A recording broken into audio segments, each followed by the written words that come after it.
After practicing horizontal and vertical slashes for 10 years, the Navy mocks him for being foolish. He turns around and unleashes the Kamehameha and the illusory beast seed. In the training ground of the Navy headquarters, Cheng Cheng swings a sea prison stone broadsword, performing only two moves: horizontal sweep and vertical slash. 30,001, 30,002. For 10 years, he has swung his sword 30,000 times every day, being treated as an idiot by the entire Navy after all. With a Navy hero grandfather like Garp, didn't want to learn some profound sword techniques? Instead, he practices these fundamental moves. Dashiki stands in front of him, handing over a glass of ice water. If you keep practicing like this, you'll dehydrate. You shouldn't drink water immediately after intense exercise. It's bad for your body. Cheng Cheng smiles. He can't exactly say that he's completing a system sign a mission, can he? 12 years ago, he crossed over, and the system required him to sign in at the Navy headquarters for 10 years. Today is the last day, and the system rewards have exploded. Armament Hockey, Kamehamehas, the move from Dragon Ball used by the Son Goku, and a golden seed. The illusory beast spirit tree, which can grow illusory beast devil fruits. Cheng Cheng looks at the seed, his heart racing. How powerful are illusory beast fruits? Sengoku's Buddha, Kaido's Azure Dragon, Luffy's Nika, all are illusory beast types.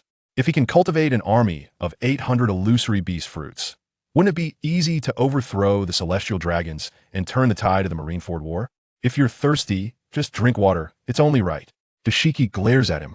Cheng Cheng doesn't take the water. His heart is already restless, just want to find a place to shout out that long-awaited slogan and test the power of the Kamehameha. The Navy members are still snickering. Look, that fool is practicing useless moves again. They have no idea that this fool, who has been mocked for 10 years, holds the power to change the world. How strong is Cheng Cheng's Kamehameha? Can it defeat an admiral? Can he grow the illusory beast spirit tree? What kind of fruit will it bear? With 10 years of patience ending, what kind of commotion will he create at the Navy headquarters? The most satisfying part will be seeing the expressions of those who mocked him when they learn the truth. Cheng Cheng puts down the broadsword and smiles at Dashiki. I'm going to the back mountain for a bit. He'll be back soon. The moment he turns around, his gaze sharp as a knife. His era is about to begin. Akainu? Sengoku? Well, see who dares to touch Ace then. This morning, Cheng Cheng used the system to scan all of Marineford, even diving underwater, but couldn't find a place to plant the illusory beast spirit tree. He can only wait. He takes a sip of ice water and says to Dashiki, I might leave the Navy headquarters tomorrow. Leave? Going out on a mission? No, I'm planning to quit the Navy. Dashiki's eyes widen. There's so many pirates outside. Staying here is the safest. Cheng Cheng smiles bitterly. It's 1520, and in half a year, the Marineford War will start. The Navy headquarters is the most dangerous place. With his current strength, he'll just be cannon fodder. He needs to stop Ace from chasing after Teach before he grows to the level of an emperor with the system and the illusory beast spirit tree, and then join forces with Whitebeard to save Ace. Easy peasy. Your grandfather is Garp, but it doesn't matter. Soldiers leaving without permission are deserters. Dashiki is anxious. Cheng Cheng smirks, raises the sea prison sword, and the invisible sword energy tears through the void. Then he'll just become a major first. Dashiki stands there dumbfounded. She's tried that sword, which weighs 108 pounds, and with each swing, Cheng Cheng adds 10 pounds. She always knew this kid was extraordinary, but becoming a major isn't something you can just say. Do you know how strong a Navy colonel is? I know. Cheng Cheng smiles. There's a rule in the Navy. If you can last 5 minutes under any colonel, you could be promoted to major as an exception. Dashiki is furious. That's a shortcut. No one has ever succeeded. I challenge Colonel Smoker. Cheng Cheng says nonchalantly, we're on good terms. He'll go easy on me. He's a devil. At most, he won't kill you. Don't think that sea prison stone sword can restrain him. Just wait and see the show tomorrow. Cheng Cheng pushes open Garp's office door, and the thunderous snoring nearly shakes the ceiling. Garp holds a newspaper in front of his face, with sleep bubbles hanging from his nose. Cheng Cheng walks over, snatches the newspaper away, and pokes his finger. Bang. The sleep bubble bursts, and liquid splatters everywhere. Then he leans close to Garp's ear and shouts, the 4 emperors have entered the Navy headquarters. Garp wakes up instantly, slamming his palm down on the table, shattering it into splinters. Which 4 emperor has come? Seeing Cheng Cheng's mischievous smile, he calms down. You little rascal, disturbing Grandpa's sleep again. Do you want to feel the love fist? Grandpa Garp, I'm leaving. Where to? I'm quitting the Navy tomorrow to find Luffy and Ace. Garp bursts into laughter. You haven't seen each other in 10 years. Those 2 brats want to be pirates. What's so good about being a pirate? Suddenly, he widens his eyes. What did you say? Quitting the Navy? Garp grabs Cheng Cheng's hand, tears streaming down. Little Cheng Cheng, you're my only treasure left. You're leaving too? I was counting on you to become a Navy admiral. Cheng Cheng quickly pulls away. It's too mushy for a man. You're not going to become a pirate too, are you? Not necessarily a pirate, but I can't stay at the Navy headquarters. Garp puts away his smile, walks to the window with a serious expression. Can you tell Grandpa the reason? Cheng Cheng sighs. I just want to see the outside world. The next day, the Navy headquarters is in uproar. Did you hear? That idiot Cheng Cheng wants to challenge a colonel to get promoted to major. Is he crazy? This rule has been around for so long, and no one has ever succeeded. He only knows 2 moves of horizontal sweep and vertical slash. He wants to fight a colonel? That's laughable. The training ground is packed with people, all there to watch the spectacle. Sitting at the judges' table are Garp and Sengoku. Sengoku didn't need to come, but he wants to see why this kid dares to challenge someone above his level. In the corner hangs a timer. There are no rules, just last 5 minutes. Cheng Cheng stands opposite Smoker, who is tall and fierce-looking, more pirate-like than actual pirates, with a justice cape prominently displayed. He has 2 cigars in his mouth, white smoke billowing. Kid, friendship is friendship, but I'm not going to go easy on you. I can't afford to lose face. This is the dignity of the Navy and the dignity of a man. Smoker, cut the crap. I chose you because you're strong. Cheng Cheng retorts. This guy has bullied Luffy enough today. He'll collect some interest for his brother. Will Smoker hold back? Can Cheng Cheng last 5 minutes? Will those who mocked him soon be slapped in the face? The most exciting part is how Garp and Sengoku will react when they see Cheng Cheng's true strength. Smoker tosses away the cigar, his fists cracking ominously. Since you seek death, it'll fulfill your wish. Cheng Cheng grips the sea prison sword, a smile hiding his sharpness. 10 years of patience. It's time to show them. If you think you can last 5 minutes relying on the sea prison stone sword, you're too naive. Smoker mocks. Cheng Cheng tightens his grip on the sea prison sword, sword energy radiating, remaining silent. The challenge begins. Sengoku announces in a deep voice. Smoker steps forward with his weapon drawn. The sound of air being sliced is deafening. This weapon specializes in countering swords, focusing on defense. Anyone who dares to use it is a tough character. With rolling white smoke and the ground shaking, he strikes with all his might, showing no mercy. This guy isn't holding back at all. Sengoku laughs bitterly. Dasky clenched his fists nervously. Smoker clearly promised me yesterday that he would go easy on me. Cheng Cheng stomped his foot, shattering the ground, taking a stance with his sword, the Jinhai sword, raised high above his head. Armament Hakiocean slash. The sword instantly turned pitch black, and with a single slash, it unleashed a thunderous roar. The massive sword energy tore through the ground, sending dust and stones flying towards Smoker.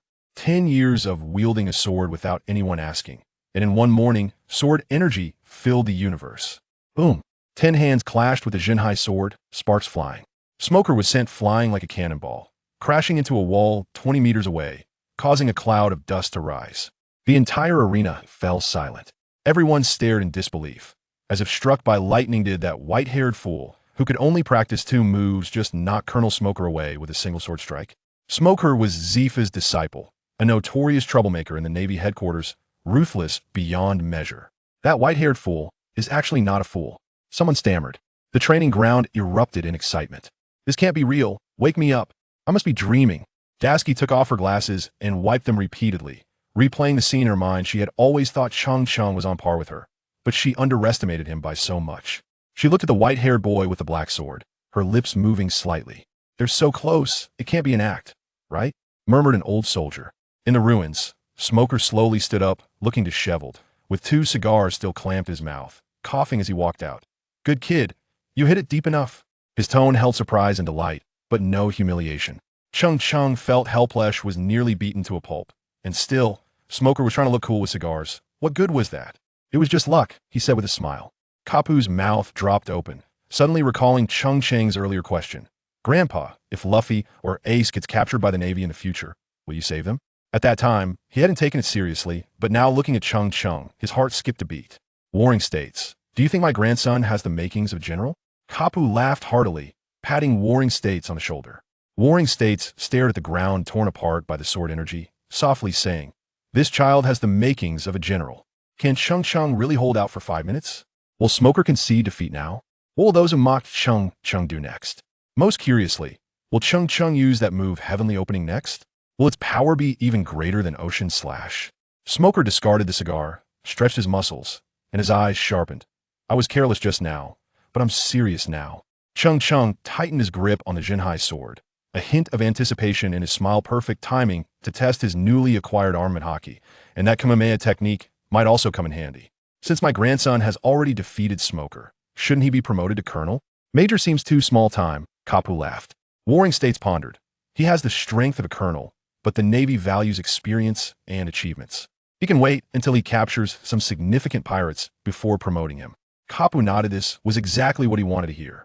The training ground erupted with cheers, ordinary soldiers looking at Cheng Cheng with eyes full of fiery admiration. Those who had laughed at him before were now wondering. If they also practiced only 2 moves for 10 years, could they succeed too? Cheng Cheng had become their myth. Kapu approached holding a white justice cape, and Cheng Cheng took it, flicking his wrist as the cape fluttered, revealing the black characters for justice. He stared at those 2 characters, suddenly throwing the cape into the air. I want to leave the Navy. The crowd erupted in an uproar. Is he crazy? Staying in the Navy has limitless potential. I can't understand what he's thinking. Warring States asked calmly. Reason? Everyone has their own aspirations. Cheng Cheng looked him in the eye. Warring States glanced deeply at Kapu, then turned to leave. Cheng Cheng felt pressure like a mountain, his breath quickening. Follow me, Kapu said in a deep voice, turning to leave. Cheng Cheng followed. Knew the old man was definitely angry, but he had to leave. Staying here wouldn't allow him to cultivate the phantom beast spirit tree, nor would it help him grow stronger. In Kapu's small courtyard, the wooden door slammed shut, and the pond's surface boiled like hot water. Cheng Cheng, tell me the real reason, Kapu shouted, clearly furious for the first time. Even if I tell you, you won't believe me. Cheng Cheng looked at the familiar courtyard where he had practiced swordsmanship day after day as a child. Just say it. Taking a deep breath, Cheng Cheng said, Ace is planning to hunt down Blackbeard. You know that, right? I know. Next, Ace will lose to Teach and get imprisoned and impelled down. Before long, he will be executed. Ha ha ha. Kapu suddenly burst into laughter. Does Kapu really not believe it?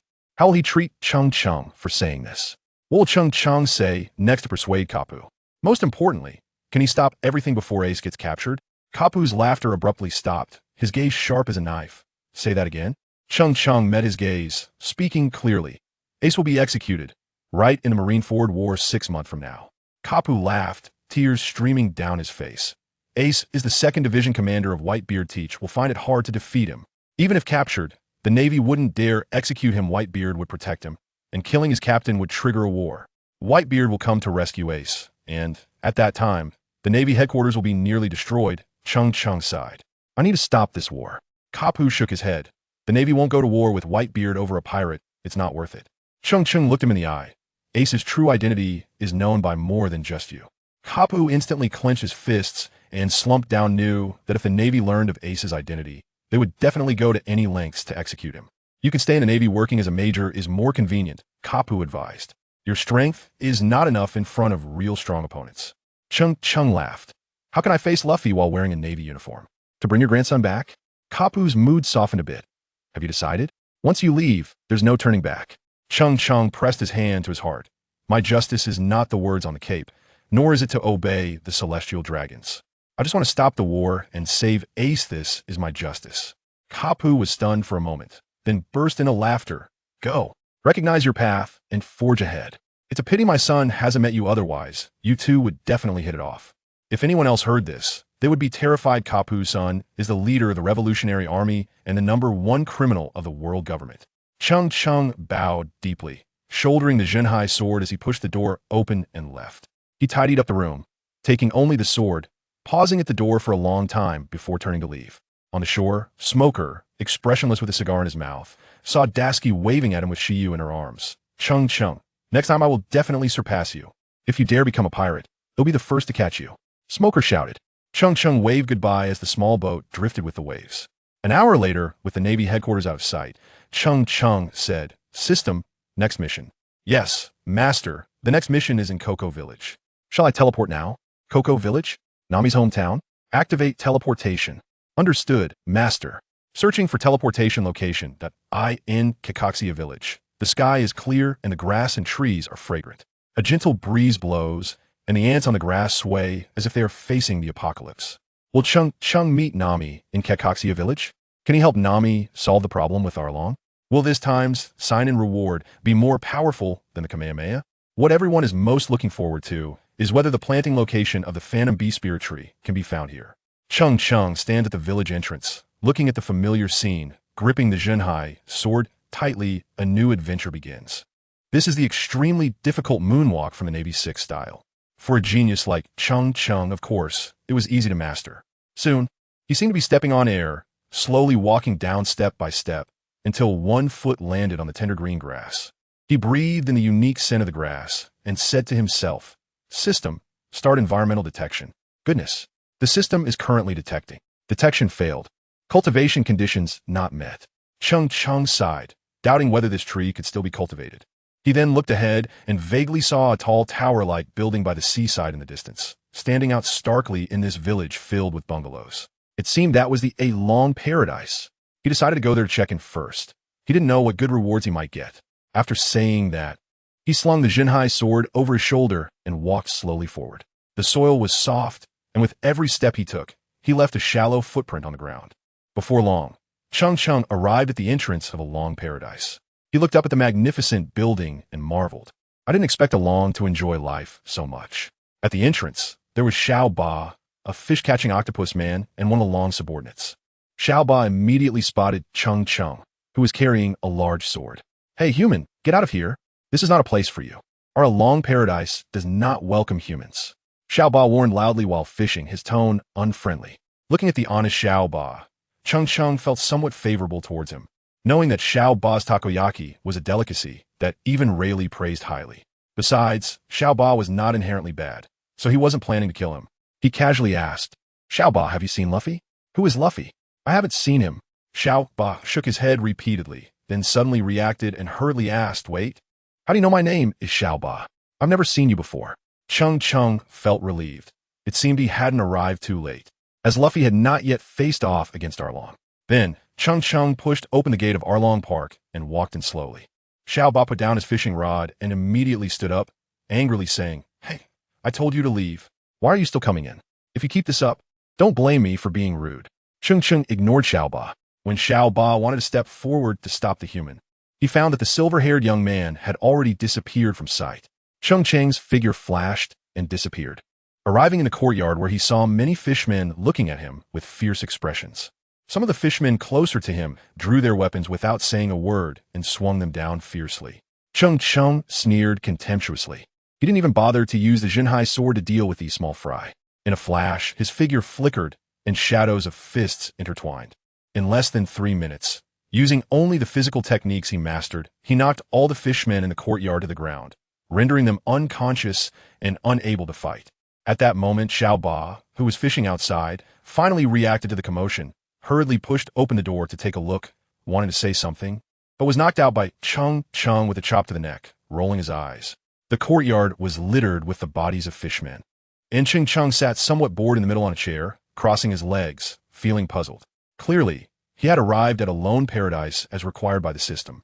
So why hadn't he received a prompt for successful sign-in? Were there other hidden conditions? After thinking for a while and having no clues, Cheng Cheng got up and wandered around the upper loft, still not hearing any system prompts. However, he didn't plan to leave. He would just wait here for Luffy. Cheng Cheng stepped into the void, tapping a few times in the air, and in a flash, he arrived at the top of the tower, sitting cross-legged next to the pirate flag, closing his eyes to rest. After an unknown amount of time, the wooden door in the courtyard below creaked open. A long-haired man, Along, saw the bodies of his compatriots sprawled across the courtyard, and his expression darkened instantly. Along scanned the area and also spotted the cadre Xiao Ba lying on the ground. He hurried over, embracing Xiao Ba with both hands, and cried out in pain. "What happened here? Who did this?" Other cadres also noticed this scene.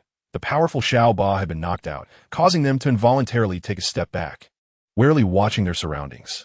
Once Xiao Ba got serious, his strength was definitely not to be underestimated. Yet he had been taken down, which clearly indicated that the enemy was formidable. "Xiao Ba, wake up, tell me who did this. I must avenge you." Along shouted angrily. Xiao Ba slowly opened his eyes in a daze, and after thinking for a while, he said, "It was a human. I had never seen him before, but he knew my name. He was a white-haired swordsman, and his sword was very large. It must have been him who ambushed me. So despicable." Along clenched his fists tightly, the veins on his arms bulging, and roared, "Compatriots, go search the entire island right now. If you see anyone with white hair, kill them all." chop them up, and throw them into the sea to feed the fish. Yes, just as the fishmen were about to rush out for revenge. Another cadre leisurely walked in, dragging the long-nosed Usopp behind him. Upon seeing the corpses of his compatriots on the ground, he was equally shocked and asked, along, "What happened here? Achio, where have you been? Why did it take you so long to return? If you had been here, our compatriots might not have suffered such harm," Along said, somewhat displeased. Cadre Achio directly threw Usopp forward. "I caught this long-nosed pirate. Even if you catch this kind of trash, it's of no use. I must kill that white-haired swordsman to relieve my hatred," Along said coldly. Usopp, trembling on the ground, suddenly perked up upon hearing this, pleading, "Right, even if you catch me, it's of no use. I'm just trash. Let me go." Another cadre said, "This long-nosed man must be in cahoots with that white-haired kid. Let us kill this long-nosed one first." Usopp's heart sank, and he argued loudly, "I only know the green-haired swordsman. I've never heard of any white-haired swordsman. You can't kill an innocent person." Along pulled out a dagger and abruptly stabbed it in front of Usopp's long nose, coldly saying, "I don't care whether you know him or not. First, I'll cut off your long nose, and then I'll slice you up to feed the fish." Usopp's face pressed against the cold ground, and he panicked, quickly saying, I know that white-haired swordsman. He is very powerful. We are lovers. If I die, he will definitely kill all of you for revenge.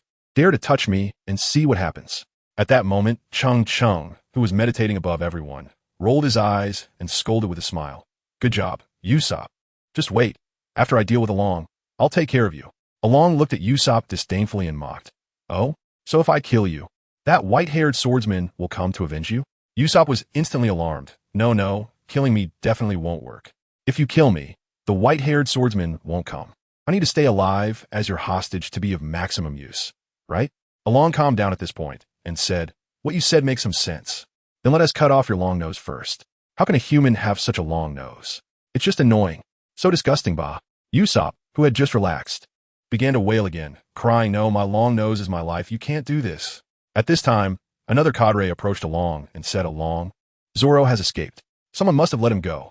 And in the past few days, Nami's actions have been suspicious. What if it was Nami who let Zoro go? And it was Zoro who did this? That white-haired swordsman might also be Zoro in disguise. Don't forget, Nami is the best at betrayal." "Shut up." A furious voice came from outside the door. The courtyard door was slammed open. A tall girl walked in, wearing casual clothes, a cyan green short-sleeved shirt and black shorts. Her long, straight legs wrapped in them, pale to the point of being dazzling. Her features were exquisite, with a standard oval face, a prominent nose, skin whiter than snow, and short orange hair blowing in the wind. Most striking was the dragon tattoo on her right arm, appearing very abrupt. The girl strode in without courtesy, admonishing everyone, "Keep your mouths clean. Who are you calling a traitor? I joined you 8 years ago." Then she fixed her gaze on the towering Along, coldly stating, "Moreover, we have an agreement, don't we?" "Haha, right, you're right. We do have an agreement." Along laughed heartily. "Nami, rest assured I, Along, have always kept my promises." Cheng Cheng, sitting high above everyone, continuously assessed Nami. "Indeed, she was just as big as in the anime, but since I'm here, Along, you have no choice but to keep your promise." Then, the tall Along bent slightly, extending his palm, as large as a fan, and patted Nami's shoulder, saying, "This long-nosed one belongs to the Straw Hat crew. I'll leave him to you to deal with." Nami, with an icy gaze, picked up the dagger from the ground, gripping it backward as she walked toward Usopp without any hesitation, sternly saying, "In your next life, don't let me see you again." Usopp, lying on the ground, turned pale instantly, sweat pouring down his cheeks like raindrops, hurriedly saying, "Nami, don't kill me. Aren't we partners? Luffy has always believed in you even after you stole the ship and left. He never doubted you. Don't you feel any guilt?" Nami paused slightly, stepping toward Usopp. "Sorry, right now all I see is money. You've obstructed me, and now I have to deal with you myself. Ultimate move. Smoke Star." Usopp immediately took out the slingshot he had prepared and shot it at the ground. With a loud bang, as soon as Nami finished speaking, a smoke bomb erupted from beneath his feet, enveloping everyone in a white mist in an instant. Almost everyone lost their sight at that moment, coughing from the smoke, and chaos ensued. Usopp seized the opportunity to start running forward as fast as he could, feeling triumphant. "You all think you can kill me." But before Usopp could rejoice, he saw the expressionless Nami blocking his path. "You can't escape. I predicted you would have this trick," Nami said calmly. For a moment, Usopp felt as if his heart had turned to ashes. Before he could escape again, Nami gripped her dagger tightly in her right hand, stepped forward, and thrust the dagger through the air, directly stabbing into Usopp's lower abdomen. In an instant, blood splattered everywhere, quickly staining both of their clothes, and the ground was drenched in red. Usopp's expression changed to one of shock and confusion, and he looked at Nami with a bewildered face, saying, "Nami, why are you?" Before Usopp could finish his sentence, Nami kicked him into the sea ahead, leaving him to fend for himself. Cheng Cheng, sitting above everyone, couldn't help but sigh at this scene, saying, "Damn it, I really want to wipe out Arlong's crew right now, but the time isn't right. Killing him would be easy, but then my brother Luffy would lose his stepping stone." The others couldn't see the intricacies of the situation, but Cheng Cheng certainly could. Nami's earlier stab hadn't actually pierced Usopp, but rather her own palm, and the blood spilling out was all her own. Cheng Cheng thought for a moment and decided to set off to help Usopp. If he really encountered some large fish in the water, he could end up seriously injured or worse. In the next moment, Cheng Cheng's figure disappeared from spot. Usopp, who was struggling to swim while holding his breath underwater, suddenly felt a lightness behind him, as if someone had lifted him up, moving quickly. After getting far away from Arlong Park and reaching a place where they wouldn't be discovered, Cheng Cheng brought Usopp to the surface and used Moonwalk to walk on air. Usopp already realized that someone was saving him, but upon seeing that he could fly in the sky, he couldn't help but exclaim, "Hero, are you here to save this lord? Actually, this lord doesn't need your help. My swimming talent has always been very good." Cheng Cheng instantly felt the urge to throw this guy down again, but thinking that this person is also considered one of Luffy's companions, he held back and continued to ask, "Where's Luffy? Has he arrived on the island?" "Ah, Hero, do you know Luffy? That's great. Considering the time, Luffy and the others should have arrived by now." Cheng Cheng was calculating in his heart, and it was about the same as he had expected.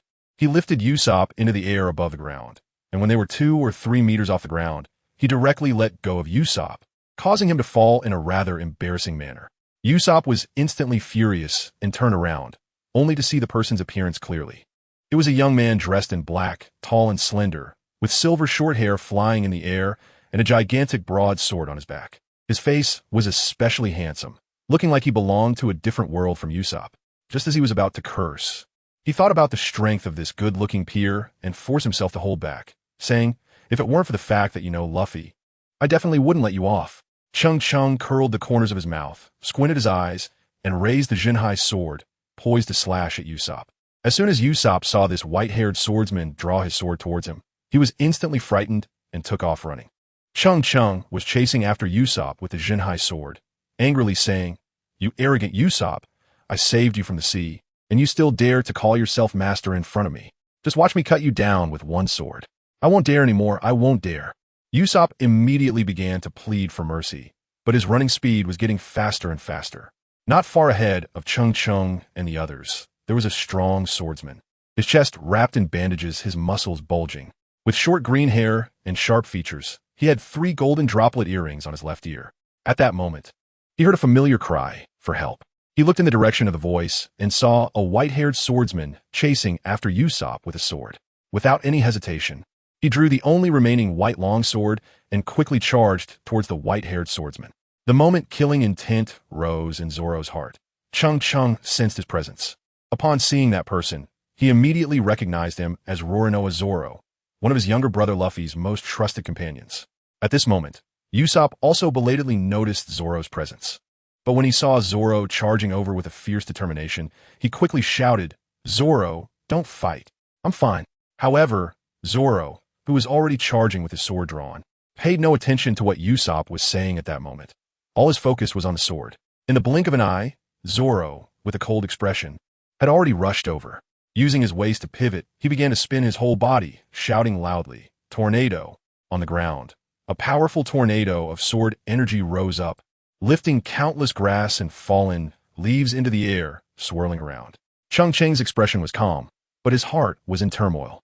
As expected of Zoro, even after sustaining such serious injuries, he could still unleash such incredible sword techniques. It's just a pity that Zoro only had one sword in hand now. The whirlwind he executed was merely a display of momentum, looking frightening but not much more. It might work against some small fry, but in front of Cheng Cheng, it was still somewhat lacking. Cheng Cheng's expression was calm as he stepped forward and raised the Jinhai sword, striking down at the center of the tornado. In an instant, the impressive tornado dissipated, and the fallen leaves gently floated back to the ground. So strong, Zoro exclaimed, his eyes wide with shock. His full-powered attack was effortlessly countered by this white-haired swordsman. His expression turned serious. This person reminded him of the time he encountered one of the 7 warlords of the sea, Mihawk. Usopp, standing beside him, also gaped in disbelief. He knew the white-haired swordsman was strong, but he never expected him to easily defuse Zoro's attack. Just as Zoro was about to draw his sword again, Usopp shouted, "Zoro, he is not an enemy. If it weren't for him, I might have already died in the sea." Hearing this, Zoro stopped his movements and complained, "Why didn't you say that earlier?" "I did say it, but you have to be able to listen," Usopp replied, feeling wronged. However, Zoro still tightly gripped the Wado Ikemonji, calmly looking at the white-haired swordsman and said, "I am Roronoa Zoro. I can sense your strength. I hope to spar with you." Usopp was immediately alarmed and grabbed Zoro, saying, "Zoro, are you crazy? You know your injuries haven't healed yet. Sparring with him now is like asking for death." "Usopp, my mind is made up. If we are partners, you shouldn't try to dissuade me," Zoro said expressionlessly. Usopp could only helplessly droop his face and began to pray to the heavens with his hands clasped together. "My name is Cheng Cheng, and I am a swordsman." Cheng Cheng smiled slightly, looking at Zoro with appreciation. "I can agree to spar with you, but not now. When you feel that you can surpass me, you can challenge me again. At that time, I will definitely not refuse. Moreover, Usopp is right. You are currently seriously injured and only have one sword. To challenge me with your peak self would also be a respect to a swordsman, wouldn't it?" Zoro hesitated, and the next moment his eyes widened. Standing there in a daze, as if petrified, there was no warning at all.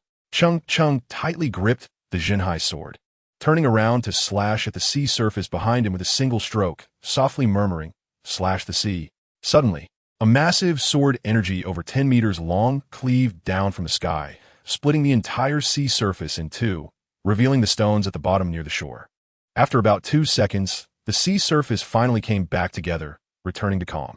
Cheng Cheng's breathing was slightly rapid, but his expression remained calm. "Although I cannot accept your challenge right now, I can teach you this sword technique. When you can reach this level with your sword, you can challenge me again." Zoro stared in astonishment at this astonishing sword strike, while deep within his calm heart, turbulent waves had already surged, and he breathed rapidly as he gazed at the sea, unable to regain his composure for a long time.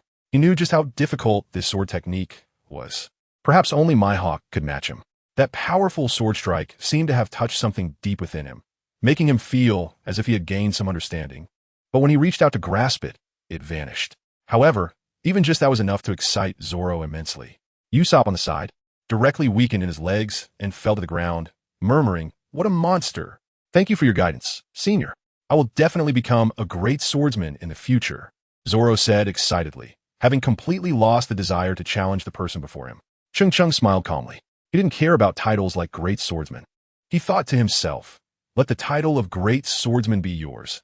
I'll reluctantly be a Great Swordsman's Master. All right, you two go find Luffy quickly. I think he could use your help right now." After Cheng Cheng finished speaking, he stepped on the moonwalk and leapt into the air. "By the way, when you see Luffy, tell him that his big brother has arrived and not to have any concerns. He can do whatever he wants." Usopp and Zoro exchanged glances, both shocked by what they saw in each other's eyes. Usopp said, "Luffy's brother is really a freak. This guy is too strong. Why hasn't Luffy mentioned that he has such a brother before? He must be at least as strong as a warlord of the sea." Zoro nodded in agreement. Meanwhile, on the other side of the small island, Luffy's ship had just crashed onto the land and stopped. Still a bit dazed from the impact, Luffy hadn't reacted yet when he saw someone dressed as a pirate running over in a hurry, crying out, "Big brother Usopp has been killed by Sister Nami."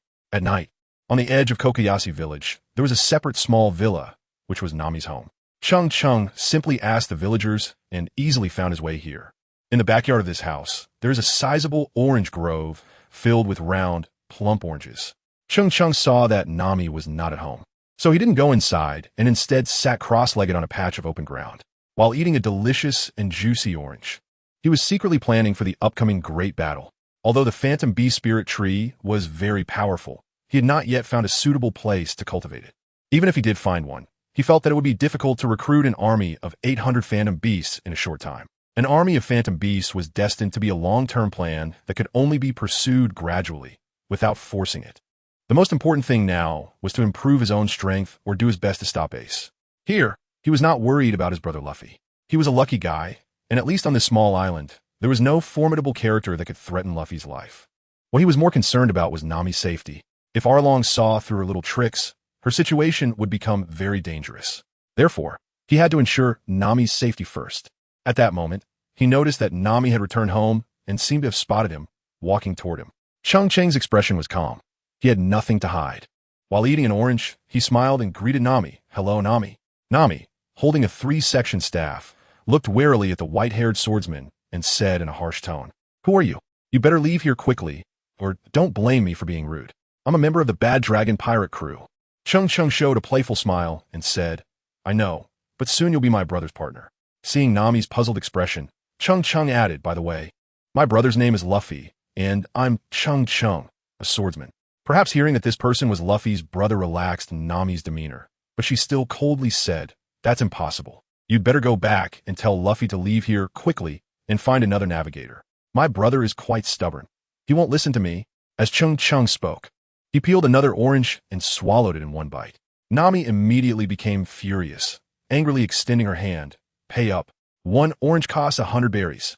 Cheng Cheng was not angry at all. Instead, he reached out again to pick a plump orange. Weighing the orange in his hand, he said, "This is the 10th orange. I'll eat 10 of your oranges and give you 100 million. How about that?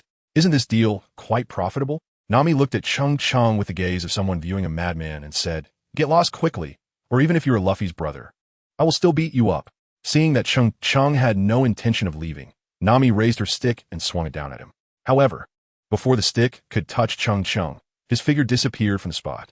Just when Nami thought this strange person had left, Cheng Cheng appeared again. "I'm just staying here, not going anywhere," Cheng Cheng said as he closed his eyes and directly fell to the ground to sleep. I haven't slept in a long time. Suddenly, I feel so sleepy." Nami looked at Cheng Cheng angrily, stamped her foot, and said, "Do whatever you want. You better sleep to death here."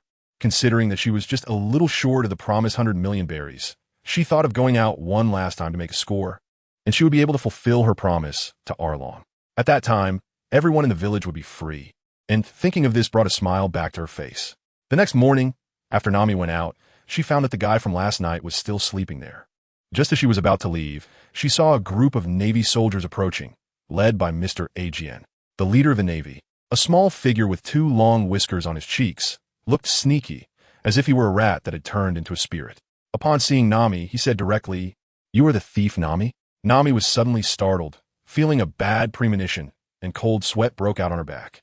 The rat-like officer continued, "I have received reliable information that someone reported you for stealing treasures from pirates, and they're hidden here." Upon hearing this, Nami's eyes widened in panic as she looked at him. The officer continued, "You don't need to be afraid. What you stole belongs to pirates and is considered stolen goods. As long as you hand them over, I can be lenient and consider not pursuing your responsibility. However, these stolen goods should be handed over to our government for disposal. Therefore, I am now representing justice to confiscate them." Nami's pupils trembled violently, but she quickly calmed down and sneered, "Is this your Navy's justice? Clearly, there are ruthless pirates right in front of you, yet you don't go after them, but come to trouble a weak woman like me. Besides, I warn you, I am Arlong's subordinate. If you offend me, Arlong will not let you go." The rat-like Navy officer cackled, "Little girl, do you think I'm afraid of you just because of that?" He then waved his hand and shouted, "Search! Search carefully. Dig 3 feet into the ground to find the stolen goods." The soldiers behind him responded and, with serious expressions, began to search past Nami. Nami furiously swung her 3-section staff, quickly assembling it into a long stick, and smashed it toward the Navy soldiers. In the blink of an eye, 3 Navy soldiers were knocked to the ground, crying out in pain. "Is this what you Navy do every day?" Nami gritted her teeth and said, "Don't you know that Arlong's gang not only kills, but also destroys many towns? Even today, this small island is still under their rule. And you can't see this ruthless bandit, yet you come to trouble a thief like me. Is this your Navy's so-called justice?" The rat officer sneered, "Stop the nonsense and continue searching." The other Navy soldiers were ordered to continue their search, and one Navy soldier at the side said, "Colonel, I think the orange grove over there is suspicious. With so much money, it definitely isn't safe to keep in the room." The rat colonel waved his hand. "Focus on searching the orange grove." Immediately, more than a dozen Navy officers with shovels walked toward the orange grove. Nami's expression turned frantic, and she swung her stick desperately to stop them.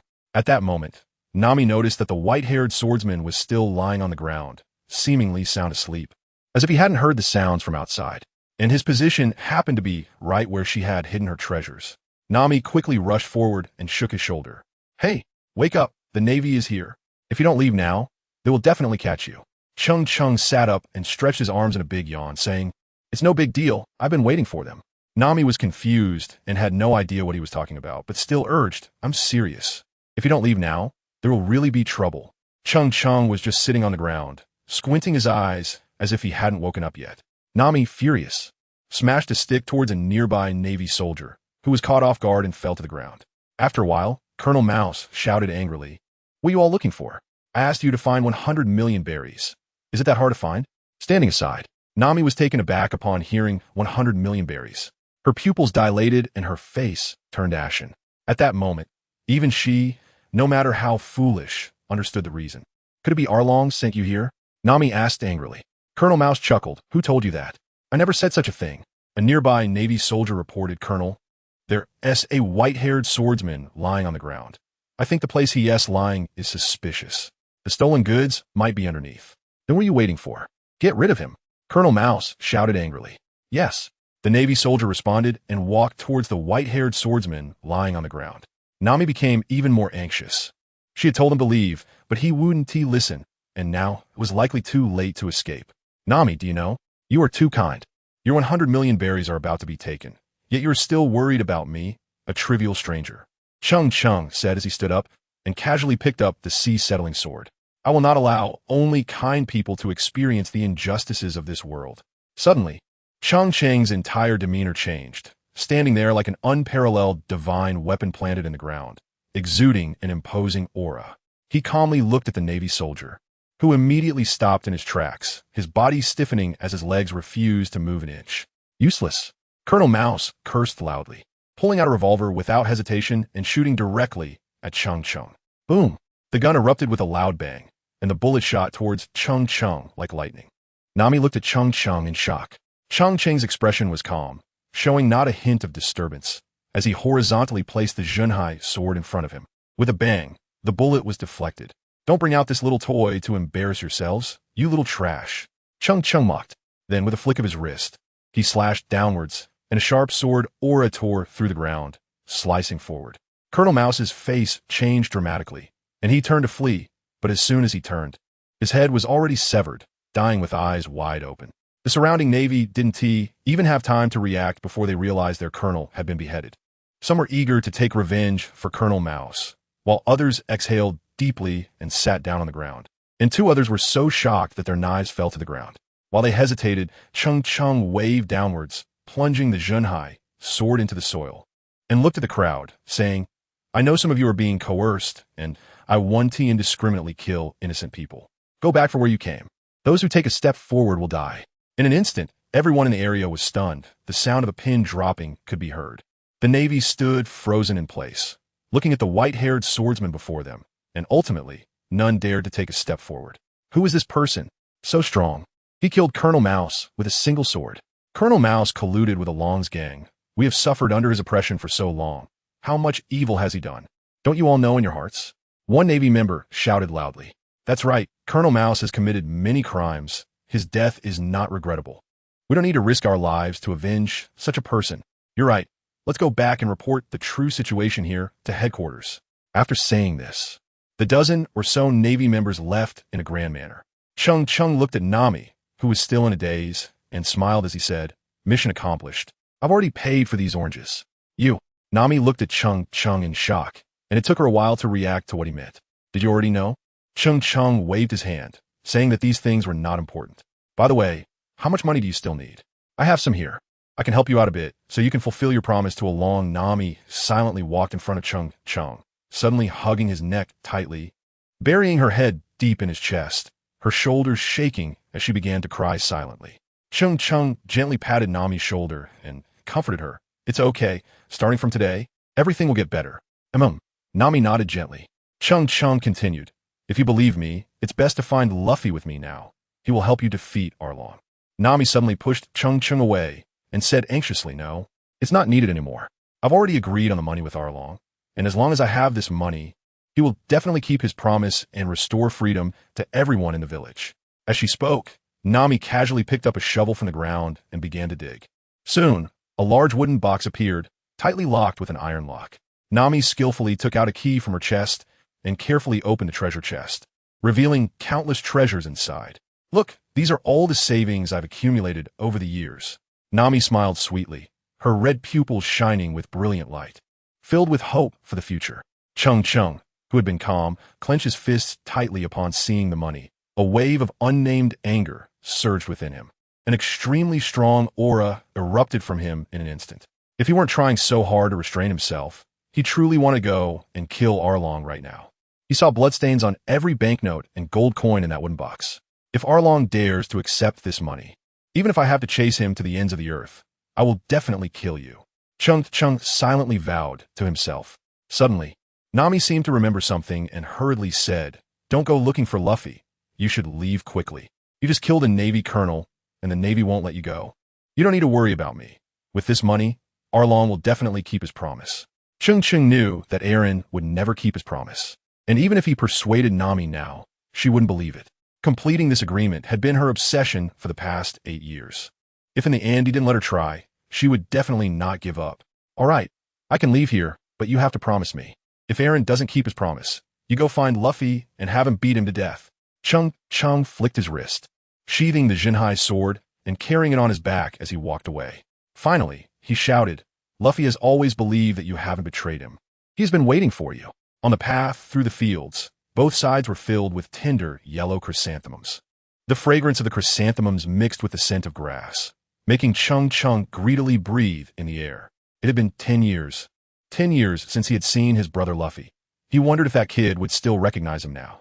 Cheng Cheng smiled slightly, tightened the Jinhai sword on his back, and unconsciously quickened his pace. Soon, following the villager's guidance, he saw a group of people standing in the distance. Upon closer inspection, it was none other than Luffy and the others. However, he only saw the green-haired Zoro and the black-suited Sanji standing there, while Usopp was sitting on a stone by the roadside, looking bored, and Luffy was lying on the ground in a big letter. Was he asleep? Cheng Cheng shouted at the top of his lungs. "Hey, Pirate King!" Luffy, lying on the ground, suddenly opened his eyes, his expression jolted, and he jumped up, twisting his body to look around. Who's calling my name?" Zoro and Sanji beside him were instantly speechless, both shamefully covering their foreheads and quietly distancing themselves from Luffy. Usopp, on the other hand, had a look of righteousness. But when he saw that the newcomer was the white-haired swordsman, he couldn't help but stand behind Luffy. He was genuinely afraid of this weirdo. When Luffy saw Cheng Cheng approaching, his expression first showed confusion. Then he stood still for a moment, his expression changing unpredictably. Suddenly, Luffy shouted loudly at Zoro, Sanji, and the others. "Usopp, Sanji, Zoro, run. My brother is in Navy." After saying that, Luffy didn't care about Zoro and the others, and quickly fled. Cheng Cheng was at a loss whether to laugh or cry. With a quick movement, he reached out and lifted Luffy up in an instant. "Hey, little Luffy, why are you running?" "I'm not a Marine anymore," Cheng Cheng said irritably. Zoro and Usopp exchanged glances, feeling a bit awkward. They had already met Cheng Cheng, so they certainly wouldn't run away at this moment. "You little brat, I didn't expect you to have grown so tall," Cheng Cheng said while ruffling Luffy's hair. In his memory, Luffy had always been the little kid following him around. Luffy laughed loudly, "Of course. It's been 10 years already. Just now. Usopp and the others said they saw you on the island. I didn't believe it first, but I can't believe it's really you, big brother. Weren't you at the Marine headquarters with Grandpa?" Cheng Cheng smiled playfully and said, "Big brother was still a naval major a few days ago." Upon hearing this, Usopp, who was already afraid of Cheng Cheng, instantly felt his legs go weak and plopped down on the ground. Zoro and Sanji both drew their swords, ready for battle at any moment. Luffy showed no surprise, as if it was completely normal for his brother to be a naval major. "Big brother is awesome. Ha! Ace is doing well too. I heard he's fitting in great with the Whitebeard pirates." Cheng Cheng's expression dimmed a bit, but he quickly returned to normal. "Let's not talk about that for now. We need to find Nami. She needs you the most right now." Luffy said with a grin, "I know. We're getting ready to head to the village to find Nami. She's my navigator." Sanji beside him sighed. "I can't believe Miss Nami has endured so much pain. It's truly despicable. I will definitely not let Arlong go." Cheng Cheng walked over and patted Sanji's shoulder, saying, "Great minds think alike, I agree. By the way, after we deal with a loan, treat me to a meal, and I'll teach you the moonwalk." Huh? Everyone looked confused. What is the moonwalk? Only Usopp reacted the fastest, hurriedly saying to Sanji, "Sanji, trust me, no matter what it is, just agree first. This guy is a freak." While Sanji was still puzzled, he saw Cheng Cheng, who was carrying a large sword, smiling as he stepped on empty air, seemingly walking on invisible transparent steps. This is it. After seeing this, Sanji had no hesitation and immediately agreed. Deal. Luffy and Zoro might still be marveling at this incredible technique. But for Sanji, who had immersed himself in leg techniques for many years, he deeply understood the terrifying power contained within. Just watching it made his heart race. Luffy pouted and said, "Big brother, I want to learn this too. I want to learn it too." Usopp quickly raised his hand and said. Cheng Cheng shook his head slightly, saying that currently only Sanji might be able to learn it. As for you guys, even if I told you the principle, you wouldn't be able to do it. As for you, Sanji, you can ponder the reasoning behind it yourself. Cheng Cheng said this and started walking ahead. Let's head to the village first. Nami is still waiting for us. Meanwhile, after Cheng Cheng left, Nami went alone to Arlong Park, firmly believing that Arlong would keep his promise. That man once said that even if he died, he would honor his commitment. With a creak, the door of Arlong Park slowly opened. "Arlong, I'm here to fulfill our agreement today," Nami shouted loudly after pushing the door open. "I've saved up 100 million berries, so you should only buy back my village. From now on, none of you can step into the village." Sitting in his chair, Arlong was slightly taken aback and said with surprise, "Is that so?" "Of course, Arlong, will keep my promise, but words alone aren't enough. I need to see the money." Nami, unable to contain her joy, clenched her fists and excitedly said, "Of course, as long as you agree. I can take you to get the money right now."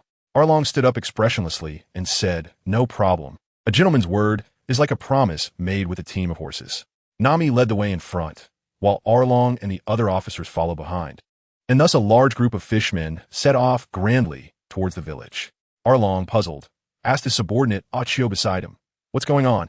Did that mouse, Colonel, not find the money? What a waste. I heard from others that the mouse Colonel was killed by a white-haired swordsman. I thought that news was unreliable, so I didn't report it to you," Achio replied. Arlong nodded. Indeed, how could such a master appear in this small village? But that mouse Colonel is really useless. He can't even catch the money that comes to him. But this is good. Originally, we could only get 70%. But now that 100 million berries will all be ours. After saying this, the group of fishmen burst into a loud laugh. At this moment, Nami, walking ahead, was only focused on fulfilling her agreement with Arlong and did not notice the abnormality of Arlong's group. Under Nami's lead, they quickly arrived at Kokoyashi village. Walking on the street, many villagers looked at Nami through their windows.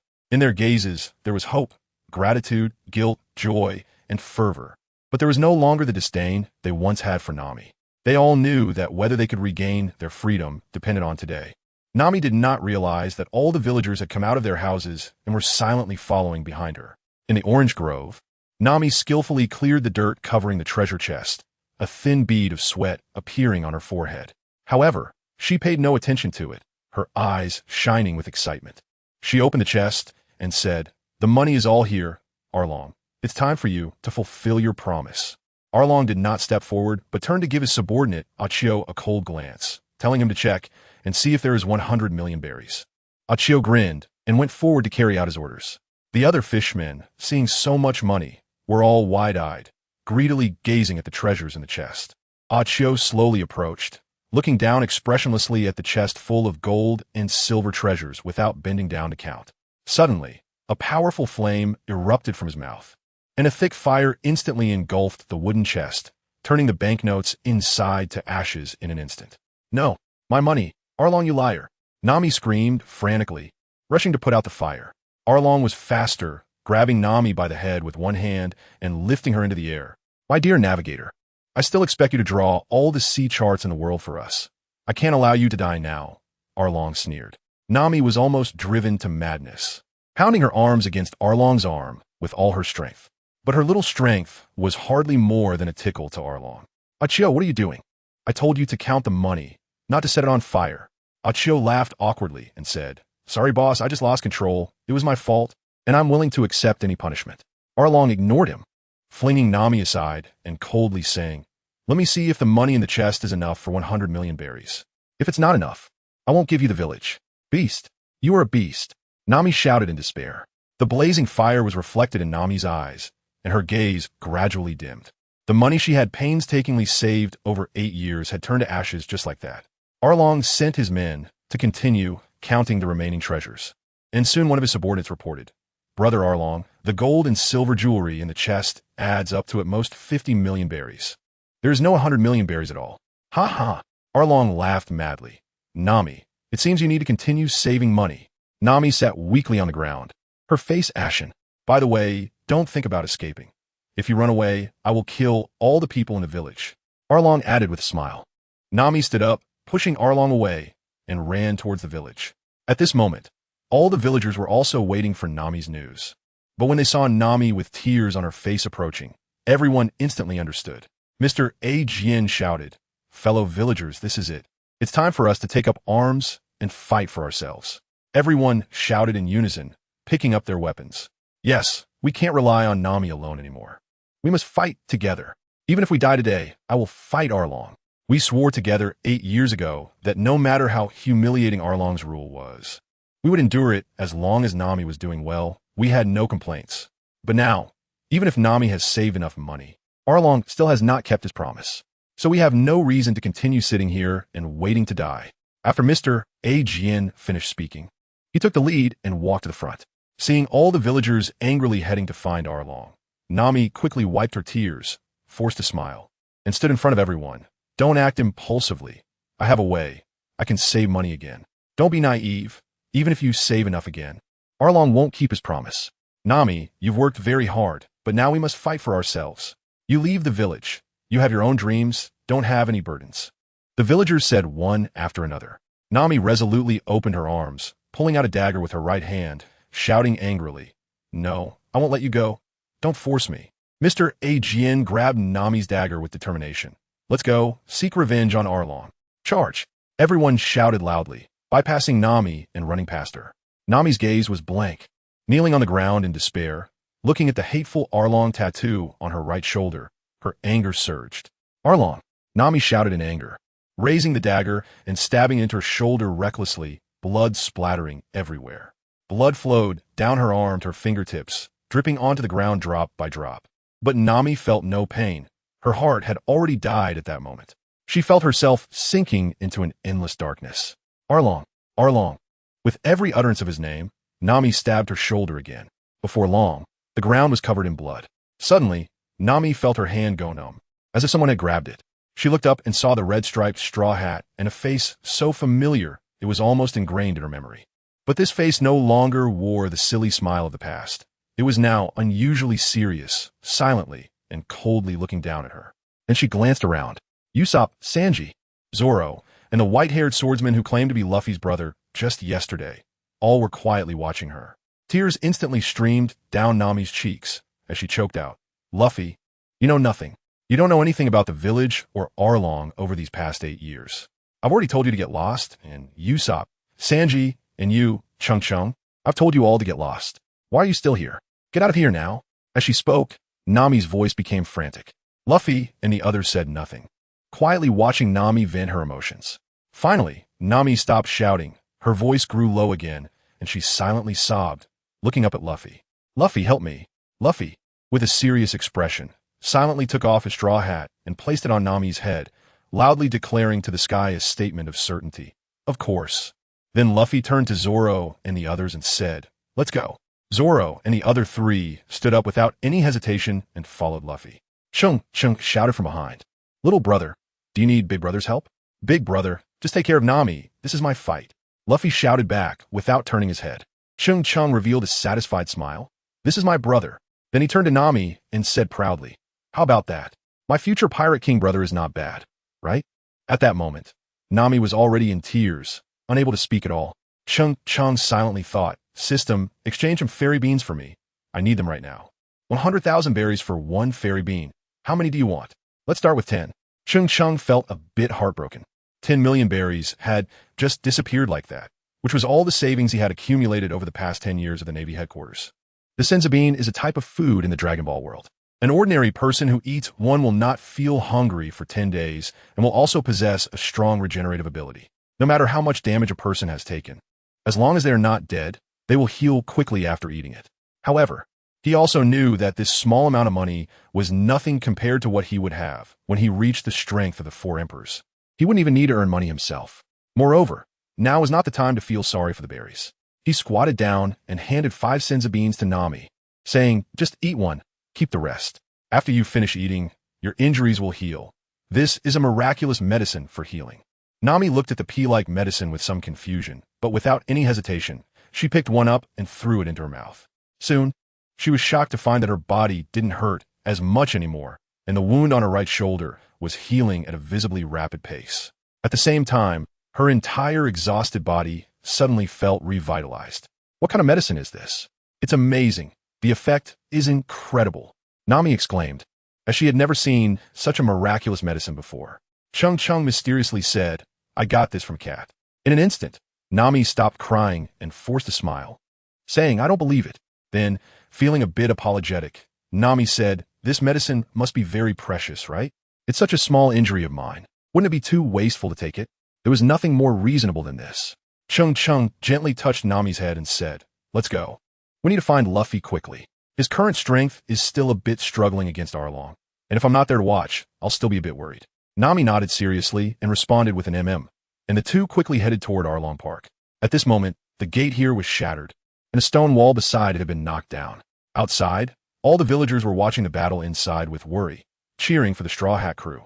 When Cheng Cheng and Nami arrived, they saw Zoro, drenched in sweat, struggling in a fight with Hatchan, but they did not see Luffy or Sanji. "Where's Luffy? Where is he? And what about that blonde-haired cook?" Cheng Cheng hurriedly asked a nearby villager to understand the situation. Immediately, a villager explained. Luffy was knocked into the sea by Arlong, and he's stuck under a rock, unable to get out. Mr. Ajien and Nojiko are currently saving him. Another villager added. That blonde-haired cook also went into the water to rescue Luffy. Cheng Cheng took a glance and seemed to have understood the current situation. As for Usopp, he didn't even bother to ask. That guy may not have many skills, but when it comes to escaping, he's unmatched, so he definitely wouldn't die. He looked at Zoro, who was already at the end of his strength and having difficulty standing, and knew that his old injuries had flared up again. Otherwise, with Zoro's strength, dealing with Chopper would be quite easy. Seeing this, Chopper ruthlessly swung his sword down. With a bang, after being struck by Chopper's blade, Zoro swayed and nearly fell to the ground. Following that, Chopper didn't relent and, finding the right moment, kicked Zoro in the chest. Zoro spat out a mouthful of blood and was forced back several meters before stabilizing himself. He wanted to struggle to stand up again, but as soon as he moved, his legs gave way, and he knelt down. "Zoro, eat it!" Cheng Cheng shouted, tossing a healing bean to Zoro. "Chopper, oh Chopper, if nothing unexpected happens, this should be the peak moment of your life." Cheng Cheng silently prayed for Xiao Ba in his heart. He had a good impression of Xiao Ba, who was a very honest and loyal fisherman. It would be best if he didn't get killed by Zoro with a single strike. However, if he accidentally got killed, it wouldn't matter too much. Upon hearing Cheng Cheng's voice, Zoro instinctively reached out his hand, grabbing the immortal bean without even looking at what it was, and stuffed it into his mouth. The next moment, Zoro's eyes widened, and he stood up instantly, tearing off the bandage from his chest, exuding an astonishing aura. He was completely different from the sickly patient who had just struggled to stand. This scene left the onlookers dumbfounded. What was going on? Wasn't that green-haired swordsman about to die just a moment ago? Yes, I saw blood flowing out from his chest, and his face looked terrifyingly pale. How did he look completely restored in such a short time? What did that white-haired guy give him? The villagers weren't the only ones shocked. The fishmen could clearly sense the change in Zoro. His previous aura was like a candle flame in the wind, ready to be extinguished at any moment.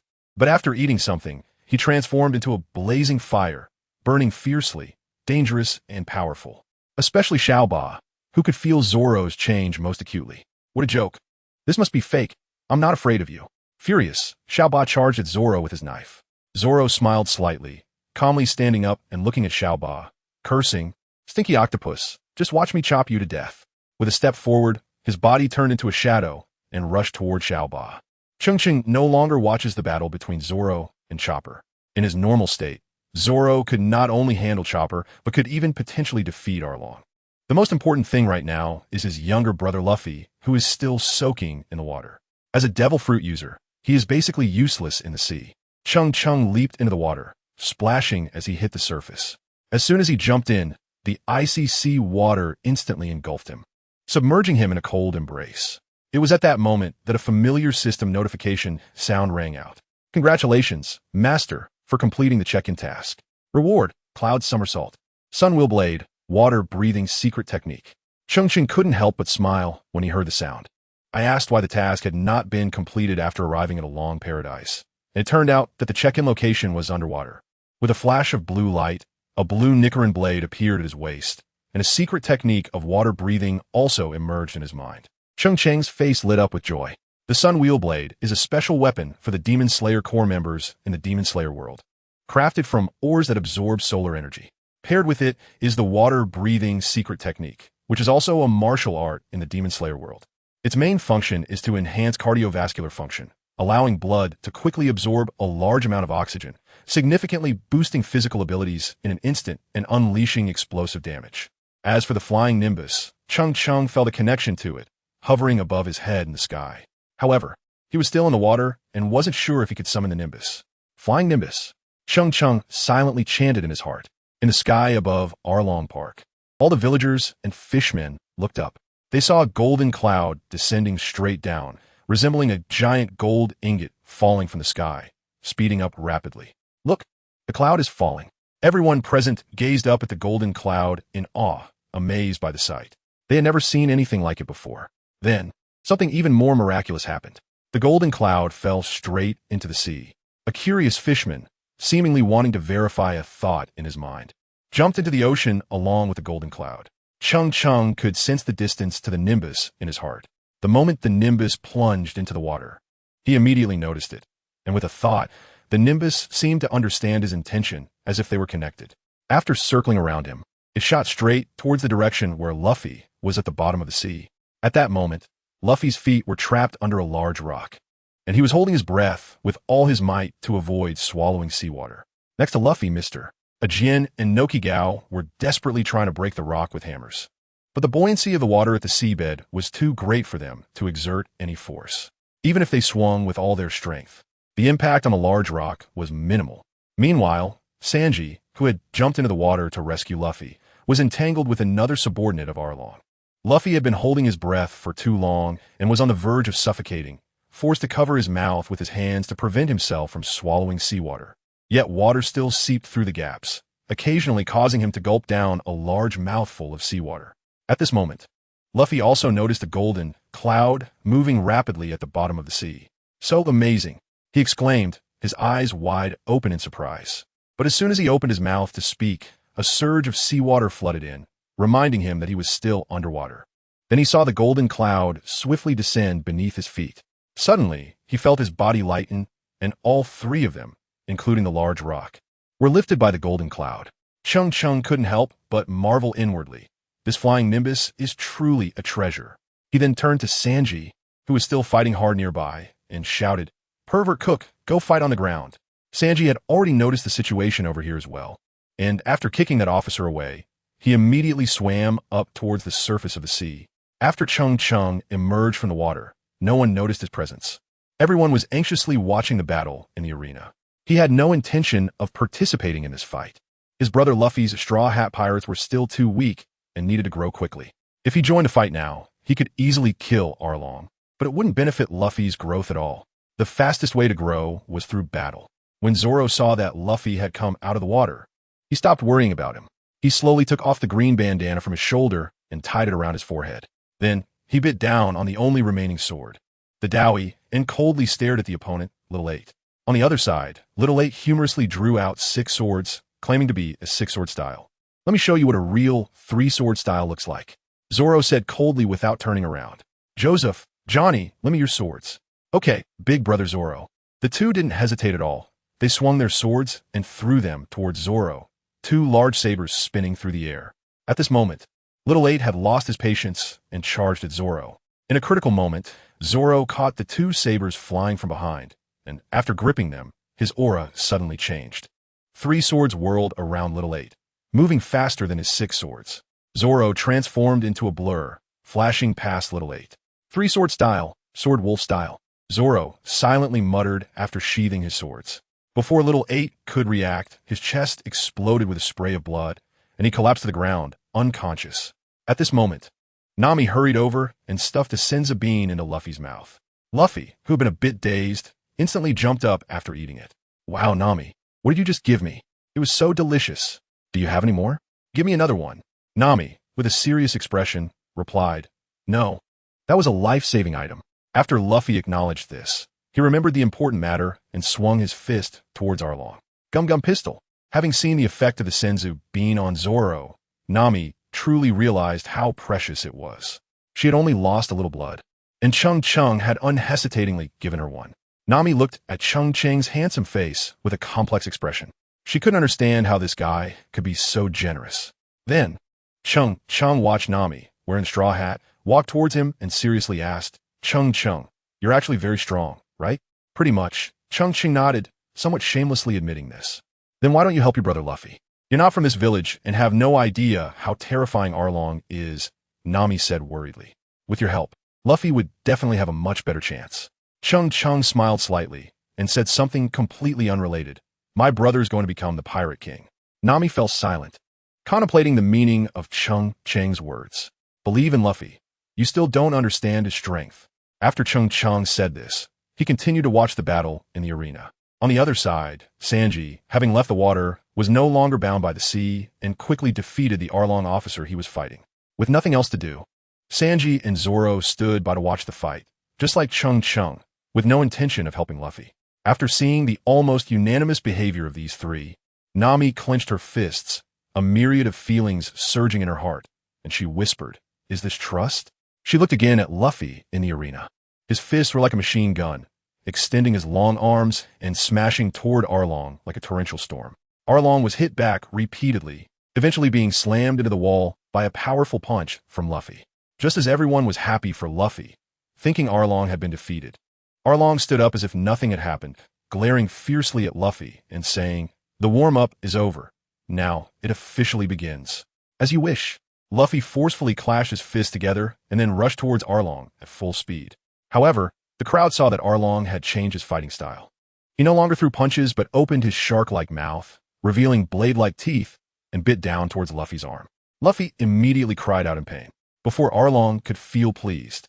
The next moment his teeth shattered because Luffy's other fist had smashed them. The two continued to grapple with each other, trading blows, and as time passed, Arlong began to fall behind. At that moment, Arlong leaped high into the air and plunged into the water. Sanji exclaimed, Luffy, be careful. The fisherman's strength doubles in water. At this moment, Luffy had no thoughts of listening to Sanji. Like a curious child, he stared at the water, trying to find out where Arlong had gone. Suddenly, the calm water surface erupted with a splash. Boom! Luffy was sent flying backwards, crashing into the wall behind him. Except for Cheng Cheng, everyone else had no idea what had just happened. When Arlong's figure reappeared, everyone realized that the attack had been caused by him. His speed was so fast that even Cheng Cheng nodded secretly in approval. Facing Arlong's arrow-like attack, Luffy could only endure the blows, and soon his body was covered in scars. Nami unconsciously tightened her grip on Cheng Cheng's arm, looking at Luffy with worry. Brother Cheng Cheng, can Luffy really win? Arlong is very strong. Cheng Cheng rubbed Nami's head and said, Luffy is your future captain. You have to believe in him. Nami responded with a hum, finally feeling reassured. But her hand still clutched Cheng Cheng's arm, revealing her true feelings. In the battle, Arlong seemed to lose patience, while Luffy, like an indestructible cockroach, showed incredible vitality. Moreover, his stamina was gradually depleting, which was definitely not good for him. So, after turning around, Arlong charged up the tower again, pulling out a large serrated knife from a gap, the blade at least 2 meters long.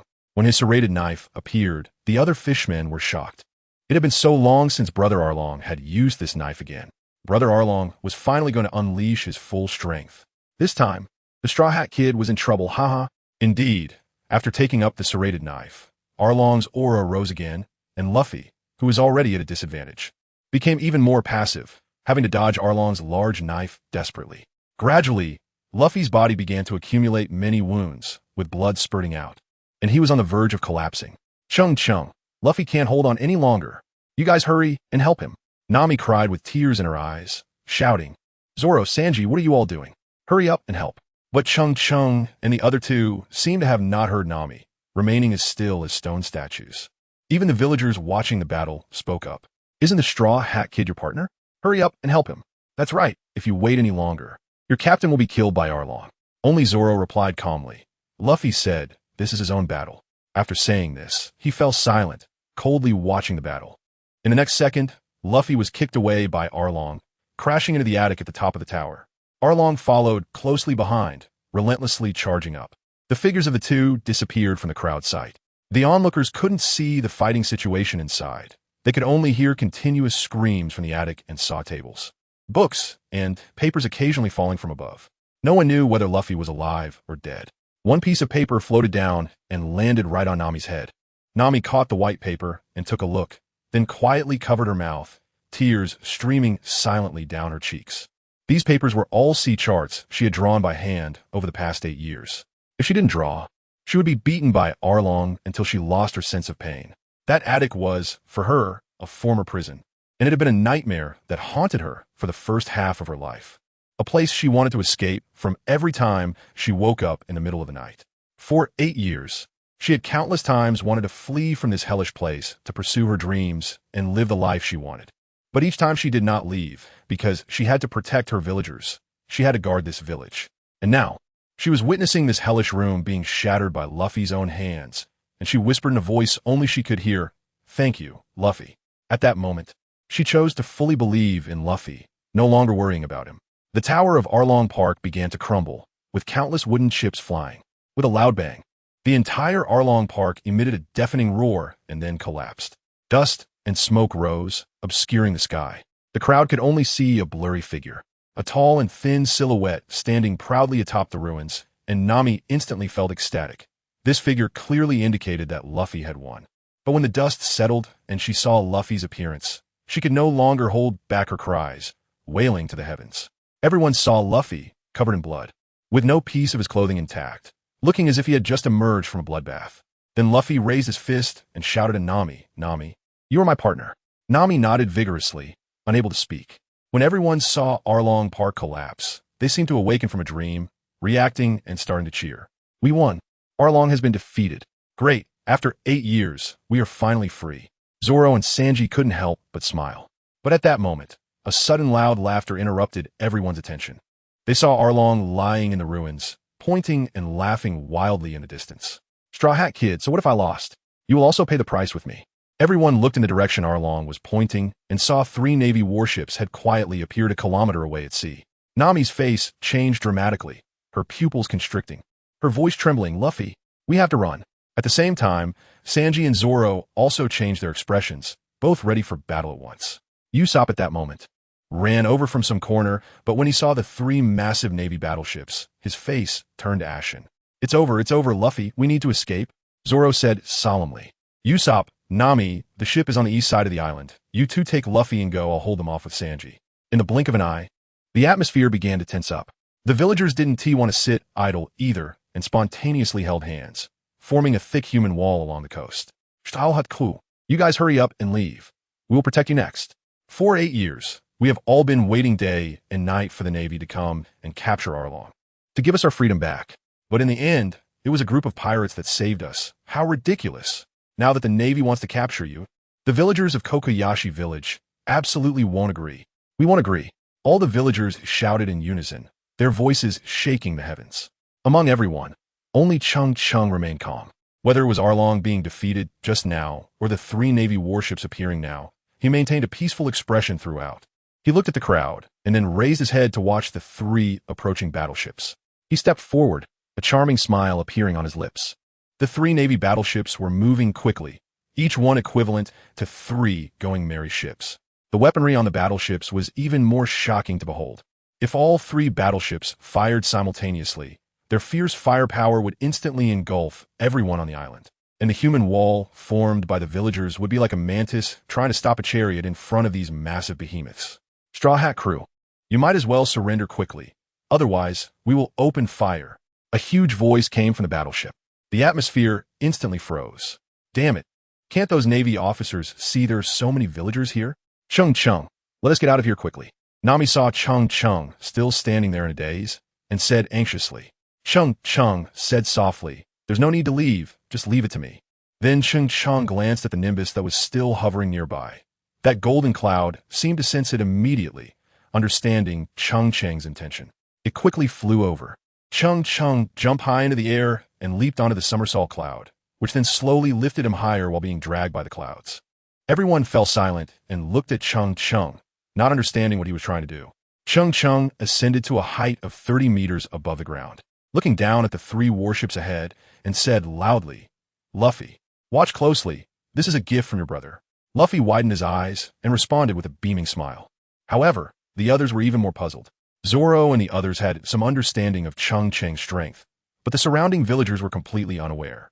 Until now, Cheng Cheng had not shown his abilities in front of them, so no one understood the strength of this white-haired youth. At this moment, Zoro gradually thought of a possibility in his heart, but soon after, he quickly shook his head, denying this unrealistic idea. Looking at the 3 towering warships ahead, what kind of strength would it take to take them on one-on-one? Even so, Zoro couldn't help but start to feel excited. As a swordsman, after witnessing Cheng Cheng's sword that split the sea, he became enamored. He knew that Cheng Cheng was much stronger than him. Perhaps his next goal shouldn't be to surpass Mihawk, but rather to first surpass Cheng Cheng, this peer of his. Everyone looked at Cheng Cheng with a mix of confusion, anticipation, and excitement. Under the gaze of everyone, Cheng Cheng moved. He stood atop the nimbus, slightly turned his body, bent his knees, and took a horse stance, with both hands together, clasping them at his waist. Then he slowly closed his eyes, adjusting his breathing. Gradually, his breathing rhythm seemed to quietly merge with the surrounding sea. He spoke very slowly, water breathing. "Turtle School, Kamehameha." Everyone's eyes widened, not daring to miss a single detail. Suddenly, a bluish-white light appeared in Cheng Cheng's hands, and in the blink of an eye, it rapidly expanded, forming a giant sphere of light that pushed his hands apart. But soon, Cheng Cheng began to compress the light sphere, continuously shrinking it to the size of a watermelon. Cheng Cheng shouted loudly, aiming the light sphere at the 3 battleships, and suddenly pushed it out. The light sphere, containing terrifying energy, flew out at an extremely fast speed. The moment it left Cheng Cheng's hand, it rapidly expanded like a runaway wild horse, becoming a massive entity. To the eyes of everyone, they only saw that huge blue and white light sphere erupting from the center of Cheng Cheng's palm, forming a long beam of light in the air that crashed into one of the battleships. Soon, all 3 battleships were pierced by the light beam, exploding one after another like a string of candied hawthorn. With a loud bang, the earth shook and water splashed everywhere. The calm surface of the water suddenly erupted into towering waves, countless wooden planks and debris flying everywhere, engulfed in roaring flames. Those Navy men on the battleships, some were still unaware of what had happened. They only saw a white blur before completely leaving this world. Some lucky ones, standing at the bow and stern of the ships, were not directly hit by the light beam and survived, now frantically looking for a plank to float on. The once silent sea was now filled with the screams of the Navy. Everyone was loudly questioning, "What happened? Can anyone tell me what exactly happened?" Most of the responses were also filled with sobs. "I don't know, we all don't know. It was the Straw Hat crew, I saw it. They attacked us on the island." After a long while, an unknown soldier finally provided a more rational answer. Now, it was not just the Navy on the battleships who were shocked, but even all the villagers on the island, including the Straw Hat crew, were all stunned in place. A massive shock appeared in everyone's pupils. Only Luffy grinned widely and laughed first, excitedly saying, "Wow, Cheng Cheng bro, you're amazing. Ace will be surprised to see you." At this moment, Cheng Cheng had already landed from the flying nimbus, patting Luffy's shoulder and playfully scolded, "You little brat, have you forgotten? When you and Ace were kids, you were no match for me. Only Sabo could spar with me." "Ha ha, big brother is right." Luffy laughed heartily, overjoyed. Zoro secretly tightened his grip on the hilt of his sword. Wasn't this guy supposed to use a sword? Or was that just now? Moreover, in that instant, his breath seemed to merge with the entire sea. How did he do that? "No, I must surpass him. Starting today, I will double my training." Sanji lowered his head, constantly smoking, trying to suppress the shock in his heart. "Haha, Cheng Cheng bro, I knew I wasn't wrong about you. I knew you were invincible." Usopp laughed loudly, no longer showing the fear he had when he saw the Navy. Nami stared wide-eyed at Cheng Cheng, carefully observing him, as if it was only at this moment that she truly realized what kind of person Cheng Cheng was. It was then that she truly understood why Cheng Cheng did not help during the battle between Luffy and Arlong. Because this person was confident he could save Luffy in any situation. Everything was under his control. She then glanced at Luffy, who was still grinning foolishly, and sighed. These two brothers are both freaks. Nami then looked at Cheng Cheng with a puzzled expression and asked, "What were you doing before? You weren't also a pirate, were you?" Cheng Cheng hadn't had the chance to speak when Luffy jumped in to answer. "My brother? He's in the Navy, taken to the Navy headquarters by my grandpa 10 years ago." Nami instantly felt her worldview being overturned. At the same time, at the distant Navy headquarters, an urgent call for help was received. "This is Colonel Curry from the Navy's 32nd Division, Navy ID 00598. I am reporting an urgent situation to headquarters. The Straw Hat crew poses a great danger. They not only defeated Arlong and his gang, but also destroyed 3 of our Navy warships in one blow.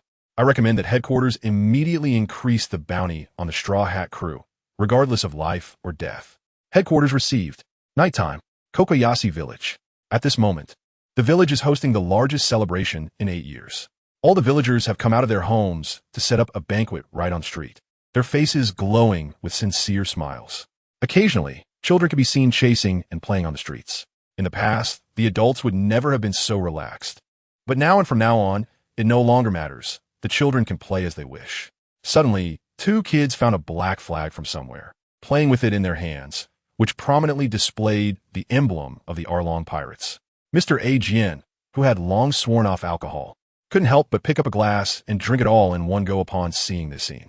Zoro leaned against the wall alone, gulping down beer. With a table in front of him piled high with grilled meat, taking a sip of beer and a bite of meat was simply too enjoyable. Sanji, on the other hand, kept weaving through groups of women, flirting with young and beautiful ladies, occasionally shaking his hips to show off a bit of charm. Cheng Cheng was not interested in any of this. After 10 years, he finally met Luffy. However, the two brothers did not speak. They were both focused on stuffing food into their mouths. Cheng only ate meat, so while eating, he would glance at what dishes were on the table and what kind of meat was available. But Luffy was different. He ate with his eyes closed, opening his mouth wide to shove food in. Whether it was chicken legs, roasted lamb, vegetables, fruits, or pastries, he didn't even look at them. Just made sure to get them into his mouth first. "Where's the meat? Hurry up and bring more dishes. I'm running out of food," Luffy said with his mouth full, mumbling indistinctly. Fortunately, the other villagers around could probably guess what Luffy meant and quickly called for more meat to be brought out. Cheng glanced at the crowd, but did not see Usopp. Forget it, it didn't matter. He must be off bragging with a group of kids, probably talking about how impressive Arlong and his gang were, and how he was even more impressive. If Arlong's gang ran into him, they could only blame their bad luck. As for Nami, Cheng thought she must have gone to say goodbye to her mother. By midnight, the stars shone quietly and summer insects chirped. The village was still brightly lit. Many drunken villagers had simply passed out on the road, lying on their backs.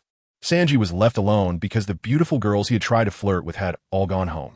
So he went over to Zoro, smoking a cigarette and chatting with him. Cheng glanced at Luffy, who was already full and asleep, and smiled helplessly. He raised his glass and stood up, walking towards Zoro and Sanji.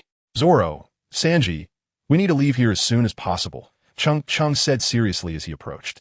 Zoro thought for a moment and understood Cheng Cheng's meaning, nodding in agreement. "Yes, as long as we stay here for a day, the Navy will eventually come back. Only by leaving here can Kokoyashi Village truly return to peace."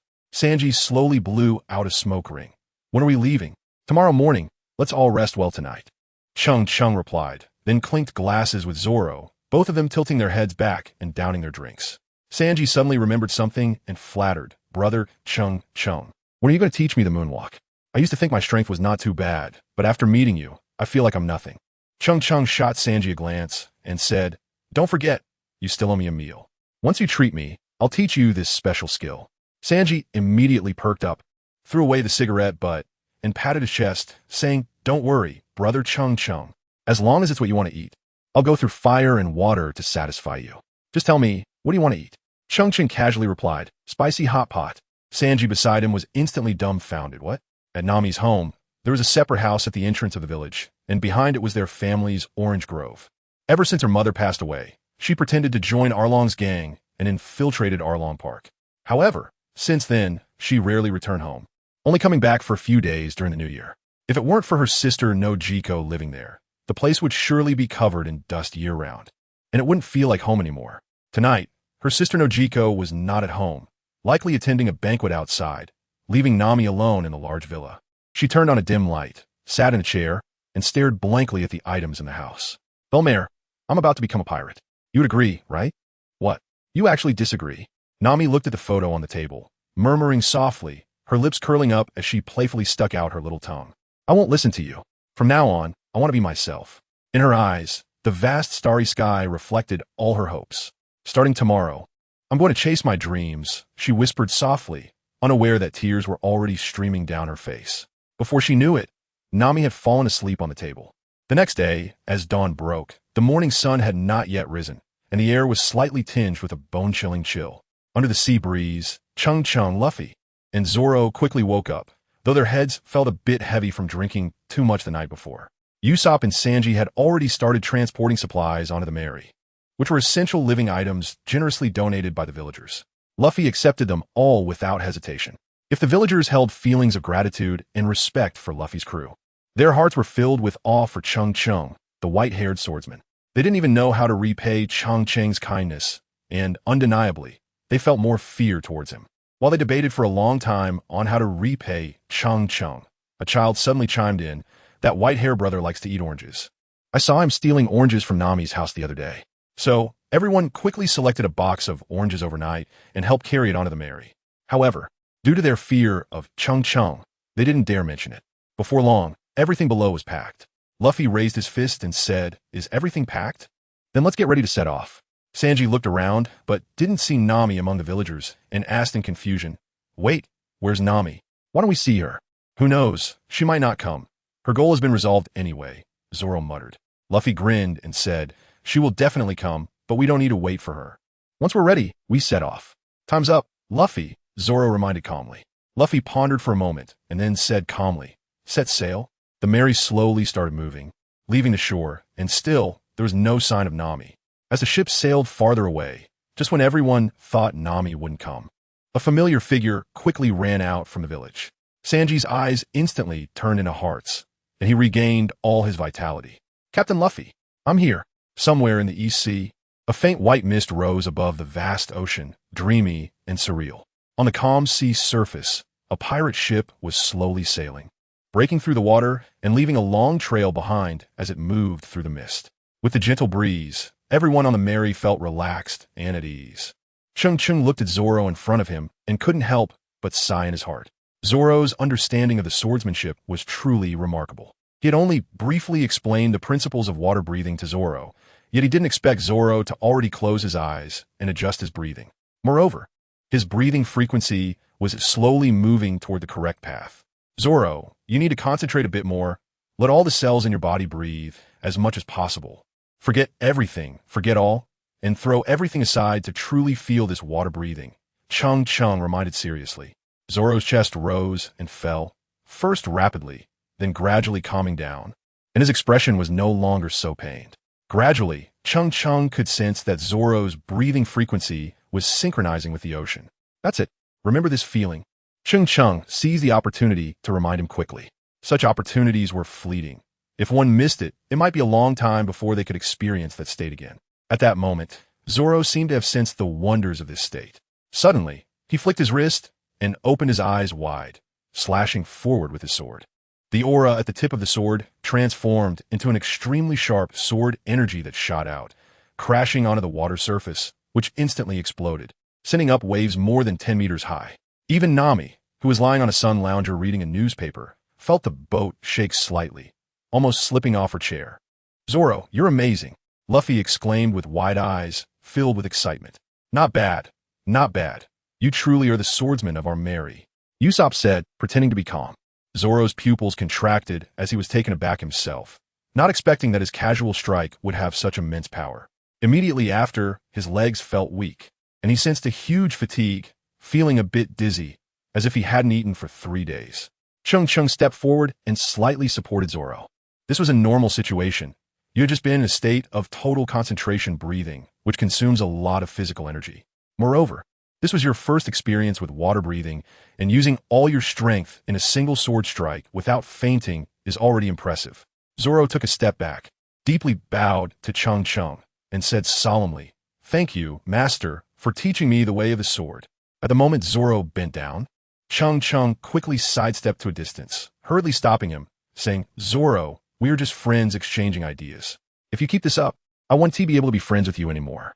Zoro could only stand up helplessly and said seriously, "Such an unparalleled swordsmanship is priceless. I will never forget the grace of brother Cheng Cheng imparting the way today." Cheng Cheng smiled slightly and didn't care about it all. He knew very well what kind of person Zoro was. Even before coming to this world, during his student days, he had already regarded Zoro as an idol. At that moment, Sanji, who was cooking in the room, walked over holding a large iron pot, cursing, "Was it that beast who did this? Do you know it almost ruined my food?" Usopp quickly pointed at Zoro and said, "It was Zoro. That sword he just swung was like throwing a bomb into the sea. Damn it, what did you get so strong?" Sanji complained, then looked at Zoro's expression and then at Cheng Cheng and instantly guessed what was going on. He put down the iron pot and rushed over to directly hug Cheng Cheng's thigh, saying, "Brother Cheng Cheng, I've made the spicy hot pot for you. Come and taste it." Cheng Cheng looked down at the mischievous Sanji and helplessly said, "We're just eating. What are you doing?" With that, he kicked Sanji away, and Sanji flew into the air like a kite. After spinning several times, he finally landed steadily. At that moment, Luffy also noticed the treasure in the iron pot. He stretched his nose, sniffing around with a look of ecstasy, and shouted, "Sanji, what are you cooking? I want to eat too." As he spoke, Luffy reached out his arm to lift the pot lid, but Sanji hurriedly kicked Luffy's hand away. The pain made Luffy quickly retract his arm, muttering, "Sanji, you're such a stingy guy. This pot is for brother Cheng Cheng. Just wait a bit," Sanji replied, then turned around, looking at Cheng Cheng with a flattering demeanor. At this moment, Cheng Cheng was also quite looking forward to it. He hadn't had his favorite spicy hot pot in a long time. If he could really eat it in this world, it would be a great enjoyment. Cheng Cheng quickly approached the past, and a spicy and fragrant smell greeted him. That's right. It's a familiar taste." After lifting the lid of the pot, Cheng Cheng's eyes widened, and he couldn't help but exclaim, "Wow. Luncheon meat, shrimp, sea cucumber, potatoes, enoki mushrooms, squid, meatballs, everything you could want. This is definitely a luxurious version of spicy hot pot." Cheng Cheng couldn't help but look at Sanji. This guy. When he first told Sanji about the basic ingredients and flavors of the spicy hot pot, he never expected that this guy could make a taste almost identical to it. "I haven't found the beef balls you mentioned for now, so I used fish balls as a substitute," Sanji said somewhat shyly. Cheng Cheng ignored him and quickly stuffed a piece of potato chip in his mouth. Delicious. "Sanji, you really are a talent. Don't worry with this. I'll teach you the moonwalk this afternoon." Sanji, seeing Cheng Cheng genuinely happy, couldn't help but laugh heartily. This was the greatest compliment for a chef. Then Luffy and Usopp couldn't hold back anymore and begged to have a bite. Just as they were playing and fooling around, a messenger seagull flew over and dropped a paper that looked like a flyer. Nami noticed the flyer immediately, walked over to pick it up, glanced at it, and her face turned pale as she let out a loud scream. It's over, we're doomed." Upon hearing Nami's painful scream, everyone quickly looked at the flyer. They saw that it prominently featured Luffy's laughing face, with a string of numbers below, 60 million berries, dead or alive. Everyone finally recognized that this was not a flyer, but a bounty notice signed by the Navy headquarters. Luffy instantly grinned and laughed. "We've finally become wanted criminals, ha ha." In an instant, everyone started to cheer. Only Nami sat there with a pained expression. "You guys have no idea how serious this is, do you? A pirate who just debuted with a bounty of 60 million berries is unprecedented at the Navy headquarters. It seems we can't stay in the East Blue any longer. We need to hurry to the Grand Line." The Mary was filled with a fragrant aroma. In front of Cheng Cheng, a pot of spicy hot pot was quickly finished. He comfortably lay back in his chair, patting his belly and fully enjoying the hard-earned leisurely time. Sanji, ignoring the desperate pleas of Luffy and Usopp, hurriedly went to the kitchen to open a bottle of red wine and eagerly brought it to Cheng Cheng. After Cheng Cheng took the wine glass, he said contentedly, "Sanji, since you're so sincere, I will also keep my word and teach you the moonwalk right now." Sanji was instantly overjoyed and hurriedly moved behind Cheng Cheng to massage his shoulders. The principle of the moonwalk is actually quite simple. It's about quick foot movement. As long as you're fast enough, you can create enough lift by stepping on the air, making it seem like you're floating. Cheng Cheng said leisurely. However, this is a secret technique of the world government's CP9. Even if an average person understands the principle, it's still very difficult to achieve. Take Usopp, for example. You could explain the principle to him 100 times, and he still wouldn't be able to do it. But you, with more practice, might have a chance. Sanji, who was massaging Cheng Cheng's shoulders, suddenly stopped his movements and asked in confusion, "Brother Cheng Cheng, what you said I've actually figured out these days. But is there some kind of secret to it?" "No," Cheng Cheng replied firmly. Sanji was immediately dumbfounded and felt a bit dejected. Cheng Cheng said slowly, "If there really is a secret, it must be persistent practice. It's true, I was still holding on to a fluke mentality. I should have understood long ago that there are no shortcuts when it comes to martial arts." Sanji quietly lit a cigarette, took a deep puff, and looked up at the sky. Over the next few days, Cheng Cheng and Luffy could almost hear the sound of plop as Sanji fell into the water at every interval. This was Sanji practicing the moonwalk. On the very first day, he couldn't even manage to step in the air. But by the third day, he was able to step in the air 5 or 6 times. However, he still couldn't control the direction of his steps or the distance he flew, which led to him flying off the old deck and landing in the sea after a few steps. Fortunately, having grown up in a floating restaurant, Sanji was quite a good swimmer. After swimming a few laps in the water, he would climb back up to practice the moonwalk again. Half a month later, Sanji was still falling into the water, but by then he could continuously step in the air more than 10 times. Later on, he simply started practicing directly in the sea, stepping on the moonwalk to fly onto the deck, and several times he landed right on top of Zoro, leading to many fights between the two. One day, the Mary was still sailing smoothly on the sea. Luffy was sitting at the bow of the ship, bored and looking at the scenery, when he somehow became interested in Cheng Cheng's big sword and curiously walked over. "Big brother, your sword is so big, and it's made of stone. What if it breaks someday?" Luffy said as he reached out to grab the sword of Jinhai. Cheng Cheng saw this and immediately put the Jinhai sword behind him. "Luffy, you can't touch this sword." "Why not? You're such a cheapskate, big brother," Luffy pouted and complained. Cheng Cheng wanted to explain things to Luffy properly, but he didn't expect that Luffy had quietly stretched out his arm and grabbed the Jinhai sword at some point. "Huh? How about my big brother's sword? You won't let me have it, so I'm just going to take it." Luffy laughed heartily, looking as happy as a child. Cheng Cheng looked at him, shook his head helplessly, and began to count down in his heart. 1, 2, 3. Just as he finished counting, Luffy's body went limp and fell onto the deck, rolling his eyes and foaming at the mouth. Zoro and Nami rushed over in a panic and asked, "What happened to Luffy?" Cheng Cheng pointed to his Jinhai sword and said, "This Jinhai sword is made entirely of Hailu stone, a special mineral found in the deep sea. Anyone who touches it who has the ability of a devil fruit will become weak and lose their original powers. Moreover, my Jinhai sword is different from ordinary Hailu stone. It has been refined and forged again. So, that's why Luffy ended up like this. But don't worry, he'll be fine in a little while." Nami couldn't help but scold, "Fool, you deserve it." Then she left to continue reading her newspaper, ignoring him. Zoro, curious, reached out to grab the Jinhai sword. Cheng Cheng saw this, and didn't stop him, just reminded him it might be a bit heavy. "No problem," Zoro replied casually, confidently picking up the Jinhai sword. However, as soon as he took the sword, his expression changed dramatically. He immediately used both hands to lift the Jinhai sword and looked at Cheng Cheng with a bewildered expression. "You call this a bit heavy? This must weigh close to 100 pounds. Cheng Cheng immediately burst into laughter. There aren't many things that can make Zoro suffer. However, carrying such a big sword around all day is indeed a bit inconvenient. I wonder when the system will reward me with a treasure that has storage functionality. Once I have a space treasure, it will be much more convenient in the future." Cheng Cheng thought to himself, and the sound of the system echoed in his mind.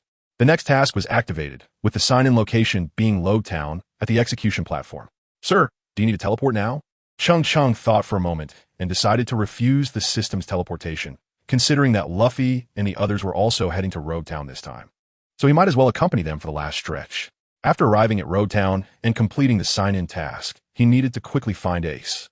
After all, Ace's situation was the most urgent. 3 days later, Cheng Cheng is on the Melee ship and can already see a small island ahead. The island has a dense town, and many ships are docked at the port, including several pirate ships flying the pirate flag. System, check the environment to see if we can cultivate the illusory beast spirit tree. Okay, sir. The system is currently checking. Detection failed. Cultivation conditions not met. Cheng Cheng sighed, having failed as expected. He looked at his brother Luffy and said, "Little brother, let's part ways here. After I reach Road Town, I should go find Ace. Big brother, will you come back after you meet Ace? Can you stay on my going merry forever?" Luffy mumbled, rubbing his hands. Cheng Cheng patted Luffy's shoulder and said seriously, "After I fulfill my own dream, I will definitely come back to the ship to accompany you. Big brother, what is your dream? Luffy asked happily. Cheng Cheng was silent. At this moment, he didn't even know how to express himself. In his previous life, when he saw Ace's death in that episode, he was so angry that he picked up a shoe from the ground and threw it at the TV. So, when he first arrived in this world, there was only one thing on his mind: to become stronger at all costs, to save Ace during the Marineford War. After Cheng Cheng bid farewell to everyone, he stepped onto the moonwalk and leaped into the air. Nimbus! Cheng Cheng shouted at the sky. A golden cloud, trailing a long streak, quickly flew over from the distant horizon. In an instant, it was beneath Cheng Cheng's feet. Following that, under the watchful eyes of Luffy and the others, it flew ahead to Logtown. Luffy couldn't help but say, "So cool. I wish my big brother would give me the Nimbus." "Yeah, I want one too," Nami said reluctantly from the side. Having flown around on the Nimbus several times in the past few days, Zoro stretched and said helplessly, "Let's hurry into Logtown. I need to buy 2 more swords at the weapon shop. Otherwise, how can I call myself a 3-sword style swordsman with only 1 sword?" Meanwhile, at the Marine branch in Logtown, a receptionist's face changed dramatically upon seeing a message from the fax machine and hurriedly left the information room. With a loud bang, he pushed open a door to a room at the top of the Marine branch. Inside the pitch-black room, smoke swirled, making it impossible to see anything. He could only endure the pungent smell of cigar smoke and hurriedly said, "Colonel Smoker, bad news. The headquarters reported that Monkey D. Luffy and his crew are heading to Logtown. He is a pirate with a bounty of 60 million right from start, and the headquarters demands you capture him immediately." A disdainful voice came from the darkness. 60 million right from the start? That's quite high. He defeated Captain Creek and Arlong in the East Blue. He is definitely a ruthless pirate. "Colonel Smoker, you must not take this lightly," the receptionist quickly explained. "Moreover, we received reliable information that during their time in Kokoyashi village, someone from the Straw Hat crew sank 3 Navy warships with a single blow, but it's still uncertain if it was Luffy himself." The voice in the darkness grew more dismissive. "What are you fussing about? It's just a small matter. How have I taught you? Always stay calm in the face of major issues, understand?" Hearing Colonel Smoker's calm voice, the receptionist seemed to quiet down and saluted. "Yes, Colonel Smoker, I was too anxious." In the darkness, Smoker slowly stood up and pushed open a nearby window. A ray of sunlight immediately shone through the window, dispersing the thick smoke in the room. Smoker, bare-chested, looked fierce and said disdainfully, "Since arriving in Logtown, no pirate has ever escaped from my grasp. Come with me, let's see what he's made of." At that moment, the smoke quickly dissipated, and the dark room gradually became bright. "Ah, Colonel Smoker, behind you," the receptionist exclaimed in terror, pointing at the sofa behind Smoker.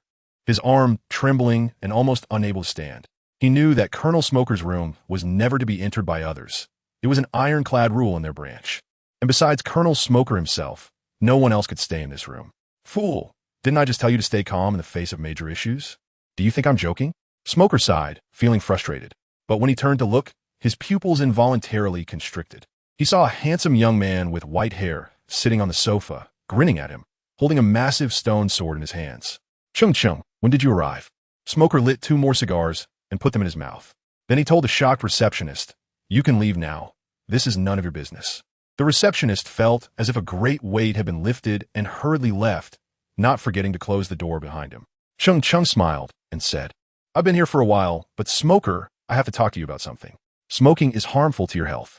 You, it seems, have gotten quite a bit stronger since leaving the Navy headquarters, sitting next to me without me noticing at all." Smoker exhaled a large smoke ring and said, "Not too bad, maybe a little stronger than you." Cheng Cheng replied lazily. Smoker laughed and scolded, "You little brat. Come on, what's going on? With your temperament. You definitely wouldn't come looking for me if nothing was up. Brother Smoker, I don't have anything else. It's just that it's been a while since I've seen you. How about we have a good drink today? Let's not stop until we're drunk," Cheng Cheng said playfully.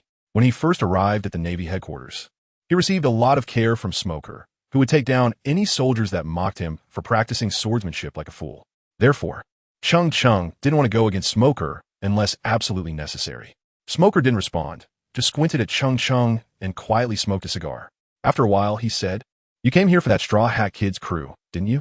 Cheng Cheng sincerely praised with a thumbs up, "Brother Smoker, you truly have a keen insight and exceptional judgment." "What nonsense exceptional judgment?" Smoker spat and disdainfully replied, "You, a martial arts fanatic, what nonsense are you talking about wanting to drink with me?" Don't think I don't know that during your time at the Navy headquarters, you spent almost all your time practicing swordsmanship, to the point that you would even dream about it while sleeping.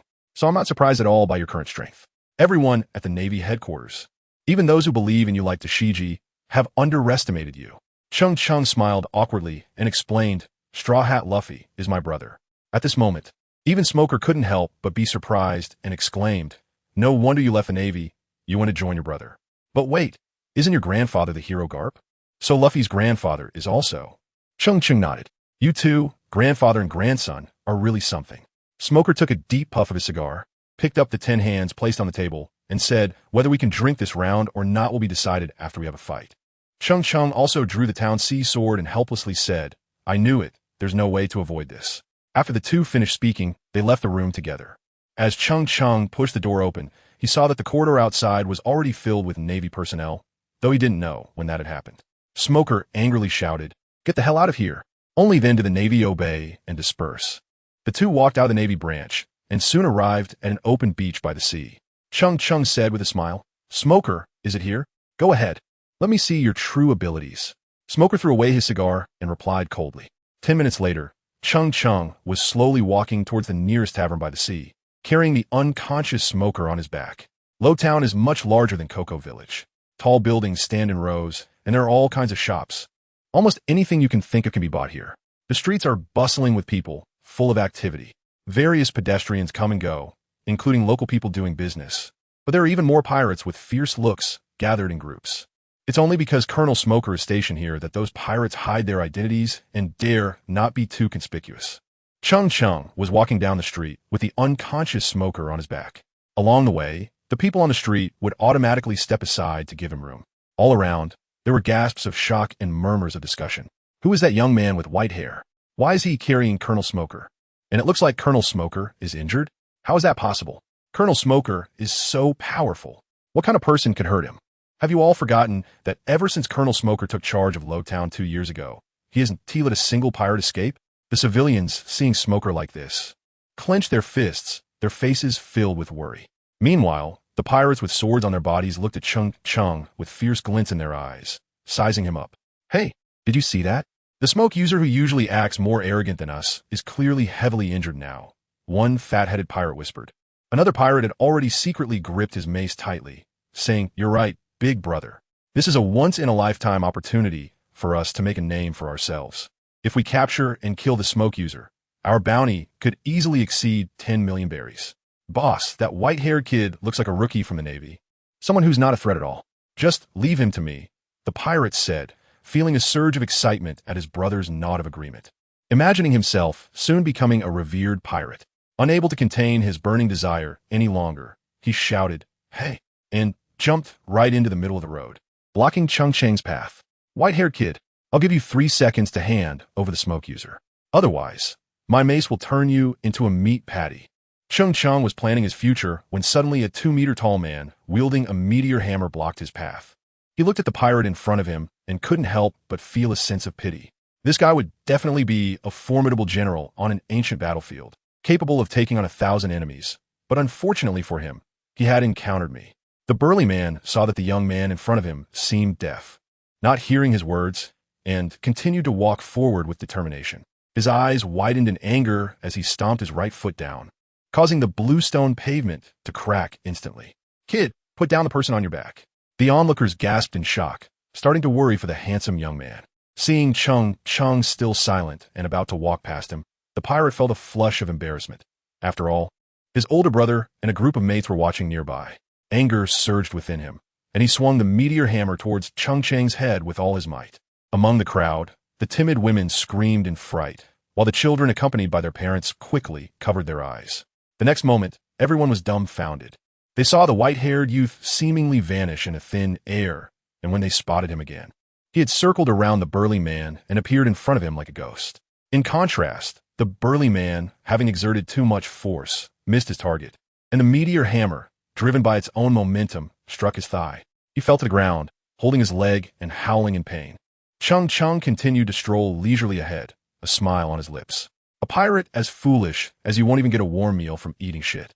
At this moment, the group of pirates behind had also reacted, The white-haired boy was definitely a powerful adversary they couldn't afford to provoke.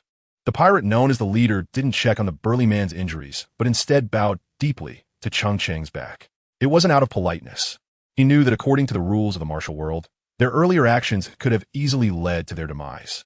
Cheng Cheng's lips curled up slightly, revealing a hint of amusement. No wonder he could be the leader among a group of fools. At that moment, a little girl about 5 or 6 years old happily ran over while eating ice cream. Suddenly, she lost her balance and tripped over the heavy man's meteor hammer, stumbling directly before falling and crashing into the pirate leader's calf. Instantly, the pirate leader's pants were splattered with creamy white ice cream. The little girl looked at the pirate chief in terror and burst into tears. My ice cream. The pirate leader, who was sincerely worshipping the strong, turned his head and saw his calf covered in ice cream, his eyes instantly turning icy cold.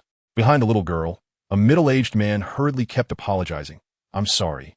I'm sorry. I'm sorry. I'll buy you a new pair of pants right away. Upon hearing the man's apology, the pirate leader's expression not only didn't soften, but grew even colder. The once lively street suddenly felt a chill in the air. Cheng Cheng, who had already walked 50 meters away, paused in surprise and bent down to place Colonel Smoker on a nearby wooden chair. The people around felt a chill in their hearts. They knew that this little girl was doomed. They hadn't realized that the white-haired young man was a powerful figure. However, this time, the little girl definitely had no chance of surviving. The middle-aged man seemed to sense something, and with a thud, he knelt on the ground, repeatedly bowing his head. I'm sorry, please spare my daughter. I am willing to compensate. I will pay any amount. The pirate leader didn't even glance at the man begging on the ground. He snorted coldly, raising a massive hand high, which seemed to bring forth a faint sound of wind. In the little girl's eyes, the originally blue sky suddenly turned dark, and the whole world became engulfed in darkness. Just at that critical moment, a brilliant and dazzling blue blade flashed by. The pirate leader's entire arm was severed, completely separating it from his body. Ah, my hand! The little girl's hair swayed gently, as if brushed by a light breeze. She didn't feel the pain she had imagined. Instead, she felt an endless warmth. Carefully, she opened her eyes and saw a white-haired older brother, resembling an angel, holding her in his arms. Cheng Cheng knelt down beside the middle-aged man and slowly handed the little girl to him.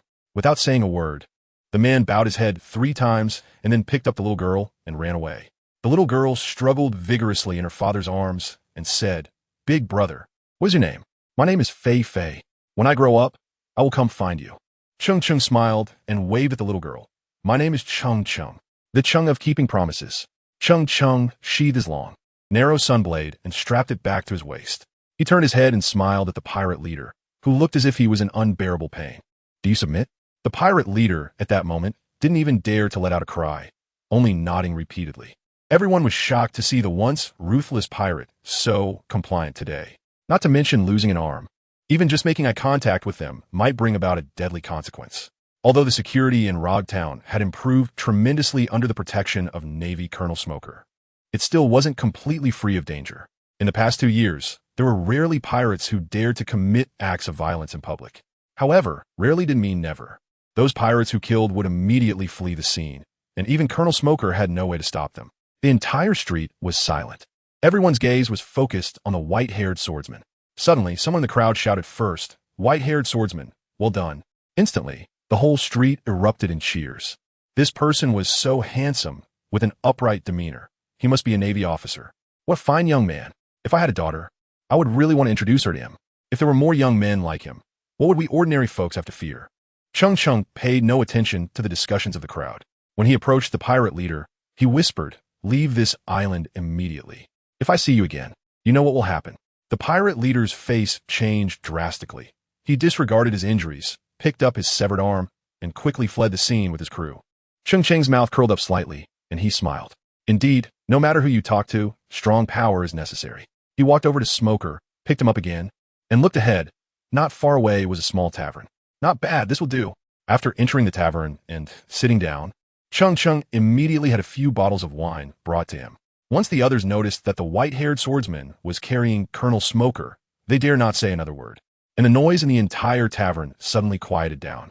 After a while, they noticed that Smoker was just sleeping and did not do anything else, so they felt reassured and boldly resumed drinking with their companions. Cheng Cheng didn't pay attention to the gazes of others and just focused on drinking. Smoker, why do you have to fight me when we could just enjoy a drink together? Now look, I can only drink fine wine while you're passed out. But don't worry, once today is over and Luffy leaves this place, I'll let you go back. At that moment, the tavern door was suddenly pushed open with force. Everyone instinctively turned to look at the entrance. A girl who appeared to be around 18 years old walked in. She was tall, wearing a beach short-sleeve shirt, with a beautiful face and pink glasses, and she held a white long knife in her left hand. The elegant and quiet aura she exuded revealed a hint of uncontainable sharpness. The allure of such a woman was lethal to any man. A drunken pirate, seeing a beauty, wanted to approach her to flirt. Just as he was about to speak, his companion slammed him down onto the table. Are you crazy? We usually avoid this woman, especially since Colonel Smoker is here today. If you want to get yourself killed, don't drag us into it. The pirate, who was in pain, finally woke up after hearing the name Smoker. She quickly scanned the tavern and soon fixed her gaze on one person, Cheng Cheng. After hearing the sound, Cheng Cheng turned his head and was slightly taken aback.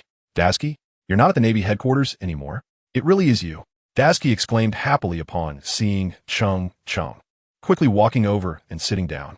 Not long after you left, I was reassigned and have been following Colonel Smoker since then. After sitting down, Dasky noticed Colonel Smoker sprawled on the table, sound asleep like a dead pig. Her expression changed slightly as she looked at Cheng Cheng with a questioning gaze. It's nothing. It's nothing. We haven't seen each other in a while, so we just came here to have a drink. I didn't expect the Smoker to pass out after just one bottle. Cheng Cheng explained with a smile. He's really all show and no substance. Dasky looked at Cheng Cheng with suspicion. She reached out her slender fingers and gently touched Colonel Smoker's wrist, frowning slightly, but she didn't say much more. Cheng Cheng calmly poured a glass of wine for Dasky, then took a sip himself and softly asked, "How did you find this place?" Dasky first blushed slightly. Then her demeanor became fierce as she angrily replied, "Don't mention it. After I finished training and returned to the Navy headquarters, someone told me that Colonel Smoker went out with a white-haired swordsman. At that moment, I guessed it might be you. When I went out to look for you, I unexpectedly encountered a green-haired pervert who kept following me."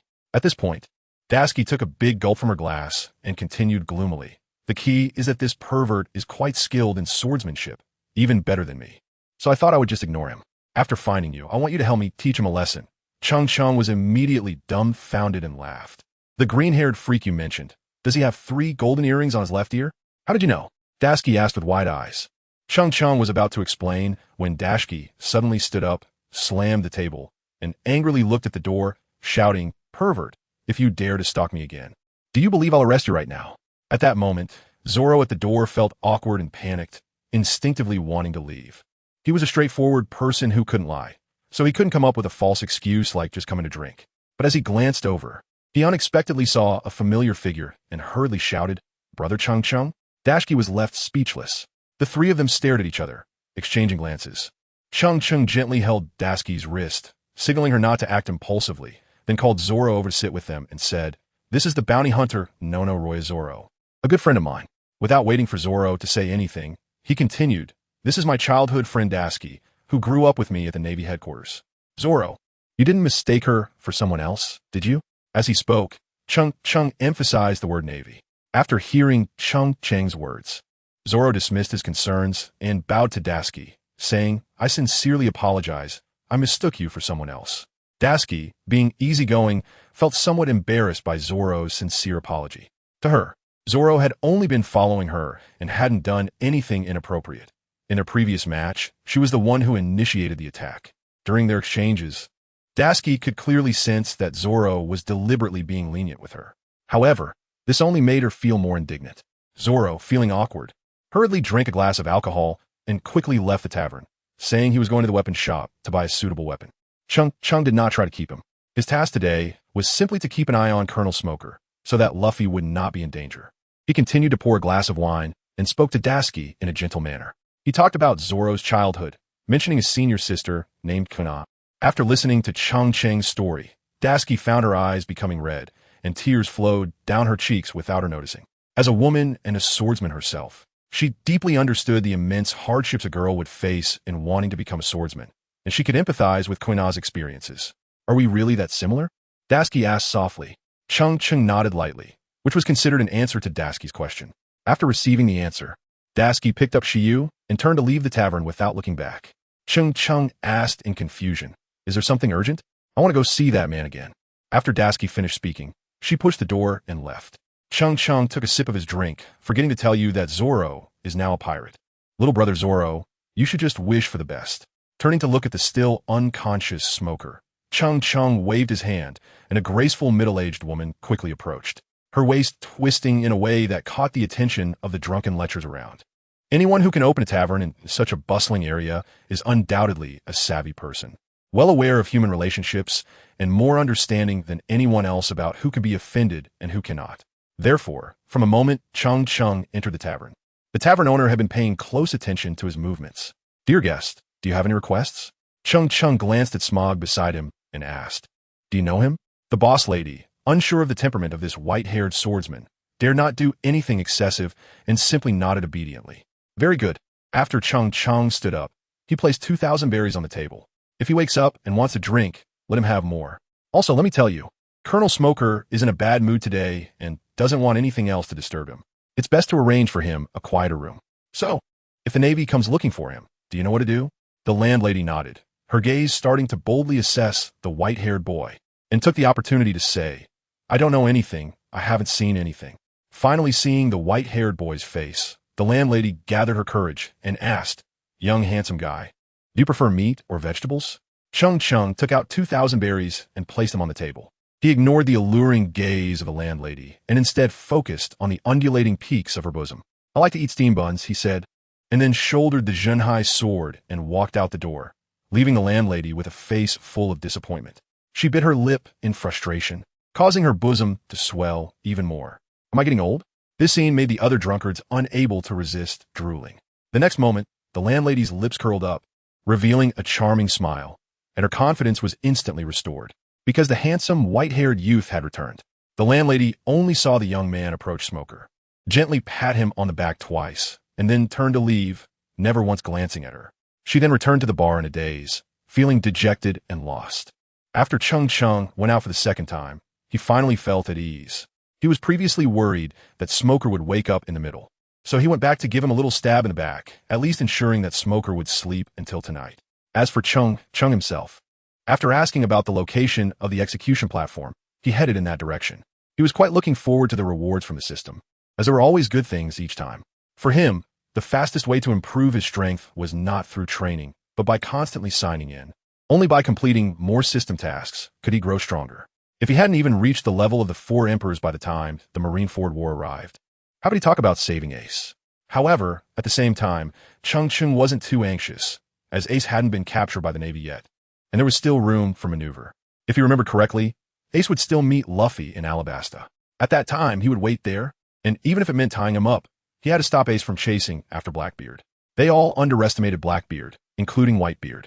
In Cheng Cheng's view, Blackbeard, who possessed the power of the dark fruit, was the most threatening person. Others, including red-haired Shanks, Kaido, and Dragon, no matter how strong they were, always had their limits. But Blackbeard was different. His dark fruit could devour 3 types of devil fruits, and with each one he consumed, his abilities would exponentially increase. He gave Cheng Cheng the impression of a protagonist from another novel who had crossed over, dominating everything in this world to fulfill his dreams. Thinking of this, Cheng Cheng couldn't help but chuckle at himself, reflecting on the notion of having a cheat. He and his system were, in fact, the biggest bug. Cheng Cheng walked towards the execution platform, which was easy to find. Before long, he saw the execution platform standing tall in the middle of the square. The square was bustling with noise and activity. There were street vendors selling toys, and some children were playing and frolicking around. Cheng Cheng walked forward and said to the system, Big brother system, please give me something good this time. It would be best if it's something that lets me fly after eating it and gives me the power to challenge the 4 emperors. While praying in his heart, he had already reached the foot of the execution platform. He looked up at the height of the platform, leaped into the air, and with a few steps in midair, easily landed on the platform. The others in the square had long been accustomed to Cheng Cheng's actions. After all, this was the place where the Pirate King had died.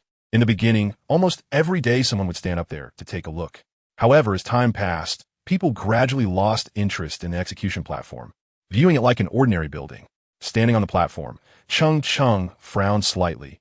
This execution platform was indeed the sign-in location, right? It was only about 2 square meters, and aside from a guillotine, there was nothing else. But why hadn't the system prompted him that the sign-in was successful yet? Cheng Cheng rested his chin on his hand, his gaze flickering. Suddenly, he saw the guillotine and thought of the scene of Pirate King Roger's death. And his eyes lit up. He knelt down, placed his head on the guillotine, and closed his eyes to feel everything around him. At that moment, the crowd in the square noticed him and began to worry about this handsome young man. Cheng Cheng slowly opened his eyes again.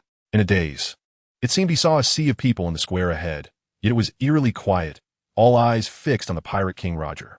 At the moment of his death, the expression on Pirate King Roger's face still bore a disdainful smile. Do you want my treasure? I left everything there. Go ahead and search for it. Congratulations, sir, on completing the execution platform sign-in task. Reward item, space ring. In this dreamlike moment, the cold voice of the system dragged Cheng Cheng's thoughts back to reality. The quiet sea of people before him vanished, replaced by a lively and peaceful scattered crowd. Looking down at his palm, a pitch-black ring had quietly appeared. Is this the space ring? The system really understands me. He put the ring on his finger, gently stroking the surface of the ring with his finger. It was jet black without any patterns, but it felt slightly resistant to the touch, somewhat like a frosted texture. After closing his eyes, he could sense that the space inside the ring was vast, at least the size of a basketball court, and in the center, there was a pile of banknotes resembling a small mountain. Cheng Cheng was taken aback, not expecting an unexpected gain. He roughly estimated that there should be at least 100 million berries. Hey, come down quickly, kid. It's dangerous up there. A kindly old lady looked up at Cheng Cheng and shouted, That guillotine is very dangerous. Be careful not to get hurt. Cheng Cheng smiled brightly and said he understood, then leaped gracefully to the ground. Next, he focused his thoughts, and the enormous Zhenhai sword was stored in his spatial ring, disappearing from sight, leaving only the azure Nicaran blade at his waist. After wandering around the square and finding a less conspicuous spot, he sat down to meditate, ignoring the affairs of the world. After a while, Luffy, with an excited expression, arrived at the execution platform below. He looked up at the long-desired execution platform and exclaimed, Finally found it. Is this the place where Pirate King Roger died? It's been 22 years. I must see the scenery that the Pirate King saw. Go, go, go. Luffy swung his arms overhead, and as they stretched, he grabbed the execution platform and flew up. The crowd in the square exchanged puzzled glances, all looking very confused. What's going on today? No one usually goes to play on the execution platform, but today, just a little while in, and 2 people have gone up. Is it really possible to see something different from up there? While everyone was astonished, black-clad figures began to surge in from all directions of the square. Some vigilant citizens, noticing this group of unidentified people, began to quietly retreat from the square. Soon, hundreds of black-clad individuals gathered at the foot of the execution platform, surrounding it completely. One of the black-clad men raised his hand abruptly, tearing off the black cloth from his body, and shouted furiously, Monkey D. Luffy, today is your day of death. Luffy looked down at the sound and saw a person dressed in a clown costume, wearing an orange cape and a big red nose. He looked familiar, but Luffy couldn't recall his name. After thinking hard for a while, Luffy suddenly realized, Oh, it's you, Garbage Captain. What Garbage Captain? I'm the captain of the Buggy Pirates, Clown Buggy. Buggy shouted angrily.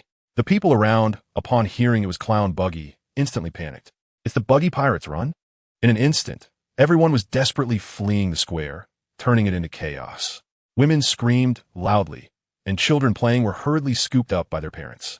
No one is allowed to leave. Clown Buggy shouted angrily, and the other black-robed figures also removed their cloaks, pulling out guns and aiming at the fleeing crowd. The crowd in the square fell silent, no one daring to move. Clown Buggy nodded in satisfaction, stretching out his arms, and proclaimed, My dear people, today I will show you a magnificent execution. What? Luffy, full of confusion, was about to say something when his body suddenly sank, and he was pressed down onto the execution platform, his neck caught tightly by a wooden board. Behind him, an unexpectedly tall man appeared, wearing a blue and white checkered scarf and with an unusually cold gaze. He sat on the board, pinning Luffy down completely. Long time no see, Rubber Kid. What about Roronoa Zoro? Is he doing well? Luffy rolled his eyes. He couldn't remember who this person was. He twisted his neck, desperately struggling to break free. But no matter how hard he tried, the wooden board around his neck remained unmoving. Clown Buggy laughed loudly. How about it, Straw Hat Kid? To die in the same place as Pirate King Roger. ISNT in honor? Suddenly, although the sky was clear, thunder rumbled and a strong wind arose. The cold wind, rising from the sea, made the people in the square shiver involuntarily. Nami, who had just finished buying supplies on the street, glanced at the unusual weather and said to Zoro and Usopp, "We need to leave here quickly. A storm is about to come." Cheng Cheng, still meditating, felt the unusual changes in air pressure and smiled. "Finally, I've been waiting for you." He opened his eyes and looked at the distant sky, seeing a dark cloud swallowing the clear sky. In an instant, the entire Rog town became dim. As for the others, they were enveloped in the fear of Clown Buggy and did not sense the impending storm at all. Clown Buggy leaped onto the execution platform, placing his knife against Luffy's neck. "Straw Hat Kid, you're about to die. Do you have any last words?" Luffy, who had been struggling for a long time without success, said with a face full of grievance, "I'm sorry. Please save me. I won't dare next time." Buggy looked at Luffy as if he were an idiot, speechless. "I came here to kill you, and you want me to save you?" The crowd looked at the boy with the straw hat on the execution platform, all feeling sorry for him. How could he provoke Clown Buggy? Now he is caught by Buggy. He is definitely doomed. Clown Buggy raised his knife side. "Forget it. No matter what you say, you're going to die today anyway." Looking at the sea of people before him, Luffy fell silent for a moment. Am I really going to die here today? 22 years ago, the scene that Pirate King Roger saw before his death must have been similar, right? In an instant, Zoro, Nami, Usopp, Sanji, and the images of his companions appeared in his mind, reminding him of the moments they encountered each other and the adventures they shared. He thought of the three brothers he swore an oath with in his childhood, Cheng Cheng, Sabo, and Ace, dreaming of future adventures together. Lastly, he gently touched the straw hat on his head, thinking of the man who gave him the hat. Suddenly, Luffy clenched his fists tightly and shouted out the vow he had made before that man. "I'm going to be the Pirate King." The square was silent. The atmosphere was terrifyingly gloomy. The sky was now covered with dark clouds, making it look like night in the middle of the day. People looked at each other with expressions of fear. Some timid individuals were already sweating, their legs feeling weak. What did he just say? Pirate King? Doesn't he know that Pirate King Roger died in Rog Town? He really doesn't care about his life. Clown Buggy chuckled, naive. "But since you've said it, then go die." He raised his knife, poised to behead Luffy. Just then a loud shout echoed through the square. "Buggy, stop!" Buggy turned to see Zoro and Sanji appearing in the distance, sneering, "Ah, it's the bounty hunter Zoro, but even you are too late to save Luffy today." Without Buggy's command, the other members of the Buggy Pirates had already rushed towards Zoro and Sanji. "You've come at the right time. Today I'll let you watch how your captain dies under my knife." Zoro looked anxious. Buggy was right. The distance was too far, and even he might not make it in time. Suddenly, Zoro thought of someone. As long as he was there, he could definitely save Luffy. He shouted to the sky, "Brother Cheng Cheng, come out quickly. Luffy is going to die." At this moment, Sanji also suddenly realized and started shouting along with Zoro. The sound was so loud that everyone in the square could hear it clearly. Who is Cheng Cheng? Is this person very powerful? I've never heard of this person. Could he be a new member of the Straw Hat crew? In the distant high-rise buildings, Dashki had already led the Navy to set up snipers, preparing to capture Buggy's pirate crew as soon as Luffy died. However, upon hearing Zoro shout Cheng Cheng's name, she immediately ordered the nearby Navy, "Put down your guns for now and wait to see the situation. No one is allowed to fire without my command."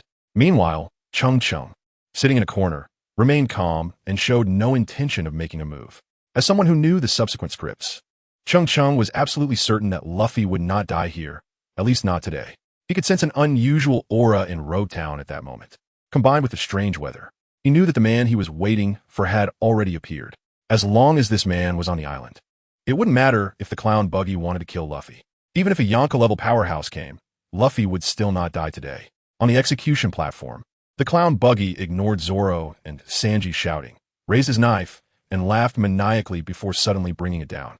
At that moment, Luffy stopped struggling. He looked at Zoro and Sanji, who were still fighting, and grinned, saying, "Zoro, Sanji, Nami, Usopp, I'm sorry. I'm going to die." In a critical moment, thunder rumbled. The entire dark sky suddenly became bright. A bolt of lightning struck down, hitting the tip of Buggy's knife. Everyone's actions came to a halt as they stared in disbelief at this scene. The Clown Buggy instantly fainted, and the entire execution platform collapsed with a loud crash, igniting a fierce blaze. Cheng Cheng was also stunned, realizing that there might be no one else in the world willing to save their son like Long did. He immediately closed his eyes and began to sense Long's aura. He had to meet this man. If he missed this opportunity, it might be difficult to meet again in the future.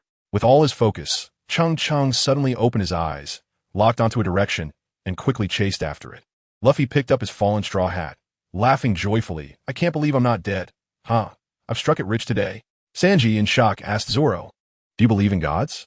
Stop talking nonsense. We need to get out of here. Zoro replied seriously. At that moment, on the tall building, a naval officer hurriedly urged, Sir, the Straw Hat crew is leaving. Even though Dasky intended to delay, the situation couldn't just be watched anymore. Charge, but instruct everyone not to fire. There are too many civilians here. Be careful not to hurt them. After hearing the orders, all the Navy surged out like a tide. Cheng Cheng locked on Long's position and immediately followed him to a secluded street. At this moment, the sky had opened up with pouring rain, and the water on the street had begun to flow along the pavement. Soon, he saw the figure ahead, a person draped in a gray robe, standing straight in the heavy rain, seemingly unaffected by the wind and rain, no matter how severe it was. Cheng Cheng also slowed down at this moment. Could he have noticed me too? The figure in gray turned his head, looking at Cheng Cheng, as if speaking to himself. The will of the ear is inheritance. The changes of the world, and everyone's dreams are all unstoppable. As long as people do not stop pursuing their dreams, freedom will eventually come. After saying this, the figure in gray suddenly vanished from sight. Cheng Cheng suddenly felt a tremendous sense of oppression, the heavy air almost suffocating him. With a thought, the Jinhai sword was extracted from a spatial ring and tightly gripped in his hand. Cheng Cheng held the Sunwheel blade in his left hand and lifted the Jinhai sword in his right hand, adjusting his breathing rhythm before instantly activating water breathing. Suddenly, an overwhelming sense of pressure surged, and the figure in the gray robe appeared before him. The gray-robed figure stepped forward and threw a punch, as if the power of the heavens and earth had converged in his fist. Cheng Cheng's heart hardened, and instead of retreating, he advanced. The Jinhai sword turned pitch black the moment it was raised, enveloping the torrential rain from top to bottom, and then struck down. Armed Haki, water-breathing. Slash of the sea. In the downpour, the gray-clad man's fist collided with the Jinhai sword. At that instant, the raindrops falling through the air seemed to freeze. Centered around the two of them, within a radius of 100 meters, all the rainwater was evaporated in that moment. On the street, the windows of the buildings on both sides shattered with a thunderous crash. Cheng Cheng retreated repeatedly, only stopping after taking dozens of steps, his entire arm numb from the shock. So strong. This seemingly simple and unadorned sword strike was the result of Cheng Cheng's 10 years of hard practice. During his 10 years at the Navy headquarters, he had only focused on 2 moves, and with the addition of armament Haki and the water-breathing technique, he still felt quite confident. However, he did not expect to feel somewhat weak when facing a master like Dragon. The man in the gray robe remained as steady as a mountain, not moving an inch. In a flash of lightning, the gray-robed man revealed a hint of an appreciative smile. Cheng Cheng, I didn't expect you to have grown to this extent. Do you know that even Sabo cannot withstand my punch? Join me in the Revolutionary Army, and I will give you the position of colonel. What do you say? I refuse, Cheng Cheng replied without hesitation. Upon hearing this, Dragon not only did not show any displeasure, but instead looked at him with great interest. Do you know how much power a colonel in the Revolutionary Army holds? How many people have broken their heads trying to sit in this position? Different paths do not conspire together. I do not have much sense of responsibility. I only want to live my own life well enough, Cheng Cheng casually replied. A person like me can at most be a carefree pirate like Luffy. Cheng Cheng shook his slightly numb arm and said irritably, Uncle Long, your strike was too ruthless. If I couldn't catch your punch, I would have been done for by now. Compared to the praise he had just given Cheng Cheng, there was a hint of surprise on Long's face as he asked back, How did you know it was me? The ability to summon wind, rain, thunder, and lightning. Besides you, Uncle Long, I really can't think of anyone else who can do that.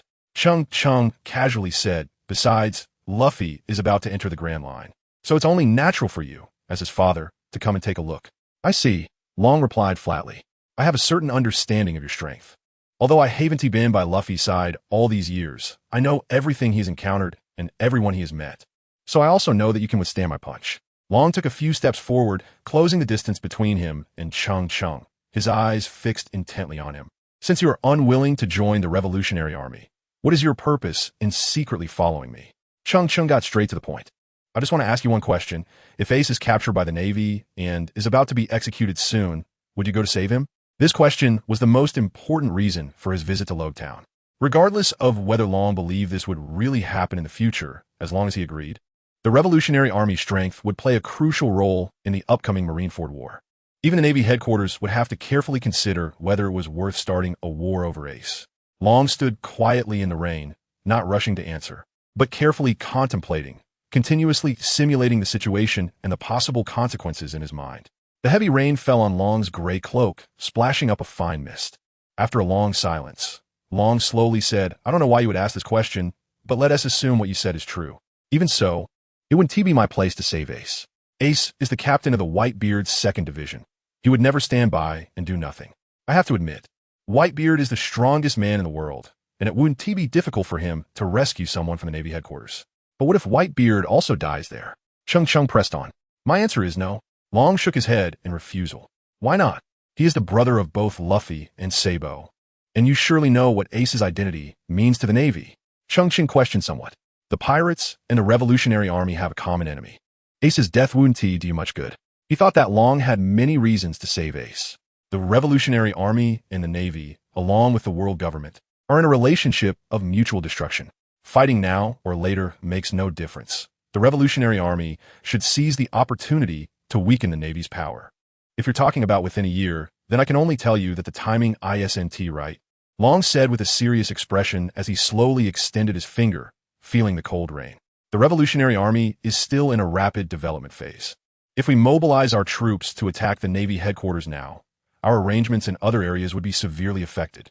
Even those regions that we have already liberated would fall into chaos again. Attacking the Navy headquarters is different from other matters. It's equivalent to declaring a full-scale war on the world government. One misstep could turn the decades of effort from countless revolutionaries into nothing. Cheng Cheng fell silent, knowing that what Long valued was the lives of all the people in the world, rather than the life or death of just Ace. Since that was the case, he had nothing more to say. After finishing his words, he stood there in a daze, having no more to say. "However, if this really happens, you can tell Sabo. If he decides to go, I won't be able to stop him," Long said as he walked. "Also, since you were by Luffy's side, I have nothing to worry about.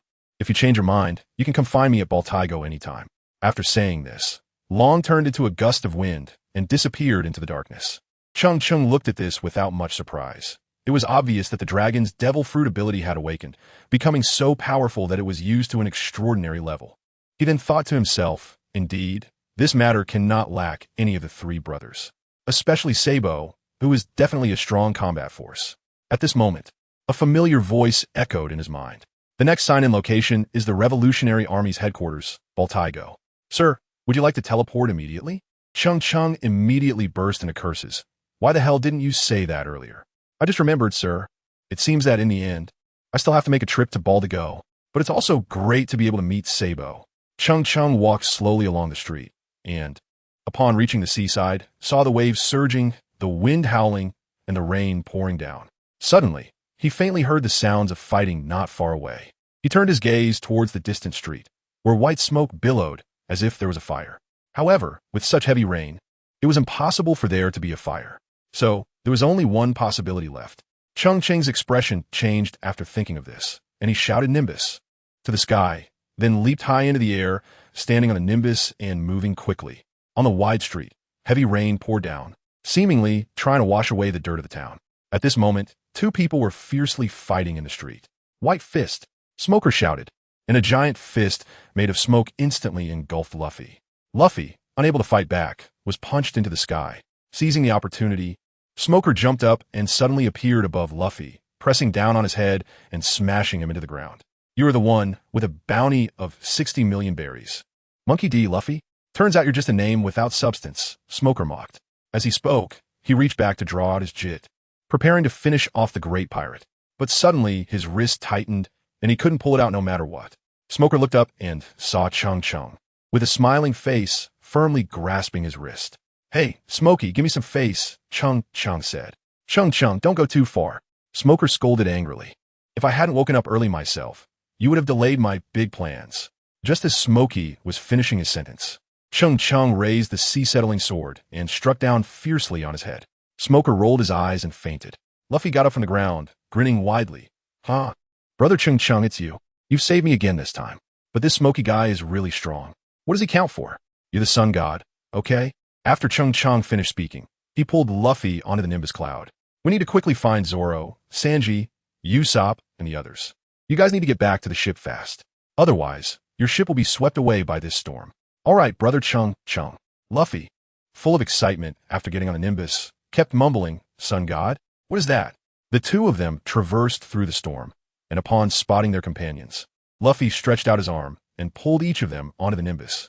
Once everyone was gathered, Cheng Cheng saw that Buggy and his crew were still tied up in the square.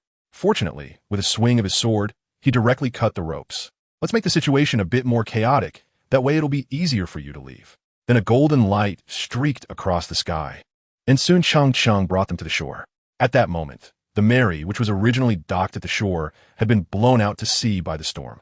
Only Nami was on the ship, desperately trying to adjust the direction of the Mary, but it was futile against the fierce storm. Luffy, Zoro, Sanji, Usopp, and Nami. Take care, Cheng Cheng said to them before directly throwing Luffy and the others from high up into the air onto the Mary. Except for Sanji, who was trying to adjust his direction with an unskilled moonwalk, the others all fell clumsily onto the deck.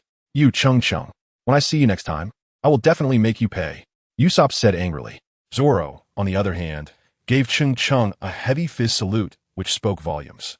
Luffy's body bounced on the ground like rubber, rolling several times before finally stopping. When he came to his senses, Cheng Cheng was nowhere to be seen. In the sky, Cheng Cheng stood alone on the Nimbus, watching the Mary gradually shrink in the sea. Thunder roared and the wind howled. He reached out to feel the flowing air, and a smile slowly appeared on his face. It's the west wind. Good wind helps one take flight, sending you to the skies. Indeed, in this world, there is no father who does not protect his child. Go ahead, Luffy. Nothing can stop a man from pursuing his dreams. System, teleport me to the next mission location. All right, my lord. The brilliant golden light in the sky suddenly disappeared, leaving only the pouring rain. Baldy. The sky was clear, the sun was gentle, a completely different world from just now in Baldy. However, there were very few flowers, grass, or trees here. Both the ground and the hills were pristine white, looking as if covered by heavy snow from a distance. In the quiet air, a dull sound suddenly echoed. Cheng Cheng fell directly from midair, crashing onto the ground, creating a large pit in the white surface. He patted his backside, stood up, and his clothes were covered in white dust. Is this the Revolutionary Army's main base? He took a leap and landed on a large rock, quickly determining the direction. Not far away, he noticed some commotion and slowly walked towards it. Not far from the base, in front of a massive white rock, stood a young man and woman. The boy's hand curled like a claw, forming a dragon's claw, and he struck out with it. With a loud bang, the white rock in front of him, towering over 10 meters, shattered, sending countless small stones flying and raising clouds of dust. In an instant, the figures of the two were engulfed in the dust. After a while, the dust settled. From their appearance, the two seemed to be around 17 or 18 years old, not much different in age. The boy wore a black suit and a top hat, holding a water pipe in his left hand, seemingly his weapon. He was handsome, with slightly curly short yellow hair and a faint scar beneath his left eye, which did not detract from his good looks. Instead, it added a touch of maturity that was uncommon for his age. The girl was slender, wearing a red velvet hat with a pair of black glasses on it. Her round face had a bit of baby fat, making her look very cute. Sabo, with your current strength, you should be the strongest among your peers, the girl said with sparkling eyes, sincerely praising the boy in front of her. This was definitely not an exaggeration. The boy was only 18 this year and had already become the chief of staff of the Revolutionary Army, sitting in the second highest position. When the leader was not at the base, all major military actions had to be approved by him. This boy not only had outstanding strategic vision, but under Long's guidance over the past nearly 10 years, his own strength had also become extremely formidable. By now, even among those in the base, few could match Sabo. Therefore, she firmly believed that Sabo was invincible among his peers. Sabo casually twirled the water pipe in his hand, shaking his head. There might be someone stronger than me. Who? The girl said, disbelief written all over her face. That person is my older brother. His name is Cheng Cheng. I couldn't beat him when we were kids. He was stronger and smarter than me. When our four brothers went to seize territory, he always made the battle plans. Ace and I would refine them and look for loopholes, while that little fool Luffy would just follow us around throwing punches, of course. He always ended up getting beaten the most. After hearing this, the girl finally let out a sigh of relief, dismissively saying, I thought you were talking about someone else.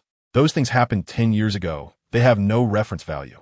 Don't you know how much you have suffered over the past 10 years? Those 10 years of experience are enough for you to surpass any of your peers. After hearing this, Sabo's face lit up with joy. Ha ha ha, Kira, you're right. It seems that the next time I see my brother Cheng Cheng, I have to give him a good beating first, as revenge for always being bullied by him when we were kids. At this point, Sabo's voice suddenly stopped, and he stared wide-eyed at something behind Kira. Behind Kira, a white-haired youth suddenly appeared, with a deep blue sword hanging at his waist, the blade long and of an unknown style. I heard you want to beat me? Kira's body tensed up, feeling someone appear behind her without her noticing, instantly breaking out in a cold sweat. Her own strength was quite strong.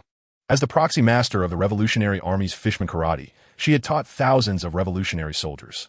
Even Sabo couldn't just silently appear behind her without her noticing. She quickly shifted her position, creating distance from the person behind her, while secretly forming a pincer formation with Sabo to surround the extremely dangerous figure. Sabo stood like a statue, carefully examining the white-haired swordsman in front of him. Although 10 years had passed, the familiar feeling between them remained unchanged, especially with that silver short hair, which he was all too familiar with. Sabo tossed the water pipe aside, his nose tinged with bitterness. He took a deep breath, forcing himself to suppress the turmoil within, and quietly asked, Brother Cheng Cheng, you, after so many years, still haven't made any progress, always crying like this. I still can't believe the second in command of the Revolutionary Army is actually you. Cheng Cheng mumbled, but his eyes revealed an undeniable tenderness.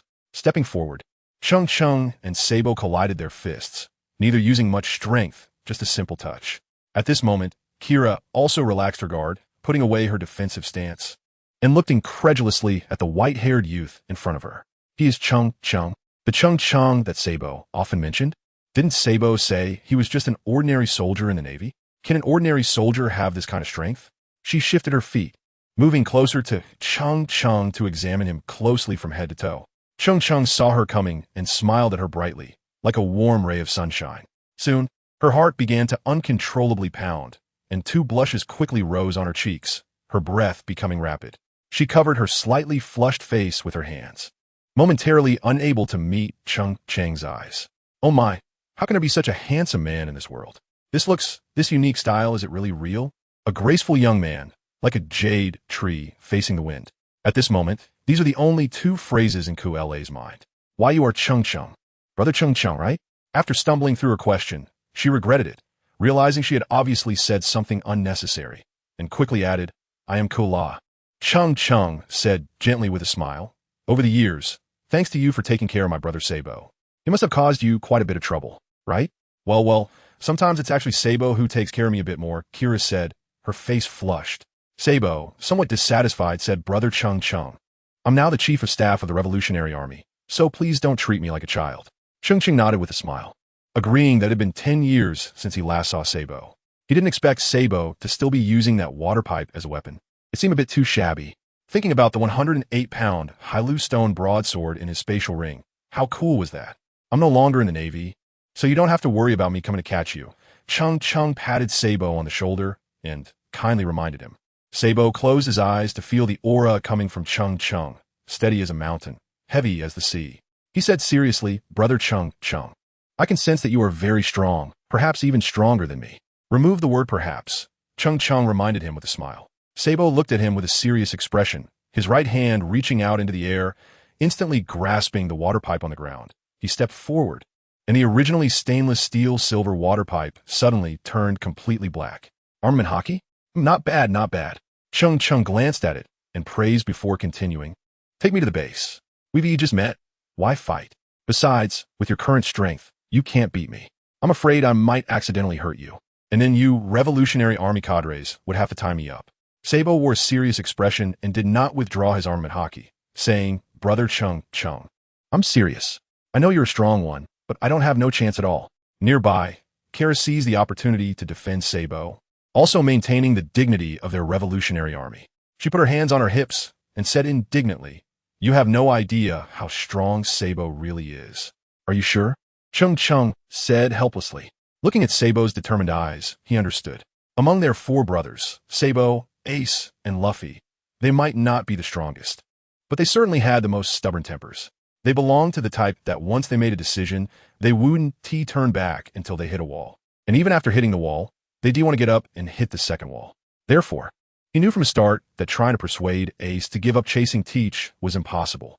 As for whether the Marineford War could be avoided, who knows? This is probably what they say about like-minded people gathering together. It was destined for the four brothers to become sworn brothers. How about this? Let's not fight. Let us have a competition instead? Cheng Cheng suggested. Sabo asked in confusion. If not fighting, then what can we compete in? How about a race? Cheng Cheng glanced at the distant base, estimating it was about 3,000 meters away. That's your base, right? Let us race to see who gets there first. The winner takes it all. Only then did Sabo reluctantly withdraw his armament hockey and nod in agreement. Then I'll be the referee, Kara said excitedly, showing great interest in this competition. She gazed at Cheng Cheng's handsome face, thinking that a big handsome guy like him would look even cooler running, right? Kara bounced over to find a pure white stone, about the size of a watermelon, and gently tossed it into the air. The stone instantly flew up to a height of 100 meters. After reaching its peak, the stone began to fall freely.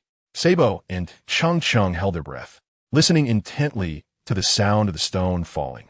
With a dull thud, the stone just touched the ground. They both disappeared from their spots almost simultaneously. Kara stared at the place where they had just stood. The once relatively flat ground now had two large craters. She looked up and saw two trails of white smoke rolling in the distance, like a giant white dragon. Two freaks. Alert! Alert! Prepare for battle. A soldier outside the base shouted, and immediately the 10 or so guard behind the gate went on high alert, loading their guns and looking seriously at the two trails of white smoke ahead. The deafening roar sounded in their ears, and the ground trembled slightly, as if an earthquake had occurred. In the next moment, the armed soldiers felt a violent gust of wind rushing toward them, carrying with it a large amount of white dust. The soldiers were blown to the point where they couldn't open their eyes, their clothes in disarray. And the hat of the soldier in the front was even blown off by the wind. As the dust settled, where they finally could see clearly, they found a white-haired youth, grinning widely, standing before them, with his chief of staff, Sabo, behind him. Seeing Sabo, the soldiers immediately lowered their guns, standing at attention with expressions of respect. Sorry for disturbing you, Cheng Cheng said apologetically, looking at them. He had pushed his speed to the limit during that sprint. However, he was surprised that Sabo had managed to keep up closely behind him. After all, he had the System S support to reach this point. He really didn't know how Dragon guided Sabo's training. Sabo glanced at the puzzled expressions of the soldiers, gasping for breath as he explained, It's okay. It's okay. This is my brother, one of us. Then Sabo plopped down on the ground, lying flat and stretching out his limbs in a big letter. At this moment, he was drenched in sweat, his chest heaving up and down violently, making it difficult for him to speak. You really are a freak. I never thought running could tire me out this much. Cheng Cheng found it somewhat funny to see Sabo's expression, thinking, You want to find death by comparing yourself to someone like me who has a cheat? Come on, I have a system. But he still smiled and comforted him, saying, It's okay, your strength is already much stronger than I imagined, way better than Luffy. A few days ago, I saw that kid Luffy, and he is far behind you. However, Luffy is living a very exciting life now, having found some good partners, and he has already become a pirate with a bounty of 60 million berries. Sabo looked up at the sky, showing a smile that was more painful than crying, saying, You might as well not comfort me. Cheng Cheng saw that in his current state, he might not be able to get up for a while. So he found a protruding rock to sit down on and looked around at the scenery. Everywhere he looked was white, with no green flowers, grass, or trees. The only vegetation was a bare tree, which was also white. Cheng Cheng's first feeling was one of desolation. Sabo rested for a while, and his breath gradually became steady. He looked at Cheng Cheng and said, It seems that the gap between us is quite significant, so I'll consider it as me winning. Cheng Cheng smiled faintly and replied, That's fine. Sabo said seriously, No, even though I know I can't beat you, I'm still not willing to back down without a fight. Let's talk about it in a couple of days then. I'm not in a hurry to leave this time anyway. By the way, brother Cheng Cheng, are you here to join our revolutionary army? Sabo sat up from the ground, looking at Cheng Cheng with eyes full of anticipation. Cheng Cheng shook his head with a smile and said, Big brother just missed you and was worried, so he came to see you.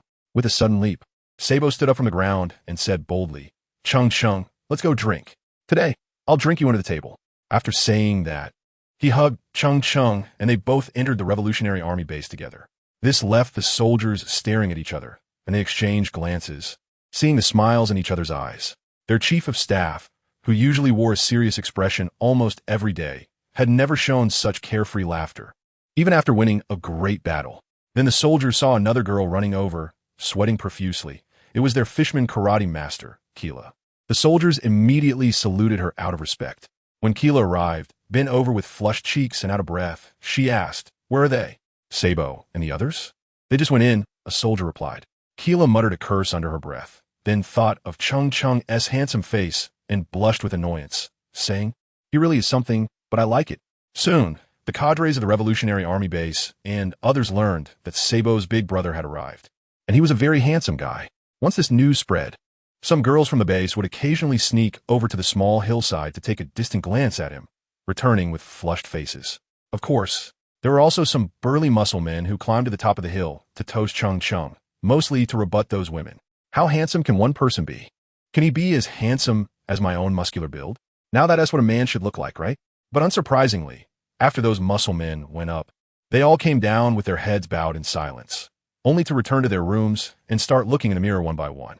At the top of the back mountain of the Revolutionary Army base, there was a small dirt slope that wasn't very high, but the top was exceptionally flat, as if it had been sliced smooth by a giant sword. Cheng Cheng and Sabo both had slightly flushed faces at this moment. Around them were scattered bottles of alcohol, placed haphazardly, and in front of them were some simple snacks like beef and peanuts to accompany the drinks. Even Cheng Cheng, who often enjoyed drinking, felt a bit dizzy after having too much to drink. He noticed that Sabo's glass was empty again, so he picked up the bottle and poured him another drink. This rum tasted quite good, but it was still a bit too mild after all. Sabo frowned and retorted, "These are all strong spirits, specially crafted for me by master brewer I invited. Normally, others can't drink this. I refuse to believe there's anything stronger than my drink in this world." Cheng Cheng raised his glass and drank it all in one gulp, leaving not a drop behind. He sighed. It's true that it's there, but unfortunately, the taste of that erguo can never be experienced again. The two continued to chat and drink for a while longer, and before they knew it, the sky had darkened. A streak of bright red clouds appeared in the distance. "Sabo, if Ace were to be captured by the Navy one day and executed at Navy headquarters in Marineford, what would you do then?" Cheng Cheng, with bleary eyes, suddenly spoke up, unsure if he was speaking drunkenly or in a dream. Sabo, who had been dozing off, suddenly opened his eyes wide, his gaze sharp, and said angrily, "Of course, I'd go after him." The next morning, the sun in the east had yet to rise, and a faint white mist filled the air, floating like layers of gauze. On a small hillside behind the Revolutionary Army base, two people lay sprawled haphazardly, showing no signs of sleep, with scattered, empty bottles piled up behind them like small mountains. The rich aroma of alcohol still lingered in the air from the previous day. A ragged little girl, tiptoeing cautiously, was approaching them. She looked thin and emaciated, appearing to be only 7 or 8 years old, with clothes patched up in many places. Her hair, unkempt for a long time, had a slight curl. If it weren't for her pair of lively black eyes, she could easily be mistaken for a boy. In her hand, she held a straight stick that had been polished, her eyes fixated on the two piles of bottles that resembled small mountains, noticing that some of the alcohol was unfinished. She even spotted a few bottles that were intact and had not been opened at all. This made her smile even wider. As she tiptoed closer, she took deep breaths of the fragrant air, visibly intoxicated by the smell of alcohol. The closer she got to the two, the more her movements slowed like a beggar. Looking at the ground, she noticed a lot of spilled liquor and frowned. What a waste. Didn't these two idiots fear divine retribution? Since you've had your fill, you should at least show some respect to this lady hero. She watched the two lying on the ground and, confirming they were in a deep sleep, boldly moved forward, slowly bending down to pick up an unopened bottle of rum. Suddenly, a yawn echoed nearby, and the little girl immediately crouched down, lying flat on the ground. She saw that the white-haired boy lying on the ground had yawned and then turned over to sleep again. The little girl glared fiercely at the white-haired boy. As he turned, his arm pressed down on the intact bottle of rum. This guy looking quite handsome. Why doesn't he do something useful? She gritted her teeth and silently cursed. After hesitating for a while, she decided to give up on the risky attempt to get that bottle, and instead carefully tucked away a half-full bottle of alcohol she found on the ground. Then she looked down again and saw many unfinished dried beef slices and peanuts on the ground. Unable to resist swallowing her saliva, she resolutely turned to leave. Wait! Suddenly, an unfriendly voice came from behind her, causing the little girl to freeze for a moment before she took off running. However, she had barely taken 2 steps when she stopped again. The white-haired boy who had been sleeping on the ground suddenly stood in front of her, smiling brightly at her. Cheng Cheng looked at the pale and thin little girl and asked, "You stole the wine. What are you planning to do with it?" Of course I'm going to drink it myself. What else? The little girl replied without hesitation. After saying that, she hugged the wine tightly, found a gap, and dashed to the other side. However, after just a couple of steps, the little girl was grabbed by Cheng Cheng by the collar and lifted into the air. At such a young age, instead of learning something good, you're learning to drink like an adult, Cheng Cheng teased with a smile. Yet at the same time, he was secretly shocked. This little girl clearly didn't seem like someone who knew martial arts, yet she had managed to approach him silently. By the time he noticed her, she had already hidden a bottle of wine in her arms. Although he had indeed drunk too much and fallen asleep, his awareness was still clear, and his perception of danger around him was very strong, even during deep sleep. The little girl struggled desperately in midair, trying to kick the white-haired boy, but she just couldn't reach him. Put me down, put me down. Whether I drink or not is none of your business. The little girl shouted angrily. Cheng Cheng raised his eyebrows at the little girl and smiled, saying, drinking at such a young age, aren't you afraid your parents will find out? Where do you live? I'll let your parents educate you properly. Although he said this, Cheng Cheng certainly had no intention of actually going to her parents to complain. He just wanted to scare the little girl a bit since she seemed too spoiled. Moreover, seeing her tattered clothes with a lot of patches, he could tell that she must come from a poor family. The little girl snorted coldly and stubbornly replied, my parents are dead, so let's see how you report me. Cheng Cheng was slightly taken aback. Seeing her expression didn't seem like she was lying. He slowly let her go. You can leave now. The little girl left without hesitation, striding away from there. Wait a minute, Cheng Cheng shouted, picking up the other full bottle of rum from the ground and handing it to the little girl.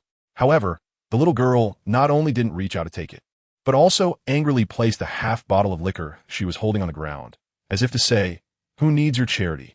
After saying that, the little girl walked away briskly, giving Cheng Cheng no chance to say anything. Cheng Cheng helplessly watched the little girl walk away. She really was quite stubborn. But in the next moment, he couldn't help but feel a bit shocked, squinting his eyes to take a closer look. When the little girl left, her steps were steady and powerful, her breathing even and long. It faintly resembled his own water-breathing technique. No wonder. I didn't notice this child when she first came to me. At that moment, Sabo also woke up, sitting on the ground and laughing as he said, don't be fooled by her young age. Tawanzi is famous for being a heavy drinker here, and some adults can't keep up with her. Cheng Cheng looked strange and took another sip of wine. In his hometown, people often like to continue drinking the next morning after a hangover to help sober up. This little girl has quite a talent, don't you think? Sabo sighed and said, of course we noticed. How could we not? Don't be fooled by Tawanzi being a little girl. Her training intensity in the military is no less than that of the older men. However, there have always been many things going on in the military, and she has always wanted to learn swordsmanship. She is not interested in my dragon claw technique. And Kola, who teaches the fishman karate, has not been at the base to guide her in swordsmanship. So for now, she can only train alongside the soldiers. After listening, Cheng Cheng lowered his head and thought. By the way, Cheng Cheng, you told me last night that Ace was captured? What happened? Sabo asked with a serious expression. Cheng Cheng casually replied, just drunken nonsense. No need to take it seriously. Soon after, Sabo was quickly called away by a soldier to handle military affairs. Cheng Cheng was wandering around the base. When Sabo arrived, he told him that apart from some areas related to the secrets of the Revolutionary Army that he couldn't enter, he was free to roam everywhere else. So, in the busy Revolutionary Army base, he leisurely strolled around, looking for the place to sign in. Cheng Cheng really wandered around the base for the whole morning. He visited the karate training ground where the troops were guided, the armory, the granary, the kitchen, and even went to the makeshift restroom twice. But the system did not prompt him to complete the task. Where exactly is the sign-in location? The term Revolutionary Army Base is too vague. Cheng Cheng raised his eyebrows slightly, feeling a bit frustrated. Since the sign-in location is the Revolutionary Army Base, it must be an important place here. He walked slowly and suddenly discovered a bustling hall ahead.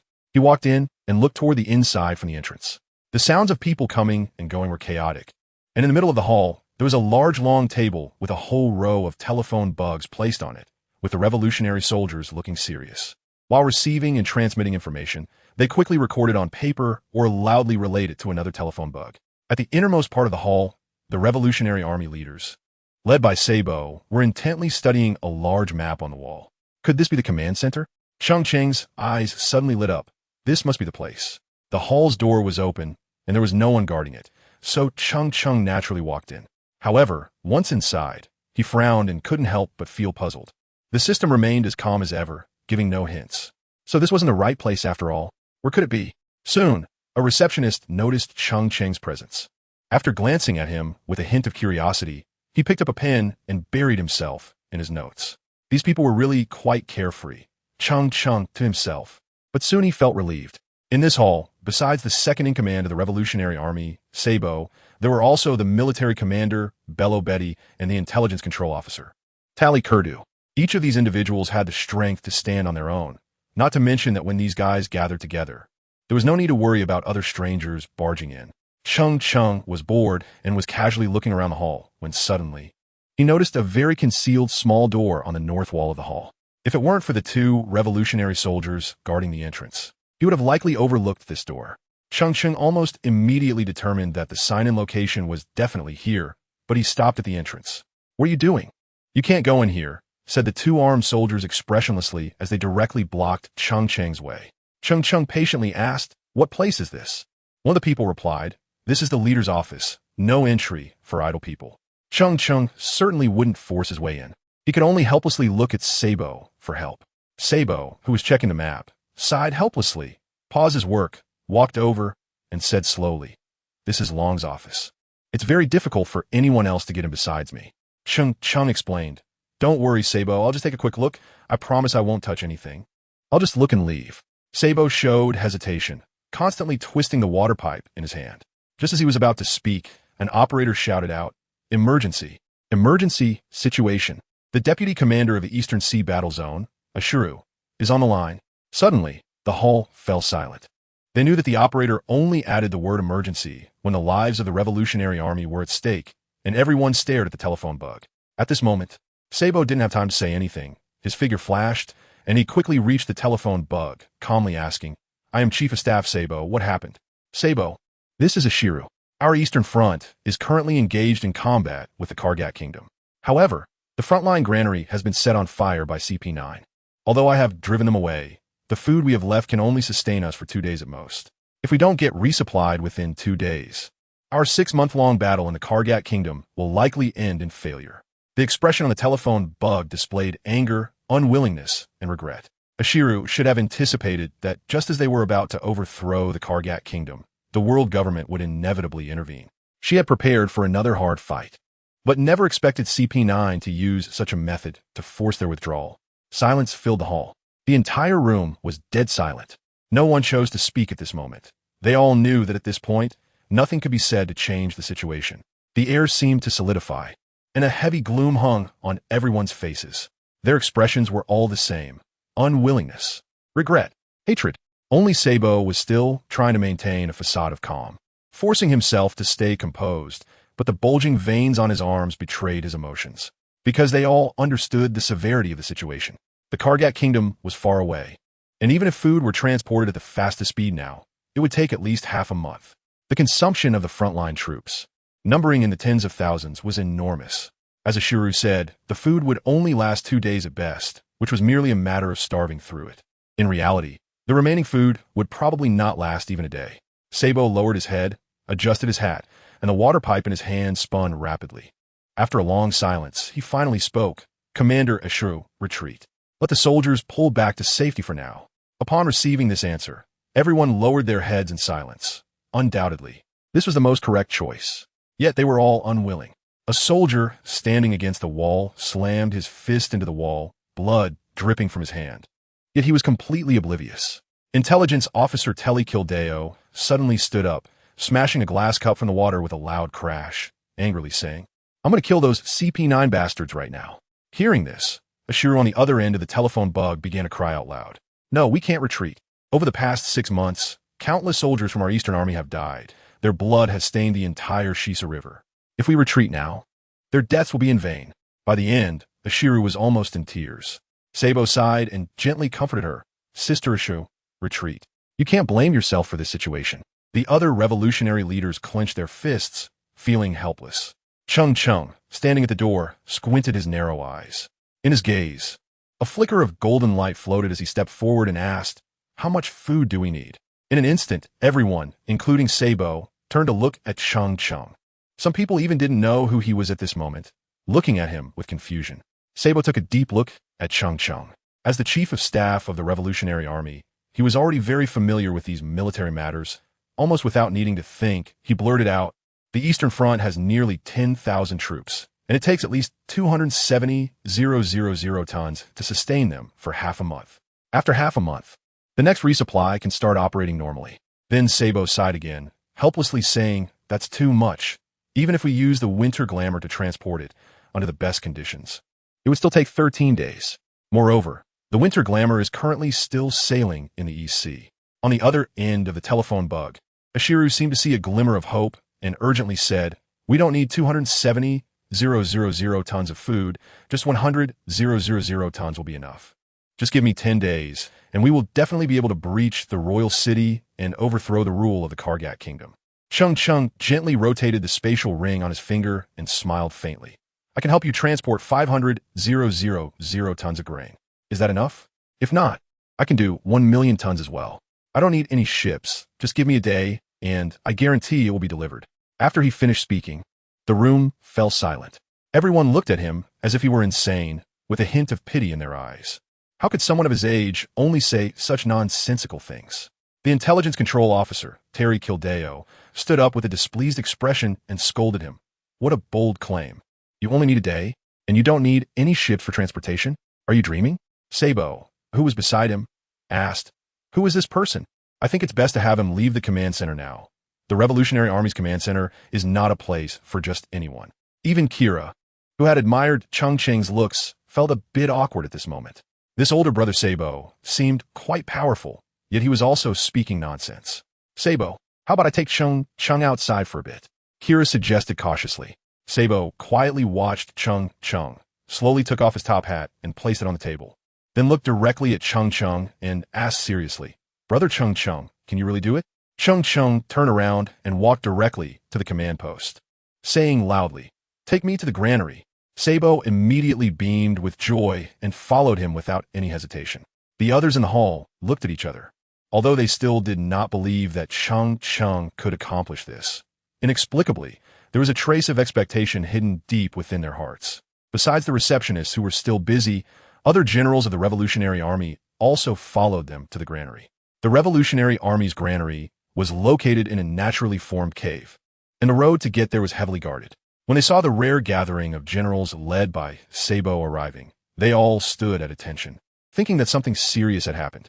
10 minutes later, the group arrived at the granary.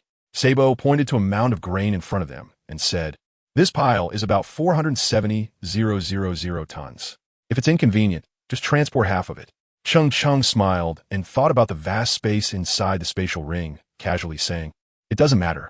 For me, whether it's 500,000 tons or 1,000,000 tons makes little difference." The intelligence officer, Telly Kildeo, scoffed. "I wonder how long you can keep this up." The other generals looked at Cheng Cheng, puzzled. No matter how hard they tried to think, they couldn't comprehend how this mountain of grain could actually be transported. Even someone as formidable as the leader, who seemed almost mythical, likely wouldn't be able to accomplish it. Cheng Cheng did not argue with Curdle, casually hiding his hand in his sleeve, where the spatial ring began to emit a faint blue glow. His movements were casual and natural, so much so that even Sabo, who was beside him, did not notice this small action. He extended the other hand, which was not wearing a spatial ring. With a snap, a crisp sound echoed through the cave. In an instant, almost 500,000 tons of grain, which had piled up like a small mountain, disappeared without a trace. At this moment, the ground was completely clean, revealing the white earth beneath. Everyone was dumbfounded, their eyes nearly popping out as they stared at the expanse of white ground before them. Just a few seconds ago, there had been 500,000 tons of grain here. Where had it gone? Only a few grains occasionally appearing in the corner silently testified that the massive pile of grain had indeed existed. Some people started rubbing their eyes, wondering if there was something wrong with their vision, while others quietly tapped the person next to them. Surprisingly, the person who was tapped did not get angry, but instead laughed heartily, exclaiming, "This is real. It's really happening. Our compatriots are saved." Suddenly, everyone began to cheer. Witnessing it with their own eyes, they had to admit that what Cheng Cheng had said was true. Kuele's eyes were red, as if she had burst into tears, and she ran over quickly to hug Cheng Cheng's neck, a smile immediately spreading across her flushed little face. "Thank you, big brother." I'm sorry for not believing you just now, Kala said, crying like a neighbor's child who had done something wrong. Cheng Cheng rubbed Ku Erla's smooth hair and replied, "It's okay." Then he looked at Sabo and said, "I'll set off now to avoid wasting time." Sabo, calming down, said nothing but nodded heavily. As for where Cheng Cheng was going, he no longer wanted to ask. He had already packed away 500,000 tons of grain by himself. What else could possibly happen? As Cheng Cheng was about to turn and leave, the intelligence officer Telly called out to him loudly. "Kildio, is there anything else?" Cheng Cheng raised an eyebrow and smiled. The sturdy man wearing a gray bear helmet threw away his cigarette. He walked up to Cheng Cheng and bowed deeply with a sincere expression, while other Revolutionary Army leaders followed suit. "It was my fault just now, and I feel deeply sorry for my ignorance. From today on, you are the benefactor of our Revolutionary Army and our best friend." Cheng Cheng was momentarily taken aback, thinking that the strong man was about to say something. He waved his hand dismissively with a smile, saying, "You might not be very clear about the relationship between me and Sabo." After saying this, Cheng Cheng summoned the Nimbus and, once again under the astonished gazes of everyone, stepped onto the Nimbus and left Baldigo. 2 days later, at the Revolutionary Army's headquarters in Baldigo, everyone's faces bore a hint of smile. Even the usually stern intelligence officer Telly had relaxed his frown a bit. They had received news from the Eastern Front a day earlier, relayed by Deputy Commander Shu. 470,000 tons of food had been successfully delivered to the front lines, and he had reminded Sabo to be sure to thank Cheng Cheng properly when he had a chance. Now that they had that food supply, they no longer needed to worry about logistics. Even though there was no urgent situation at the moment, Sabo was still intently staring at the map on the wall, quickly analyzing intelligence from various battle zones in his mind to prepare for any emergencies that might arise. This way, he could make the most accurate judgment at the first moment. This habit had benefited him greatly over the years. "Chief of Staff, the Eastern Front has sent the latest news. Commander Ashira requests to speak with you immediately." A receptionist suddenly called out loudly. Sabo immediately moved to the phone bug, and everyone else turned their gaze here, looking tense. "Ashiru, this is Sabo. What happened?" Sabo displayed a rare look of anxiety in the command center, his voice slightly hoarse as he spoke. His first reaction was that something might have happened to Brother Cheng Cheng. He heard an excited and urgent voice from the phone bug. "It's Brother Cheng Cheng. Well, he left yesterday. He actually killed all 3 members of CP9 who were lurking in the Kingdom of Kagyat." Now the entire Kingdom of Kagyat was in chaos without a backbone, and reliable news from undercover agents within the kingdom indicated that the kingdom had begun to convene a high-level meeting to discuss surrendering. "We are now asking the Chief of Staff whether to accept Kagyat's surrender." Sabo instantly let out a long sigh of relief, relaxed, and smiled brightly as he said, "Accept." Immediately, the entire command center erupted in cheers of joy. He didn't expect Brother Cheng Cheng to be not only fast and handsome, but also so powerful. "This kid Cheng Cheng is impressive. The first time I saw him, I thought he was particularly likable. When he returns, I have to drink with him until we are both drunk." Only Sabo sighed softly, thinking that Brother Cheng Cheng was a bit too reckless. Then he pressed his hands down in the air, and the hall quickly quieted down again. If the Kingdom of Kagyat successfully surrenders, remember to follow the old rules. After the army enters the city, there must be no unnecessary killings, no looting, and women and children must be treated kindly. The phone bug immediately replied, "Yes, Chief of Staff."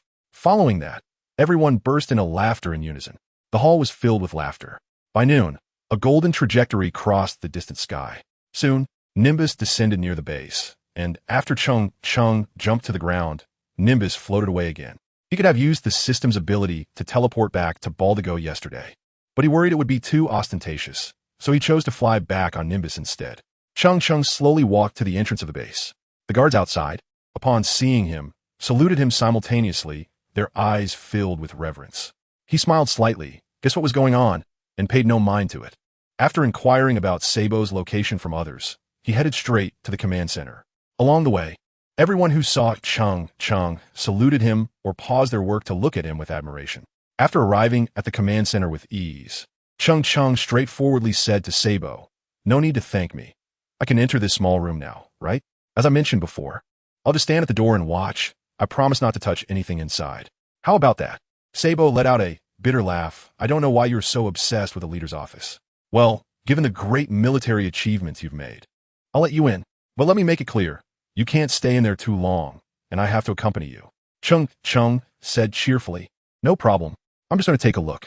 In the entire hall, not only did Sabo have no objections, but everyone else also had no objections at this moment. As the leader of the Revolutionary Army and the #1 criminal of the world government, Dragon has countless admirers around the world. Therefore, they could somewhat understand Cheng Cheng's behavior. Moreover, Cheng Cheng had just made a significant contribution to the Revolutionary Army. He not only preserved the efforts the Revolutionary Army had made in the Eastern Front over the past 6 months, but also killed 3 key members of CP9 amidst the chaos of battle, directly leading to the surrender of the Kaguya Kingdom. However, the request Cheng Cheng made was simply to take a look in the leader's room. If they couldn't even agree to such a request, it would seem a bit too unkind. The intelligence officer, Terry Kildao, even thought that Cheng Cheng had intentionally made this request to give the Revolutionary Army a way out. Unconsciously, his gaze towards Cheng Cheng softened a bit more. After Sabo spoke, the 2 guards stationed at the office door no longer blocked Cheng Cheng as they had before. May the Bodhisattva bless. This time it must be successful. Cheng Cheng took a step forward and gently pushed open the office door. Just as his hands made contact with the wooden door, a stern voice came from behind. Cheng Cheng, shall I accompany you inside? Everyone turned around and saw that their leader had returned, and they all shouted in unison, Greetings, leader. Cheng Cheng's outstretched arm paused slightly, suspended in the air. It was awkward to both open the door and not open it. So he turned back to look at Long. All right, it's great to have you with me. Long nodded and took the lead, pushing the door open and stepping into the office. Cheng Cheng finally took a step forward, entering the office. Just as his right foot stepped onto the floor, he heard a familiar voice. Congratulations, sir. The mission at the Revolutionary Army base has been completed. Reward. Observation hockey. Cheng Cheng's lips curled up slightly, revealing a hint of a smile. It worked. At the moment he successfully checked in, an indescribable awareness emerged in his mind, making everything feel much clearer, though he couldn't articulate what that clarity was. He then closed his eyes, and within a radius of 300 meters, the breadth and positions of all the people appeared in his mind. Even the buildings of the base, the structures of rooms above and below ground, formed a 3-dimensional model in his brain. In this model, each red dot represented a person's breath, with the size of the dot indicating the strength of the breath. Some people's breaths were like faint candle flames. When Cheng Cheng's awareness sensed this office, the light was as bright as the sun in the sky. Long's gaze slightly narrowed as he noticed the unusual change in Cheng Cheng and stepped forward without hesitation, throwing a punch. Just before that, Cheng Cheng had moved his body half a step to the left without any warning. At this moment, in Long's office, there were only 3 people, Sabo, Long, and Cheng Cheng. Sabo was very confused when he saw this scene, completely unable to understand what these 2 were doing. Is this a performance? What he saw was that Cheng Cheng casually moved a step to the left, and then Long immediately stepped forward and punched where Cheng Cheng had originally been standing. Suddenly, a flash of inspiration struck him. He recalled the type of ability that Long had once mentioned to him, and he exclaimed in shock, Yes, this is observation hockey. Long picked up on Sabo's words, and the admiration in his eyes for Cheng Cheng could no longer be concealed. He appeared very pleased and continued. Moreover, the observation hockey that Cheng Cheng awakened is of an extremely high level. Not just anyone's observation hockey can predict my attacks. And the key point is, Long could clearly sense that Cheng Cheng's observation hockey had just awakened moments ago. Can an observation hockey that just awakened be this strong? The young people nowadays are truly hard to understand. Long stared at Cheng Cheng's faintly golden eyes, lost in thought. For Cheng Cheng himself, his earlier actions were completely instinctive, not thought out at all. It was as if in that moment he felt he should move his body, so he did. He was also slow to realize, only now discovering that he had inadvertently dodged Long's attack. Of course, he also knew that Long had clearly shown a lot of restraint this time. It was just an unexpected awakening. Cheng Cheng chuckled and could only explain it this way.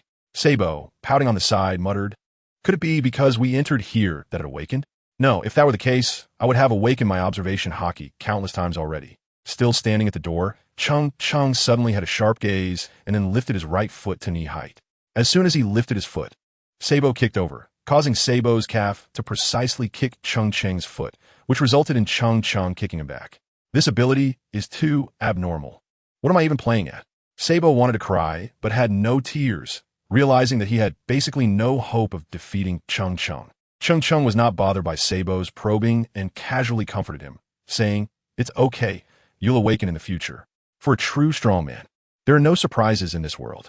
Long said this in a calm manner, serving as a definitive evaluation of Cheng Cheng. Long took off his gray robe and sat down, revealing a red square tattoo on his left cheek, with no eyebrows or beard, looking quite fierce. He quietly observed Cheng Cheng, considering Sabo's strength to be among the top of the younger generation. However, he did not expect that Cheng Cheng's strength was actually even greater, and his growth rate was unprecedentedly fast. At this rate of growth, this kid might reach the level of the 4 emperors in just a few years, right? What kind of hellish training has this child, who has spent 10 years at the Navy headquarters, undergone? Even if the old man personally trained him, he should only reach Sabo's level at most. Cheng Cheng maintained a calm expression, pretending to examine the layout of the room as if he were genuinely there to visit. The room was small, about 15 square meters, with walls lined with bookshelves, various books piled haphazardly, giving it a somewhat chaotic appearance. In the center was a square wooden table, which was empty except for a rectangular photo frame. Upon seeing the frame, Cheng Cheng couldn't help but laugh out loud. Inside the frame was a wanted poster of Luffy, grinning widely, with Usopp's silhouette in the lower left corner. Sabo, looking embarrassed, covered his face, pretending not to see the wanted poster inside the frame. You must be a user of the Space Fruit ability, right?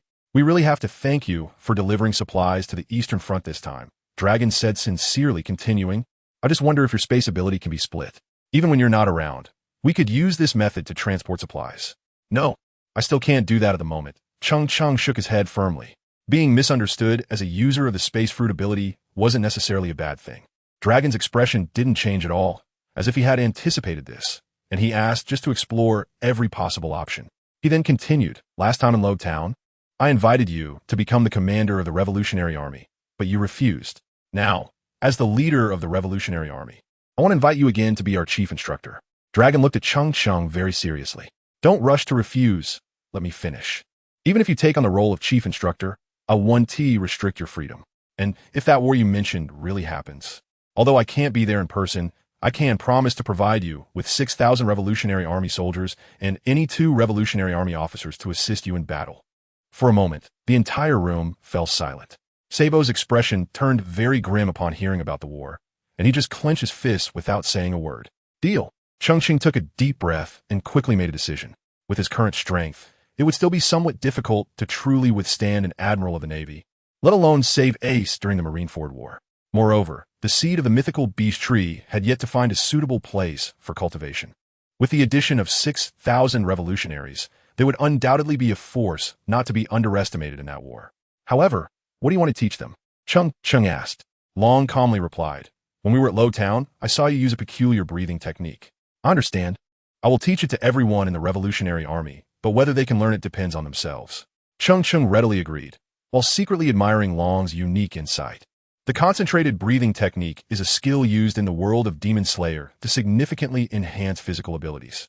If even 10 out of 1,000 people in the Revolutionary Army learn it, that would mean 10 more powerful individuals.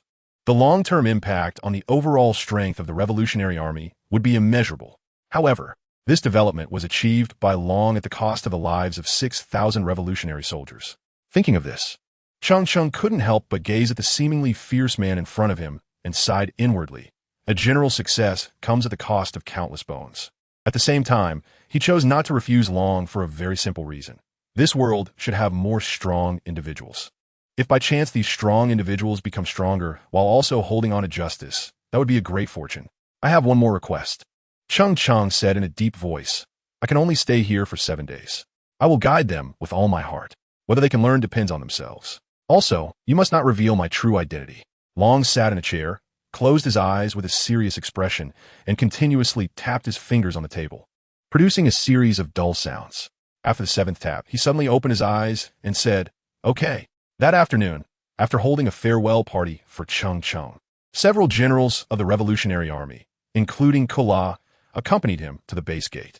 Everyone watched as Cheng Cheng left on his cloud.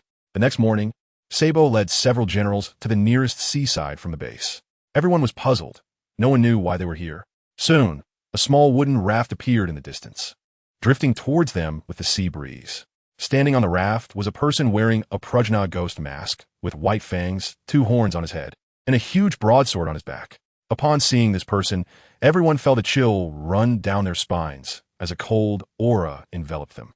As the masked person neared the shore, He stepped on the air and floated directly to the ground. This will be our Revolutionary Army's chief instructor, Sabo calmly introduced to everyone. At this moment, the other generals realized they were waiting for this person, playing tricks. Intelligence Officer Telly Kildao looked disdainfully at the masked person and scoffed, "I really don't know what qualifications this big shot has to be our chief instructor." Even Commander Bello, Betty frowned, looking somewhat unnatural. Only Kala scrutinized the masked person, her expression puzzled, feeling as if she had seen him somewhere before. "This is personally invited by the leader. How to proceed, you can figure out yourselves," Sabo said with a serious tone, not explaining too much. The masked person stepped forward, his voice hoarse and deep, slowly saying, "It's fine. Anyone who is not convinced can step up." He then added, "If you want to come together, that's also fine." After saying this, he took the broad sword off his back and planted it into the ground. "Very well.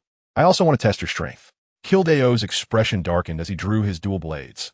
The moment the swords were unsheathed, they turned black, and the momentum on the blades was continuously condensing.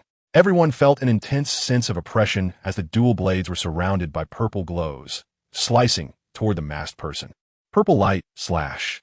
Two purple sword lights quickly intertwined in the air, like two purple dragons roaring towards the masked person with astonishing momentum. "If you can't take this move, then don't even think about being a chief instructor. Go back from where you came." Kildao snorted coldly, showing no mercy with this strike. If a mere charlatan was to become the chief instructor, who knows how many soldiers would be harmed on the battlefield in the future? Everyone's gaze turned to the masked person, waiting to see how he would respond. The masked person was none other than Cheng Cheng, who had returned. He had long anticipated that the chief instructor position wouldn't be so easy. Under the mask, the corners of his mouth curled up, and no one knew that he could still wear such a relaxed smile in the face of this attack. Cheng Cheng casually pulled out the Jinhai sword, and the moment the sword touched his palm, the entire blade turned pitch black. At the same time, he adjusted his breathing frequency to a bizarre state. It was as if the ocean behind him and the air flowing around him were all one with him. He raised the Jinhai sword and struck.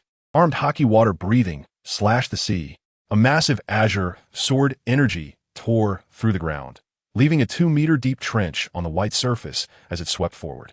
With a loud bang, the azure sword energy collided with two purple flood dragons in midair, instantly severing their heads in half and erupting in a dazzling brilliance. The purple flood dragons dissipated, yet the azure sword energy remained undiminished, striking directly at Kildao. Kildao's expression changed dramatically. In a hurry, he turned his body black, using arm hockey to defend himself, but he was still sent flying over 50 meters. When Kildao came to a stop, he spat out a mouthful of blood, exclaiming in shock, "Such powerful swordsmanship." At that moment, Cheng Cheng had already vanished from his original spot. When everyone saw him again, they only saw the figure of the masked person behind Kildao, holding a broadsword against his neck.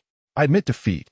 Kildao forced a smile, and with a clatter, two swords fell to the ground.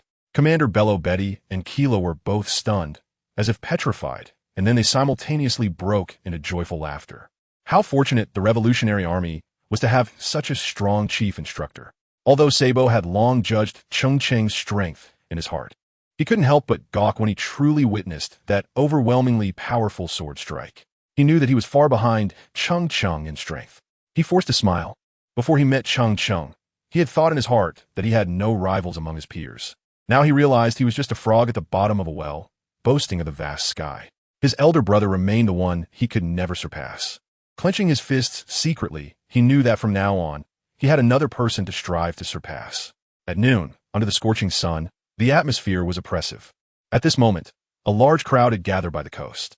Senior officers above the intermediate level in the base, including Chief of Staff Sabo, Commander Bello, Betty, Intelligence Control Officer Telly Kildao, and hundreds of other officers, stood under the blazing sun, on high alert.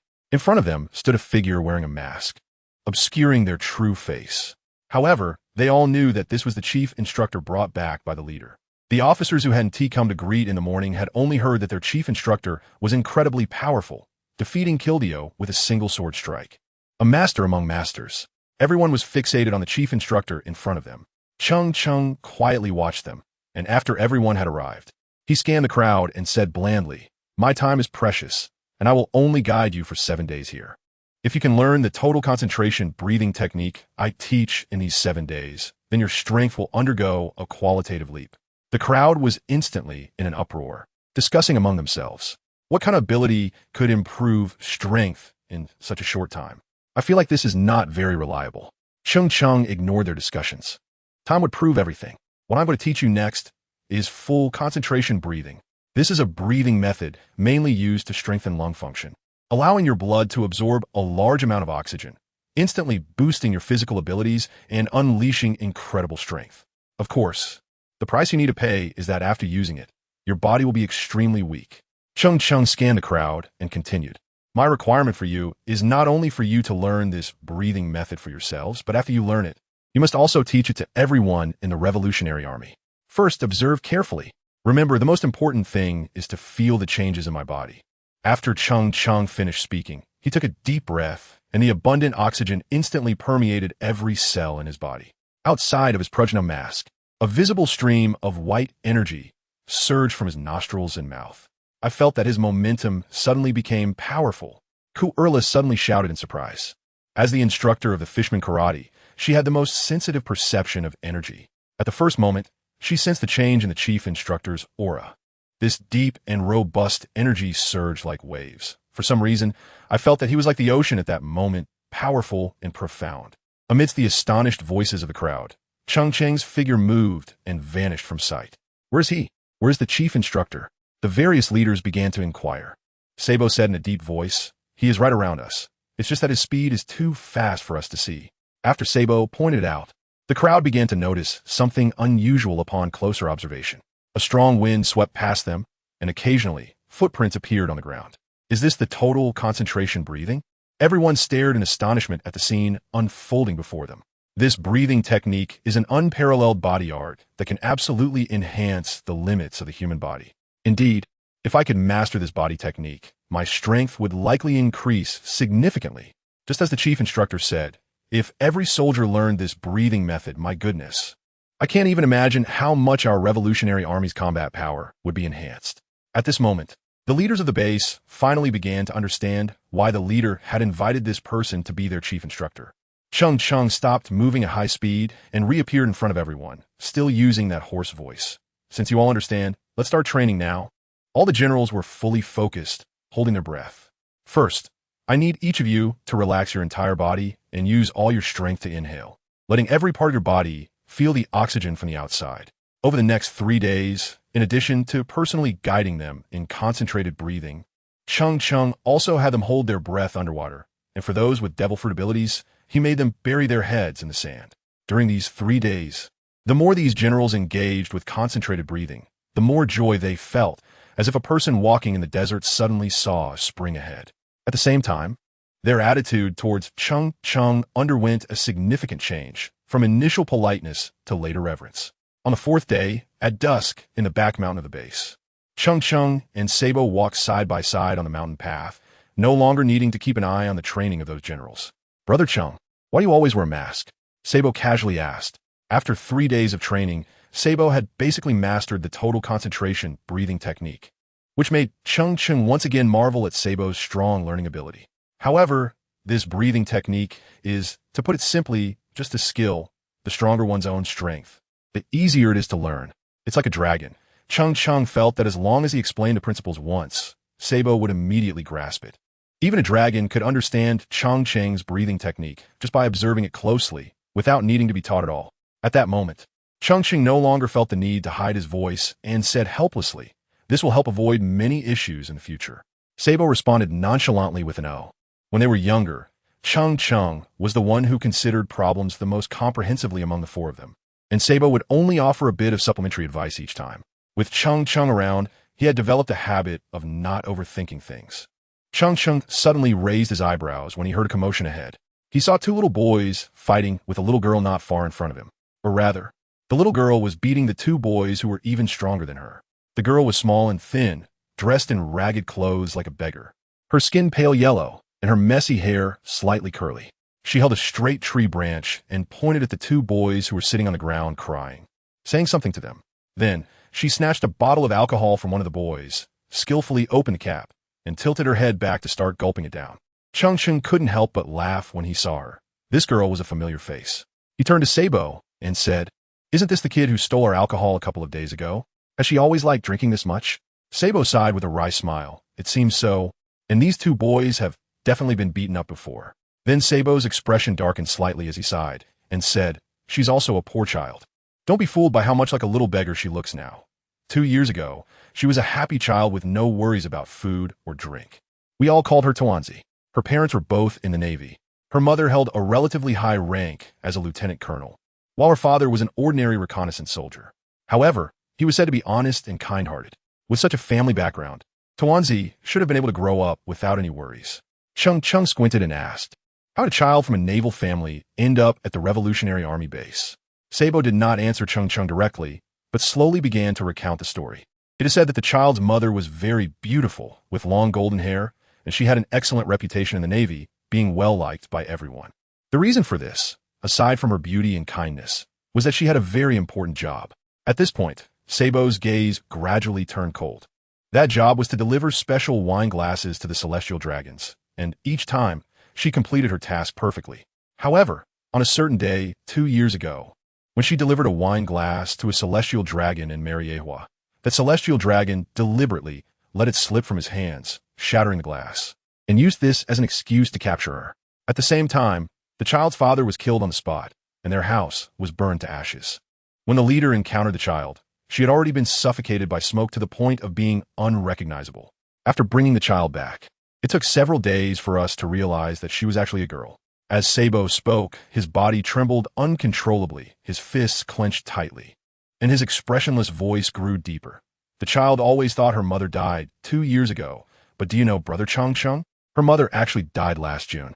The information we received showed that when her mother died, she had already been tortured to the point of losing all semblance of humanity. After Cheng Cheng finished listening, a layer of frost gradually appeared on his face, and the veins on his forehead kept throbbing. An uncontrollable rage ignited in his chest in an instant. He had originally thought he had guessed the outcome, but he still underestimated the brutality of the celestial dragons, and even more so the absurdity of the Navy and the world government. He slowly removed the mask of wisdom, let out a long breath, and walked heavily toward the little girl. Cheng Cheng slowly approached Tawanzi. By the time Tawanzi noticed him, Cheng Cheng's face had already returned to calmness, and there was even a hint of a faint smile at the corners of his mouth. Before Tawanzi could speak, the two boys rolling on the ground quickly complained as soon as they saw Cheng Cheng. Big brother, Tawanzi stole my drink again. Please help me teach her a lesson. She's just too despicable. The thin and pale Tawanzi immediately retorted, I didn't steal it. You gave it to me voluntarily, okay? After saying that, Tawanzi glared at the boy while waving a straight branch over a meter long in her hand. The threat in her eyes was obvious. The other boy, who had been crying, hurriedly tugged at his sleeve, and the complaining boy, reminded of the past intimidation by this girl demon, no longer dared to speak up. How could two grown boys be bullied by such a thin girl? Cheng Cheng couldn't help but find it amusing. He bent down and patted the boy's belly lightly, whispering, a gentleman takes revenge 100 years later. You should hurry up and train, so you can get your own back next time. The two boys, unsure if they understood, saw that Cheng Cheng had no intention of helping them take revenge, and they left, crying and wiping their tears. What a couple of useless fools, Tawanzi huffed, her jet-black eyes filled with disdain. Cheng Cheng said seriously, although they are weak, they're not bad. Even though you're stronger than them, that is not a reason for you to bully them. Being weak itself is the greatest sin. Tawanzi snorted coldly, tilted his head back, and took a swig of alcohol. A flush instantly appeared on his waxy yellow skin, and after downing a shot of strong liquor, a deep sense of satisfaction immediately surfaced on his face. Cheng Cheng fell silent, looking at the stubborn little dumpling with countless thoughts in his mind. If it weren't for having gone through such hardships, this 8-year-old child would definitely not be able to say such things. Also, who are you? Do you even have a right to lecture me? The dumpling skillfully tucked the wine bottle at her waist, grabbed the straight branch with her right hand, and turned to leave. If you say one more word, I'll show you what a heroine can do. At the same time, she expertly twirled the branch like a sword. Cheng Cheng watched with his own eyes, as if at this moment the little girl was holding not a branch in her right hand, but the unparalleled supreme sword from the 12 arts. And the little girl was no longer that tattered little beggar, but a female sword immortal who drank freely and acted with passion. It was as if, with that branch in hand, she could chop down the 4 emperors as if they were mere dogs. Cheng Cheng stepped forward and instantly appeared in front of the girl. I see your breathing is quite special. Can you tell me who taught you? The little girl was clearly surprised to see Cheng Cheng. who had just been 10 meters behind her, suddenly appear in front of her. However, having seen many experts at the Revolutionary Army base, she quickly regained her composure. "No one taught me. I figured it out myself when I was bored," the girl casually replied, glancing at the huge broadsword Cheng Cheng was carrying with envy. But she quickly hid that emotion and continued, "I like to watch the sea alone when I'm bored. I don't even know when I started breathing like this. I just started doing it while watching. I also found that this breathing seems to increase my strength, so I kept it up." After hearing the girl, both Cheng Cheng and Sabo couldn't help but be shocked, their eyes widening. "Is that possible?" Sabo exclaimed, incredulous. He hadn't noticed the special nature of the girl's breathing before. However, after Cheng Cheng taught them about total concentration breathing, he suddenly understood. Cheng Cheng's expression was also somewhat unnatural. He smiled helplessly, finally realizing the reason for the girl's pale and thin appearance. It wasn't due to a lack of food. Although her breathing method was still quite far from the true water breathing, the consumption it brought to her body was several times greater than that of an ordinary person. He even had a premonition that once the girl learned the true water breathing, she might soon reach the state of total concentration breathing in daily life. "Do you feel hungry all the time, like you haven't had enough to eat?" Cheng Cheng suddenly asked. The girl was slightly taken aback and asked in surprise, "How did you know?" "Just as I thought." Cheng Cheng sighed and patted Sabo's shoulder, saying, "Such a fine piece of uncut jade has been right in front of you for 2 years, and you didn't even notice." Sabo looked equally astonished. As the second in command of the Revolutionary Army, he had far more matters to deal with daily than Cheng Cheng had observed. How could he find the time to pay attention to an ordinary girl? He had previously thought that besides loving to drink and being a bit stronger like a boy, there was nothing particularly special about the dumpling girl. Cheng Cheng smiled slightly and said, "Then don't blame me for being impolite." He walked in front of the dumpling with a warm smile and gently asked, "Are you willing to be my apprentice?" The dumpling rolled its eyes and pouted, saying, "Can you let me drink to my heart's content every day? Can you make sure I have enough to eat? And you don't seem that impressive either. Will you teach me?" Cheng Cheng's lips twitched with a forced smile, slowly withdrawing the Zhenhai sword from behind him, and said, "I can't guarantee that you'll have wine to drink every day, nor can I promise that you won't go hungry. But one thing I can guarantee is that I can teach you how to kill celestial dragons. I can teach you how to take revenge for your parents." Tuanzi's pupils constricted, her whole body stiffened, and the branch in her hand fell to the ground with a crisp sound. Her pitch-black eyes fixed intently on Cheng Cheng, and she asked, somewhat uncertainly, word by word, "Are you serious? You're not lying to me?" At this moment, the sky had darkened slightly, and the clouds above obscured half of the moon, making the land even darker. Cheng Cheng remained silent and did not respond to Tuanzi's words. Instead, he glanced around and pointed to a towering mountain not far ahead, asking, "Tuanzi, do you think that mountain is high?" Tuanzi followed his and looked at the mountain, which she was very familiar with. She often took half a day to climb to its summit. The top of the mountain was filled with walnut trees, and every time she climbed up, she could enjoy a hearty meal. "My eyes aren't blind. That mountain is definitely high," Tuanzi replied impatiently. However, when Tuanzi looked back at the white-haired boy, she only saw a massive broadsword floating in front of him, slowly rotating. After the broadsword completed its first rotation in the air, it turned completely black. After the second rotation, the surrounding air began to swirl and gather towards the broadsword. By the third rotation, it was radiating a blue glow, with blue water swirling around the sword body, casting a blue light over the ground. The next moment, an extremely steady voice sounded in her ear. "One sword, open the heavens." In the back mountain of the Revolutionary Army base, a streak of blue sword light broke through the dark clouds, swiftly soaring from above Tuanzi's head into the sky, as if to split the heavens with the sword, instantly illuminating the entire sky of the base. After the sword light pierced through the dark clouds, the clouds quickly closed in again, as if nothing had happened.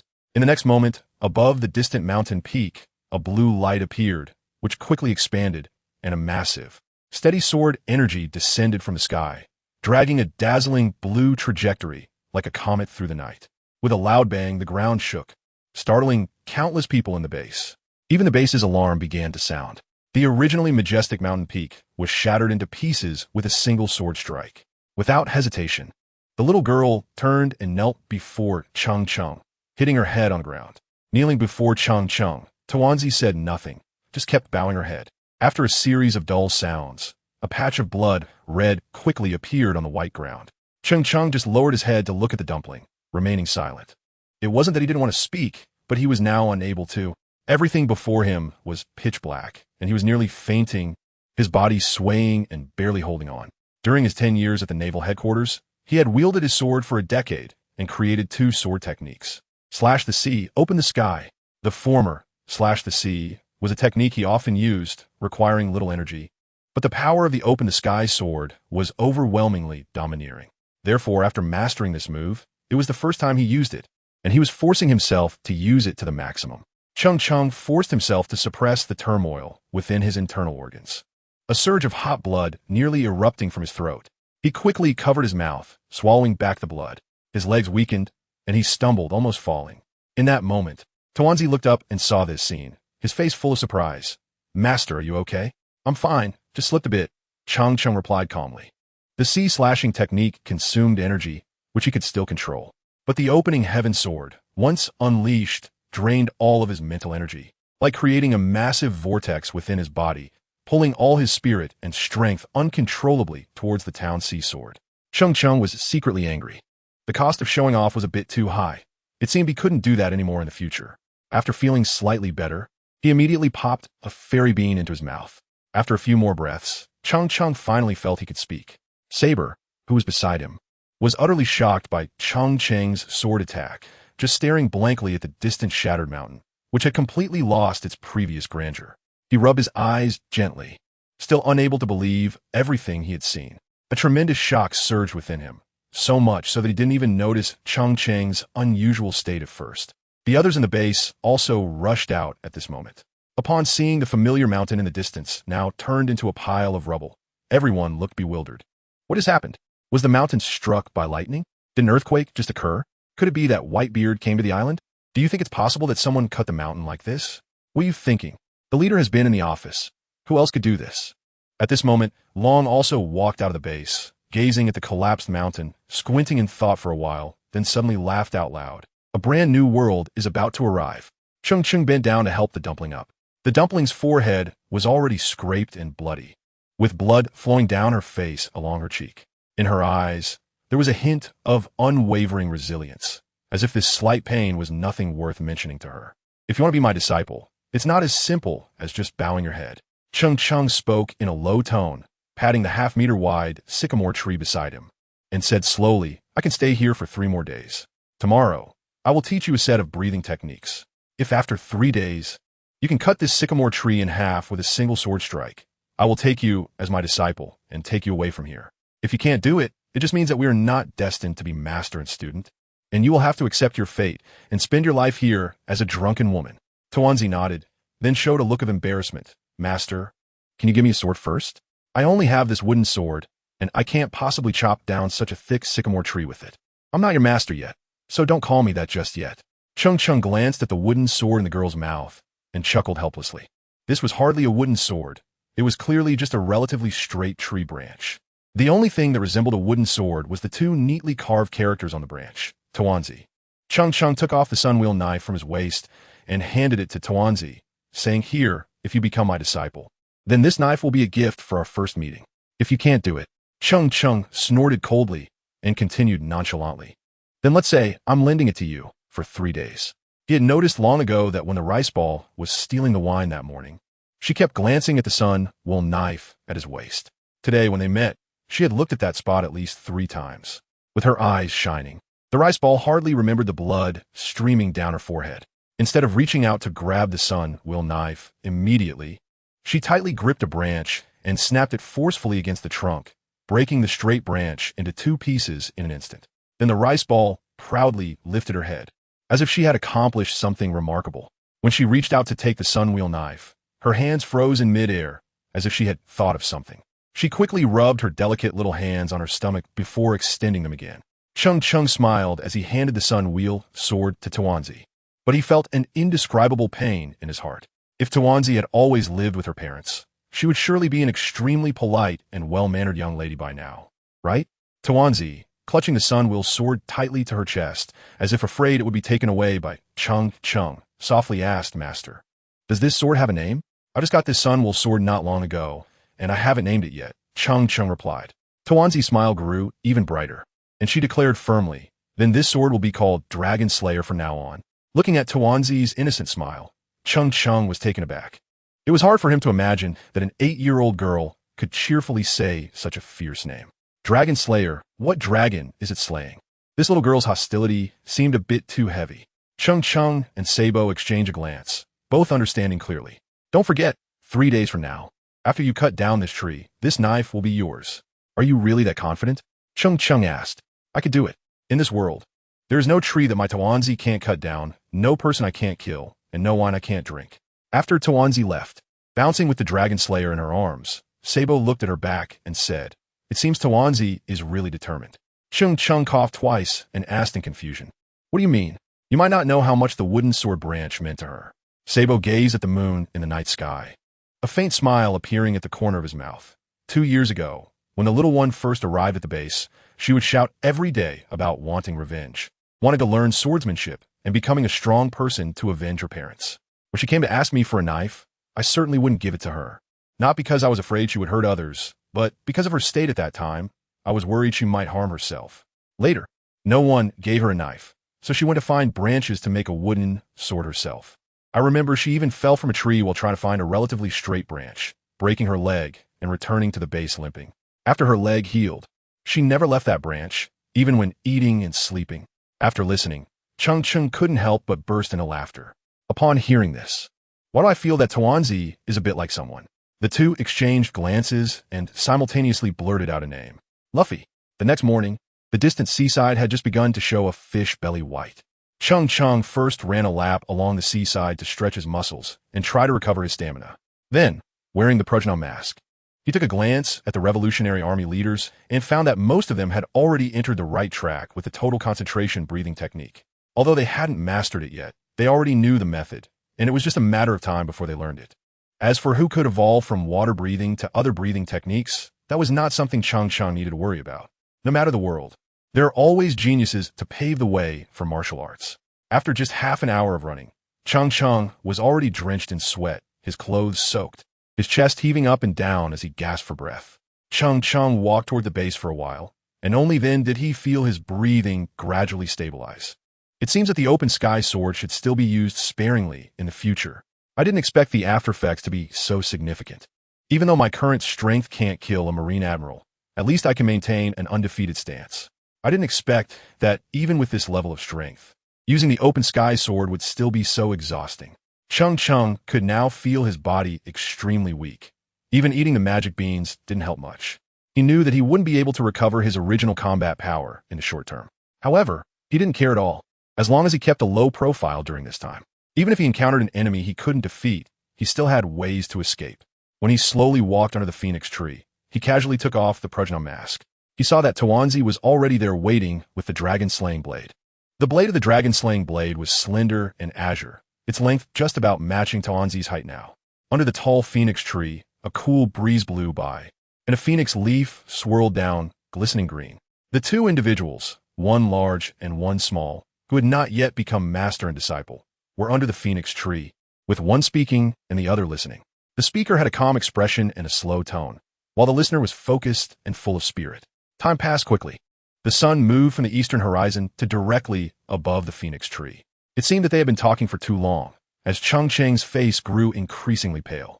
However, he looked very pleased. TenYears' comprehension was simply too high. He couldn't help but speculate that perhaps Zoro in his youth was only at this level at most.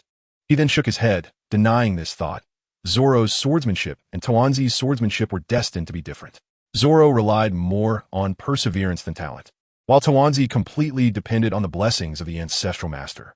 Cheng Cheng didn't even teach the child how to hold a knife, yet the child was already holding it so naturally and in the most standard posture. After teaching everything that needed to be taught, Cheng Cheng turned and left. He arrived at the front of the base, and the people at the base had already grown accustomed to this person wearing the Prajna mask, so no one stopped him. Cheng Cheng and Sabo found a room with a relatively good view in the base. From here, they could see TenYears sitting under the phoenix tree through the window. TenYears was not practicing sword techniques. Instead, she sat cross-legged with the Dragon Slayer knife lying horizontally in front of her, still sheathed. If they were closer, they would notice that TenYears' breathing was spaced out over a long duration each time. Sabo turned to look at Cheng Cheng, whose face was pale, and couldn't help but chuckle. How are you feeling? If you're not doing well, We can stay here for a while longer. You can leave once you've fully recovered. It's fine. I should be almost recovered in 3 days, Cheng Cheng said helplessly. Sabo sighed. It's not that I'm criticizing you, but you could have just chopped down a tree or split some stones. Why'd you have to push yourself to blow up a mountain? Now look, the mountain is blown up, and it seems like you're about to be blown apart too. You should take a good rest for a few days. After all, you don't have anything urgent to attend to. Besides, it's absolutely safe in the base. No one could do anything harmful to you.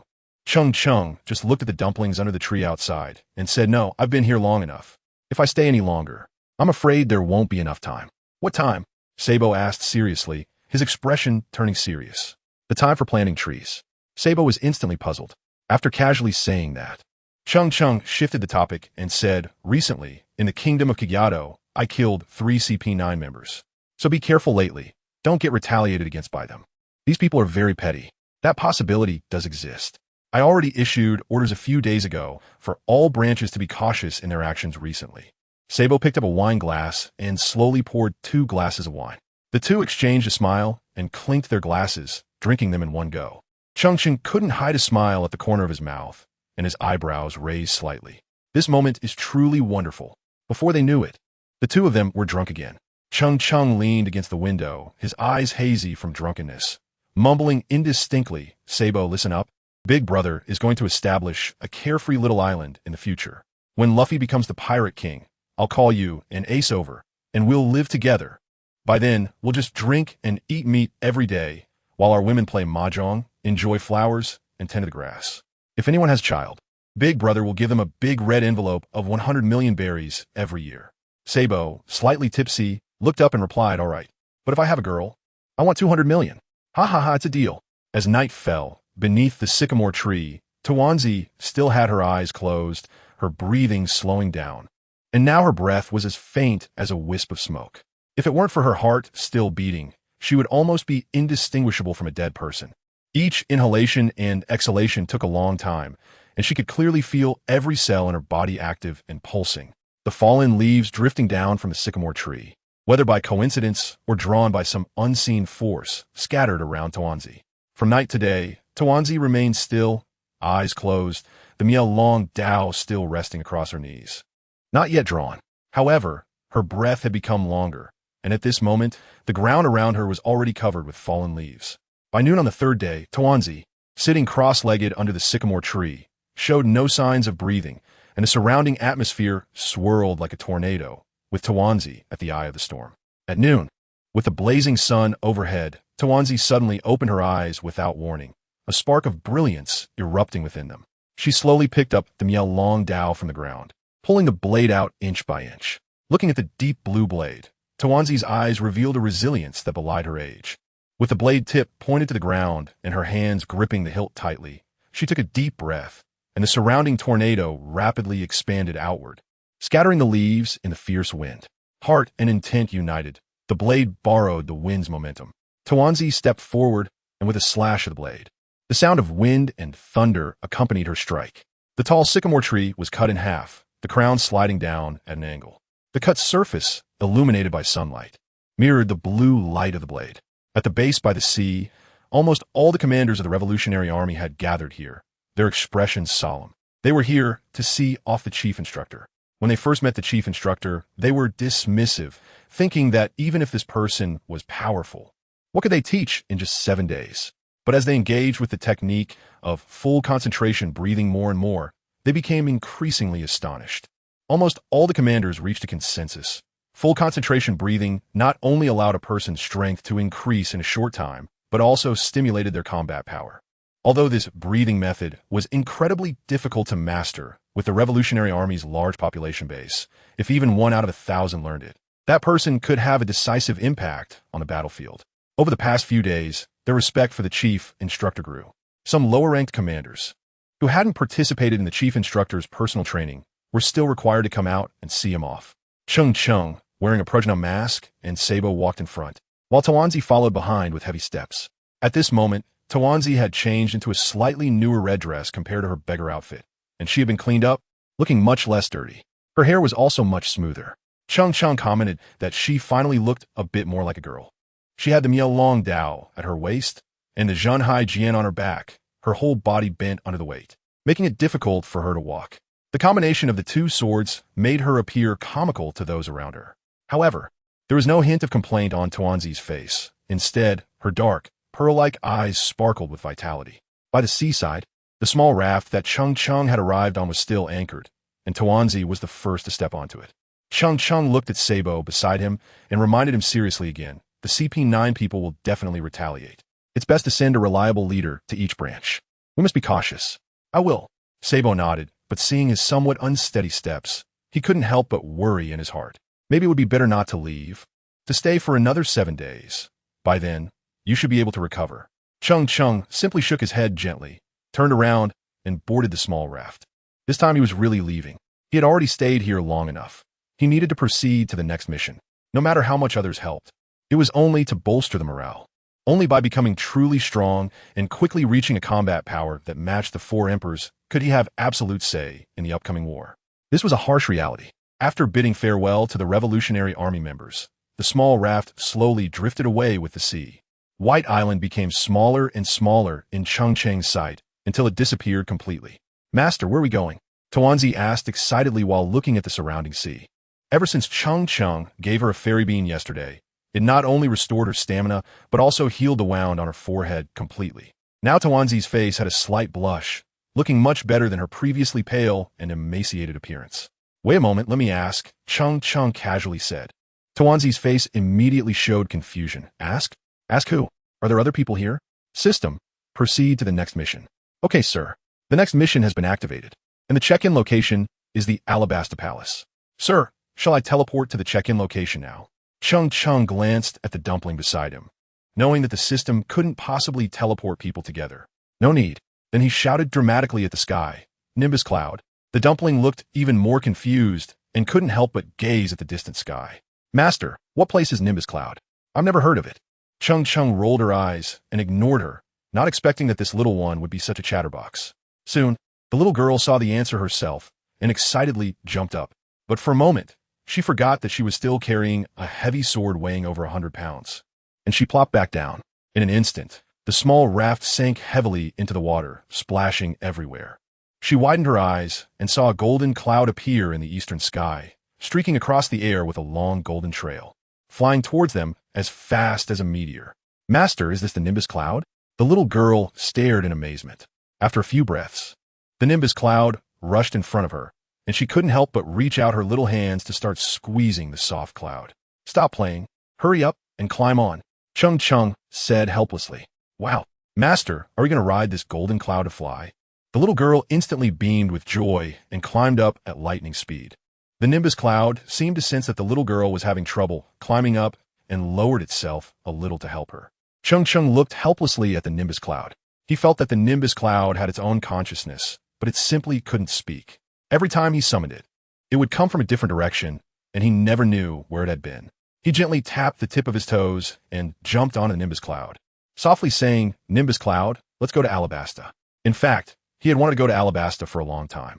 If you remember correctly, it was the place where Ace and Luffy met, and it also concealed a powerful figure among the 7 warlords, Crocodile. He had long wanted to meet this ruthless man. To hide for 3 years in a single country to seize the ancient weapon Pluton, he could definitely be considered a hero of sorts. The Nimbus Cloud flew at high speed just above the ocean surface, creating a long trail on the calm sea. In the original position, there was only a small raft drifting with the waves. Cheng Cheng originally intended to slice the small raft in half with a single sword strike. After all, it was of no use anymore, but he was stopped by Tuanzi. When he asked her why, her gaze dimmed noticeably as she said that she had survived thanks to that small raft, drifting on the sea for a day and a night before being rescued by the leader and brought back to the base. The sea breeze was gentle, and the vast blue ocean stretched endlessly. The air was filled with the scent of sea salt, which Cheng Cheng had long since grown accustomed to. Standing on the Nimbus, Tuanzi, with a sword and a knife on her back, spread her arms wide to embrace the sea wind, feeling as if she were flying. Her hair was tousled by the wind, flowing back, but she was completely unaware of it. Occasionally, seagulls flew past her, and Tuanzi would wave the dragon-slaying knife to scare them away, as if those seagulls were the celestial dragons she would eventually slay. Cheng Cheng sat cross-legged on the Nimbus, holding his breath and concentrating slowly regaining his energy. He silently told himself, this time, he must stop Ace from seeking revenge on Blackbeard. Alabasta. 2 days later, Cheng Cheng jumped down from the nimbus at the shoreline, while TenYears, carrying a sword and a dagger on his back, slowly followed him with heavy steps. Cheng Cheng looked around, and what met his eyes was the vast yellow sand and the low buildings with dome-like roofs in the distance. The air was filled with heat and dryness, with not a hint of moisture. The yellow sand underfoot made a rustling sound with every step, which intrigued Cheng Cheng, who had never walked through a desert before. However, he found the high temperature of the ground hard to bear, feeling as if his shoes were about to catch fire. TenYears followed about 7 or 8 meters behind him, struggling to walk in the desert. Burdened with the more than 100 pounds of the Jinhai sword, the soft ground made every step sink her feet about 10 centimeters. With the surface temperature reaching 40 degrees, each step felt like walking on burning coals. After a short while, TenYears' cloth shoes had worn through, exposing 5 toes, and sweat streamed down her forehead and dripped onto the yellow sand like raindrops. Because of the high ground temperature, the sweat evaporated quickly as soon as it touched the sand. If you're tired, you can give me the Jinhai sword first, and I'll carry it for you until we reach the town, Cheng Cheng said, turning to TenYears. TenYears did not respond verbally, but answered him with an extremely determined gaze. Cheng Cheng didn't say anything more and continued to walk forward, but his pace quietly slowed down a bit. He looked up again at the distance to the town, estimating that it was about 2 kilometers away. This unknown town was small and dense, surrounded by vast stretches of yellow sand. Apart from that small area of the town, all there was left was the sky, full of yellow sand, as if it were going to swallow this piece of land. Suddenly, Cheng Cheng felt something hard under his foot. Kicking it aside, he saw a white human skull that had already been dried by the wind. Kicking the sand away again, he found a white human skeleton nearby. After walking another 500 meters, he saw a person half buried in the yellow sand. As he approached, he realized that the upper half of the person's body had already weathered away, revealing stark white bones. Cheng Cheng's expression grew increasingly grave as he walked.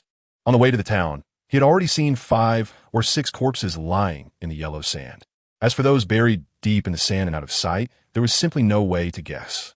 He wasn't exactly afraid of these things, but looking at the bodies inevitably stirred some pity in him. Behind him, TenYears was walking, her 2 pairs of shoes completely worn out, and her feet were bloodied and mangled, with blood mixed with yellow sand congealed together.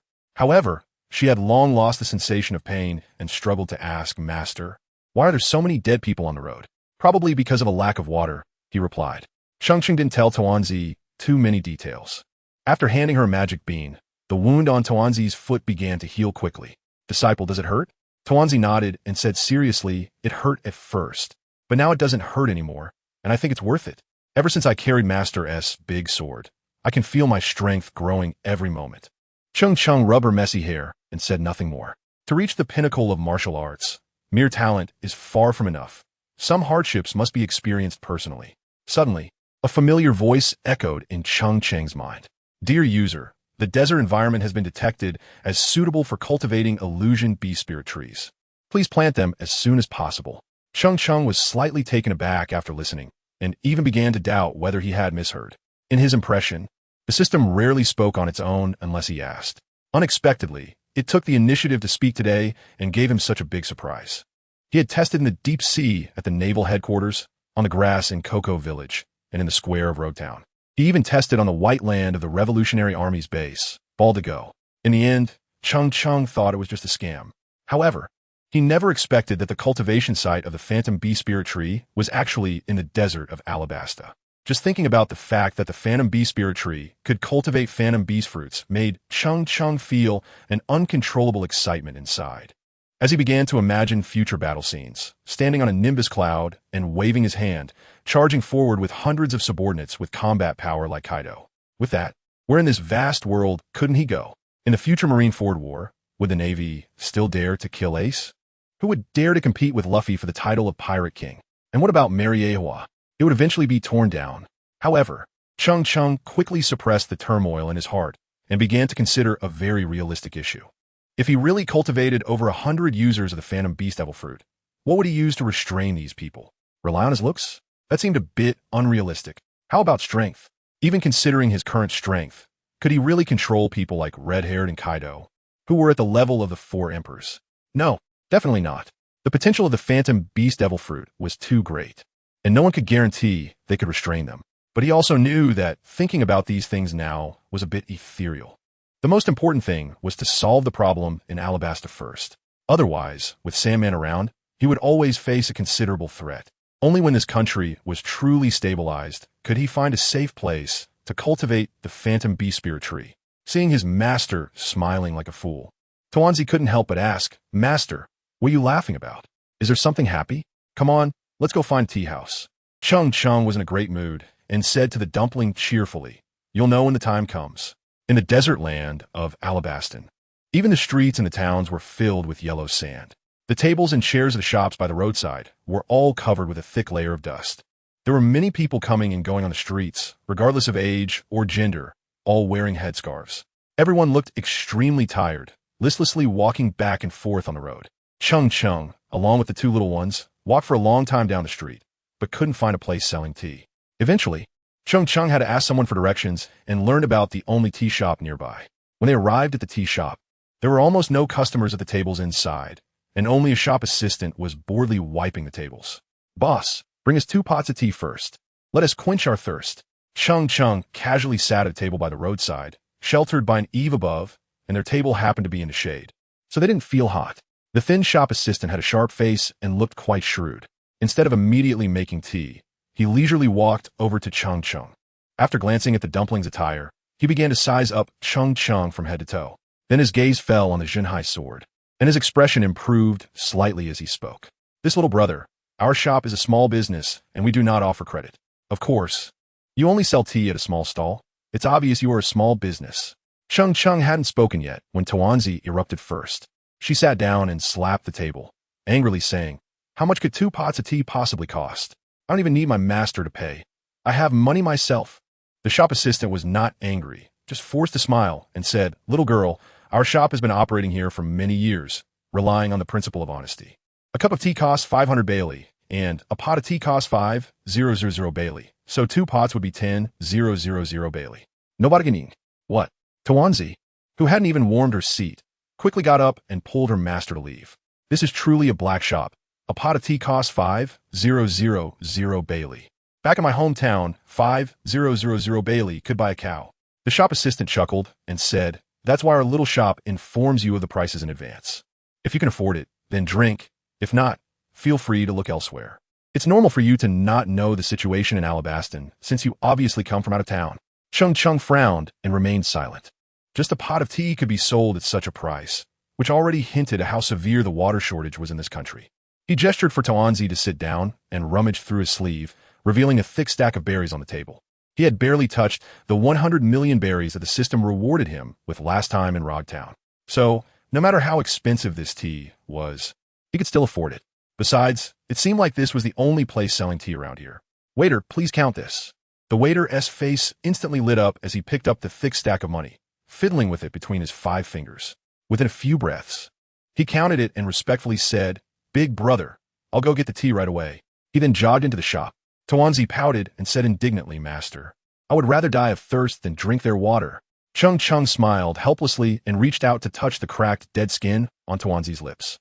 "You can endure the hardships of cultivation as my disciple, but you can't suffer from life's hardships. Don't worry, Master isn't short on money. No matter how rich I am, I can't waste it like this. Anyway, I'm not drinking." TenYears turned his head away, stubbornly saying. Soon, the thin shop assistant carefully brought 2 pots of tea and 2 cups to the table. The teapots were made of ancient ceramic, and one cup had a small chip the size of a rice grain on the rim, while the other had a fine crack at the bottom. Aside from looking a bit unappealing, they were still usable. Lifting the teapot lid, he saw a pitiful layer of tea leaves floating on top, with more tea leaf fragments sinking to the bottom. "Forget it. I'll drink it anyway. It's better than nothing." Cheng Cheng. After all this way, he was indeed very thirsty. The immortal beans were good, but they could only satisfy hunger. For thirst, it had to be cool tea. After swallowing a cup of cool tea, he instantly felt a refreshing sensation surge through every pore in his body, dissipating some of the sweltering heat. The shop assistant beside him was watching, swallowing hard with a look of envy. "TenYears, drink up. Although it doesn't taste great, it's very refreshing." Cheng Cheng poured another cup, and after drinking, he began to persuade his first disciple. TenYears glanced over lightly and immediately turned his head away, firmly stating, "I won't drink." The shop assistant shook his head and sighed repeatedly. Cheng Cheng smiled faintly and stopped persuading. He turned to the waiter and said, "Buddy, we are not from Alabaston. Could you tell me in detail why the tea here is so expensive?" The waiter just looked at the teapot on the table and swallowed hard, sighing, "Big brother, you outsiders may not know, but although Alabaston is a desert country and has been in a state of water shortage for years, it used to rain a few times every year. However, for the past 3 years, our country hasn't had a drop of rain, and people are dying of thirst everywhere. So in Alabaston, water is truly a luxury. I'm not afraid to admit it, but being able to drink water like you do, I can only dream about it." Cheng Cheng picked up the other overturned teacups on the table, poured a cup of tea, handed it to the shop assistant, and asked, "In this situation, does your king just stand by and do nothing?" The shop assistant, feeling flustered, took the teacup with great respect, gently sipped a small mouthful, and his face turned even more respectful. Seeing this, TenYears immediately glared at the shop assistant. When she noticed he didn't pay attention to her gaze, she huffed and, in a fit of pique, placed both hands on the teapot at her forehead. Thud, thud, thud. In no time, to the shop assistant's astonishment, she quickly finished a pot of cool tea worth 5,000 berries. The shop assistant could only extend his hands and exclaimed, "Heroine." TenYears raised her face, completely ignoring him, but a faint smile appeared at the corners of her mouth, as if she was quite pleased with the title of heroine. It was only then that the shop assistant began to answer Cheng Cheng's question. He sighed and spoke with a hint of sarcasm. "Of course, the king isn't worried. In the royal city of Albana, in Alabaston, there's been rain, while other regions haven't seen a drop in 3 years, and thousands have died of thirst, yet the king hasn't made any moves. Besides, the water shortage is caused by the king's own incompetence. What could he possibly worry about? By the way, the only thing you might be concerned about is the rebels in various places." Seeing the young man with white hair still looking puzzled, the shop assistant continued, "If it weren't for the king secretly using rain-inducing agents and dancing powders, how could the drought be so severe? This country is bound to perish sooner or later." "All right, thanks. We'll go to the royal city in a few days," Cheng Cheng casually replied. This situation was similar to what he remembered. Too much time had passed, and his memories of Alabaston had become a bit fuzzy. At that moment, a big and a small person walked past the tea stand. These two were clearly locals, dressed in traditional attire, both wearing headscarves. The adult was a middle-aged man with a kind face. The little girl looked to be about the same age as TenYears, with a delicate appearance, clearly a beauty in the making. In this sandy desert, her looks were quite rare. The middle-aged man appeared somewhat reserved, glancing reluctantly at the little girl before speaking to the shop assistant. "I brought my daughter. Can I have that half barrel of water now?" The shop assistant couldn't help but look pleased, happily saying, "All right, today is indeed a double blessing. You and Amir can sit down. I'll go call the boss." The middle-aged man took his daughter's hand, anxiously sat down on a nearby chair, looking at his daughter with a complex expression, wanting to say something. But the words just wouldn't come. He could only shake his head and sigh while sitting there. Little Amir, however, sat calmly on the wooden chair, her hands neatly placed on her knees. She wore a simple white dress with no patterns, and the hem was somewhat worn from years of washing. At this moment, TenYears felt a bit regretful. She shouldn't have drunk so quickly. If there had been some tea left, she could have offered a cup to this peer and made a friend. Thinking of the exorbitant tea fees, TenYears sighed and shook her head. She couldn't let her master spend more money on another cup. After all, her master's money must have been hard-earned. Thus, when TenYears looked at Amir, there was a hint of guilt. However, Amir, who was meeting TenYears for the first time, couldn't know the reason behind TenYears' gaze. She merely glanced at her peer with curiosity before lowering her head and quietly sitting down again. Soon, the shop owner strode out from the front of the shop, and even before he appeared, a boisterous and joyful laugh echoed from inside. "Oh, this is truly wonderful, a great joy." A tall, plump man emerged from the shop, dressed extravagantly with a golden silk belt, though much of it was buried in his flesh due to his size. The shop owner's age seemed similar to that of the middle-aged man, both appearing to be in their 40s. Each step he took caused the ground to tremble slightly, and the yellow sand on the table danced accordingly. His small eyes, when he smiled, almost turned into a thin slit, making it hard to tell whether he was opening or closing them. The shop owner quickly walked up to the father and daughter, extending his chubby hands first to shake the middle-aged man's hand, enthusiastically saying, "Assam, you finally came to your senses and are willing to give me your daughter." Then, the plump owner quickly withdrew his hand and lightly slapped his own mouth. Annoyed, "Look at my mouth, really. I should be calling you father-in-law now." Assam looked down at his toes, silent, but his drooping arms trembled slightly, and with his other hand, he tightly gripped his daughter, his eyes filled with red veins. The plump owner didn't seem to mind Assam's silence. He then grabbed Amir's delicate, fair hand and slowly pressed it against his greasy face. Amir stood stiffly in place, her expression tense. However, she did not resist the plump owner's overly familiar gesture, while her other hand was firmly held by her father. With a sudden snap, Amir silently broke free from her father's rough, cracked hand. At that moment, it was as if all the strength had been drained from Assam, and his pupils gradually lost their light. Losing his balance, he fell heavily onto the wooden chair. The plump owner, smiling broadly, pulled Amir close, pressing her entire body against himself, laughing heartily. "Hey, buddy, go to the backyard and bring out half a barrel of water." "All right," the shop assistant replied, jogging off. At that moment, the dazed Assam suddenly stood up, shouting, "I'm not selling. Not selling. Amir, let's go back." He stepped forward to pull his daughter back to his side. However, Assam's frail figure was no match for the plump owner, who gently pushed him, causing Assam to stumble back several steps and fall heavily to the ground, kicking up a cloud of yellow sand. Assam quickly got up, wanting to rush forward again to save his daughter.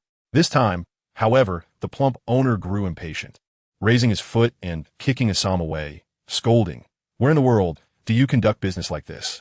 You say you're selling, and then you say you're not buying. Do you really think I, Stinson, am easy to bully? I've been polite to you for your daughter's sake, so I advise you not to be ungrateful. Besides, you say you're not selling. Ask your daughter Amir if she wants to go back with you." Amir, covering her mouth, was already in tears, sobbing, "Father, please go back. I'll come to see you when I have the chance." Assam cried out in anguish, kneeling before his daughter, repeatedly slapping his own face. "I'm sorry. I'm sorry." The sound of the apology grew weaker and weaker, until only he could hear it. At that moment, the shop assistant came out carrying a wooden bucket and placed it in front of Assam. At that time, the girl carrying a sword and a dagger, with a gloomy expression, stood in front of him. The shop assistant saw the little girl blocking the way and smiled, asking, "Little girl, is there something you need? Put down the bucket." The girl looked up at the fat boss and coldly said, "Let her go home." The fat boss glanced at the shop assistant with a questioning look, and the shop assistant signaled to Cheng Cheng beside him. The fat boss immediately understood that she was the distinguished guest who had just ordered 2 pots of tea. He smiled and said, "Little girl, this is a matter between adults. You shouldn't get involved, or you might get hurt." Then he raised his voice and looked at the young man with white hair sitting down, asking loudly, "Don't you think so, young sir?" Cheng Cheng only curled the corners of his mouth, not saying a word, slowly sipping the slightly bitter cool tea. The fat boss, seeing this scene, shouted harshly, "Don't push your luck. Get out of the way." Tuanzi's expression darkened, his left hand resting on the scabbard, while his right hand slowly reached for his waist to draw the sword. The Azure Dragon Slayer sword was pulled out inch by inch, shining brilliantly under the sunlight. Even the fat boss, who wasn't very familiar with swords, could tell at a glance that this sword was definitely not ordinary. After Tuanzi fully drew the sword without any hesitation, he stepped forward and swiftly charged ahead, activating the water-breathing technique in an instant.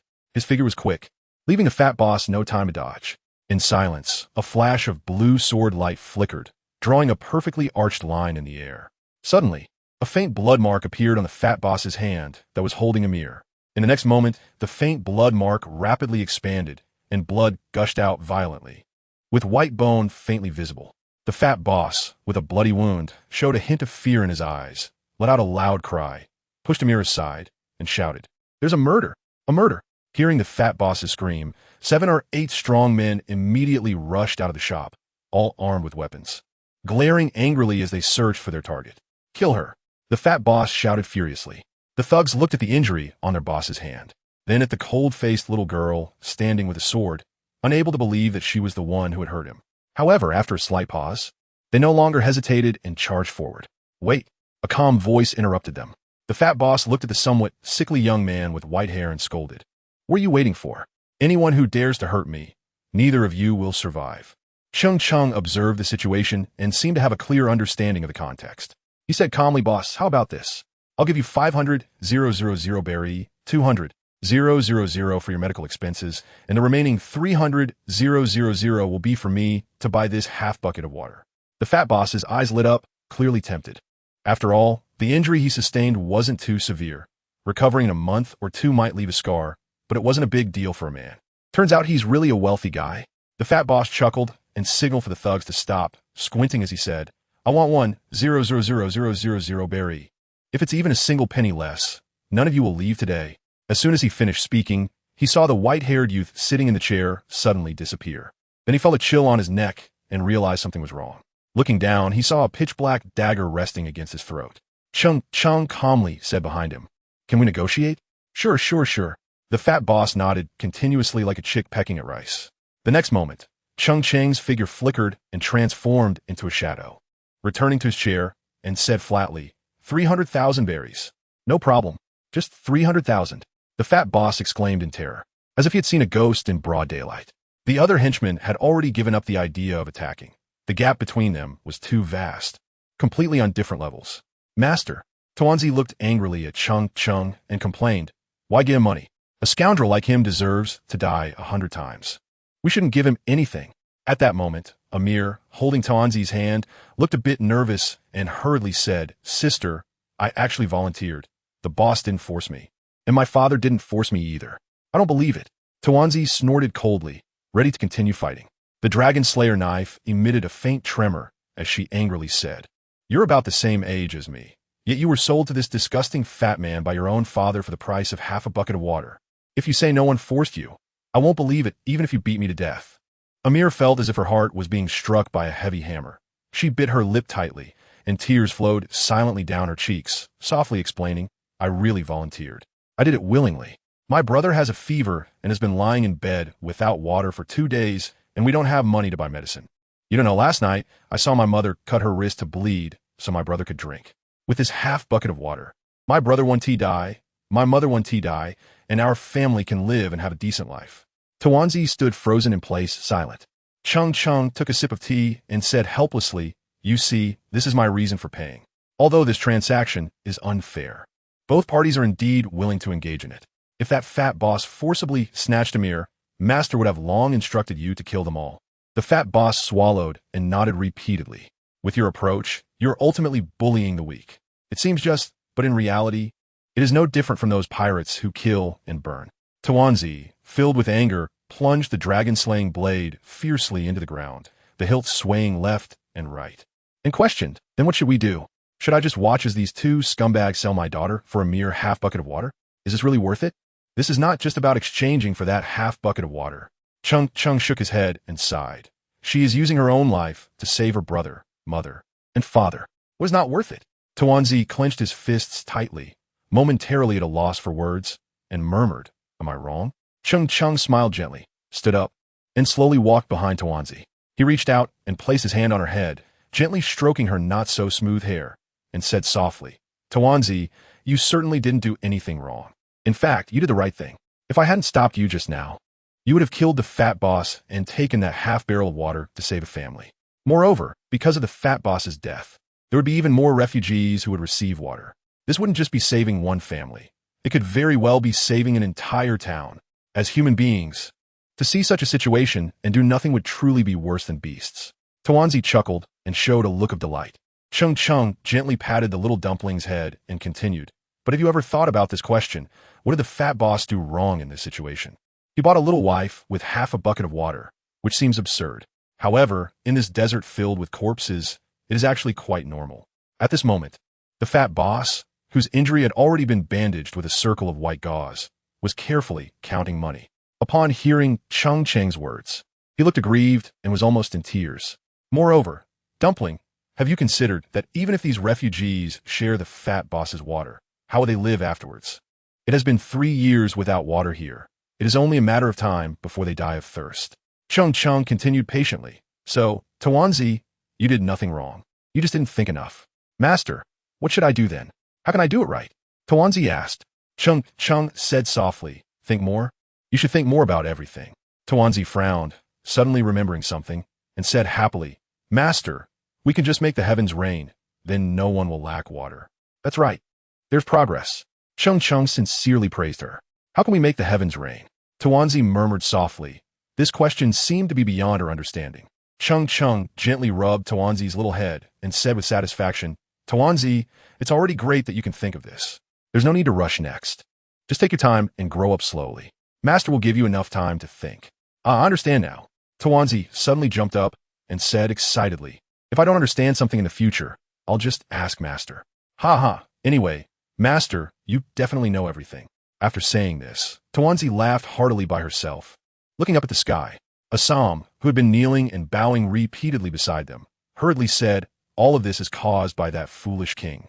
It's all the king's fault." TenYears held Amir's hand and brought her to Assam, saying coldly, "You may not be a good father, but your daughter is definitely the kindest daughter in the world. If I hear in the future that Amir has been sold by you, then you three remaining in this family might as well wait to die." Assam kept bowing and apologizing, the muffled sounds echoing on the sandy ground. Amir rushed over and hugged her father, crying, "Father, I did this willingly. I decided to do it to save my brother and mother. You don't need to blame yourself. It has nothing to do with you." Assam, with his head buried in the yellow sand, said in a very small voice, "I could have stopped you, but I didn't. By choosing not to stop you, I also chose your brother." "Father, I'm sorry. I'm so sorry. Father, if I want to come, you can't stop me." "It's not your fault," Amir comforted him. TenYears squatted down and calmly looked at Amir, saying, "Amir, you are a good person and a good daughter. Being able to repay your parents' kindness while they're still alive, I really envy you. Benefactor, your parents." Amir, who had always been a wise and extremely kind person, immediately caught the underlying meaning and hesitated to ask. "They died. They were killed by the celestial dragons 2 years ago, so all I can do now is seek revenge. As for repaying kindness..." TenYears looked at the blue dragon-slaying blade with a blank expression and murmured, "That can only be a matter for the next life." Amir stood up and, without hesitation, tightly hugged TenYears, who was slightly shorter than her, and blurted out, "Let me be your family." TenYears nodded seriously. After the two formally introduced themselves, they began to call each other sisters, with Amir being a year older than TenYears, so she was the older sister. They reluctantly parted after agreeing to meet here again in the future. As they left, Assam carried a half bucket of water in his left hand and held Amir's hand with his right. Amir turned back 3 times, waving goodbye to TenYears. Seeing them leave, TenYears turned to her master and said angrily, "Master, let's go and kill the king." Cheng Cheng felt both amused and helpless, but he said nothing. It was already quite rare for someone of TenYears' age to possess such a kind-hearted innocence. As for everything else, it could be taken slowly. Time was calm. Old friends were still around, and everything was still in time. "Boss, does your hand still hurt?" Cheng Cheng waved at the fat boss, signaling him to sit beside him. At this moment, the fat boss's hand was wrapped in bandages, resembling a large rice dumpling, which looked somewhat comical. He shook his head like a rattle, with the flesh on his face trembling. "It doesn't hurt anymore. It doesn't hurt anymore. Little brother, if you hadn't said anything, I would have thought I was almost healed." The fat boss dared not sit in front of Cheng Cheng. He just stood close to the table and spoke. The henchman behind him, armed with swords and knives, felt relieved while also somewhat fortunate. From the ghostly agility displayed earlier, it was clear that they were not on the same level as this white-haired young man. Cheng Cheng didn't mind the fat boss standing there. While sipping tea, he tapped his fingers on the table, producing a crisp sound, and said in a deep voice, "Fat boss, you are a smart person. Smart people communicate best with each other. You know what to do from now on, right?" No. The fat boss hurriedly replied, "Little brother, you can rest assured. I will definitely not take any revenge, and in the future, if the Assam family comes here to buy water, it will be half price. First of all, I can tell that you are definitely not an ordinary person. That little girl is so impressive, and her master must be even more extraordinary. Besides, just based on what you said earlier, I can accept this loss." Cheng Cheng smiled sincerely, stood up, patted the fat boss on the shoulder, and shook his wrist to place another 200,000 berries on the table, then spoke loudly, "Consider this my advance for tea. I'll be back after a while." After finishing, Cheng Cheng and the little dumpling continued their journey. The little dumpling, with the Jinhai sword on his back and the dragon slayer knife at his waist, turned to glare fiercely at the fat boss. The fat boss trembled all over, scared and sweating profusely. The thin shop assistant pointed at the money on the table and cautiously asked, "Boss, what should we do with this money?" "Put it away. What else can we do?" The fat boss said with a mournful face. Even though they had made money, he couldn't feel happy at all. He watched the big and small figures gradually disappear into the yellow sand and murmured, "That girl Amir really lives up to the old saying. Good deeds bring good rewards, and evil deeds bring evil rewards. I didn't expect to meet a benefactor here today." "What do you mean by benefactor?" the shop assistant asked in confusion. The fat boss was instantly enraged, instinctively raising his bandaged hand to hit the shop assistant's head, cursing, "Benefactor your head! Damn it! You are my benefactor! The next moment, both of them let out a scream akin to that of a pig being slaughtered. In the midst of the swirling yellow sand, Cheng Cheng and the little dumpling walked out of the small town, which wasn't far from the port city of Narahara. Therefore, they didn't plan to use the Rokushiki technique to travel. Narahara is the largest port city in Alabasta, where almost all ships stop, and there is a high chance that Luffy and the others are here. Originally, the small town was already desolate, and once they stepped out of it, the endless desert stretched out like a yellow sea, with sunlight shining upon it, creating sparkling dots of light. Occasionally, a whirlwind would whip up the yellow sand into the air, appearing from a distance like a young dancer in a yellow dress, twirling gracefully. The little dumpling silently followed Cheng Cheng, each step leaving a footprint that was quickly covered by the endless wind and sand, returning to the point where no one had passed. Not far ahead of them, a group of people in yellow had been waiting for a long time. One of them, holding a telescope, looked into the distance and saw the figures of the big and small duo approaching. Yes, it's them. They're coming. The person with the telescope said quietly. Mr. Five also took the telescope, glanced at the white-haired youth and the little girl behind him, and nodded in satisfaction, saying, Xiao Liuzai's information is very accurate. That person looks very weak and should have sustained considerable injuries. It shouldn't be a problem to take them down. Xiao Liuzai scratched his head and chuckled. He had also stumbled upon the two big fat sheep in town earlier. Seeing the white-haired young man take out 500,000 berries without blinking an eye, he knew that his luck had come today, so he quickly informed Mr. Five about the big deal. Naturally, Mr. Five, who relied on robbery for extra income, wouldn't refuse such a good opportunity, and without hesitation, he led his brothers to ambush on the essential route to Narahara. These two are walking way too slowly. Can you hurry up? Mr. Five cursed angrily. What should have taken only 20 minutes? These two had taken almost an hour. Xiao Liuzai looked greedily ahead and sneered. Boss Mr. Five, doesn't this just show that they are extremely weak? Cheng Cheng and the other person were walking slowly for a reason. Walking on the soft sand of the desert is already a very laborious task, and the ground temperature was close to 50 degrees Celsius, making every step for Tawanzi extremely difficult. Moreover, at this moment, Tawanzi was carrying the Jinhai sword, which weighed over 100 pounds. Taking one step at a time was definitely not an exaggeration here. After nearly an hour of walking, Tawanzi was already drenched in sweat, with her temples soaked and then evaporating repeatedly. Her face, which was not very fair to begin with, was now dirty from the yellow sand blowing around. Even in such a messy state, Tawanzi's gaze remained firm and her face was full of excitement. Since leaving Balder, she could clearly feel her strength growing over these past few days. Yes, it was increasing to a degree that she could perceive almost every day. The broadsword that had once been her waist was now manageable enough for her to walk upright. Master, what is the name of this broadsword? Tawanzi asked with difficulty while walking. Cheng Cheng's complexion has improved a lot. He is no longer the sickly pale he was before, although there is still a hint of fatigue between his brows. After several days of rest, his energy and spirit had somewhat recovered. However, the forced action at the tea shop had drained the little energy he had left. Jinhai, Cheng Cheng said casually.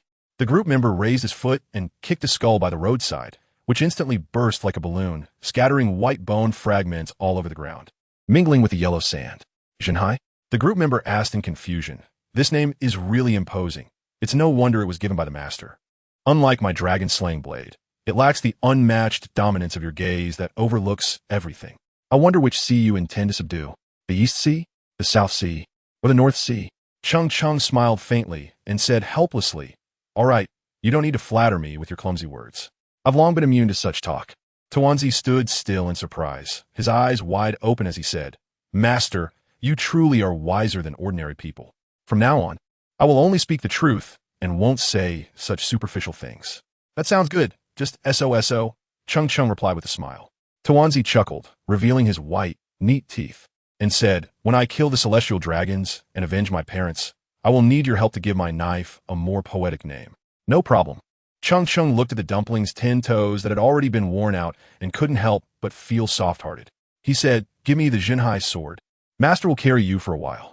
Once we reach Gongdu, I'll buy you a better pair of shoes before carrying you again. That's not acceptable. I want to be carried all the time.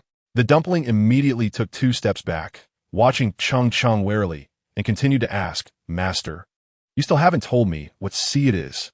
Cheng Cheng pondered for a moment and said jokingly, The stars and the sea. Tawanzi, being just an 8-year-old girl, had no idea what Cheng Cheng meant. She looked up at the sky with a puzzled expression. All there was now was a blazing sun, no stars to be seen. Suddenly, Cheng Cheng furrowed his brows, and his right foot, which was about to come down, paused in midair and did not touch the ground. He then slowly retracted his foot and stood still, vigilantly looking around. In the desert ahead, less than 100 meters away, Mr. 5 suddenly became furious and shouted, "I've been squatting here for an hour and a half, just waiting for this kid to fall into my trap. I didn't expect he'd stop just short of moving forward. Is this a joke? I've suffered here for an hour and a half for you guys. And if I don't skin you alive, then I'm not a member of the Baroque Works. Boss Mr. 5, should we make a move?" Little 6 asked anxiously. "Of course. Let's go. Get to it," Mr. 5 shouted, and after cursing, he was the first to jump out of the desert. The desert ahead of Cheng Cheng suddenly exploded, and in an instant, dust filled the sky. Then Cheng Cheng saw more than 20 people in yellow robes in front of him, each holding a weapon and looking unfriendly at them. At the forefront was a tall, dark-skinned man in a brown trench coat, with an afro hairstyle and wearing black sunglasses. On the chest of his trench coat, there was a white Arabic numeral 5. Next to this tall man stood a young woman holding a yellow umbrella, with an excellent figure, a yellow fisherman's hat on her head, and a fair complexion. Upon seeing these two people, Cheng Cheng immediately recognized who they were: Mr. 5 and Ms. Valentine, both members of the Baroque Works and subordinates of Old Sand. Mr. 5 picked his nose and disdainfully said to Cheng Cheng, "I can't be bothered to waste time with you. We are from Baroque Works. We only rob for money, not for pleasure. Hand over those 2 knives and all the treasures on you, and you can go wherever you want." If it were the usual Mr. 5, he might have taken an interest in bantering with the opponent or his partner, Ms. Valentine. However, after waiting under the scorching sun for an hour and a half, his already limited patience was completely exhausted, leaving only a belly full of anger. Ms. Valentine, on the other hand, didn't mind. Her yellow umbrella provided excellent shade. Even in the desert, she didn't feel hot, so she patiently began to observe Cheng Cheng. From a distance, she thought he looked extraordinary, with exquisite features, a delicate face, and a slender figure that didn't appear weak. It was a rare male beauty. At that moment, Ms. Valentine even felt that this man's face was the limit of her imagination. During lonely nights when she couldn't sleep, she might even picture this man's appearance in her mind. She unconsciously moved closer to Cheng Cheng, feeling her heart race, slowly bringing the umbrella closer to him, and clearly seeing the faint golden flecks in his narrow eyes. At that moment, Ms. Valentine felt nervous, her fair hand resting on her chest, trying to control her emotions, while the other hand, holding the umbrella, unconsciously moved closer to Cheng Cheng. She gently asked, "What is your name?" The little round-faced person observed this and curled her lips, softly expressing her disdain, looking like someone who had never seen the world. Mr. 5 immediately became furious and shouted, "Ms. Valentine, we are here to rob. Do you understand, ma'am? The boss has already set the rules. We only rob for money, not for pleasure. Don't you know that? The boss only stipulated that we can't rob women. When did he say we can't rob men?" Ms. Valentine turned to glare at Mr. 5, retorting sharply. Mr. 5, exasperated and stamping his foot, was at a loss, looking angrily at Cheng Cheng. Then he picked his nose again and flicked a lump of it away. Suddenly, there was a loud explosion as a large pit was blown into the ground ahead, and the yellow sand flew up. "Pretty boy, don't force me to take action." The little round-faced person stared blankly at these people in front of her, showing no fear in her eyes. Instead, she frowned as if deep in thought and asked Master, "In this situation, should we think more?" Cheng Cheng looked at the dumpling with surprise, then burst into laughter, ruffling the dumpling's messy hair and praising, "Not bad. It seems you've seriously considered what Master said. However, there are no fixed rules in martial arts. In situations where you are directly harmed, there's no need to think too much, just draw your sword. I prefer this kind of situation." The dumpling instantly beamed with joy, gripping the hilt of the Dragon Slayer's sword at his waist tightly, angled upwards.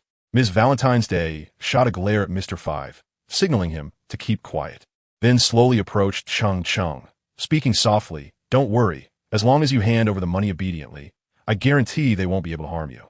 Cheng Cheng smiled at Ms. Valentine's Day, sizing her up, and said, "You look all right, with long legs and a slim waist. You could stay by my side as a maid to serve tea and water. Don't think that just because you're handsome, you can talk nonsense and have wild ideas." Ms. Valentine's Day's expression changed instantly after hearing this, and she coldly replied. Mr. 5 had long lost his patience. With a wave of his hand, A group of people in yellow robes immediately drew their knives and raised their guns, forming a circle around Cheng Cheng and the others. Why talk so much? If you really like this pretty boy, you could tie him up later and play with him as you wish. After saying this, Mr. 5 looked at Cheng Cheng and threatened, "You have 3 seconds to decide. Hand over the treasure and leave, or I'll kill you and take the treasure." 1. 2. Cheng Cheng took the Jinhai sword in his hand and said lightly, "The other side has a devil fruit user. Your current strength is enough to deal with those small fries. However, facing these two from the Baroque works is quite difficult, so let me handle this time." "All right, Master. I will definitely kill them all." Tuanzi's eyes flickered with excitement as she looked around at the group, as if she were surveying a pack of prey. This time, she could finally kill. Whoosh! Drawing the dragon slayer blade, the tip rested on the yellow sand of the ground, like a hungry wolf eyeing the fat sheep around. Her figure shot out, plunging into the crowd. Earlier at the tea house, she had only made 1 strike, and she felt quite unsatisfied. Cheng Cheng raised the Jinhai sword high, with the tip pointing down as it was inserted into the desert. Without using much force, half of the Jinhai sword was already buried in the yellow sand. "You little pretty boys still know how to recognize the situation." Mr. 5 snorted coldly and stepped forward to pick up the Jinhai sword. Just as Mr. 5 was less than a meter away from the Jinhai sword, his expression suddenly changed as he sensed a scorching heat he had never felt before. This sudden wave of heat caused him to pause for a moment. Suddenly, with a loud bang, flames erupted. A massive fire pillar shot up from the Jinhai sword, soaring into the sky, piercing through the previously peaceful white clouds above, creating a conspicuous large hole. The flames stirred up a strong wind, sweeping up the yellow sand. In an instant, everyone felt an extremely hot wave of heat rushing towards them, and everyone hurriedly retreated. The moment Mr. 5 sensed something was wrong, he quickly retreated, but he was still a bit slow. His coat and wild hair were scorched by the flames. After hurriedly extinguishing the fire, he didn't care about the pain on his body, but looked up in terror at the towering fire pillar in front of him. Ms. Valentine's Day, being a bit farther away from Cheng Cheng and the others, didn't feel the heat wave as intensely. But at the moment the flames appeared, she held up her umbrella and floated away like a feather into the high sky, watching in fear below. As for Tuanzi, who was charging toward the crowd, just as he was about to draw his knife, he saw that all the yellow-robed people were inevitably engulfed by the flames. Tuanzi could only stand there in a daze, looking around with an angry expression. For a moment, the area was filled with cries of despair, and everyone was screaming and rolling in the desert. After a while, it all stopped, turning into a mass of blackened corpses. Cheng Cheng felt no hostility at all from the sudden pillar of fire. Instead of being surprised, he was pleased. Who else but that person could possess such a magnificent blaze? The group looked around in anger, but ultimately could not find the one who had set the fire. All they saw were the prey she had intended to hunt, now lying on the ground, transformed into charred black corpses, with faint white smoke rising from them. "Bastard, don't let me find out who you are." The group gritted their teeth and said. The pillar of fire slowly dissipated, and the temperature in the air dropped a few degrees as a figure gradually emerged at the center of the fire. Cheng Cheng turned his head to look. It was a young man with an exposed upper body, standing beside the Jinhai sword with a gentle smile. He had a well-built physique, bronze skin, and dark hair, topped with an orange cowboy hat that had 2 different badges, one with a smile and the other with sadness.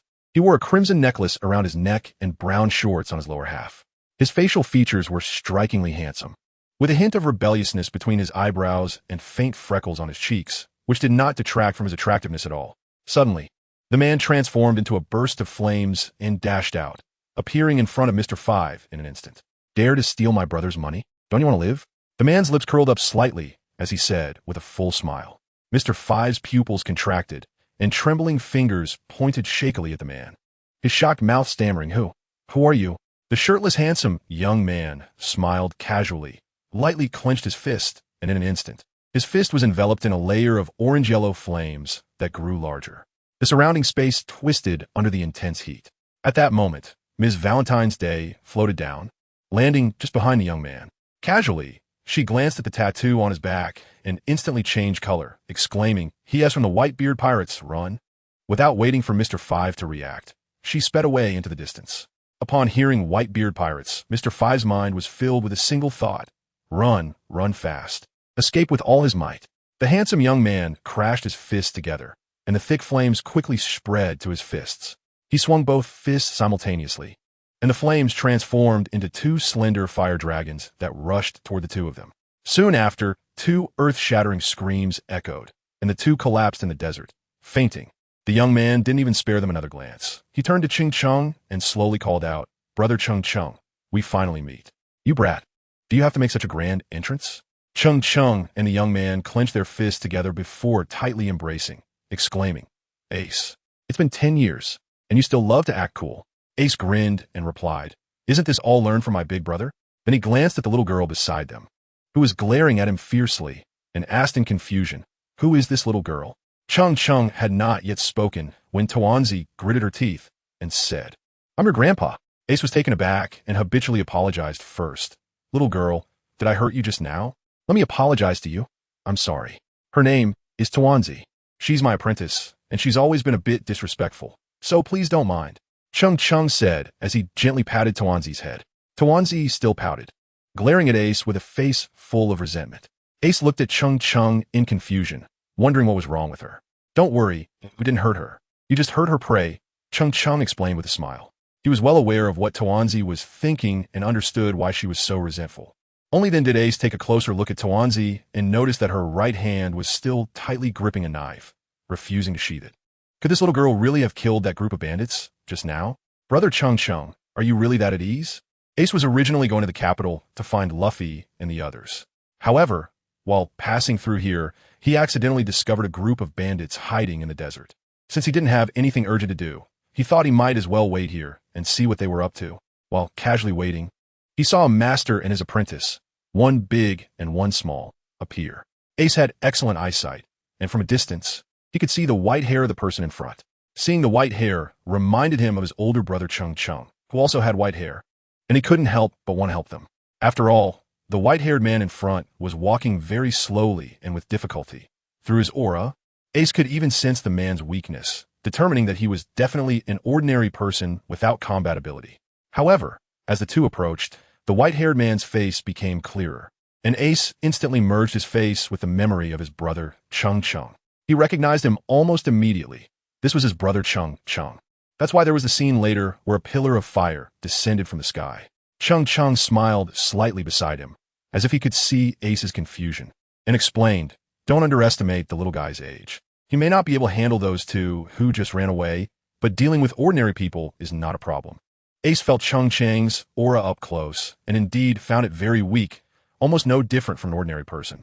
So he instinctively thought that Cheng Cheng was also an ordinary person and changed the subject, saying, "Brother Cheng Cheng, I remember you were taken to the Navy headquarters by Grandpa when you were a child.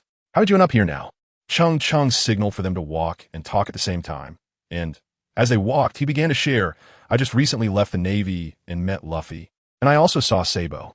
Now here I am to see you." "Ah, Sabo is not dead?" Ace asked excitedly in an instant. "No, Sabo is quite resilient. After he encountered an accident at sea back then, he was saved by Luffy's dad. Now that kid is the second in command of the Revolutionary Army. Quite impressive." Ace let out a long sigh of relief. "That's great." Cheng Cheng continued to smile and said, "Luffy has become a pirate just like you, and he has gathered several great companions. They are adventuring on the sea in pursuit of his dreams." After Ace joined Cheng Cheng's team, their walking speed not only didn't increase but actually slowed down a bit. Tuanzi, as always, struggled to walk behind with the town sea sword on his back, occasionally throwing a couple of punches at Ace's back to vent his frustration. Walking side by side in front, Cheng Cheng and Ace chatted endlessly. Cheng Cheng shared many stories about Luffy and Sabo, as well as his experiences during the 10 years he spent at the Navy headquarters, which he could almost summarize in a few words. Ace recounted how he was recruited by the Navy headquarters after going to sea, and later his experiences on Whitebeard's ship. When he talked about Whitebeard, Ace became even more animated, stating emphatically, "Joining the Whitebeard pirates is the greatest honor of my life. Whitebeard is indeed the strongest man in the world." Cheng Cheng agreed. At this moment, they could vaguely see the town of the port and felt the familiar sea breeze once again.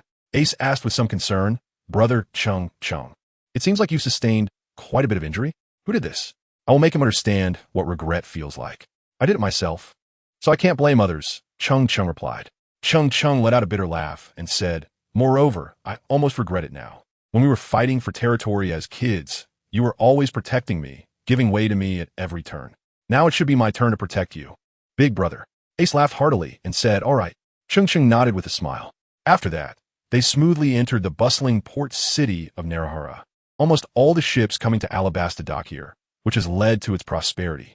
The area is densely populated, with merchants of all sizes gathering, making it quite lively.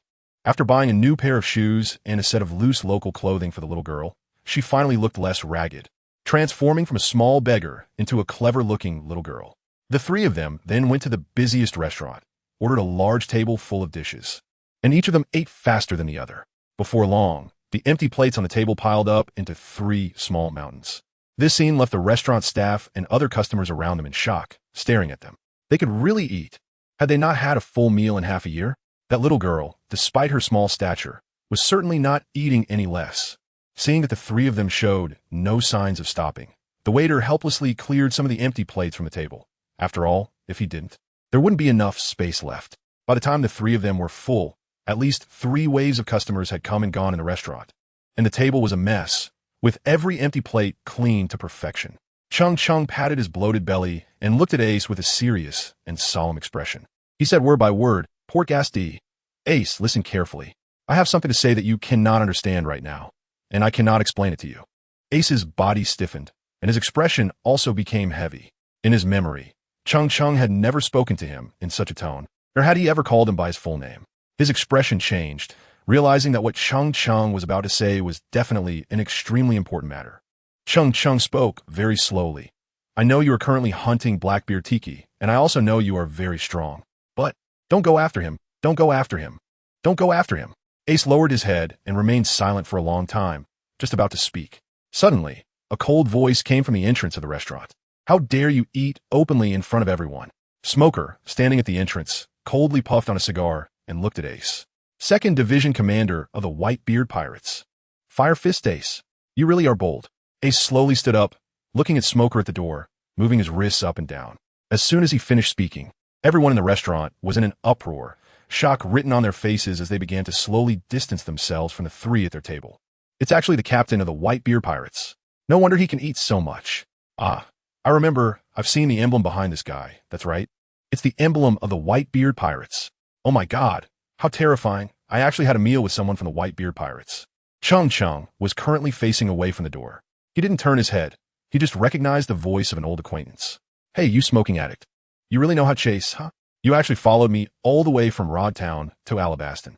Cheng Cheng tried his best not to look at Smoker. If Smoker noticed him, it was likely that Colonel Smoker would be lying down for a few more days. At the entrance, Colonel Smoker took a deep puff of his cigar and blew a smoke ring. His fingers trembled slightly, whether from excitement or fear, and he fixed his gaze on Ace, asking, what brings a notorious pirate like you to a place like this? Ace smiled warmly and replied, just looking for someone. Since you are a pirate and I am the Navy, now that I've encountered you, I can't pretend I haven't seen anything. Smoker said seriously. Suddenly, his right hand clenched into a fist, and his entire arm transformed into a mass of white smoke. Ace's smile became even more gentle as he said lightly, what a boring reason. If that's the case, then I'll play with you. The smoke from Smoker's right arm became thicker, and an astonishing aura gradually emanated from him. The atmosphere in the restaurant suddenly became extremely tense. Some customers had already begun to quietly leave, while many others dared not move, fearing they would be caught in the crossfire. After all, the person claiming to be part of the Navy didn't look like a good person and would certainly not care about their lives. With no other choice, Cheng Cheng could only slowly lift his head and turn around, hoping to use his old face to stop the impending battle. However, just as Smoker was about to strike, a familiar voice rang out from outside the restaurant, getting closer and closer. Momo Momo Momo, rocket launcher. Boom! A figure suddenly crashed into the restaurant from outside, shattering the wooden door instantly. The figure slammed into Smoker's back, and then charged straight towards Cheng Cheng and Ace. Ace had a chance to dodge, but when he saw that the newcomer was his brother, Luffy, he momentarily forgot to evade and was only concerned with greeting Luffy. Cheng Cheng was completely unprepared, and in his current state, he had almost no perception of the dangers from the outside world. Suddenly, there was a loud boom. The restaurant was instantly turned upside down. Tables shattered and debris scattered everywhere, and a large hole appeared in the wall. The wooden barrel filled with wine instantly broke, and red liquid flowed all over the ground. The windows on the wall shattered under the immense impact, with glass shards falling all over the place. Luffy, Smoker, Ace, and Cheng Cheng were all thrown out in an orderly fashion, while only the dumplings sitting at the side remained unharmed. Everyone in the restaurant stared wide-eyed at this scene. It was too thrilling. So much had happened in such a short time. Outside, among the rubble, Ace struggled to extend a hand, adjusting his hat as he stood up, joyfully looking at Luffy, who was also on the ground. Cheng Cheng was pulled out from a pile of stones by TenYears. For a moment, he felt dizzy and his whole body ached. He stood up and shouted, "Which bastard did this? I must kill you. What a joke, I was ambushed." Smoker smashed a huge stone that was pressing down on him with a punch and stood up to curse. He looked around, trying to see who had attacked him. As their eyes met, Cheng Cheng and Smoker stared at each other, and Smoker realized that the familiar figure he had just seen was indeed Cheng Cheng. The atmosphere became somewhat awkward. Smoker was momentarily stunned, wondering whether to strike or not. This was a dilemma. It hurt so much. I need to eat first, I'm starving. Finally, Luffy struggled to stand up from the stones and was heading towards the dining hall, completely ignoring the people around him. Cheng Cheng's anger instantly disappeared when he saw Luffy, and he looked at Luffy with a mix of laughter and tears, saying, "You messed up a perfectly good meal. You brat. Brother Cheng Cheng, Ace, you're all here. That's great." Luffy exclaimed excitedly as he looked around. Soon, Luffy spotted Smoker and froze, a fine layer of cold sweat appearing on his face as he smiled nervously. He grabbed Cheng Cheng and Ace, shouting, "Run! The smoke man is coming. We need to escape quickly. You might not know, my rubber punches are useless against this guy, and I know why." Smoker yelled loudly as he chased after them, commanding, "Das Bones, order all Navy to surround them and not let them escape." Das Bones, who was still shopping in the distance, quickly responded, lightly tapping her toes and swiftly darting toward Luffy, shouting, "All Navy, follow me now." Before long, Luffy had exhausted all his strength while running, his tongue hanging out. He was completely listless since he hadn't eaten in many days, causing him to lose energy rapidly and slow down. Meanwhile, Smoker, who was pursuing them from behind, released a white smoke serpent that howled towards them. "Luffy, you and Brother Cheng go ahead. I'll hold them off here. And I'll catch up with you later," Ace said, then casually unleashed a fiery punch that dispersed the smoke behind them. Luffy stared wide-eyed at Ace, surprised. "Ace, I didn't expect you to be this strong." Without hesitation, Luffy ran towards the dock by the shore where the Mary was docked. However, even though Ace had held off Smoker, some Navy were still chasing Luffy. While fleeing, Luffy happened to see a group of familiar figures behind a ruin and excitedly ran over. "Hey, Zoro, Sanji, Usopp, I'm here." Zoro and the others had already spotted Luffy, and when they saw him running towards them and calling their names, their expressions changed drastically. "You bastard! Idiot!" After Zoro and Nami scolded him, they all ran away together with Luffy. Seeing that Luffy had successfully escaped while Cheng Cheng and the little group hadn't left, he urged, "Brother Cheng Cheng, you should leave too. The strength of this Navy is not weak." "It's fine, I know Smoker, we are old friends," Cheng Cheng said with a calm smile, looking at Smoker and adding, "Right, Brother Smoker?" Smoker's expression darkened as he took deep puffs from his cigar. With just Ace alone, it was already difficult to capture Luffy, let alone with Cheng Cheng around. He had never fully grasped Cheng Cheng's strength. Every time he thought he understood it, Cheng Cheng would surprise him with something even greater. "I can't figure it out, Cheng Cheng. It's one thing to help Straw Hat Luffy, but Fire Fist Ace, why are you helping him?" Smoker questioned Ace. Ace smiled indifferently and replied helplessly, "As an older brother, it's natural to worry about a mischievous younger brother." Smoker was momentarily stunned, wide-eyed in disbelief. "I can't believe it. I can't believe it. You three are actually brothers." After taking the sea-quelling sword from the little one, Cheng Cheng looked at Smoker and said, "Brother Smoker, you're a smart man. Let Luffy go this time. Otherwise, don't blame me for not giving you face and wiping out the Navy behind you. Of course, except for Das Bones." Smoker turned around and coldly asked, "Are you all ready to die?" "Yes." "Koronel Smoky." Everyone behind him shouted in unison. Smoker looked at Cheng Cheng and said, "See, they're not afraid of death. As a Navy colonel, I have even less reason to let them live." Stepping forward, Smoker focused intently on Cheng Cheng. "Come on, let me see your true strength." Ace looked puzzled, glancing between Cheng Cheng and Smoker. "Hey, are you ignoring me?" Then Ace stepped in front of Cheng Cheng, telling the little one, "Quick, take your master away from here. Leave these guys to me." The little one rolled his eyes at Ace, full of disdain, but looked at Cheng Cheng with eager anticipation, asking, "Master, can I kill these people?" "You can avoid killing them as long as your strength allows, and you can ensure your own safety," Cheng Cheng replied after thinking for a moment. The little one laughed joyfully. Ha ha ha. I can finally kill people. White Storm. Smoker shouted. A dense silver wave rushing toward Ace and the others. Cheng Cheng had no choice but to retreat. Although he was physically weak at the moment, he could still exhaust some energy to defeat Smoker, but it would make his recovery even harder. Since Ace was here, it was better to leave this battle to him. Ace quietly stood in front of Cheng Cheng, spreading his arms. Silver-white smoke appeared 2 meters away from Ace. Suddenly, a sea of flames erupted from Ace, and under the clear sky, the flames seemed more dazzling than the sunlight, the intense heat distorting the surrounding air. The silver-white smoke that charged toward him intertwined with the yellow flames instantly, soaring into the sky. Everyone around looked up at the magnificent scene, amazed. This is Fire Fist Ace. What incredible power. My God, no wonder he's from the Whitebeard Pirates. How terrifying. Amidst the crowd's astonished exclamations, the smoke dissipated, and the thick flames slowly contracted back to Ace, ultimately transforming into a small, flickering flame dancing on his fingertip. Smoker gasped heavily, looking exhausted as he said to Ace, I didn't expect the great Fire Fist Ace to have such fighting capability. You are far inferior to Cheng Cheng. Ace looked at Smoker and then glanced at the pale Cheng Cheng, puzzled. Are you sure? Smoker sneered in his heart, of course. I can at least take one of your moves. Then Smoker drew the jutty from his back, shouted loudly, and transformed into a mass of white smoke, swiftly flying toward Ace. The Marines behind him raised their rifles and ruthlessly shot at Ace. Ace instantly thought of Cheng Cheng and the others still behind him. Although he wasn't afraid of these guns, what if they got hurt? Ace's right hand suddenly clenched into a fist, and the small flame that had been flickering at his fingertips quickly spread to his entire right arm. Slightly bending his knees, he unleashed a punch filled with scorching flames. Fire Fist. A massive pillar of fire erupted from Ace's fist, resembling a gigantic fire dragon that engulfed Smoker and all those behind him. The bullets that had already been fired melted instantly upon encountering the flames. In an instant, screams filled the air as all the Marines caught fire, rolling on the ground. Water! Water! Give me water! These people screamed in agony. But before they could jump into the sea, they lay on the ground without breath.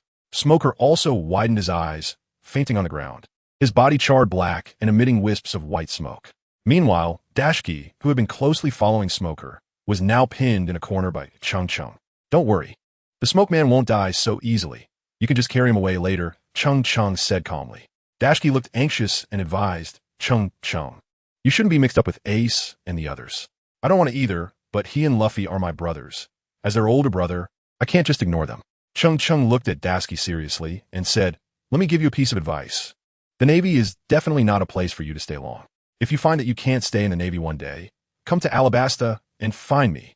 After saying that, Cheng Cheng turned and left, leaving Dashki slumped on the ground, her delicate body sliding down the wall. Ace, after putting away the flames, looked back proudly. However, he did not see Cheng Cheng's figure, only Toanzi holding a knife, staring blankly ahead. Ace could only boast to Toanzi, how about it, little Toanzi? Wasn't that punch from my master uncle very cool? Toanzi, breathing heavily, glared fiercely at Ace and raised the Dragon Slayer knife to slash at him, shouting, I'm cooler than you old man. Ahaha. Ace laughed heartily, looking at the little Toanzi coming at him with a knife. He just smiled nonchalantly and casually reached out his palm to catch the blade empty-handed. He knew that ordinary weapons had no effect on him. A natural type ability user who had eaten the Mera no Mi was not to be taken lightly. But the moment the Dragon Slayer knife touched Ace's palm, he instantly felt a slight sting. He instinctively pulled his hand back quickly, but even so, it was a bit too late. A faint blood mark appeared on Ace's palm, which began to expand outward, blood gushing out. Oh, little Toanzi, you're so amazing. How did you do that? Ace looked at Toanzi with wide eyes in shock, while feeling very happy at the same time. Brother Cheng is really lucky to have such a powerful apprentice. What a terrible person. I don't want to talk to you. The dumpling stomped her foot in anger, turned her head away, pouted, and stopped looking at Ace. Cheng Cheng walked over with a serious expression at this moment. And Ace hurriedly asked, what happened? It's nothing. Cheng Cheng said calmly, then just stared at the dumpling. Seeing Cheng Cheng's expression, the dumpling lowered its head and silently looked at its own feet. Do you know your mistake? Cheng Cheng said coldly. The dumpling crossed its hands and didn't dare to raise its head to look at Cheng Cheng, quietly saying, Master, I know I was wrong. I will say it only once. The knife in your hand can never be pointed at your own people. Cheng Cheng sternly reprimanded, if there is a second time. Don't call me master anymore. Go back where you came from. With a bang, the Dragon Slayer knife fell to the ground. The dumpling burst into tears. Tears flowed down like raindrops, and the dumpling sobbed with heaving shoulders. Master, I won't dare again. Please don't drive me away. At this moment at the port dock, various boats of all sizes came and went, chaotically docked at the pier. The dock workers were sweating profusely as they transported goods, busy creating a scene of prosperity. Until now, Ace had been trying to cheer up the dumpling on the road, buying her lollipops, candied hawthorns, dolls, and a particularly cute pink dress. But the little dumpling had been indifferent to Ace, saying little and only silently following behind Cheng Cheng. Cheng Cheng, the little dumpling really cares about you. Ace sighed, then rubbed the dumpling's little head, which the dumpling initially resisted. However, after Ace bought her many things, she gradually accepted it. After hearing this, the dumpling simply buried its head even lower, its doll being squeezed into a ball in its hands. Cheng Cheng sighed helplessly and nodded. That's exactly why I need to let him know what things can be done and what things cannot be done. By the way, how did the little one hurt me? At such a young age, she couldn't possibly use hockey, right? Ace asked with confusion, and then he seemed to feel that this question was somewhat inappropriate. So he explained, only hockey can restrain us devil fruit users. Cheng Cheng looked at Ace with a furrowed brow, his expression strange as he asked, what are you thinking? No matter how talented she is, she's only 8 years old and certainly can't use armament hockey. The only reason she can hurt you is that her knife is a bit special. How should I put it? You can think of it as a kind of sea prism stone. So that's how it is. Ace nodded, realizing the truth. Cheng Cheng rolled up his sleeves, revealing his fair arms, clenched his fists in front of Ace, and instantly his entire arm turned pitch black. He lightly struck Ace's chest and said with a smile, I know what armament hockey is. Do I need you to explain it to me? Ace widened his eyes in shock, looking at Cheng Cheng as if he had seen a ghost. Are you misunderstanding something about me? Cheng Cheng frowned at Ace, realizing that this guy had always regarded him as just an ordinary soldier. It's just armament hockey. Why do you need to show such an expression? Ace took 3 steps back, his expression pained, as if he had been seriously injured, pointing at Cheng Cheng with trembling fingers and saying, I didn't expect you to be quite powerful, even stealing Grandpa's loving iron fist. Stop pretending. I didn't use much strength. This is nothing impressive. You haven't seen my sky opening. At this point, Cheng Cheng awkwardly smiled, deciding to let the past go. Meanwhile, Luffy and the others had already noticed Cheng Cheng and Ace, waving at Ace from the merry-go, signaling him to come over quickly. On the merry-go, Luffy grinned widely, introducing Ace to Zoro and the others, saying he was also his brother. As for Cheng Cheng, Zoro and Sanji already knew him. When Luffy saw the small girl, he asked in surprise, Brother Cheng Cheng, who is this little girl? Is she your daughter? She's so cute. Cheng Cheng was left speechless, punching Luffy's head into the ground. Without the use of Busashoka Haki, Luffy's body bounced around the deck like rubber. As Luffy recklessly bounced around the deck, he kept making funny faces to amuse Tanjiro. Are you an idiot, Luffy? Brother Cheng Cheng isn't even married. How could she possibly be Brother Cheng Cheng's daughter? When I saw Brother Cheng Cheng a while ago, he didn't have a daughter, okay? Nami and Usopp couldn't help but start wildly mocking. But at that moment, Tanjiro, who was carrying a big sword, heard this and unexpectedly raised her eyebrows, revealing a smile that Ace had never seen before. She squatted down and offered her lollipop to Luffy. Little Master Luffy, I'll treat you to some candy. Of course. Luffy wouldn't refuse and opened his mouth wide to swallow it in one go. As for what kind of candy it was, it didn't matter to him.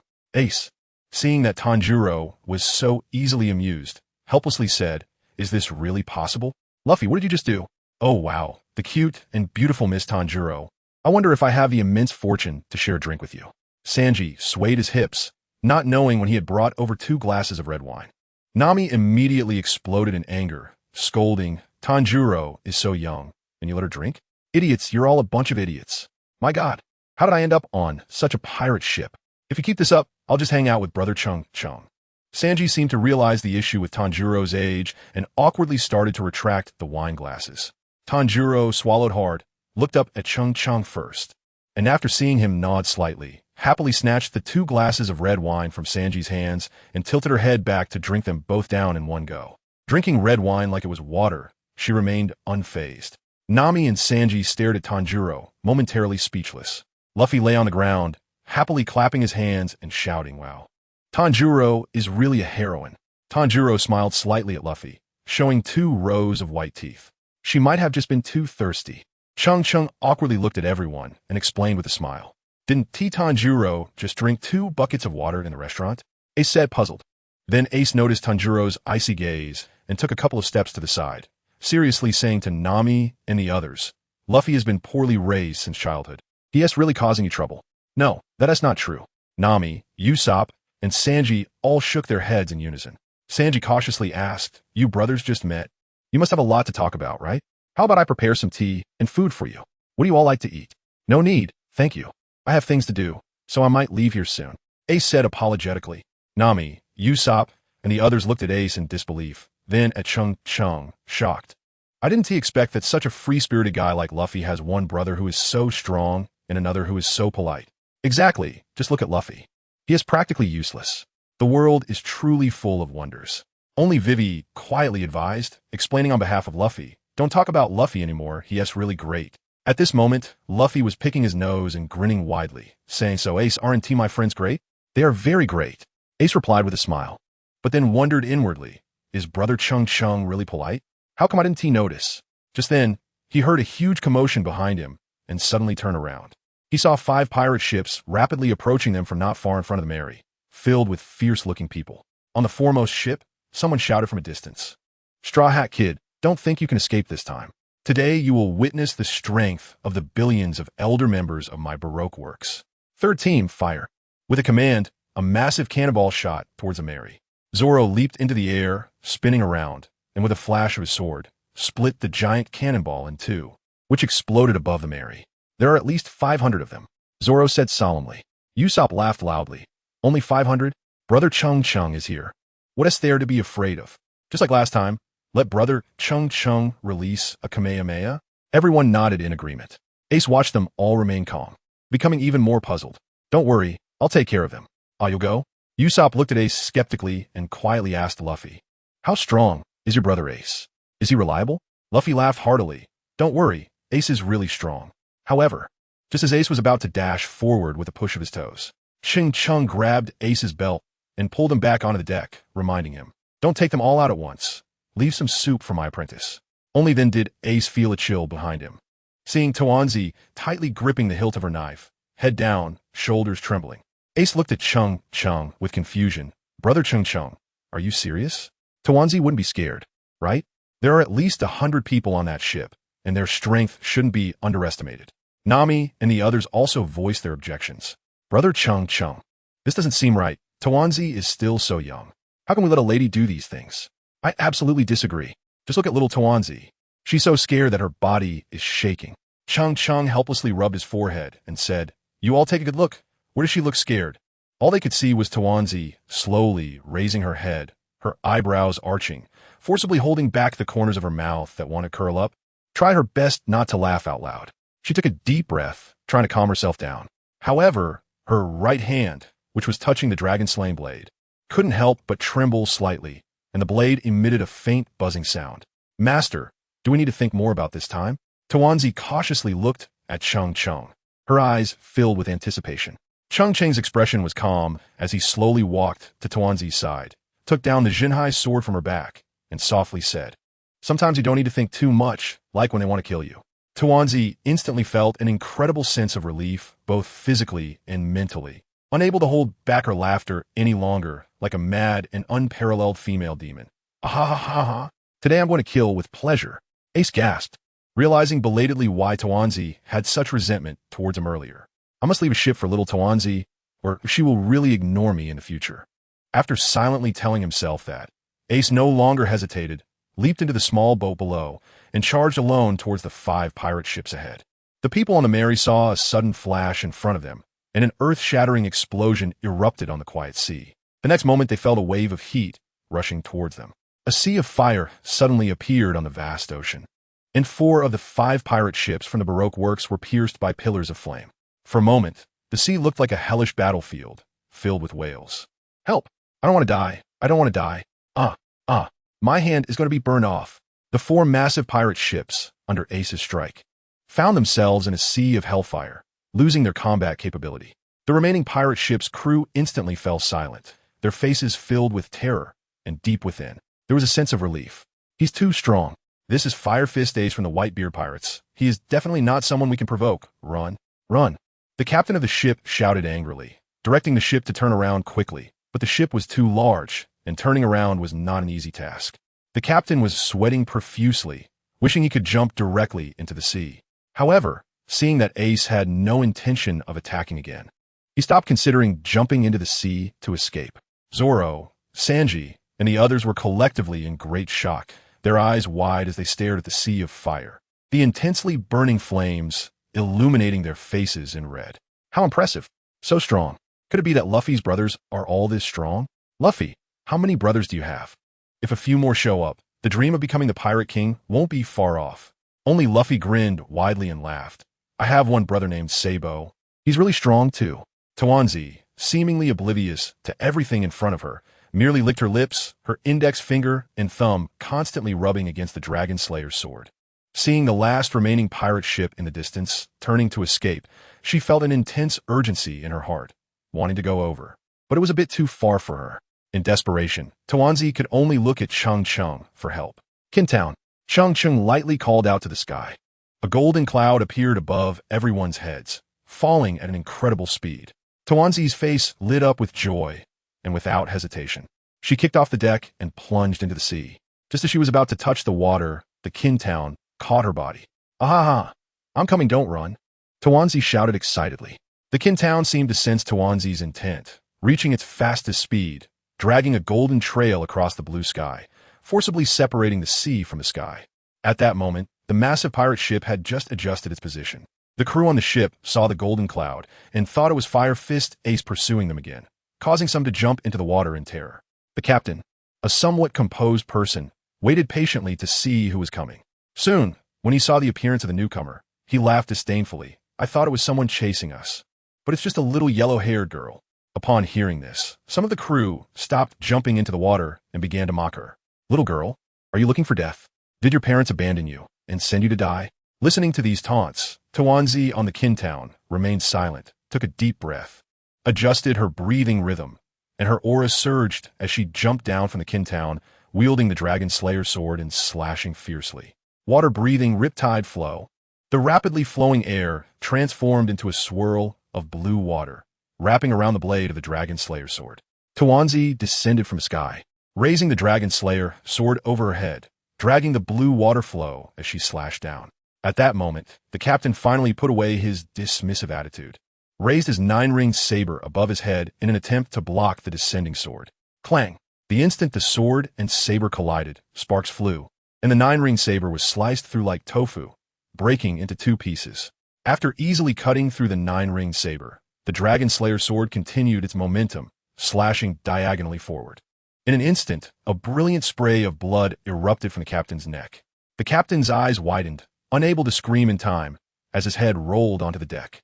Thanos looked down at the head, rolling on the ground, and kicked it into the crowd opposite her like a soccer ball. The remaining crew, seeing how fierce the little girl was, began to watch her warily.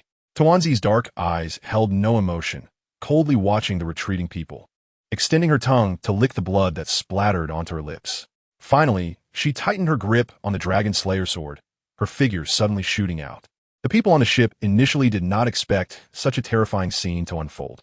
In less than 10 minutes, they experienced the thrill of chasing enemies, the relief of survival, the ridicule of a little girl, and finally the fear of her.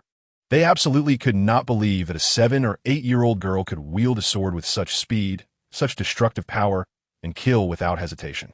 One person, before his throat was cut, saw the excited look in the girl's eyes and instantly thought of an idiom, like cutting vegetables, flowing like clouds, and flowing water. It was so casual, yet so natural. Watching the blue blade light gradually form an unstoppable momentum, those who still looked down on her finally changed their expressions, raised their rifles, and began to fire wildly at the little girl. Some quietly retreated behind the crowd, starting to flee from this terrifying battlefield. The rapidly darting blue blade light, like a ghostly apparition, made Thanos' figure flicker and shift, appearing and disappearing. In the brief moments of pause, a head would fall. The blade light was agile, eerie, and fierce. The air was filled with the scent of slaughter. A blue knife light entwined with a faint stream of water. And in a flash, blood suddenly spurted from a crew member's thumb, half of it falling onto the deck. as the man opened his mouth to scream in shock. A blue knife light pierced into his mouth, the tip emerging from the back of his neck, with blood and water swirling together on the blade. The man's eyes widened. Even in death, he did not let out a single scream. The Dragon Slayer knife, wrapped in blue water, traced a smooth blue arc in the air, darting forward like lightning once again. The blue knife light appeared now in front, now behind, its trajectory so elusive that even those armed with rifles could not hit the little girl. In an instant, 2 more bodies fell to the ground. In that moment, the ship that had survived under Ace's command became a river of blood, filled with continuous wails, resembling a hell on earth. Finally, the remaining people on the ship could no longer endure such extreme fear and chose to jump into the sea like dumplings.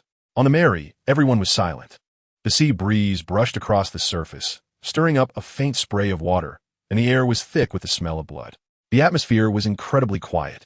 They were not far from that ship and could see the entire process of the little girl wielding her knife to kill, even hearing the screams from above. At first, Nami was worried that little Tawanzi might be in danger alone and complained about how careless Cheng Cheng, the master, was, saying that this was not how to train his disciple. But now, Nami had been silent for a long time before murmuring, "Brother Cheng Cheng, what has this child gone through?" Yes, the hostility in little Tawanzi was so heavy. The killing intent was too strong, Sanji said at that moment. Zoro, with a heavy gaze, looked at the little girl in front and softly said, "Brother Cheng Cheng, if this continues, Tawanzi will easily fall into the path of darkness." Cheng Cheng's expression was calm, his fingers continuously tapping on the railing, his gaze fixed on the distant sky. He said in a deep voice, "This child has experienced the most painful hell in this world. Therefore, she must vent through a decisive battle. Otherwise, that would be truly dangerous. As for whether she falls into the path of evil, that is not important. Even if Tawanzi falls into the Avicii hell, I will clear the hell." The crowd fell silent after hearing this. Vivian, who was nearby, looked at Cheng Cheng with glimmering eyes, her cheeks slightly flushed, her fingers entwined in her hair, lowering her gaze, seemingly lost in thought. At that moment, the screams from the ship ahead gradually faded away. Tawanzi, holding the Dragon Slayer sword at her waist, flew toward them slowly on the Nimbus cloud, her expression calm and unreadable. Ace frowned slightly, snapped his fingers, and instantly a ball of flickering flames appeared on his fingertip. With a wave of his hand, the flame shot toward the ship ahead. During the flight, the flames grew in the wind, and by the time they approached the ship, they had transformed into a raging sea of fire, instantly engulfing the entire vessel. After Tawanzi jumped onto the deck, she was covered in blood, which dripped from her fingertips onto the deck below. Vivian rushed over immediately, hugging Tawanzi tightly, while Nami, with teary eyes, held Tawanzi's hand firmly and gently said, "Little Tawanzi, let us go take a shower first." "Let me do it, Nami. You just recovered from your illness." "I'll go," Vivian said softly. Nami nodded, not saying anything further. Come on, let us start drinking," Luffy shouted, holding a large box of wine, and with a thud, he placed it on the deck. Sanji smiled and said, "You all drink first. I'll prepare some snacks." "Sanji, give me a spicy hot pot." Cheng Cheng laughed and shouted, "Got it.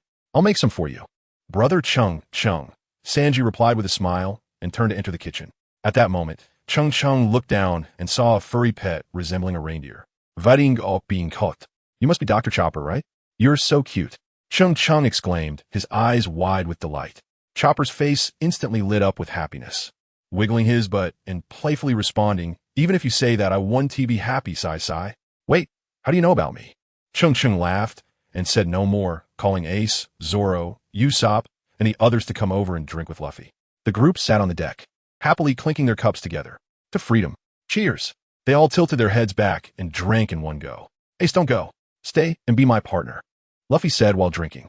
Ace, sitting cross-legged on a wooden barrel, scratched his head helplessly and said, "Sorry, Luffy, I can't be your partner. I'm currently chasing someone and will be leaving soon." "I see, well then." Luffy looked a bit disappointed, but the next moment he cheerfully raised his cup to everyone. "Here's to Ace's successful hunt. Cheers." "Cheers." The group happily raised their cups again. Ace looked puzzled. Is this really a reason to drink? Don't mind it. They just want to drink and are finding any excuse, Nami said with a smile as she watched Luffy and the others. Cheng Cheng gently placed the wine glass down, walked in front of Ace, and said with a serious expression, "Ace, in everything you do, as your older brother, I will support you. But in this matter, even if it means losing my face, I ask you to listen to me just this once. Please don't go after Teach, okay? The expressions of Nami and Zoro on the Mary were serious. In their impression, Cheng Cheng had never spoken in such a solemn tone before, even when they encountered those 3 naval warships at Cocoa Village. Cheng Cheng had remained calm and indifferent. Luffy curiously asked, "Who is Teach? Is he strong?" "Blackbeard Teach, he was once my subordinate, but he committed an absolutely unforgivable crime on the ship." Ace explained to Luffy with a calm expression. Then he turned to Cheng Cheng, shook his head slightly, and said in a gentle yet firm voice, "Brother Cheng Cheng, I can listen to you on other matters. But in this case, I'm sorry, I can't do it." Sigh. Cheng Cheng let out a deep sigh, poured another glass of wine, raised it, and drank it all in one go. He looked at Ace and continued to ask, "Even if it costs your life, do you still want to go?" "Yes, I must go," Ace replied firmly and without hesitation. "On Dad's ship, there will never be room for any traitors, and, as the former captain of Blackbeard Teach, this is something I must do, and only I can clean up the mess. Some things you know will lead to death, so what? Luffy, let me ask you, if you knew that you would die in the process of becoming the Pirate King, would you still continue sailing on this sea?" Luffy immediately stopped smiling and replied earnestly, "Of course. Brother Cheng Cheng, when we were younger, you were much smarter than the 3 of us. Every time, Sabo, Luffy, and I would almost always listen to you. However, since the day I left Windmill Village, I have long since abandoned the concept of life and death. After I joined the Whitebeard Pirates, I handed my life and death back to Whitebeard." Cheng Cheng remained silent, quietly pouring another glass of wine. This time, he didn't finish it in one gulp, but instead savored it slowly. Ace continued, "From the moment I chose to set sail and become a pirate, I chose freedom, not to suppress myself. As for what you said about waiting until I'm strong enough to take revenge, the notion that a gentleman's revenge is never too late really can't be done. 10 years have passed, so how should I spend those 10 years? If revenge is delayed, is it still revenge? To have the honor of joining the Whitebeard Pirates is the glory of my life, and my mission will be to die defending this glory." I knew you would have this answer. Cheng Cheng helplessly put down his wine glass, walked up to Ace, gently patted his shoulder, and continued, "From the perspective of being human, as my brother, or as a pirate, you, I, Zoro, Nami, Chopper, each of us is equal in personality and free. I am free, so I decide to follow my own will to stop you from chasing Blackbeard, based on what I know. At the same time, you're also free. So whether you choose to chase Blackbeard or listen to my advice to stop, it should be your own will, a decision you make. Your will is very important to me. I will also respect your will and allow you to make a free choice." After saying this, Cheng Cheng trembled all over. His legs went weak, and he nearly fell to the ground. It seemed that those words had exhausted all his strength, and his already weak body was completely drained. After taking several deep breaths, Cheng Cheng's complexion finally returned to a healthy color, as if he had made a certain resolution. He exchanged 10 senzu beans from the system and handed them to Ace himself. "These senzu beans can restore your stamina and injuries. Remember to eat them when you're hurt. Also, I'm going to teach you a breathing technique that should temporarily enhance your strength. It took Dango 3 days to learn it, and Zoro 2 days. I believe it won't take you too long either." Ace's smile was warm and gentle, and he immediately replied, "Yes, brother Cheng Cheng." Cheng Cheng looked at him with a smirk and shouted angrily, "Damn it, if I weren't weak right now, I'd have tied you up already. What the hell are you talking about?" That would really be a hassle for brother Cheng Cheng," Ace said with a smile. Luffy came over wobbling, with 2 chopsticks sticking out of his mouth, and mumbled, "Brother Cheng Cheng, I want to learn too. Since Zoro learned it, he's become really strong now. I can't even beat him. You sun god, what the hell do you want to learn water breathing for? Get lost." Cheng Cheng cursed in annoyance, and then looked at the energetic Zoro. "Zoro, draw a sword. Let me see how you have mastered the water breathing technique now." Zoro nodded with a smile and agreed readily. 2 days later, the Mary continued its journey towards Yuba, sailing upstream along the Santola River. As a superpower in the first half of the Grand Line, Alabasta had a standing army of 600,000. Yuba was the western trading center of Alabasta, a former oasis city. However, after 3 consecutive years of drought, the rebel army had long since destroyed it. Along the banks of the Santola River, as far as the eye could see, there were only collapsed building ruins, desolate and uninhabited. The once oasis city was now almost desertified. Ace had such formidable strength that when he came into contact with the water-breathing technique, he learned it in just 1 day, and by the next day, he had already modified the breathing patterns of water breathing into fire breathing. Initially, Ace didn't pay much attention to what Cheng Cheng had taught him. After all, in his eyes, Cheng Cheng's strength, apart from a surprising ability to use armament hockey, was not very strong. However, after he began to learn fire breathing, Ace could clearly feel that his strength could at least increase by 30%. He couldn't help but change his opinion of Cheng Cheng a bit. Could it be that brother Cheng Cheng is really strong? Ace jumped onto the railing and said to everyone, "Everyone, I'm leaving now, goodbye." Blackbeard is not in Yuba. You can go check the west side of Alabasta. Cheng Cheng said casually. All right, take these 2 white papers, you and Luffy, keep them safe. They will guide us to meet again. Ace replied cheerfully, handing the 2 white square papers to Luffy and the others. Goodbye. Next time we brothers meet again, it will definitely be at the peak of piracy. It will, Luffy said with a smile. Cheng Cheng remained silent, silently thinking to himself. It's not just the pinnacle of pirates. Everyone waved goodbye to Ace, and as the sunset glow faded, Ace jumped into a small boat and drifted away. In the past 2 days, Tawanzi had changed significantly. With the efforts of Nami and Vivi, she was no longer the messy-haired, dirty little beggar she used to be. Now, Tawanzi wore a pink dress, her hair styled into twin ponytails that hung down her waist. Her skin was fair and smooth, and while her features could not be described as exquisite, she had a delicate and charming appearance. Especially her slender eyebrows, slightly raised, gave her a bit of strength that contrasted with the typical softness expected from a girl. With the Dragon Slayer knife hanging at her waist and the sea-settling sword on her back, she now resembled a heroine who could freely roam the seas. Her jet-black, pearl-like eyes gazed at Ace's departing figure, and she murmured, "Master, Ace Master Uncle 1T really be dead, right?" Of course not. Cheng Cheng released his hand from the wooden railing, withdrew his distant gaze, and began to gently rub the now much softer hair of Tawanzi, softly saying, "It seems Master needs to hurry up and plant the trees." Tawanzi stared at the 5 deep finger marks indented into the wooden railing, lost in thought. Despite being so well prepared, Cheng Cheng still felt a bit uneasy and said to Nami, "Nami, give me a piece of stationery. I must write a letter immediately." Nami agreed and turned to enter the cabin, quickly returning with a piece of white stationery and a quill pen. "Brother Cheng Cheng, everything is here." After casually finding a place to sit down, Cheng Cheng picked up the quill and pondered for a long time before finally starting to write. But he gave up after just writing 1 character.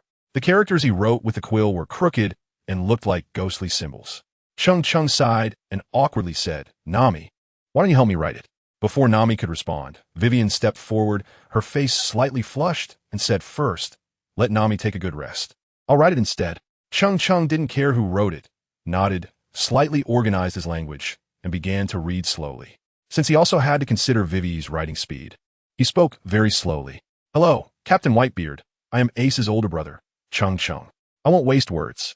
Ace is currently on his way to hunt down Blackbeard Teach, and I believe you know this. However, you must stop him. Ace will be captured by the Navy this time, and, at most, in half a year, he will be executed at Navy headquarters. You may not believe what I say, but I hope you can send more officers to support Ace to avoid regretting it later. Lastly, I warn you, old man, don't think I'm joking." After finishing, Vivi and the others were somewhat puzzled and asked, "Brother Cheng Cheng, who is this Whitebeard you are writing to?" "He is the strongest man in the world." Cheng Cheng casually explained and didn't want to say more about it. What he needed to do now was to hurry up and plant trees. Half a year, hopefully, would be enough time. After the ship Yuba docked, they secured the Mary and walked towards the town. The current Yuba had lost all traces of being a Western trade center, and the once vibrant oasis had completely disappeared, leaving behind nothing but ruins. Desolate, dilapidated, with broken walls, there wasn't a single intact building to be found. The further they walked, the more alarmed they became. It was deserted, overgrown with weeds. "What on earth happened here?" Zoro said heavily. Seeing these scenes, Vivi's eyes turned red, and with a sad smile, she said, "All of this is the conspiracy of Crocodile. I spent 2 years in Baroque Works just to investigate this matter and gather evidence of Crocodile's crimes. I finally discovered that dance powder is what Baroque Works has been smuggling." Nami and the others looked puzzled. "Dance powder, what is that?" "Dance powder can induce rapid rainfall in the area, but at the same time, it absorbs moisture from surrounding areas, causing drought. That's why its use is prohibited by the world government." However, one day, a large amount of dance powder was found in the palace, leading the people of the country to start suspecting the king, believing he was enjoying himself at the expense of the rainwater from other regions. This is how the rebellious armies against the king's government began to appear in various regions. Sanji frowned and thought for a moment, saying, "Crocodile is one of the 7 warlords of the sea and already has power that rivals the king. What is he doing this for?" Cheng Cheng listened silently. He was well aware of these matters, even knowing that Crocodile's true goal was the ancient weapon Pluton. As a man determined to become the Pirate King, how could he confine himself to just one country? Princess Vivi, if you believe me, don't go looking for rebels right now. Take me to the palace. And after I meet the king and learn some things, I will help you kill Crocodile. Vivi's heart raced at that moment, looking at Cheng Cheng's handsome face. She agreed almost without hesitation. All right, Brother Cheng Cheng, I trust you. At that moment, a thin old man suddenly appeared from the ruins nearby, trembling as he walked over. He had been staring at Vivi and nervously said, Vivi? I didn't hear wrong. You are Vivi, right? There's no princess here. She's not Vivi. Luffy hurriedly said from the side. With a loud slap, Nami punched Luffy to the ground. Ah, it hurts. Nami, why did you hit me? Luffy lay on the ground, unable to get up because of the pain. Vivi, wearing a deep blue robe that concealed her curvaceous figure, still managed to reveal some key outlines that hinted at her near-perfect body. Her green hair peeked out from the wide robe, making the old man even more certain. He trembled as he stepped forward to hold Vivi's shoulders, excitedly saying, It really is you, Vivi. You're still alive. That's wonderful. Don't you recognize me? Of course, it's hard to recognize me since I've lost some weight, he added. Vivi carefully examined the old man before her, sensing no malice. Suddenly, she seemed to remember something, her eyes widening as she covered her mouth with her hand to prevent herself from crying out. You are Uncle Dodo? Yes. The old man, who was nothing but skin and bones, nodded heavily. At that moment, Vivi could no longer hold back, bursting into tears as she threw herself into the old man's arms. She vaguely recalled parting with Uncle Dodo 3 years ago when he was still a plump man with a shiny face. Uncle Dodo, you've suffered so much these years. Vivi sobbed. The old man stepped back, kneeling on one knee sincerely. Princess Vivi, I believe in the king. He would never betray his people or his country. This country must have been framed by bad people. The old man then informed them that the rebels had long since left and were headed to Catlia. Everyone was shocked by this outcome. After going in circles to find the rebels, they discovered that the rebels were in the port city they had just departed from. With determination in her eyes, Vivi looked at Cheng Cheng and said, Brother Cheng Cheng, I believe you. We want to go looking for the rebels anymore. I will take you to the royal city now. Cheng Cheng nodded gently, finally seeing a bit of the princess's demeanor in Vivian. Let's take the flying Nimbus first. Tawanzi, you follow Uncle Luffy, and you two go to the Rain City. We will meet there. Everyone nodded in agreement with this decision. Soon, the flying Nimbus flew in from a distance, carrying Cheng Cheng and Vivian towards the royal city of Alabasta. Rain City. This place was the only city, apart from the royal city, that had not been affected by drought and war. In the center stood a massive pyramid-shaped building, at the very top of which lay a banana crocodile with bared fangs, entirely made of pure gold, with its interior decorated in gold, silver, jade, jewels, and diamonds, exuding extreme luxury. This was the largest casino in the country, the Rain Banquet. The guests coming to the Rain Banquet were either rich or noble, with the upper class of the nation concentrated here.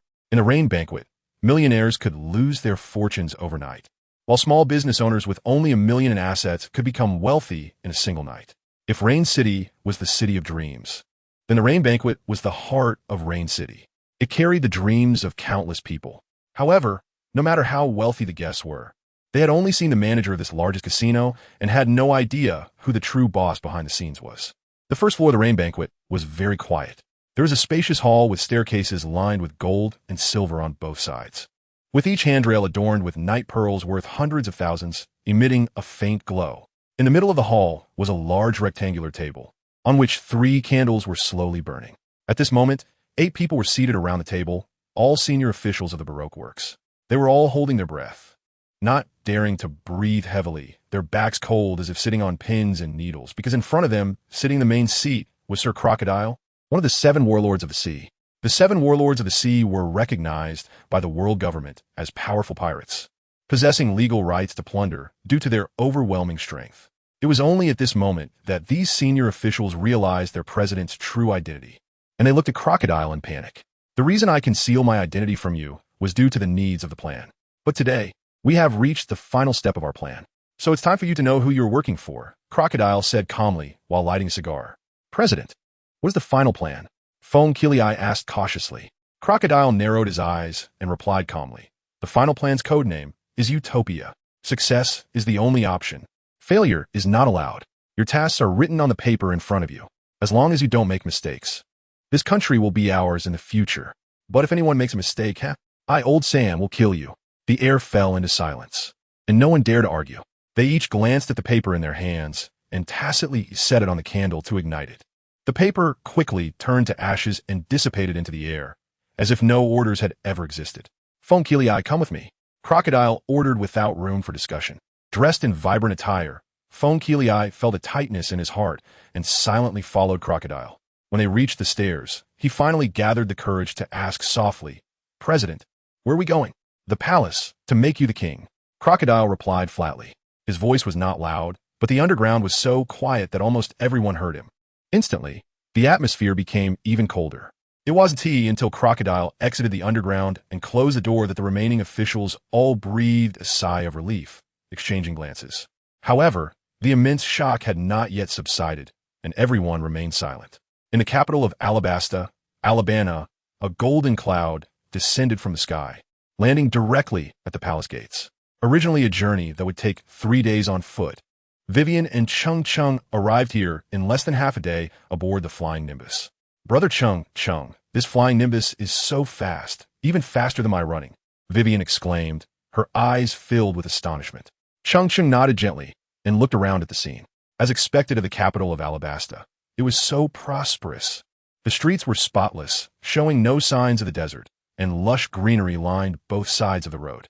Ahead, an elderly woman was holding a watering can, smiling as she prepared to water the flowers, while 2 children behind her were causing mischief. When the elderly woman got angry, she splashed water on the 2 kids. The child didn't seem to mind at all. Instead, he acted as if he had one and continued to pester the elderly woman, who had no choice but to laugh heartily. The street was bustling with people, all dressed brightly, their faces beaming with happiness and joy. Compared to the cities Cheng Cheng had passed through on his way, the royal city was like heaven. It was truly 2 different worlds. When the 2 of them arrived at the palace gate, 2 guards in white uniforms holding long rifles crossed their weapons and coldly said, "Who are you?" "The palace is not a place anyone can enter." Vivian removed her hood that concealed her face, and as her blue hair fluttered in the wind, her beautiful features appeared before them. After a moment of surprise, the 2 guards immediately knelt on one knee, their expressions filled with excitement and respect as they said, "Your Highness, the princess has returned. The princess has come back. We are saved." Instantly, cheers erupted throughout the palace. "Unexpectedly, your prestige is quite high," Cheng Cheng said to Vivian with a smile. Vivian immediately blushed and lowered her head, murmuring, "I just did what I should do." Just then, an unkind voice sounded at the palace gate. "Your Highness is too humble.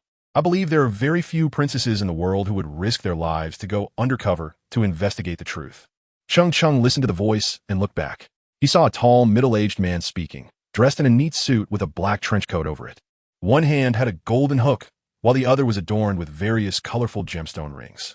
His slick-back hair gleamed with oil, and his face had a cold expression, marked by a horizontal scar that immediately gave the impression of a bad person. Behind him followed a thin man heavily made up. Cheng Cheng squinted and stared at the golden hook on the man's hand, already guessing his identity.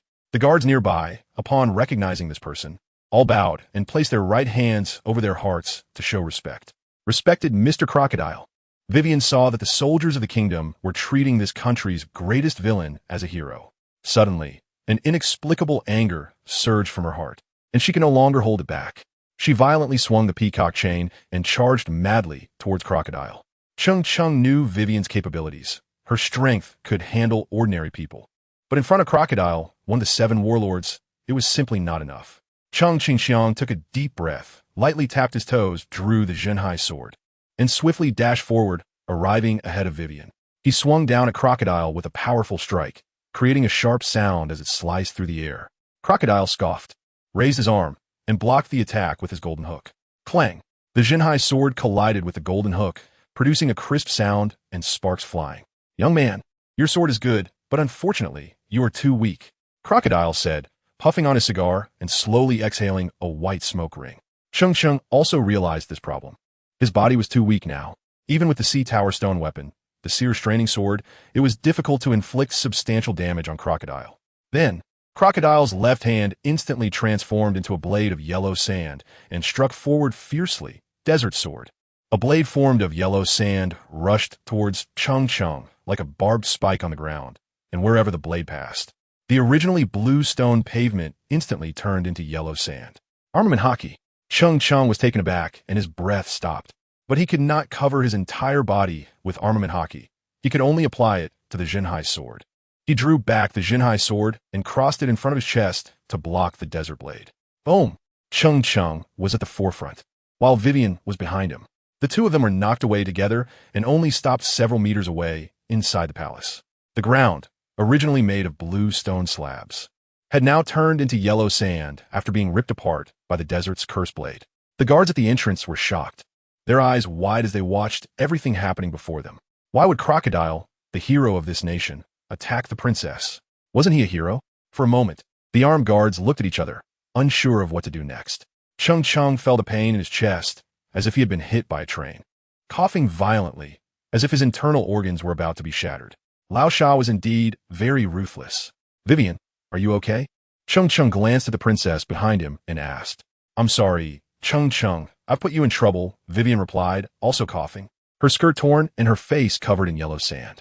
Cheng Cheng felt relieved when he saw Vivian was okay. He swayed unsteadily, using the Jinhai sword to prop himself up, and with great difficulty stood up, staring expressionlessly at Crocodile. System, do you have any potions to replenish energy? I'll buy them no matter the price. Sorry, sir, we don't have any. Cheng Cheng immediately started cursing. Can you think before you speak? The system doesn't need to think. It only needs to make judgments. Cheng Cheng fell silent. If his energy couldn't be restored, it would be too difficult to deal with Lao Sha in this state. Brother Cheng Cheng, what did you just say? Vivian looked at Cheng Cheng with confusion. Cheng Cheng sighed and gestured that he was fine. Crocodile and Foam Leak had already entered the palace, while a guard beside them had turned into a dried corpse lying on the ground. My princess, is this young man the helper you found? Crocodile took a puff of his cigar and slowly blew a smoke ring at Cheng Cheng, scoffing in disdain.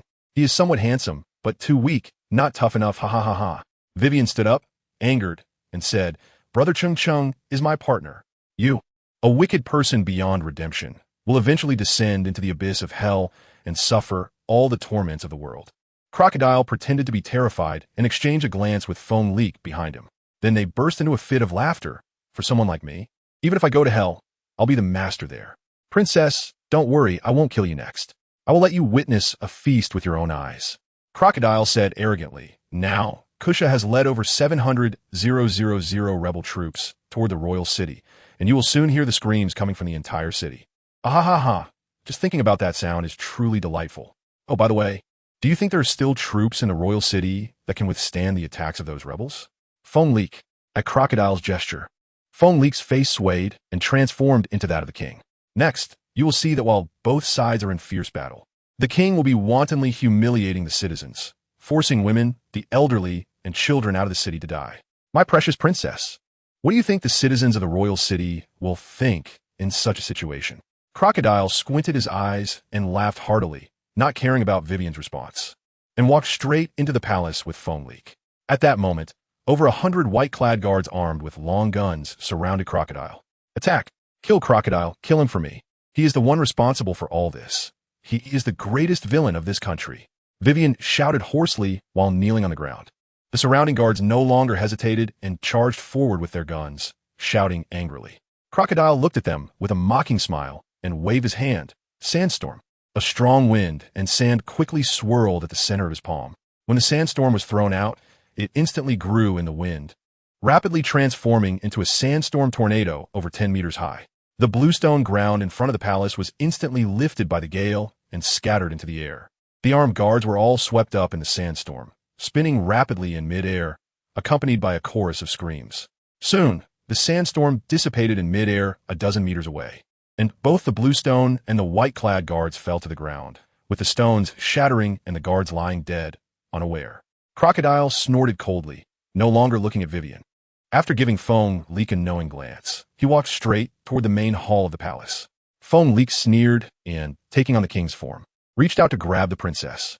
Cheng Cheng's eyes were cold as he took a deep breath, suppressing the pain in his body. He held his sword in front of Vivian and coldly shouted, "Get lost!"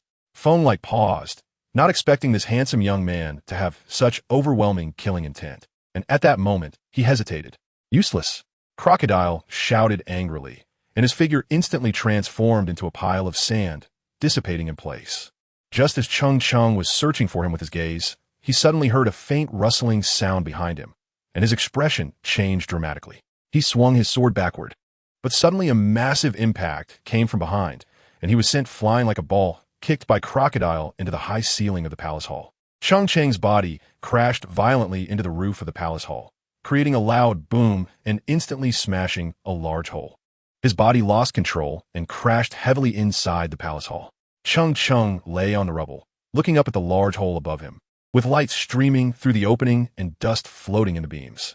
Suddenly, a familiar voice echoed in his mind. "Congratulations, sir, on completing the Alabaster Palace sign-in task."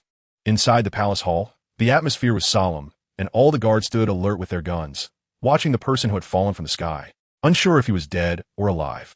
The guards protected the king behind them. Jaka, the deputy commander of the king's guard, gestured to a few guards, and they slowly moved forward together to check on the stranger's condition. In the next moment, a golden light flashed, and a golden chalice appeared in Cheng Cheng's hand. Cheng Cheng looked down in confusion. The height of the Holy Grail was about 20 centimeters, entirely golden yellow, and it appeared to be made of gold. The cup was intricately carved with various complex patterns, extremely elaborate and exquisitely crafted, with a diamond-shaped red gemstone embedded on each of its four sides. Under the sunlight, the entire golden Holy Grail emitted a faint golden light. As he gazed at the great cup, Cheng Cheng could feel a sense of peace and tranquility in his heart. "What is this?" Cheng Cheng picked up the seemingly luxurious Holy Grail, which contained nearly 1/3 of crystal-clear water. If it weren't for the sunlight reflecting off its surface, creating a sparkling display, one wouldn't even realize that there was water inside. The familiar voice of the system echoed once again. The Holy Grail is a forgotten relic of the gods, through which one can collect the will of the people. The stronger and more abundant the will, the more of this life-giving water will appear in the Grail. At the same time, you can use the Holy Grail to sign soul contracts with others. By consuming the life-giving water, you can inscribe 3 command seals on the contracted individual, ensuring that they will absolutely obey your commands. Let me add one more thing. The signing of the soul contract must be agreed upon by both you and the contractor in order to take effect. Cheng Cheng's eyes widened in shock after listening, his face unable to hide his astonishment. Wow. The functions of this Holy Grail sound very similar to those of the Holy Grail in the Fate world. Almost all the functions are the same, forming command spells that ensure the contractor's absolute obedience through a signed contract. And these command spells can even transcend the boundaries of space and time. The only difference is that the Holy Grail in that world needs to draw power from the ley lines, while the Holy Grail in his hand requires the collection of the people's will. Bang, bang, bang. Cheng Cheng's heart raced.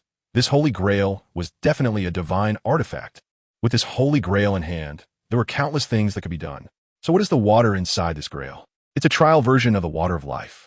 Cheng Cheng looked at the life water swaying in the Holy Grail, crystal clear and without a hint of impurity.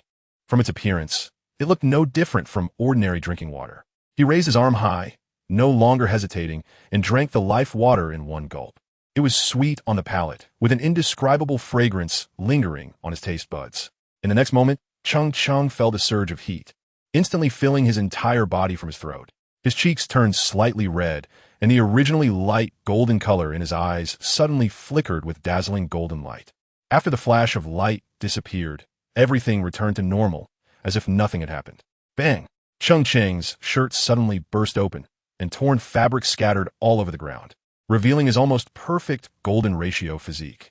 His muscles weren't very large, but they were solid and as hard as tempered steel, paired with a tall frame that made him look like a deity descended from the heavens. The elegant lines of his muscles seemed to be meticulously carved by the most skilled artist in the world. Witnessing this scene, even the male guards nearby were astonished. "Are you an angel?" asked the deputy officer of the escort team, Gaka, in surprise. In his eyes, the appearance and physique of the person before him resembled that of a divine being. Not only did he descend from the sky without dying, but he also suddenly held a sacred golden object in his hand and stood up completely unharmed. Who else could this be but an angel sent from above? Cheng Cheng felt the overwhelming spiritual power within his body, filled with joy. At this moment, his strength had fully recovered. "Although I am not some damn angel, I can save you." Cheng Cheng turned to look at the dark-skinned officer, then turned to the middle-aged man sitting on the throne and said, "King Kabura, Do you know that the 700,000 rebels led by Kosha are already at the gates of the royal city? Just as the king was about to ask his doubts, a loud bang echoed. The doors of the palace hall collapsed with a crash, and wooden shards flew out. The figures of Crocodile and Foam appeared at the entrance of the hall. Princess Vivian's body was currently suspended in midair, being tightly grasped by a giant hand made of yellow sand around her neck, her pretty face turning red from the strangulation, almost suffocating. She wanted to say something, but no words would come out, only muffled cries as she searched for Cheng Cheng's figure.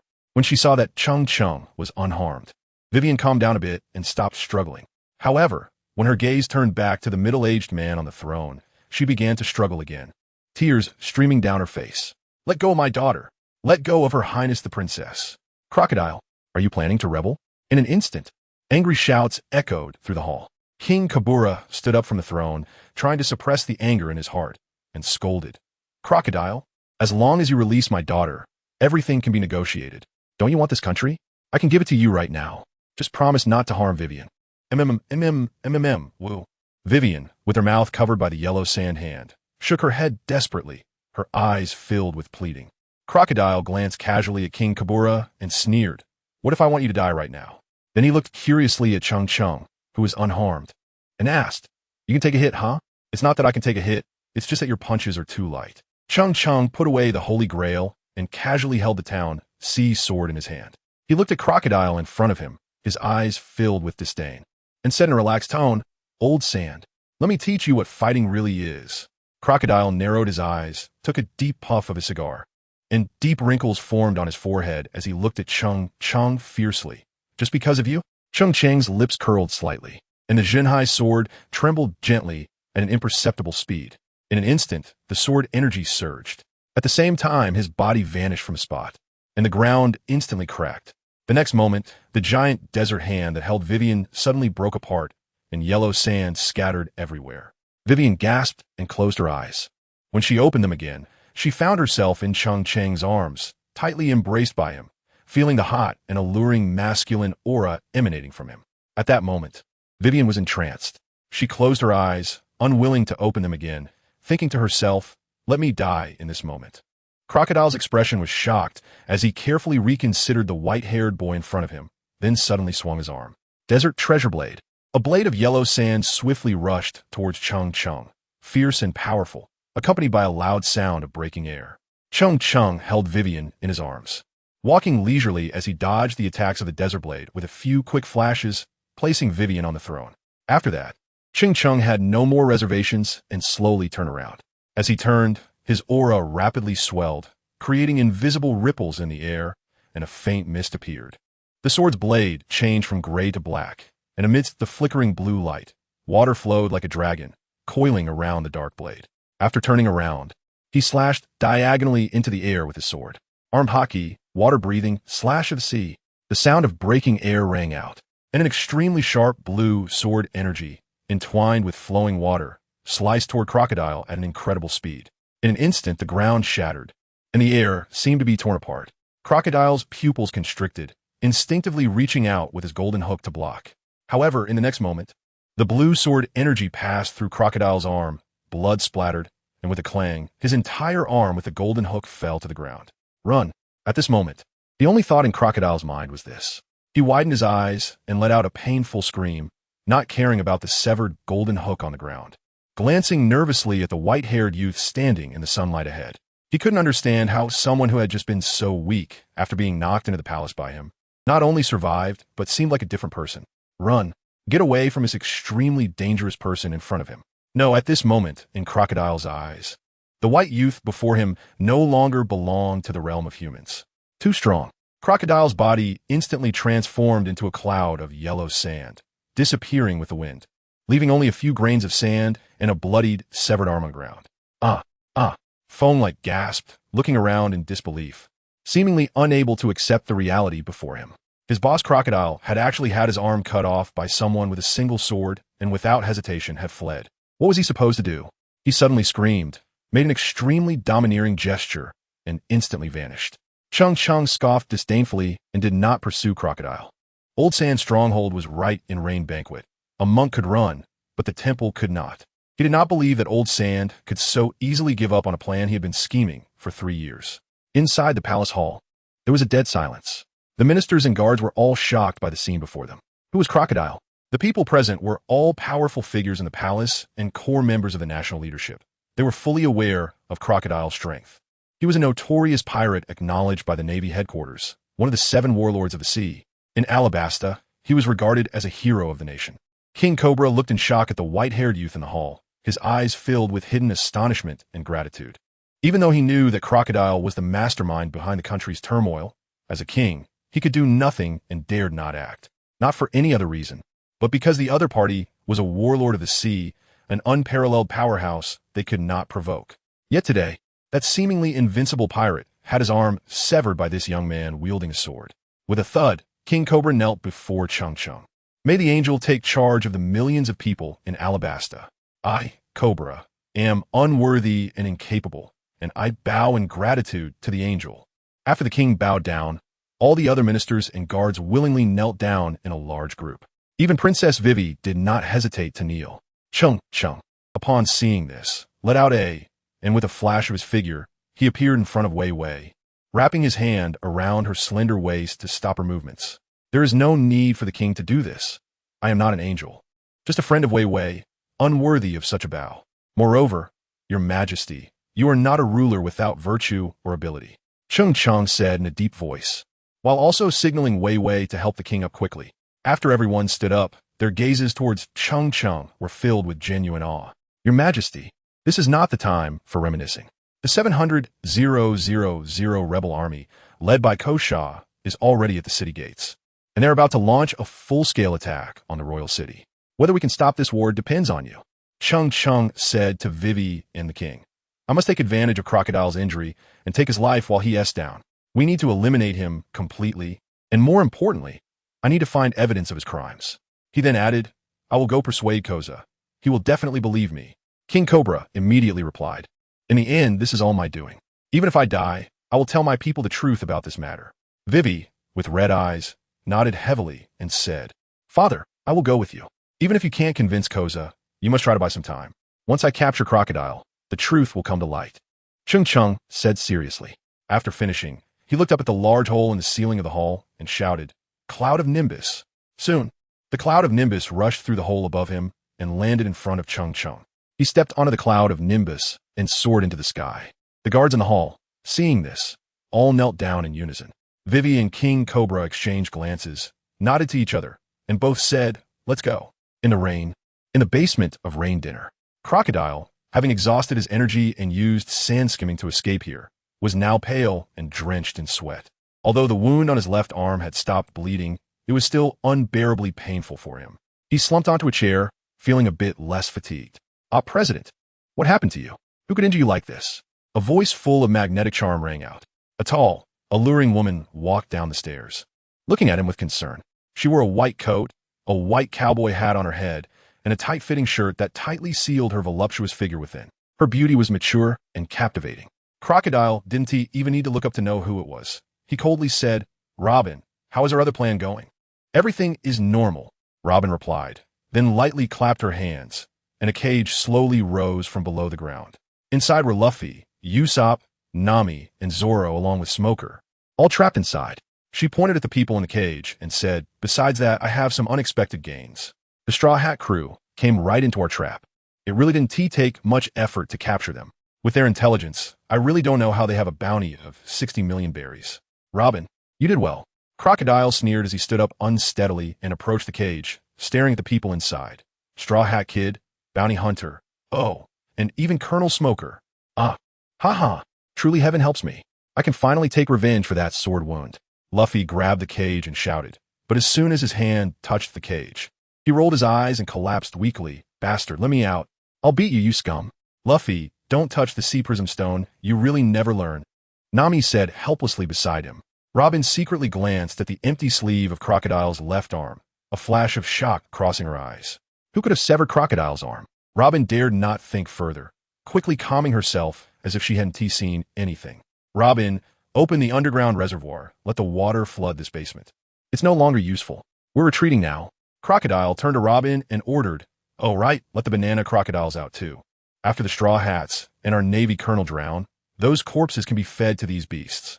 You should know these banana crocodiles usually eat sea kings. Being eaten by them is a privilege. White-haired kid, you sever my arm, so I'll let you taste the feeling of losing your companions. After Crocodile finished speaking, he turned to leave. In the quiet basement, only the sound of Crocodile's heavy footsteps could be heard. Suddenly, a huge voice broke the silence from behind him. White-haired kid, are you talking about my big brother? It turns out it was Cheng Cheng who cut off your arm. Ah ha ha. Luffy shouted from inside, hands on his hips, laughing wildly. Idiot. Bastard. Nami and Usopp simultaneously cursed, punching Luffy, causing two large swollen bumps to appear on his head, but he still wore a proud expression. What did you say? That white-haired swordsman is your brother? Crocodile, walking ahead, paused in his tracks, stunned. Crocodile turned his head, his eyes flashing with a fierce light, and said to Robin, close the water valve first. I suddenly don't feel so anxious. At this moment, the valve of the underground reservoir had already been opened halfway by Robin. Water was flowing out across the floor and through the giant glass. One could see the banana crocodiles in the reservoir, swimming freely like small mountains. After Robin nodded and agreed, she gently turned her wrist, and the reservoir valve was closed again. Looking at the murderous gaze of the president and recalling his severed arm, she sighed inwardly. It seemed he was going to take action himself. Inside the cage, Nami and Usopp were suddenly alarmed and hugged each other in panic. Smoker, sitting on the ground, remained calm, smoking a cigar and slowly blowing smoke rings, lost in thought. Zoro took off the green bandana from his arm and tied it around his forehead, drawing out a sword tightly held in his hand, his eyes devoid of any emotion. He was completely oblivious to the murderous crocodile approaching. It seemed his focus was solely on the imminent attack. Crocodile arrived outside the cage, looking at Straw Hat Luffy, and asked again, are you really the brother of that white-haired swordsman? Of course. Need I say more? Luffy replied proudly, looking at him as if he were an idiot. Nami and Usopp exchanged glances, wanting to cry without tears. It's over, it's over. Crocodile's mouth gradually revealed a smile. Very good. After saying that, Crocodile extended his remaining arm, and a slender yellow sand dagger appeared in his palm, his entire arm radiating a faint yellow glow. In no time, dozens of yellow sand daggers coalesced in his palm. In that case, I will personally kill you. Crocodile grinned sinisterly, and dozens of yellow sand daggers shot through the gaps in the cage, rapidly aimed at Luffy. Not good. Watch out, Luffy. Nami and Usopp shouted in unison. They all knew Luffy was a rubber man, with an abnormal resistance to blunt force. However, for weapons like swords and daggers, the defense is almost non-existent. Luffy instinctively crossed his arms in front of his head, trying to block the dozens of yellow sand daggers. But in the next moment, Zoro stepped forward and stood in front of Luffy.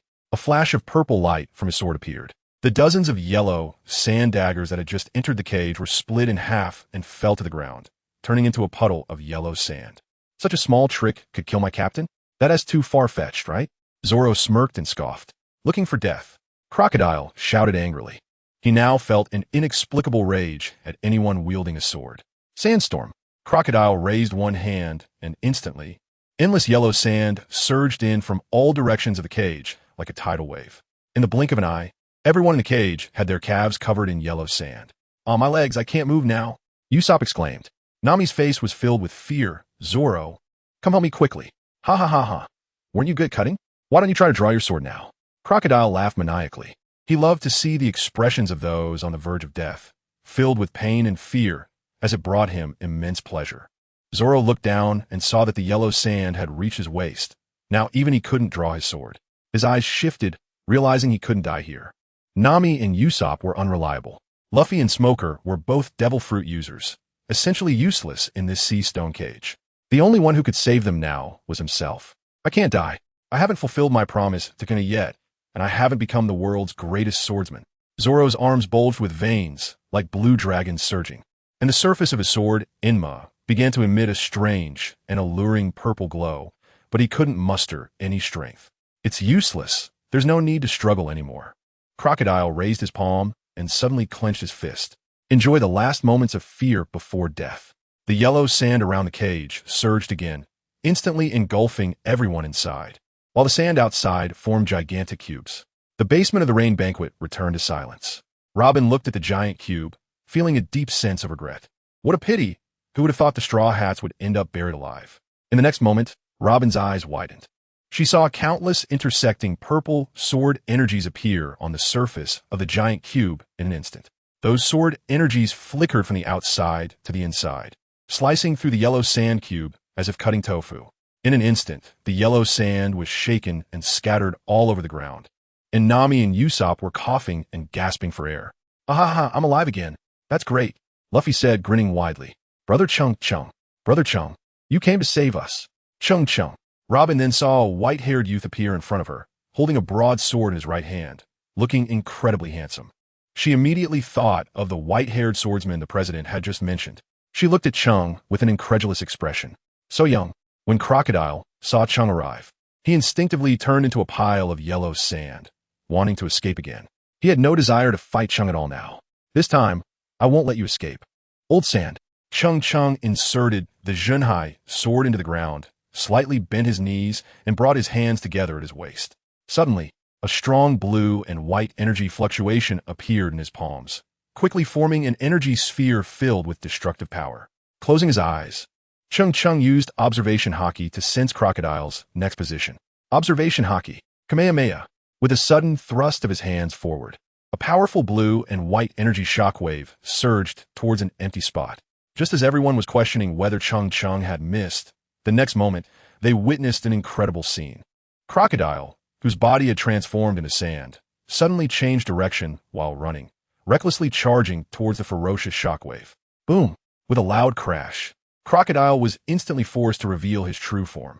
He was knocked back by the shockwave and slammed heavily into the ground. At the moment he hit the ground, a mouthful of blood erupted from Crocodile's mouth, instantly staining his entire shirt red. Upon seeing this, everyone's eyes widened in shock. "My big brother Cheng Cheng is the strongest. Ah. Luffy laughed wildly in the background. This time, Nami and Usopp finally did not hit Luffy again, but were both unable to contain their amazement. This was Crocodile, one of the 7 warlords of the sea, yet he was defeated so easily by big brother Cheng Cheng. "What nonsense, 7 warlords. If you let me out, I think I could take him down with a slingshot. I'm Captain Usopp." Bang! Luffy punched Usopp. His face pressed against Usopp's long nose as he angrily declared, "I'm the captain." The two, unwilling to back down, started wrestling with each other. "Watch out, big brother Cheng Cheng." Zoro recognized that many arms had suddenly sprouted from Cheng Cheng's body, immediately realizing it was Robin's ability, and hurriedly warned, "Robin, you're still too weak now." Cheng Cheng smiled calmly, clearly indicating that it was Robin who had made a move. Armament Haki. After Cheng Cheng circulated his breath, his body instantly turned completely black, and the skin of his entire body was covered by armed color Haki. The 6 arms that had originally grown on the surface of his body instantly vanished. Robin suddenly felt that she had lost control over the Hana no Mi, as if Cheng Cheng's body had become a forbidden ground for the fruit. Cheng Cheng raised the Zhenhai sword and stepped forward, instantly creating a large pit in the floor. The Zhenhai sword transformed from gray to black, enveloped in an unmatched fierce power, creating a gust of wind as it violently slashed towards Robin. Blue water flowed on the Zhenhai sword, and the sound of the wind rushed past Robin's ears. At that moment, her body seemed to be immobilized by something, and a tremendous pressure caused her chest to rise and fall. The extremely fierce Zhenhai sword arrived before her in an instant. "It's over." In that moment, Robin felt the fear of death. She slowly closed her eyes, quietly awaiting her end, not wanting to see the scene of herself covered in blood. Silence filled the air. Time seemed to stretch infinitely at that moment. She thought of her carefree childhood in O'Hara, remembered her giant friend, and in a daze, she saw the ruins of O'Hara engulfed in flames. Memories flashed through her mind. Her first half of life seemed spent in running and betrayal, in evasion and fear. Let it end. Death would be fine, then I could sleep peacefully. However, after a long time, the great sword should have already struck her. But she still felt no pain and opened her eyes in confusion. She only saw the white-haired boy before her, smiling brightly. The enormous sword was hovering less than 5 centimeters above her head. Cheng Cheng's warm smile made her pause slightly. "Do we know each other?" This was Robin's first thought deep down. Soon, she regained her serious expression and coldly said, "Why don't you just kill me? This world owes you a lot." Cheng Cheng's smile remained warm and calm as he replied. The reason he said this was that he suddenly recalled a friend's evaluation of Robin from another world, where they used to watch dramas together. For a moment, Robin stood there somewhat at a loss, her expression blank. Cheng Cheng ignored Robin and approached the prison with the Jinhai sword. The sword flashed, creating a dazzling spark. The iron lock outside the cage was severed by a single strike. Nami rushed over immediately and hugged Cheng Cheng, saying, "Big brother Cheng Cheng, you finally came to save us." Cheng Cheng replied apologetically, "Sorry to keep you worried." Smoker, standing nearby and smoking a cigar, coldly asked, "Cheng Cheng, is this your true strength?" It was only then that Luffy and the others remembered there was a naval colonel behind them, and they suddenly felt tense. Luffy was especially sweating profusely. He was very afraid of this smoke man. He realized that his attacks had no effect on him, as if he were hitting the air. In an instant, the atmosphere in the basement became tense again. Smoker gripped his jit, closed his eyes for a long time, tossed aside his cigar, and slowly said, "You can go. For Cheng Cheng's sake, and for your efforts to save Alabasta, I'll let you go this time. But if I see you again, Straw Hat Luffy, your life won't be spared." After hearing this, Luffy and the others exchanged knowing smiles. "I seem to not dislike you anymore," Luffy said, grinning as he patted Smoker on the shoulder. Smoker was momentarily taken aback, a blush rising on his cheeks, and he angrily exclaimed, "Take this." The jit moved through the air towards Luffy. Luffy hurriedly fled, and everyone burst into laughter. In the Alabasta royal city of Alyabarna, the people felt a mysterious tremor, and the frequency of the tremors increased. A glass cup that had been quietly resting on the table gradually moved towards the edge and finally fell to the ground, shattering into pieces. Wooden barrels placed along the road rumbled due to the vibrations. The once peaceful and quiet royal city suddenly became chaotic. The streets were filled with royal guards and the kingdom's defense team maintaining order, transporting artillery and a series of war weapons. Women and children could only observe the situation outside through their windows. A series of unusual reactions indicated that war had begun. The rebel leader, Kusha, was leading 700,000 rebels to attack the dynasty, and the unusual tremors were caused by the simultaneous stomping of 700,000 people on the ground. The women and children who couldn't go to the battlefield could only silently pray at home for the war not to come. At the city gate of the royal city, King Cobra and Princess Vivi walked together.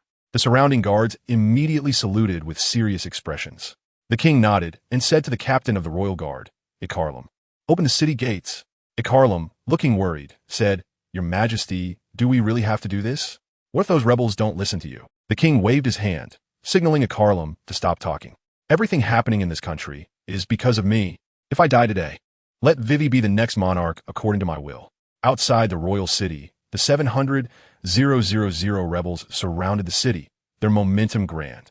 Looking down from the city walls, one could see a dense array of black formations, awe-inspiring. In the front row were artillery vehicles, cavalry, infantry, and archers, all arranged in a neat battle formation, ready to attack at any moment. Inside the royal city, there were only a few 100,000 royal guards. Although they were all well-equipped and in full armor, they still had no chance against the numerous rebel army. In the front, Kusha rode a horse, holding a slender sword, his gaze fixed on the movements inside the royal city. He snapped his fingers with his left hand, silently calculating the best time to attack the city in his heart. As an excellent leader, Kusha deeply understood the military strategy. Attacking the city is secondary, but attacking the heart is primary. He wanted the people in the royal city to see the strength of the rebels, to feel fear at all times. Meanwhile, they had just traveled a long distance to the city and could take this opportunity to rest and recuperate. Only in this way could he ensure that his soldiers minimized casualties in the war. Clap! The last snap produced a crisp sound. It was time. Kusha felt a stirring in his heart. The timing, the terrain, and the people were all in their favor.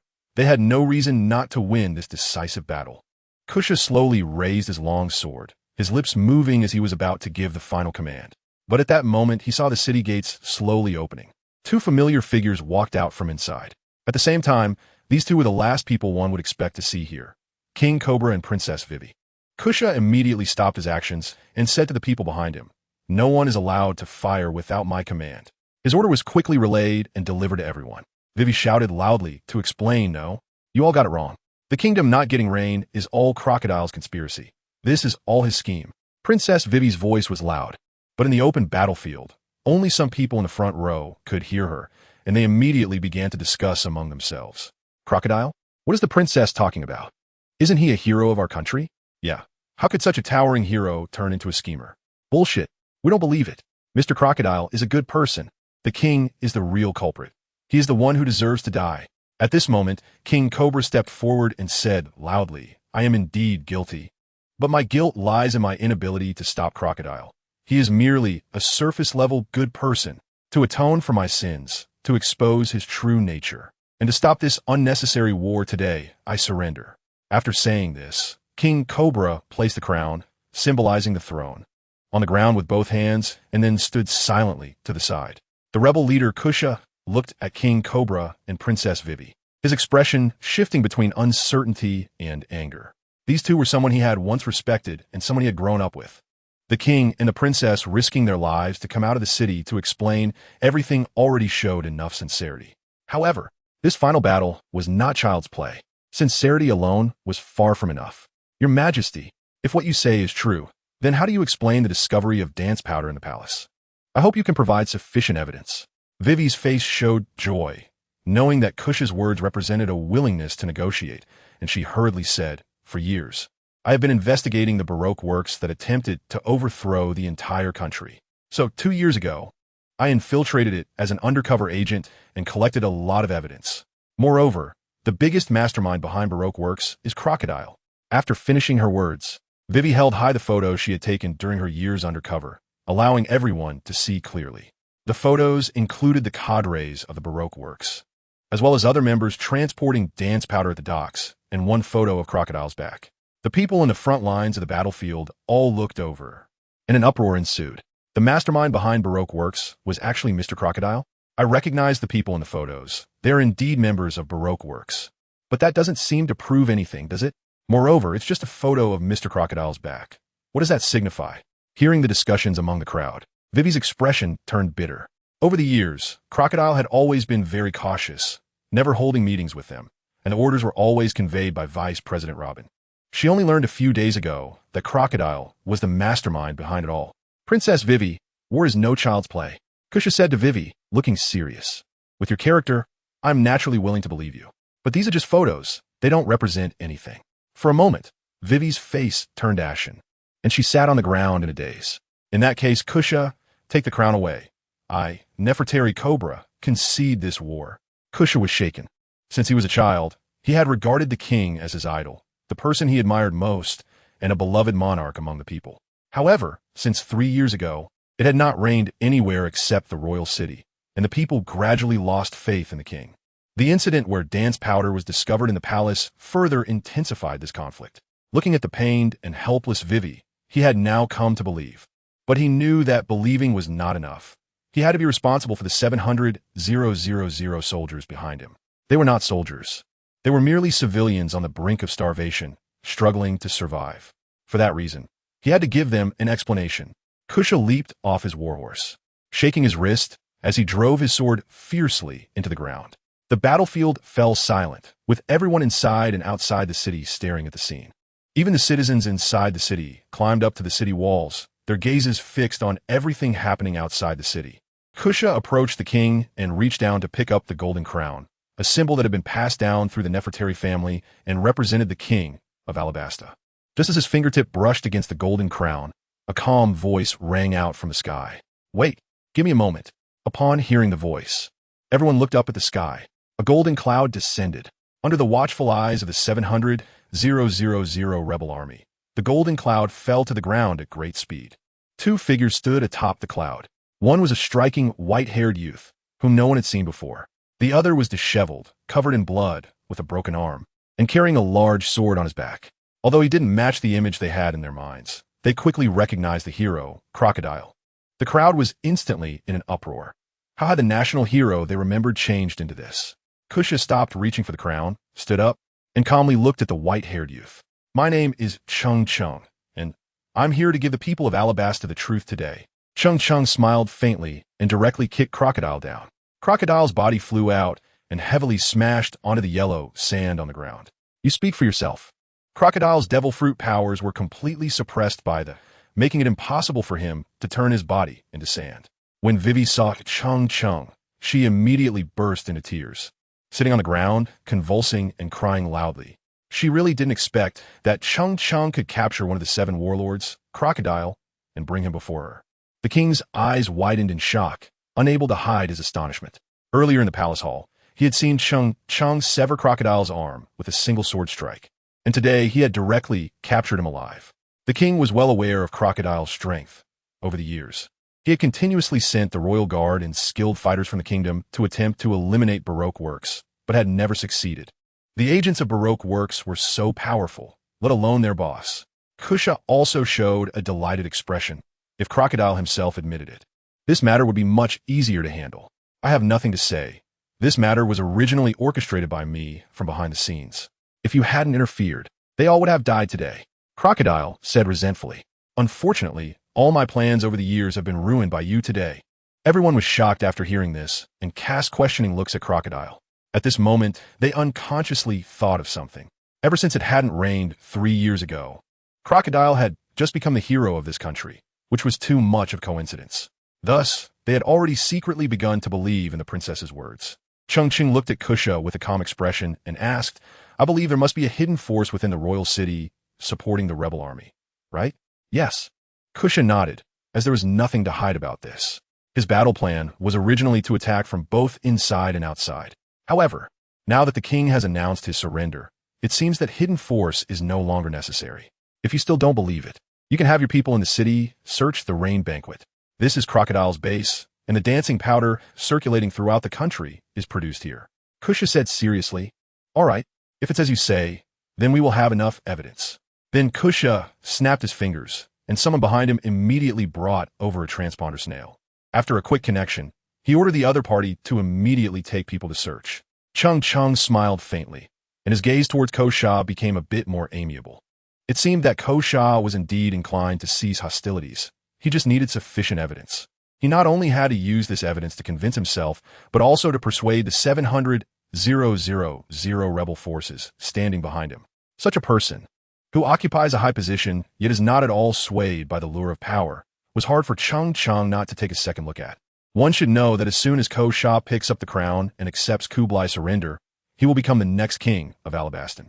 Moreover, Cheng Cheng had an inexplicable feeling that even if he couldn't produce enough evidence right now, as long as Kusha gave the order, all the rebel forces would retreat. He was a born leader. Cheng Cheng silently gave him this evaluation in his heart. Time slowly passed. In front of them, the 700,000 rebel troops were whispering and sharing information, and soon everyone who was previously unaware of what was happening on the battlefield learned the truth. None of them truly wanted to choose to fight. It was just that if they didn't take up arms today, they would die of thirst or hunger tomorrow. On the city walls of the royal city, the guards and citizens were crowded together, all with concerned expressions as they watched the movements outside the battlefield. In the eyes of these peace-loving, simple, and kind people, no one really wanted to see war. Kusha was fixated on the phone bug in his hand. 10 minutes later, the phone bug rang again, bringing a hurried and excited voice. Chief, what you said is true. We found tons of dancing powder in the underground second level of the rain banquet, and there are many machines here for producing dancing powder. Kusha was overjoyed and excitedly said, Good, I understand. You stay put and keep an eye on the dancing powder. Don't let anyone get close. Kusha shouted excitedly. Comrades, we have been deceived all along. Our true enemy is not the king, but Crocodile. The crowd began to murmur immediately after hearing this. So we have been deceived all along. I said, how could the former king, who loved the people so much, suddenly do something like this? It turns out we misunderstood the king. The discussions among the crowd were endless, and every face showed a sense of relief, no longer displaying the previous grim pain. Is it raining? A rebel soldier, holding a bow and arrow, felt a sudden coolness on his nose and quietly said. However, after saying this, he chuckled to himself. He looked up at the sky, which was covered with dark clouds. Aside from the royal city, it hadn't rained in other places in Alabasta for 3 years. How could it possibly rain today? His voice was small, but the other archers beside him heard it, leading to a wave of ridicule from his comrades. What daydream? It's going to rain? You big fool. The mocking voice of his companion was abruptly cut off as he suddenly felt a coolness on his forehead. As if something had hit him. Staring blankly, he extended his finger to touch his forehead, finding it a bit wet. Is it really raining? His voice trembled as he hurriedly threw his bow and arrow to the ground, opened his arms, and looked up at the sky, wanting to confirm again. But before he could verify it, a deafening cheer erupted from the crowd. The raindrops grew from small to large, gradually becoming dense. Just like that, a miracle arrived quietly. It's raining. So great. It's raining. Everyone excitedly threw down their weapons and embraced their comrades, cheering. Some people laughed so hard that they started to cry, tears and rain mingling together to nourish the parched desert. Cheng Cheng felt the overwhelming roar of the crowd as a gentle breeze brushed through his silver hair, his eyes shimmering with a faint golden hue and the corners of his mouth slightly raised. Listening to the deafening cheers, Kusha let out a long breath, his entire being relaxing. The current situation was already very clear. After the mastermind crocodile was captured, it immediately started to rain. There was nothing left to question. He turned to face the crowd with a serious expression and shouted, "Retreat!" The cheers of the 700,000 rebel army suddenly came to a halt as they picked up their weapons and began to withdraw from the battlefield in an orderly manner. Seeing the rebels retreat in such an organized fashion, Cheng Cheng couldn't help but admire the feat of training a group of rabble into such disciplined soldiers. It was truly a monumental achievement. Kusha, a natural-born commander. Cheng Cheng glanced at the crown, still lying on the ground, bent down to pick it up, and handed it back to the king, slowly saying, "You are a good king. This country is fortunate to have you." King Cobra took it and simply sighed. "I truly feel unworthy." Boring. Crocodile, covered in blood, snorted coldly. Then he sat down on the ground and closed his eyes in despair. However, after waiting for a long time, he still did not receive that final judgment. Wanting to die now? That thought is simply too beautiful. Cheng Cheng looked at him with a cold smile and continued, "If those who commit heinous crimes ultimately face death as punishment, then that seems a bit too easy. I'm already dead. What more do you want?" Crocodile asked in a cold voice. Cheng Cheng chuckled and said, "It's simple atonement." Crocodile's expression changed instantly. As the rebel army departed, a fervent cheer erupted from the royal city. "My goodness, who is that handsome guy descending from the sky on a golden cloud? He actually single-handedly stopped this war. Yes, so handsome. What a pity we are too far away to hear what he said." And the person he grabbed seems to be Mr. Crocodile, although there were still doubts in their hearts. No matter what happened in between, the retreat of the 700,000 strong rebel army was enough for them. Thus, Cheng Cheng and Vivi returned to the royal city amidst everyone's attention. After returning to the royal palace, Cheng Cheng shook his head and smiled bitterly at the scene before him. Luffy and his group were all wrapped in bandages, lying on hospital beds. Among them, Usopp's injuries were the most severe. Apart from his long nose and one eye, the rest of his body was completely covered in white bandages. In front of him, Chopper and a royal physician were making the final touches. Cheng Cheng looked at Nami's slightly swollen face, feeling a mix of pity and amusement. He gently asked, "Have you used up all the 5 miracle beans I gave you before?" "Those were used up long ago," Nami replied, a bit embarrassed and annoyed. Cheng Cheng smiled slightly. Last time he didn't give Nami much because he didn't have much money on him, but now it was different. Inside the space ring, there was nearly 100 million berries that he hadn't used. Fortunately, Cheng Cheng directly exchanged for 50 magic beans from the system, and the money in the space ring, which was like a small mountain, instantly decreased by half. "Nami, here are 50 magic beans, take them," Cheng Cheng said with a smile as he handed a small cloth bag to Nami. Luffy, lying on the bed, struggled to crawl in front of Cheng Cheng, his eyes shining as he looked at the small bag, pleading, "Brother Cheng Cheng, we're brothers. Such an important thing should be entrusted to me. Hee, if I give it to you, these magic beans will probably be gone by tomorrow." Cheng Cheng raised his fist and gave Luffy a loving punch. The pain made Luffy roll on the ground. Everyone burst into laughter. After Nami carefully distributed 1 magic bean to each person, Luffy, Zoro, and the others instantly became lively and energetic, leaving the royal physician beside them dumbfounded, murmuring, "Is this a miracle?" Outside the palace, the citizens of the royal city all gathered there. When Cheng Cheng brought Luffy, Zoro, and the others out, they saw a sea of people in front of the Grand Hall. The king had publicly announced Crocodile's crimes, revealing his true nature to the citizens of the royal city. They even learned that Crocodile had secretly placed many cannons around the royal city, and once the time came, the entire city would be bombarded by countless cannons. At that time, whether it was the royal guard or the ordinary citizens in the city, they would all disappear together. In an instant, Crocodile attracted a wave of curses and ridicule, with the rain pouring down steadily, droplets hitting everyone. Yet, no one opened an umbrella. They stood quietly in the rain. Only the king's voice echoed among the crowd. "In these 3 years, we have lost so much, yet gained nothing. But now it is different. Starting today, this country has been reborn. The war has ended in our nation." As his voice fell, the crowd in the square erupted into cheers. The cheers lasted a long time. When King Cobra saw that Cheng Cheng and the others had come out, he pressed his hands down, signaling everyone to stop. Then he spoke loudly to the crowd. From now on, the Straw Hat Pirates are the new heroes of Alabasta. They have thwarted the evil crocodile's plot and spared this country from turmoil. Oh no, Nami said, scratching her head and smiling a bit shyly. Luffy laughed heartily, extremely happy. Usopp stood with his hands on his hips, chest out, displaying a proud expression, as if he personally defeated Crocodile. The king continued sincerely here. I want to especially thank one person. I personally witnessed this person descend from the sky and cut off Crocodile's arm with a single sword. Later, on the battlefield, he descended from the sky on golden clouds, turned the tide of the situation, and successfully prevented this war. Many of you have seen that scene. However, I believe many of you still do not know his name. From today onwards, I hope you will remember his name forever. This hero's name is Cheng Cheng. In an instant, the crowd erupted into enthusiastic cheers. The voices then became exceptionally uniform, all shouting one name. Hero. Cheng Cheng. Cheng Cheng. Hero. Cheng Cheng's calm face revealed a smile as he softly murmured, "The feeling of being loved is quite nice." At the same time, he felt the holy grail in the spatial ring slowly coming to life, as the water of life surged until it reached a third of its capacity before stopping. Cheng Cheng was instantly overjoyed, secretly pondering if this was the power of will. But the next word from King Cobra made Cheng Cheng's smile vanish in an instant, nearly causing him to spit out a mouthful of old blood. The throne has always been held by the capable. I, Nefertiti Cobra, the 12th king of the Alabasta Kingdom, today wish to abdicate the throne to Cheng Cheng. As soon as King Cobra finished speaking, the entire venue erupted in an uproar.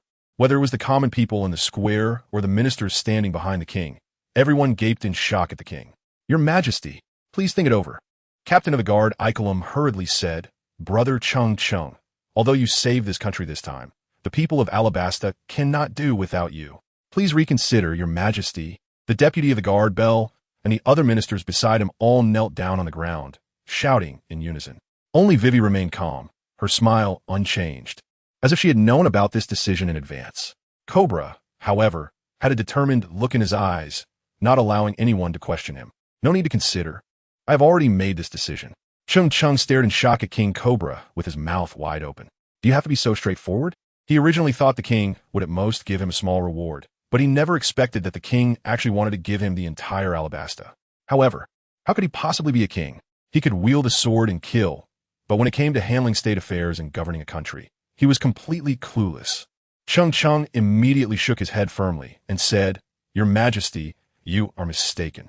The throne should be occupied by a virtuous person, and your virtue is recognized by all the people of Alabasta. No one is more suitable than you to be the king of this country. I am inherently lazy and can only fight a little better than the average person. If it comes to governing the country, I would definitely not do well." Luffy and Zoro exchanged knowing smiles, fully expecting Cheng Cheng's decision. King Cobra showed a thoughtful expression and hesitated for a moment before saying, "Since my benefactor is so resolute, I will not insist any longer. However, there is one more thing I must earnestly request my benefactor to agree to. If you do not agree, I will have to live with guilt for the rest of my life." Cheng Cheng took a deep look at Cobra and slowly said, "As long as it is within my capabilities, I will not refuse." Cobra, with a serious expression, stepped back and bowed to Cheng Cheng, saying solemnly, "Please, benefactor, take on the role of the national teacher of Alabasta. You will have the power of regent in Alabasta." Cheng Cheng immediately shook his head with a bitter smile, secretly cursing the old fox. This guy might have been waiting for him here from the very beginning, but he does show some sincerity. However, he really does need to establish himself in this country. It seems that the illusion bee spirit tree can only be planted in a desert environment. As for the power of being a regent, it's fine. Holding a nominal title is still acceptable. Cheng Cheng pondered for a moment and said softly, "However, I still need to ask His Majesty the King for something." The king instantly became overjoyed and laughed heartily, saying, "Please, Grandmaster, go ahead." Cheng Cheng contemplated that Crocodile's former base was the largest casino in the country, the Rain Banquet. However, before Cheng Cheng could finish speaking, King Cobra waved his hand and said cheerfully, "There is no need for the Grandmaster to say more. From now on, the entire Rain District will be your private fief, and the guard in the Rain District will completely obey your commands." Cheng Cheng was slightly taken aback. This king was indeed a man of great determination. It seemed that the king was resolutely intent on binding himself closely with Alabasta. For the past 3 years, just like the royal city, this place had not been affected by drought. It was Alabasta's dream city, where the people living here were either wealthy or noble. Crocodile operated the largest casino, the Rain Banquet, here. This time, the ministers did not kneel down to beg the king to retract his command. Instead, they all looked at Cheng Cheng with eager anticipation. They were all smart people and understood why the king was doing this. Cheng Cheng's power is like that of a divine being. Well then, I won't be modest. Cheng Cheng also bowed to the king in return. King Cobra then let out a sigh of relief and completely relaxed. Luffy curiously asked, Brother Cheng Cheng, what kind of official is the national teacher? Is it a big position? National teacher. That means he is the king's teacher. Isn't that a big deal? Usopp looked at Luffy with a face full of disdain. Luffy didn't feel any shame at all. Instead, he proudly laughed out loud. Ah ha ha ha. Then doesn't that make me the king's teacher's brother? I'm pretty awesome too, you know. So I'm the partner of the king's teacher's brother. Ha ha ha ha. Usopp also burst into laughter, and the two of them started dancing with their arms around each other's shoulders. Two idiots. Nami scolded angrily, slapping her forehead and quietly stepping back a few paces, distancing herself from the two of them. At night, in the palace of Alabasta, a grand banquet was being held inside the court. Cheng Cheng, Luffy, Nami, and the others were all sitting at a long table, eagerly awaiting the upcoming feast. The captain of the guard, Ikelim, slowly pushed a small cart over. The cart was piled high with various fruits: watermelon, bananas, grapes, cherries, durian. I've heard that you all have quite the appetite, so I suggest you eat some fruit first to fill your stomach a bit, Ikelim said with a smile. Nami happily replied, You're so thoughtful. Thank you so much. Luffy, with a serious expression, said, Got it. Then Luffy suddenly opened his mouth wide, and all the fruits on the cart instantly disappeared. Ikelim, I've been hungry for 3 days. I'm really hungry, Luffy said expressionless. Nami was furious and punched Luffy. Are you performing magic? Can you tone it down a bit? Seeing this, Ikelim laughed heartily and assured them, Don't worry. Today you can eat to your heart's content. Soon, many guards pushed small carts, and the enormous long table was piled high with large fish and meats. The members of the guard and Ikelim truly witnessed what it meant to have a big appetite, refreshing their understanding of food lovers once again. It wasn't until late at night that everyone was full and satisfied before they went to sleep. The next day, Luffy continued to sleep, while Sanji went to the royal city to purchase some food and replenish the supplies needed for their voyage. Nami was in the palace library, borrowing many books about navigation from the king. Zoro and Toanzi surprisingly started practicing swordsmanship in the square early in the morning. As the sword shadows intertwined, Toanzi appeared somewhat flustered, while Zoro strolled leisurely, feeding Toanzi techniques while explaining the orthodox swordsmanship offense and defense methods. Cheng Cheng smiled happily after watching. His swordsmanship was similar to that of Toanzi, both following the rough path of overpowering through sheer force. Zoro was different. He had been in the sword dojo since childhood, and his understanding of swordsmanship and techniques was profound yet accessible.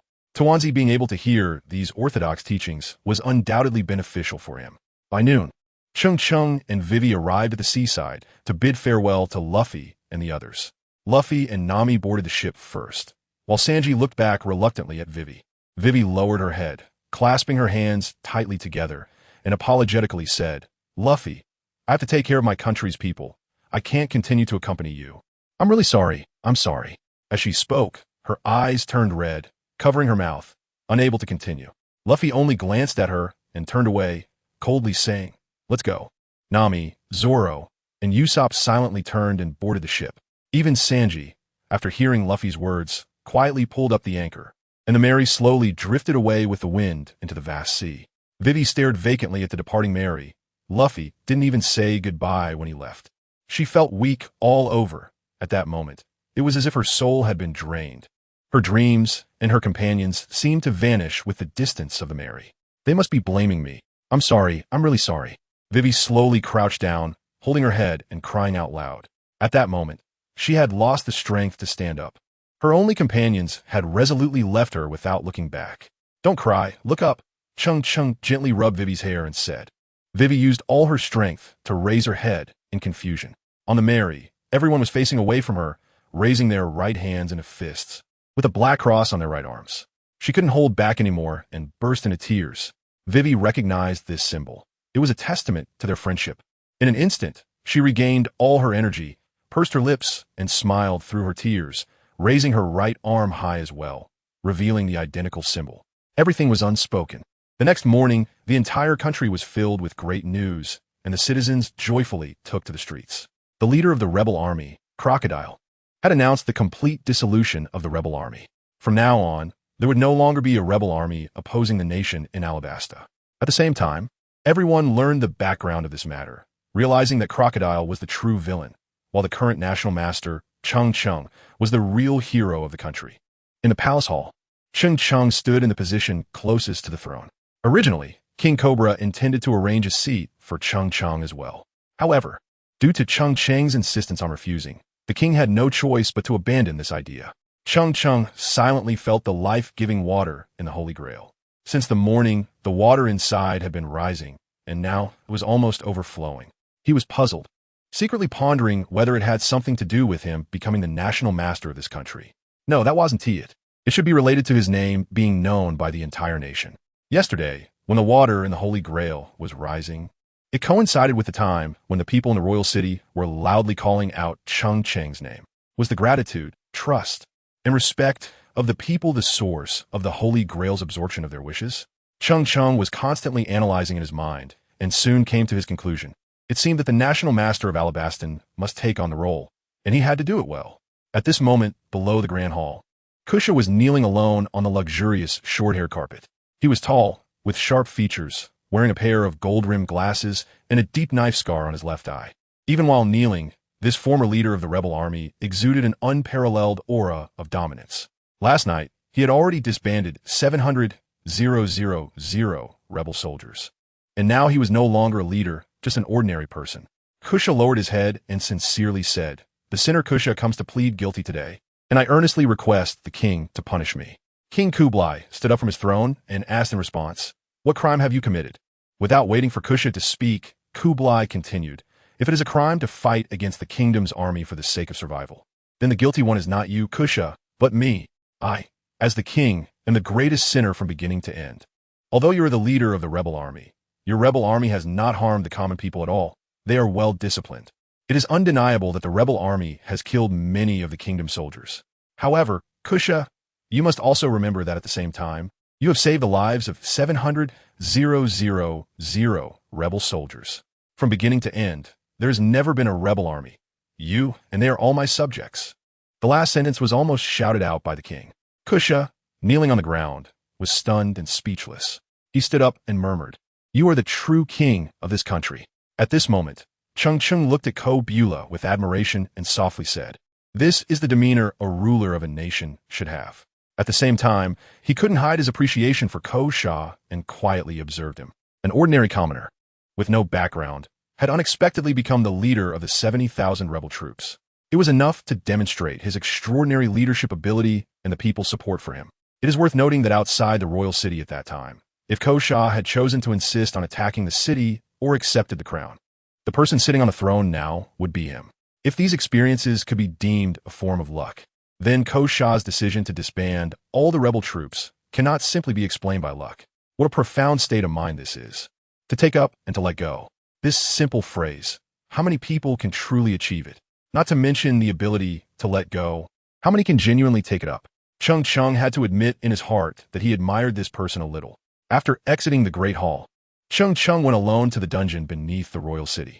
Here, the most vicious and notorious traitors were imprisoned. At the very bottom of the dungeon, there was a specially designed water cell. The cell was surrounded by iron plates to prevent the water inside from overflowing. Crocodile was currently sitting on the stone bed, drenched, with the Zhenhai sword bound behind him, looking disheveled and devoid of the former majesty of the Desert King.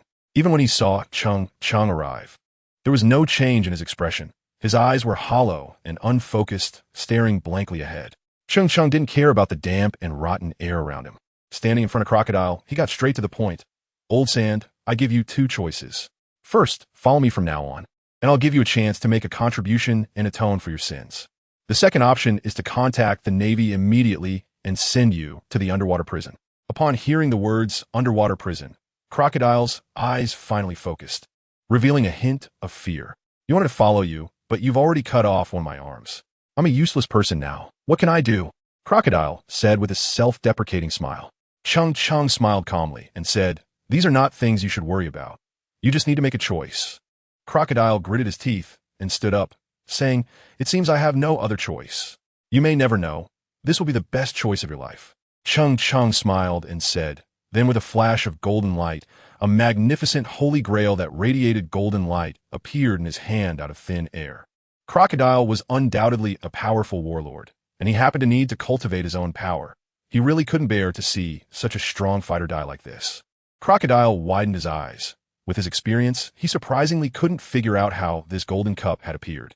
Cheng Cheng held the holy grail in his left hand. The life-giving water inside as still as a lake, without the slightest ripple. He extended his right index finger and gently dipped it into the water. A pained expression on his face. "Quick, pull your hand out," Cheng Cheng said anxiously. Crocodile instinctively asked, "Which hand?" Cheng Cheng looked at him with a strange expression. And then Crocodile realized for himself that he only had one arm left now. Then Cheng Cheng quickly began to chant, "In my name, I crown you with this oath.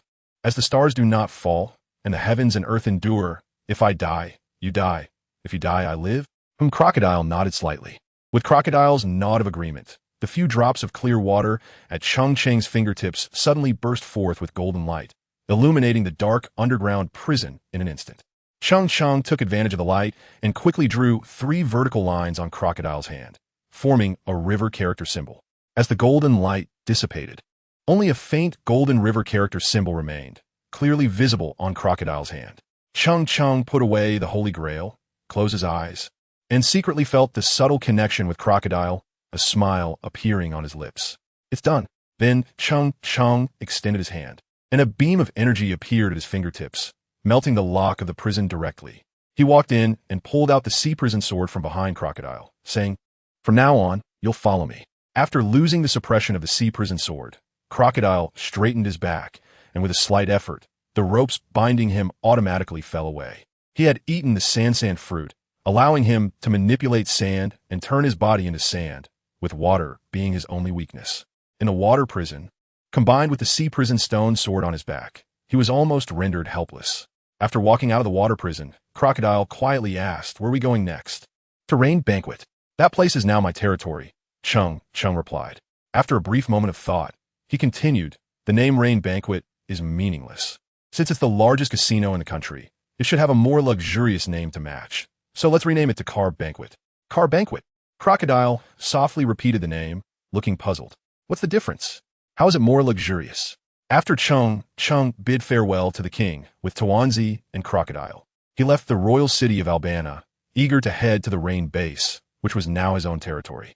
The Navy headquarters had already called in the morning to inquire about the situation, as they were preparing to capture the injured Crocodile. However, King Cobra had informed the Navy that Crocodile had died in that war, which is why the Navy canceled their plans to come and arrest him. When the Navy learned that it was the Straw Hat crew who defeated Crocodile, they were even more shocked. That same day, the bounty on Straw Hat Luffy was raised to 160 million berries, allowing Luffy to successfully step into the threshold of a notorious pirate.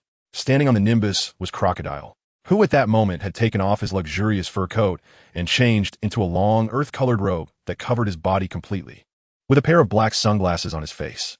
Even if someone looked at him from the opposite side, they would not recognize this yellow-clad man as Crocodile, one of the former Shichibukai. To the world, aside from Cheng Cheng, the king, and Princess Vivi, the former Crocodile had already died in prison. "What is this thing? It can fly so mysteriously?" Crocodile asked in confusion, his entire face hidden by the robe, making it impossible to discern his expression. TenYears disdainfully replied, "This is called Nimbus. It's my master's treasure." She knew the true identity of the person in the yellow robe, so she had never shown Crocodile any good attitude. Moreover, she did not understand why her master didn't just kill this bad guy directly. Crocodile fell silent for a moment before continuing to ask, "Cheng Cheng, aren't you afraid I will run away?" Cheng Cheng's mind was entirely focused on the seed of the illusion beast spirit tree, contemplating where would be most suitable to plant it, completely disregarding Crocodile, casually saying, "Feel free to give it a try." Crocodile fell silent again, not uttering a word. Among the three, only TenYears was excitedly waving the dragon-slaying blade. At the entrance of the casino, in front of the largest casino in Alabasta, a row of people dressed in black suits stood in an orderly manner. Regular patrons of the casino recognized these individuals. Each of these black-clad figures was a steward from the rain banquet. I say, Boss Hans, what is going on with your rain banquet today? Why is everyone standing at the entrance? A plump middle-aged man, adorned with gold and silver jewelry, and clearly wealthy, asked with confusion as he was about to enter the casino. The person called Hans was a middle-aged man of small stature, with his hair styled into 3 spikes. His eyes were sharp and shrewd, and he shook his head with a wry smile, saying, I'm not really a boss, just a deputy manager. It's just that the manager Robin has gone missing, and now it's like there's no old tiger in the mountain, and the monkey claims to be king. Don't you know? The Rain District has now become the territory of our National Master, and the Rain Banquet has been named a private property by the National Master himself. We received news from the Royal City this morning that the National Master will be arriving here today. The wealthy middle-aged man suddenly realized, raising his hand to congratulate. Then I must congratulate Boss Hans even more. You've gone from deputy manager of the Rain Banquet to being under the National Master, a 7th-rank official before the Chancellor. Don't forget me in the future. Same to you. Ha. Hans certainly knew that this was an unprecedented opportunity for him to shine. As long as he gained recognition in front of the National Master, his future prospects would be limitless. Therefore, even though his legs were starting to feel numb from standing, he didn't dare to move even a bit. He stood straight, and the other stewards behind him didn't dare to move either. Soon, they noticed a golden arc streaking across the distant sky. Just as they were puzzled, the golden arc landed, and they saw 3 figures descending from the air. Cheng Cheng looked at their respectful demeanor while waiting and secretly thought to himself, not bad. He then said a crocodile beside him, Old Sand, you handle the casino matters from here on out, generally following the previous principles. Keep the rules that can remain unchanged. Crocodile had slowly gotten used to this nickname and nodded. Cheng Cheng then loudly addressed everyone. Starting today, the Rain Banquet will be renamed to the Card Banquet. And this month, all employees of the Card Banquet will receive triple their salary. After saying this, Cheng Cheng took Tuanzi's hand and entered the Card Banquet, leaving Old Sand and the crowd cheering and discussing behind. The new boss truly exuded immense charisma and was incredibly generous. What kind of boss is this? This is our National Master, do you understand? The National Master is so handsome, I really want to marry him. And he became the National Master at such a young age. I can't imagine how high he will reach in the future. For a moment, all the female staff at the Card Banquet were blushing, thinking of Cheng Cheng's handsome face. Hans rubbed his hands, hesitating to approach the man in the yellow robe to greet him. Not knowing how to address him, he mimicked Cheng Cheng and said, Old Sand, is there anything you need me to do next? Crocodile slightly turned his head to look at Hans, and in an instant, Hans's hair stood on end, cold sweat soaking his entire back as he felt an unprecedented killing intent. Just do what you need to do. Crocodile snorted coldly and also walked into the casino. As the man in the yellow robe left, Hans finally returned to normal, feeling the killing intent around him dissipate completely.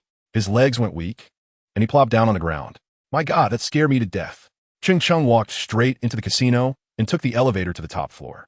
The casino, known as the Kian, is the largest building in the Rain District, featuring a massive pyramid structure with a golden banana crocodile sculpture lying on the top. At this moment, Cheng Cheng and his companion Tuanzi had arrived on the back of the banana crocodile, which is the rooftop of the Kian.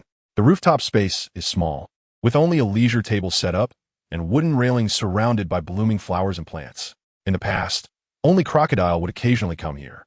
No one else had the permission to access this place. Cheng Cheng glanced around the environment. It was just noon, with the blazing sun hanging in the sky, and sunlight filling the entire rooftop.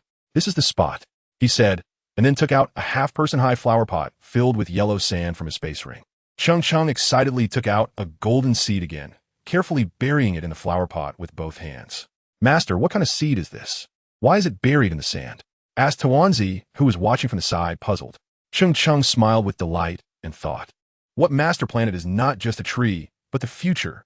After Cheng Xin eagerly planted the seeds of the phantom beast spirit tree. He began to gaze forlornly at the yellow sand in the flower pot before him.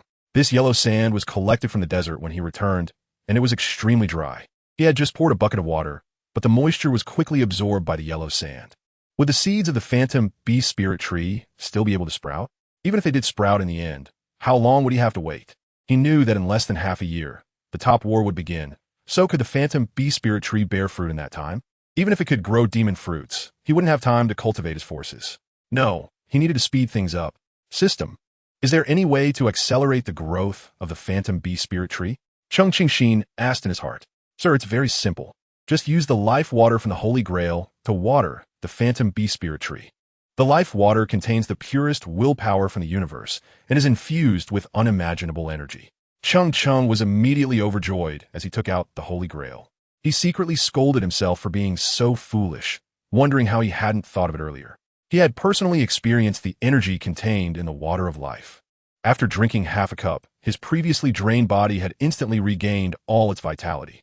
Moreover, with the Holy Grail in hand, which allowed him to make contracts with others, he could freely cultivate his own power. Even if he managed to create 100 Kaido level 4 emperors or 100 Buddha level warriors, he wouldn't have to worry at all. As long as he signed contracts with them through the Holy Grail, with the command seals in place, even if Cheng Cheng directly ordered them to self-destruct, they would do so without hesitation. However, one regret was that the effect of the command seals was limited to 3 uses. Once used up, he would no longer be able to issue orders to them. Cheng Cheng carefully held the golden Holy Grail, slowly pouring the clear water from the cup into the flower pot. The water of life flowing out gently. The crystal clear water flowed like a transparent thread from the Holy Grail into the flower pot. And as soon as it touched the yellow sand, it was instantly absorbed clean. Quiet as usual, it seemed as if nothing had happened in the flower pot. However, by now, nearly a quarter of the water of life had been poured out. Cheng Cheng was about to curse when he opened his mouth wide, staring at the scene before him. Suddenly, the yellow sand in the flower pot shone with a brilliant golden light, bursting forth with dazzling radiance. Cheng Cheng squinted his eyes, unwilling to miss any details. He saw the yellow sand in the middle of the flower pot slowly bulging up. As the yellow sand continued to rise higher, a patch of golden sprouts gradually emerged beneath it. The sprouts continued to rise, swaying as they slowly grew larger. It wasn't until they reached a height of 5 centimeters that the golden sprouts stopped growing. Cheng Cheng breathed heavily, his heart pounding uncontrollably as he stared fixedly at the small Phantom Beast Spirit Tree before him. Suppressing the shock within, he poured all the life water from the Holy Grail into the pot in one go. In the next moment, time in the pot seemed to accelerate. Golden tender shoots began to twist and grow upwards at a visible speed, slowly enlarging. Within a few breaths, it transformed into a golden seedling about half a person's height, with sparse branches and only a dozen golden leaves swaying in the wind, each leaf's veins clearly visible. Crack! The pot emitted a crisp sound, shattering into pieces, and the yellow sand within scattered everywhere. However, the Phantom Beast Spirit Tree remained motionless, still quietly floating in the air without the support of the yellow sand. Below the golden Phantom Beast Spirit Tree were countless tiny root hairs, resembling threads of gold. Freed from the constraints of the yellow sand, these golden roots began to spread outward. Cheng Cheng and TenYears both opened their mouths wide, their eyes wide open, staring intently at the golden-hued spirit tree of illusions, not daring to miss a single moment. When the roots of the spirit tree also stopped growing, each root seemed to be suspended in the void, remaining motionless in the air. The golden leaves danced in the wind, and with each flutter, they fell like snowflakes of golden light. TenYears reached out to catch those falling golden snowflakes, and as they landed in her palm, they instantly vanished. Master, it's so warm, TenYears said, her face filled with ecstasy. Cheng Cheng gently rubbed the little dumpling's head and said, then you will help me take care of it from now on. This is the Illusion Beast Spirit Tree. Whether we can have a bright future depends on this tree. The dumpling nodded heavily and then reached out its little hand slowly towards the Illusion Beast Spirit Tree. The tree seemed to have its own consciousness, bending its slender trunk towards the dumpling. Cheng Cheng stood there, shocked at the scene before him. Meanwhile, in a certain sea area of the New World, on the Moby Dick, several pirates on the ship were looking in the same direction. The exceptionally tall Whitebeard sat in a chair beside a huge hanging bottle, his expression serious as he occasionally furrowed his brows or sighed, constantly examining a letter in his hand. His palm was much larger than that of an ordinary person, making the letter appear like a slightly larger band-aid in his grip. However, the handwriting was still clear. The writer claimed to be Ace's older brother, named Cheng Cheng. Whitebeard thought carefully and recalled that Ace had mentioned having an older brother named Cheng Cheng who served in the Navy headquarters. But looking at the content of the letter, he simply couldn't believe it. Marco, whose hair was dyed like a middle school student's, asked worriedly, "Old man, what does the letter say? Why does your face look so bad?" "Yeah, old man, what could there possibly be to fear now?" Bista, the swordsman, said proudly while picking at his fingernails with the tip of his sword. Immediately, this statement was met with a chorus of agreement from everyone. The burly old man with a beard like a white crescent moon said, "The letter says that Ace will be defeated by Teach and then executed by the Navy within 6 months." A hush fell over the entire Moby Dick. No one spoke. The next moment, everyone burst into laughter. "That's what that bastard said. He underestimates Ace too much. Does he even know Ace's strength? Although Teach is strong and has eaten the dark fruit, he just obtained that power and definitely won't be Ace's match. How could he possibly defeat Ace? The strength of the 2nd Division commander might not even lose to a Marine admiral." Whitebeard, despite the loss of the hanging bottle, stood up with grandiosity and laughed heartily. "Ahaha, this is the attitude my children should have. On this sea, my sons, Whitebeard's sons, need not fear anyone." A day later, the King of Alabasta officially issued a statement that Cheng Cheng would serve as the national advisor. As soon as this news broke, the name Cheng Cheng instantly became famous worldwide. While everyone was curious and shocked by this unfamiliar young man, they also questioned the King of Alabasta. In the Sabati archipelago, countless pirates gathered, making it the place with the most up-to-date news, where the latest information from around the world could reach the fastest. Therefore, many pirate crews even sent people here to gather intelligence to understand the major events happening in the world as soon as possible. In a bustling tavern, many pirates were gathered. Besides discussing the latest increase in the bounty of the Straw Hat crew to 160 million berries, they were also talking more about the young national advisor from Alabasta. Is the King of Alabasta out of his mind? He actually appointed an 18-year-old as a national advisor. Isn't that a joke? However, this young man named Cheng Cheng must have real skills. You can think anyone is foolish, but don't think the king of a superpower is an idiot. By the way, has anyone heard of this name, Cheng Cheng, before? I have no impression at all. The crowd in the tavern shook their heads. This young man, named Cheng Cheng, seemed to have appeared out of nowhere, suddenly entering everyone's sight. And even as a national advisor of superpower, do you think it's possible that this guy named Cheng Cheng is actually the illegitimate son of the old king? Now, to make up for the mistakes he made when he was young, he has given this young man immense wealth and power? As soon as this was said, the tavern fell silent, followed by uproarious laughter. At the Navy headquarters, in an office located on the top floor, Sengoku held Luffy's latest bounty notice in one hand and the appointment notice of a national advisor of Alabasta in the other. He helplessly placed them in front of Garp. Such a big event had happened, and Garp was still deep in dreamland, with a large bubble of sleep hanging from his nose. What a carefree old man. Sengoku sighed, flicked his fingers, and a sharp energy cut through the air. Bam! The bubble on Garp's nose instantly burst. What happened? Garp opened his eyes in confusion, knowing without looking that Sengoku was disturbing his sweet dreams. Ever since Cheng Cheng left, only Sengoku dared to do this.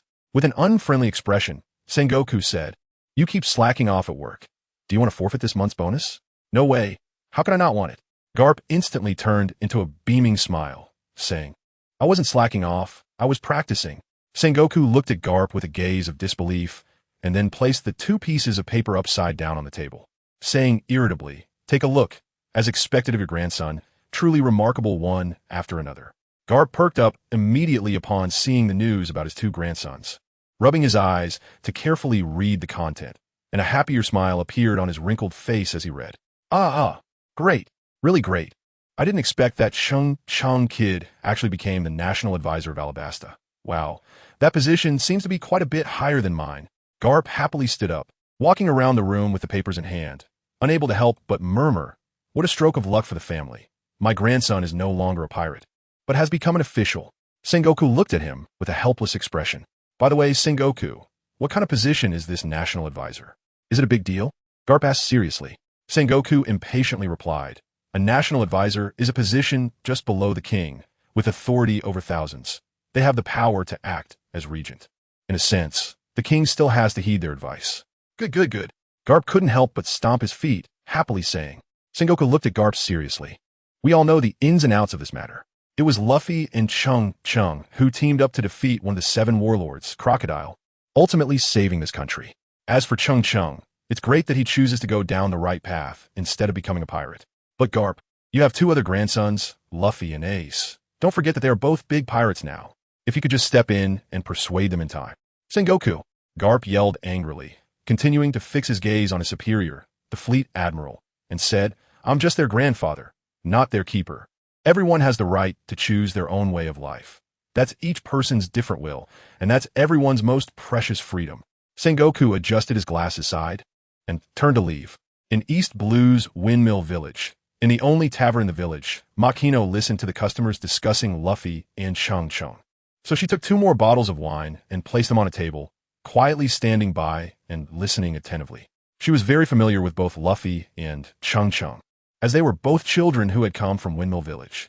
She had always been deeply impressed by Cheng Cheng's silver-white hair. After listening to their discussion, Magino asked for a bounty notice for Luffy in a newspaper with Cheng Cheng's picture, then quietly turned back to the counter to take another glance before carefully putting away the 2 pieces of paper. Cheng Cheng, Luffy, you both need to work hard, Magino said softly to herself. In the evening, Alabasta, in the rain.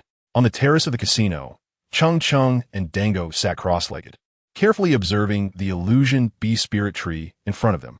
The illusion beast spirit tree, radiating golden light, was about 1 meter tall, quietly hovering 50 centimeters above the ground. The roots of the illusion beast spirit tree were glowing with golden brilliance, anchored in the void as if drawing energy continuously from it. After dealing with matters at the casino, Crocodile also came to the terrace. Upon seeing the golden little tree floating in the air, he was similarly shocked, his mouth agape, but he did not understand the tree's purpose. No, this is still too slow. Cheng Cheng shook his head. He and Dango had been observing here for an entire afternoon, and the illusion beast spirit tree only grew at a visibly noticeable speed after receiving the life water from the Holy Grail. After that, although the tree's roots continued to absorb energy, there had been no changes after an entire afternoon. Dango softly said, Master, how about we water it again? This water is not ordinary water. It's hard to come by. Cheng Cheng frowned and said, while calculating in his mind how to obtain more willpower. If the water in the Holy Grail was continuously flowing, then the fruits of the illusion beast should grow soon. Cheng Cheng stood up and looked down at the buildings around him in the rain. Most of them had become dilapidated, with large sections of buildings turned into ruins. This must have been caused by Luffy and the others' battle with the Baroque works. Suddenly, Cheng Cheng had a thought and said, Old Shah, since you have nothing to do right now, why not go help with the construction? Old Shah looked at Cheng Cheng with a strange expression and confirmed again. You wanted to help those lowly people fix their houses? Are you serious? What else? Cheng Cheng smiled and said to Lao Shah, if it weren't for your ridiculous plan to find the Underworld King, would the town have been ruined by your subordinates like this?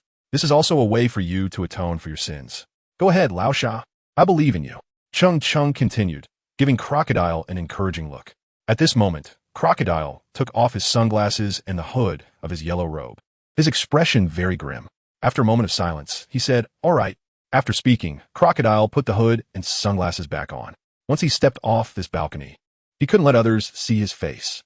For this world, the former warlord Crocodile was dead. Now he was called Lao Shah. Cheng Cheng smiled at the departing Lao Shah and said to Tuanzi, Big disciple, don't you think it's a bit unethical to make a former warlord build houses like this? Tuanzi replied, What's unethical about it? On the contrary, master, you're too merciful. If it were me, I would have already cut off his dog head with a single sword. Tuanzi said angrily, drawing the dragon-slaying blade and slicing the air with a flash of light. Cheng Cheng said helplessly, There's no way around it. Who told us we need this level of muscle right now? With Lao Shah's help, we can save ourselves a lot of trouble. At the same time, the master also wants to see if we can gather the willpower by having Lao Shah do some good deeds. We need to focus on getting the illusory beast spirit tree to grow quickly. That's our top priority. Master, are the illusory bee seeds that grow on this tree really that powerful? Tuanzi, who was now standing up and swinging his knife, asked aloud. Cheng Cheng said 2 words heavily, very strong. After Lao Shah walked down the balcony without any pause, he directly stepped out of the car, his face darkened. He stood below the car, gently pushed his sunglasses down a bit to reveal one eye. Gazing at the golden crocodile at the top of the car, his eyes gradually transformed from coldness to a mad smile. Foolish.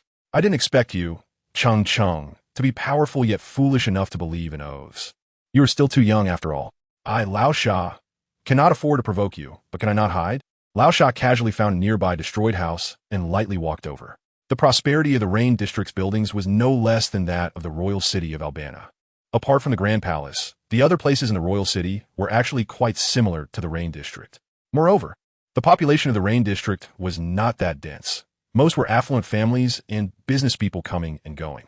Otherwise, the largest casino in the country, the Car, would not be able to operate. Now, after the war, the central area of the Rain District was the most severely damaged, with some entire streets completely collapsed, reduced to ruins. The streets were filled with the sounds of clanging and banging, busy with people repairing houses. Lao Sha quickly approached and looked at the damaged houses, spitting in disdain. Other citizens on the street also noticed the mysterious man in the yellow robe and cast curious glances. Lao Sha ignored them and slowly walked in front of a completely collapsed house. This house was the most severely damaged. Its structure was no longer recognizable. Only a pile of yellow earth remained, with the homeowner directing workers to move debris. "Who are you? What do you want?" the homeowner of the nearby house asked, puzzled. Seeing Lao Sha standing there without leaving, Lao Sha glanced at him. If it were his old temper, this person would have turned into a pile of yellow sand. But thinking that Cheng Cheng, that cunning little brat, might be watching him nearby, Lao Sha could only suppress his anger and say, "I am someone from the National Master." After saying this, Lao Sha took a step forward, gently placing his palm on the collapsed wall in front of him. Lao Sha exclaimed softly. The power of the devil fruit surged through his body, emanating an astonishing aura, and his palm slowly transformed into yellow sand, intertwining and merging with the wall. In the next moment, the pile of ruins began to turn to sand, becoming a heap of yellow sand. As the homeowner was about to scold him, he widened his eyes in disbelief, watching as the yellow sand slowly rose and, within a few breaths, condensed into a brand new house, almost identical to his original house's structure. Except for the absence of furniture and doors, the house was easily restored by Lao Sha. The homeowner immediately knelt down and bowed to Lao Sha, thanking the National Master. Thanking the National Master. Long live the National Master. Eternal glory. At this moment, the other people on the street also noticed the anomaly here. They all gathered around, kneeling on the ground, excitedly saying, "A miracle. The National Master is a god." Lao Sha looked on with disdain. It was clearly his good deed, yet they all went to thank that little brat, Cheng Cheng. His contempt for the kneeling citizens grew. Meanwhile, at that moment, Cheng Cheng was very pleased as he looked at the great holy grail before him, golden light sparkling within, slowly gathering willpower, manifesting the purest life water. However, the rise of the life water was somewhat slow. When it reached about 1/3 of the position, it stopped. It seems that sending Lao Sha to do good deeds really is quite useful. Cheng Cheng stared at the illusory beast spirit tree in front of him and murmured. It was now night, and on the empty rooftop, TenYears was practicing with the Jinhai sword while Cheng Cheng sat cross-legged in front of the illusory beast spirit tree. The spirit tree appeared even more radiant in the night sky, its golden body emitting a faint golden light, with golden snowflakes gently falling as the leaves swayed. It was dreamlike and enchanting. Cheng Cheng stared at the dreamlike scene before him. In a daze, he closed his eyes. In the center of the town, the main street, which had been a chaotic ruin in the afternoon, had now returned to its original state, as if it had never experienced war. Everyone on the street thanked and bid farewell to Old Sha before dispersing.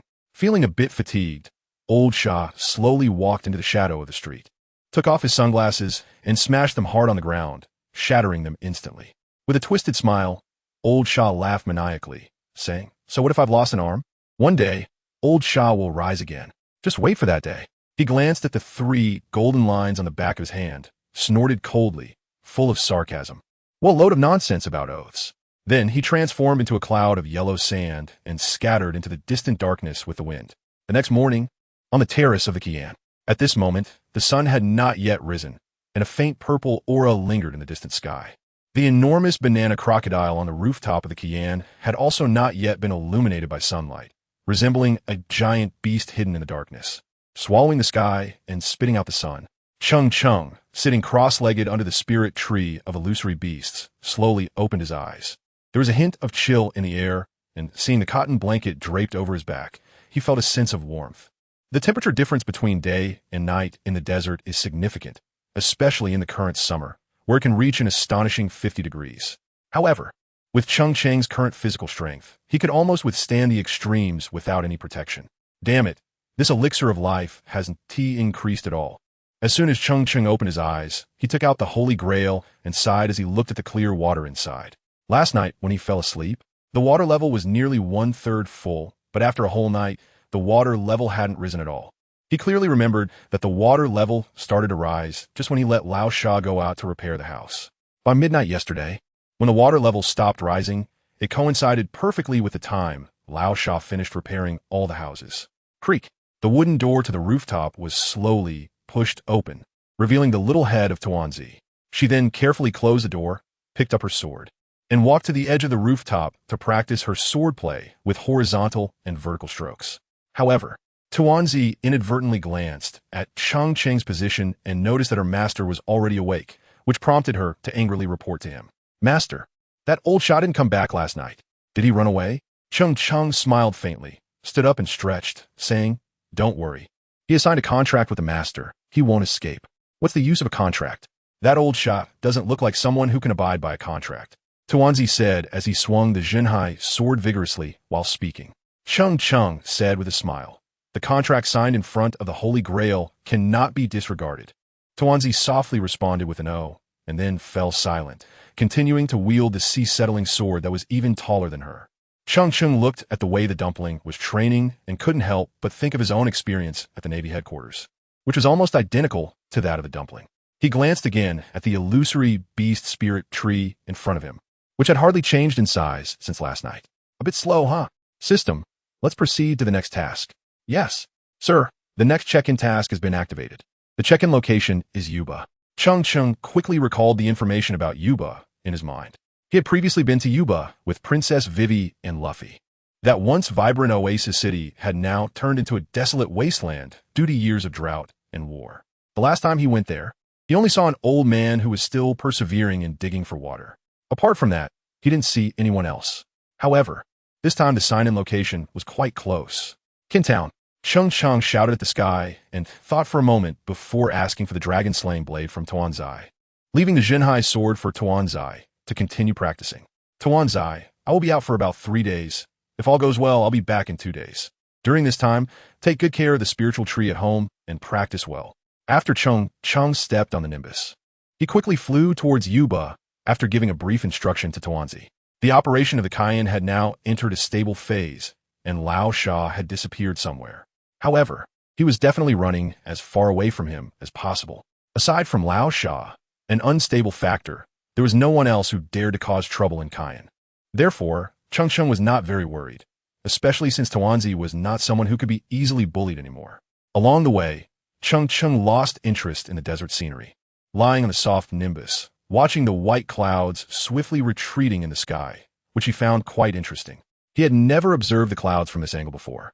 Time passed quickly, and in a daze, Cheng Cheng was unsure if he had fallen asleep.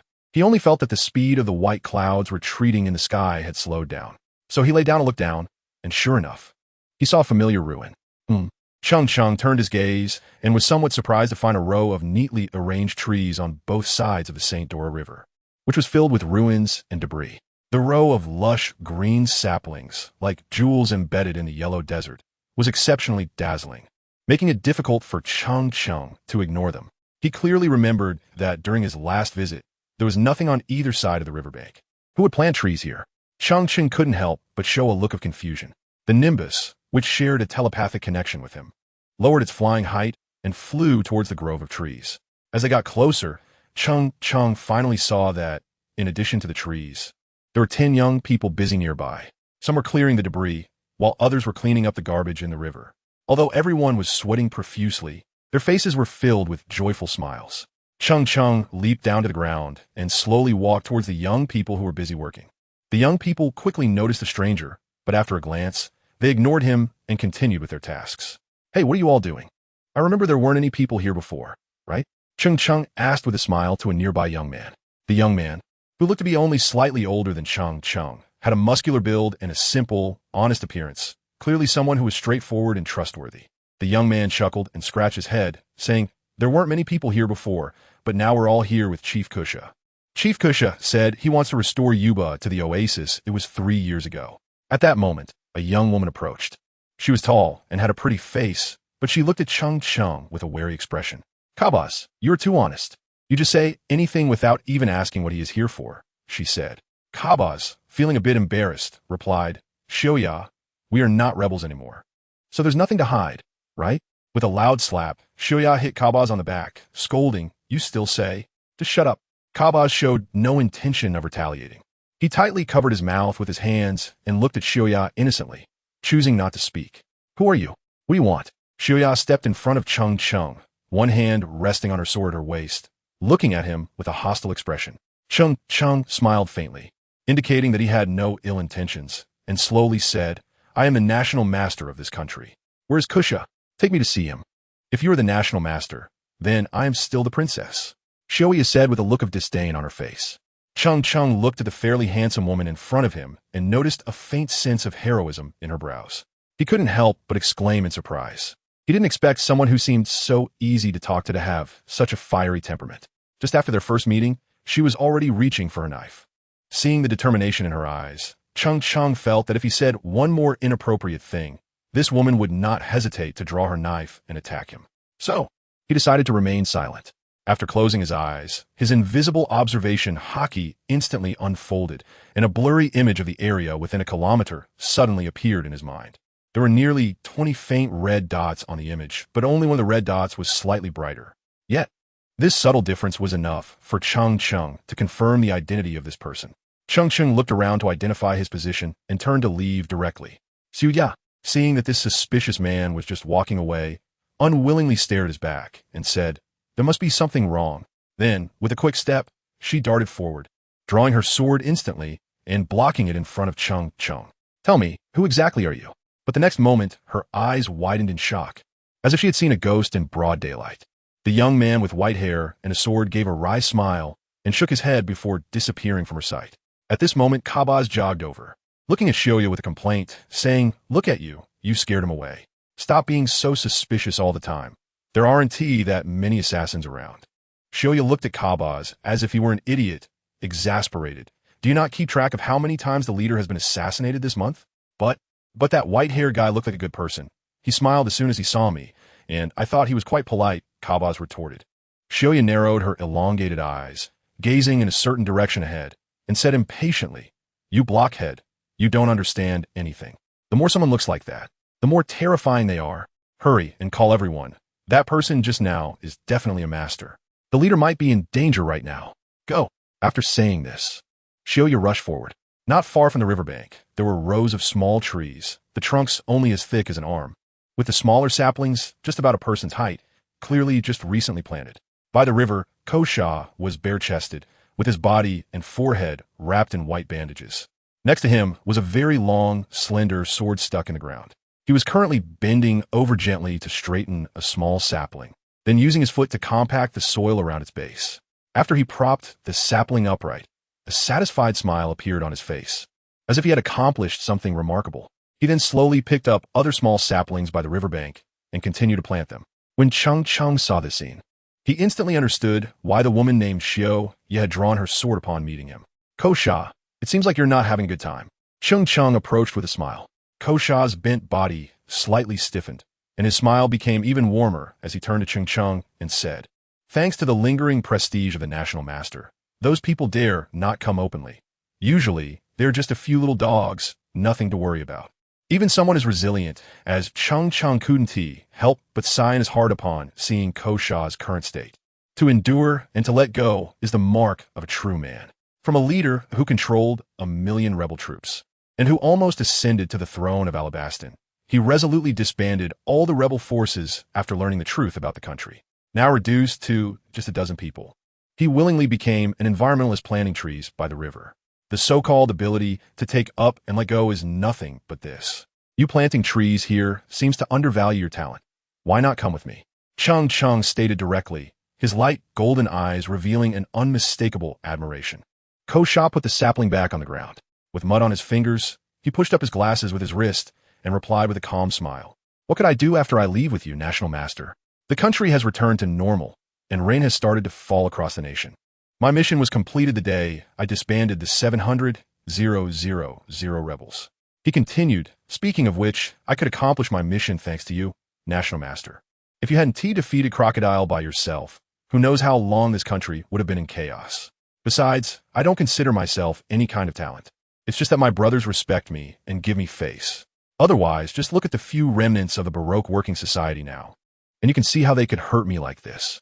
Cheng Cheng looked at the neatly arranged saplings by the riverbank, standing there like a well-trained army. A very long, slender sword was stuck into the ground on one side, glinting in the sunlight. I can't believe you would willingly spend the second half of your life here as a gardener planting trees, Cheng Cheng said calmly. Kosha slowly replied, I actually think there's nothing wrong with it now. Oh really? If that's the case, why do I sense a hint of unwillingness in the air? Cheng Cheng's lips curled up with an indescribable smile as he leisurely walked towards the small sapling just planted by Kusha. The moment his hand brushed against the branches and leaves of the sapling, a familiar voice echoed in his mind. Congratulations, sir. The Yuba mission has been successfully completed. Mission rewards: weapons, expositor and shadow chaser. Accompanying sword skill, starburst flow slash. In a flash of white light, 2 long swords, one black and one white, appeared in Cheng Cheng's hands, and the breakdown of the starburst flow slash instantly surfaced in his mind. Why is this going so smoothly this time? It feels a bit unreal. However, Cheng Cheng couldn't help but grin widely at the 2 swords in his hands. After all, the rewards were already in hand, and he was very familiar with these 2 swords. Both were the early swords used by Kirito in Sword Art Online. The black sword, Expositor, had a blade as dark as ink, thick and domineering, exuding an unmatched aura of invincibility. The white sword, Shadow Chaser, had an extremely slender blade that emitted a faint white light. Through the blade, one could even vaguely see the blue river behind it, resembling a sacred queen. Beautiful from afar, but not to be desecrated. Cheng Cheng grasped the handles of the dual swords. Clang, clang. With a flick of his wrist, he performed a sword flourish, and the 2 swords emitted a light chime simultaneously. After hearing Cheng Cheng's earlier words, Kosha turned to look into the distance. Only after hearing a sword ringing behind him did he turn back, his gaze bright as he looked at the black and white swords, unable to help but praise. Good swords. You also use a sword. Want to give it a try? Cheng Cheng smiled, pointing the 2 swords at Kosha. Kosha shook his head helplessly. I only use a sword for convenience in commanding troops on the battlefield. To be honest, I prefer using my fist for fighting. That feeling of hitting flesh is much more thrilling. That doesn't sound like something a cultured general like you would say. Cheng Cheng squinted, turning around and with a flick of his wrist, swept out a sword.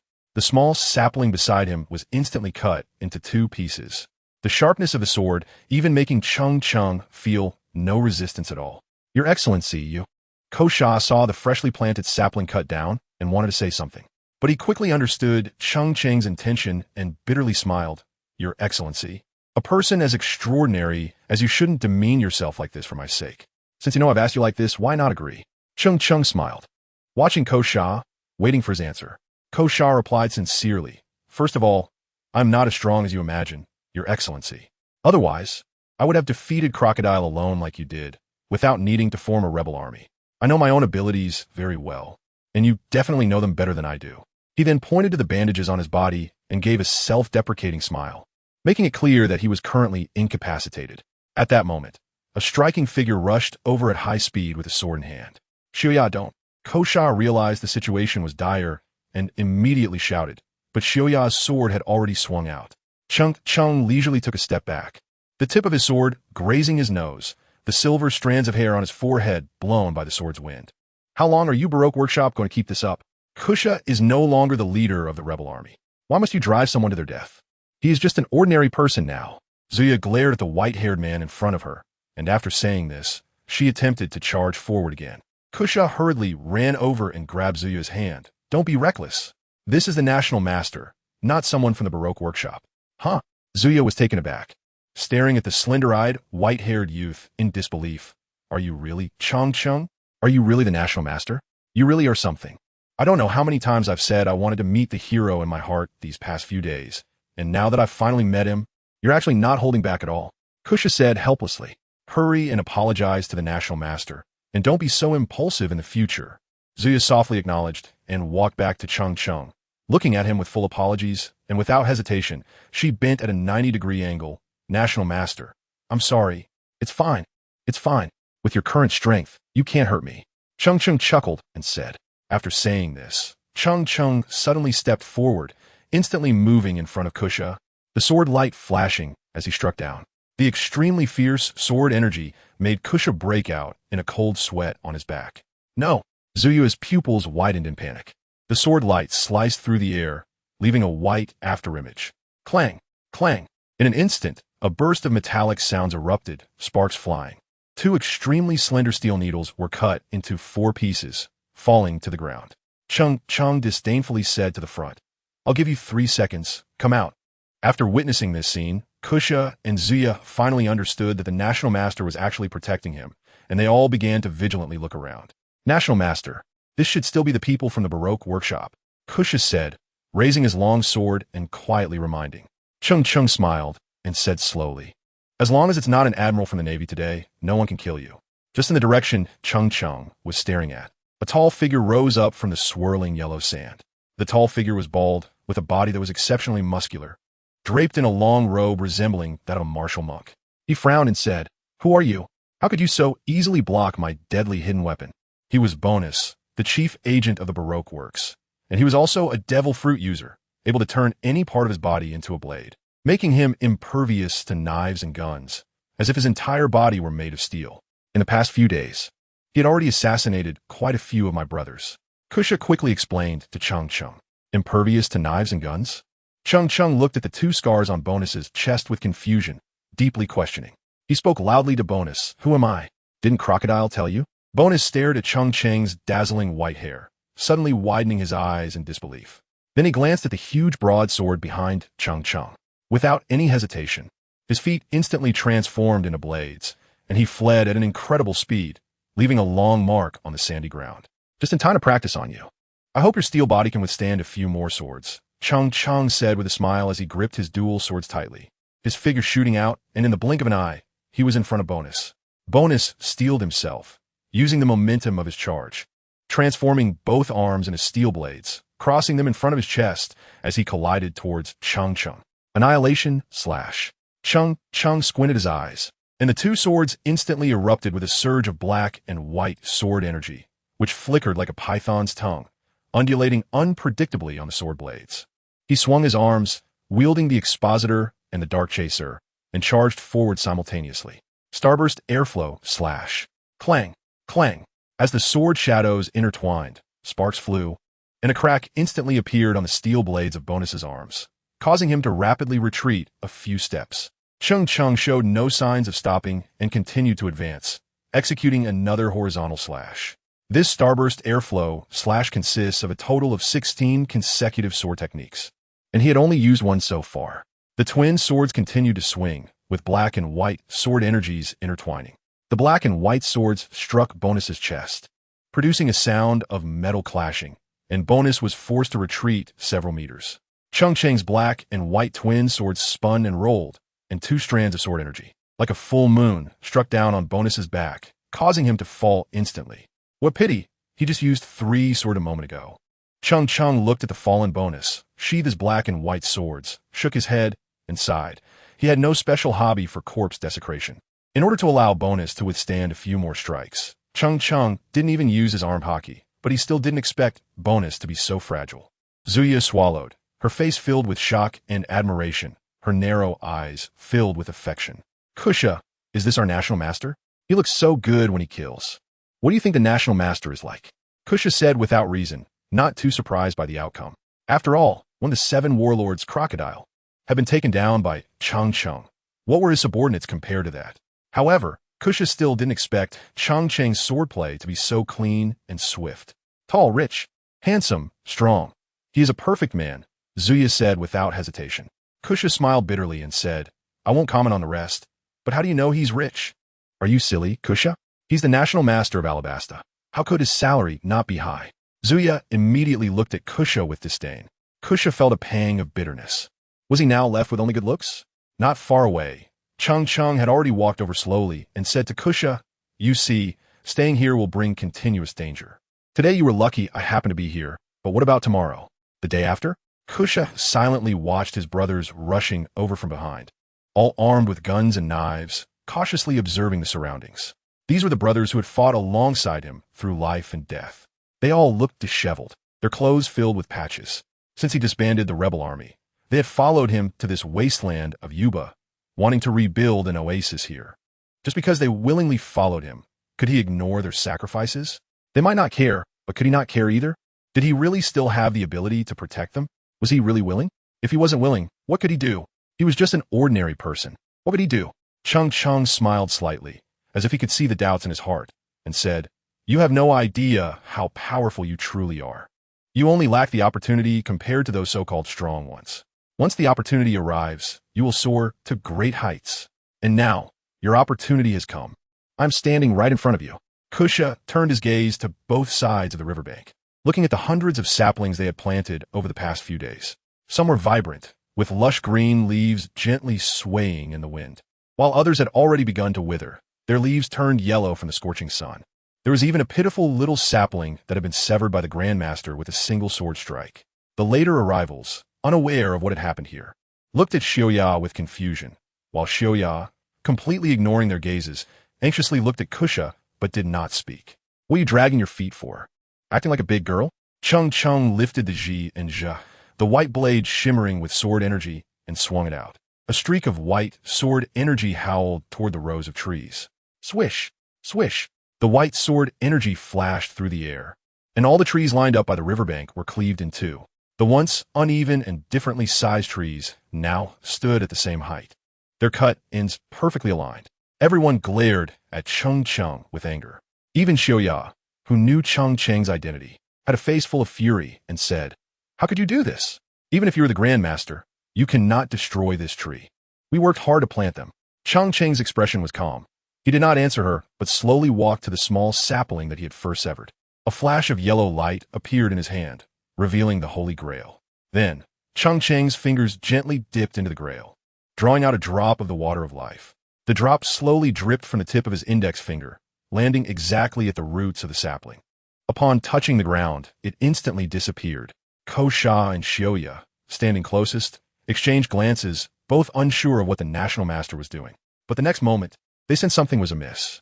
The ground trembled, and both of them staggered, nearly falling.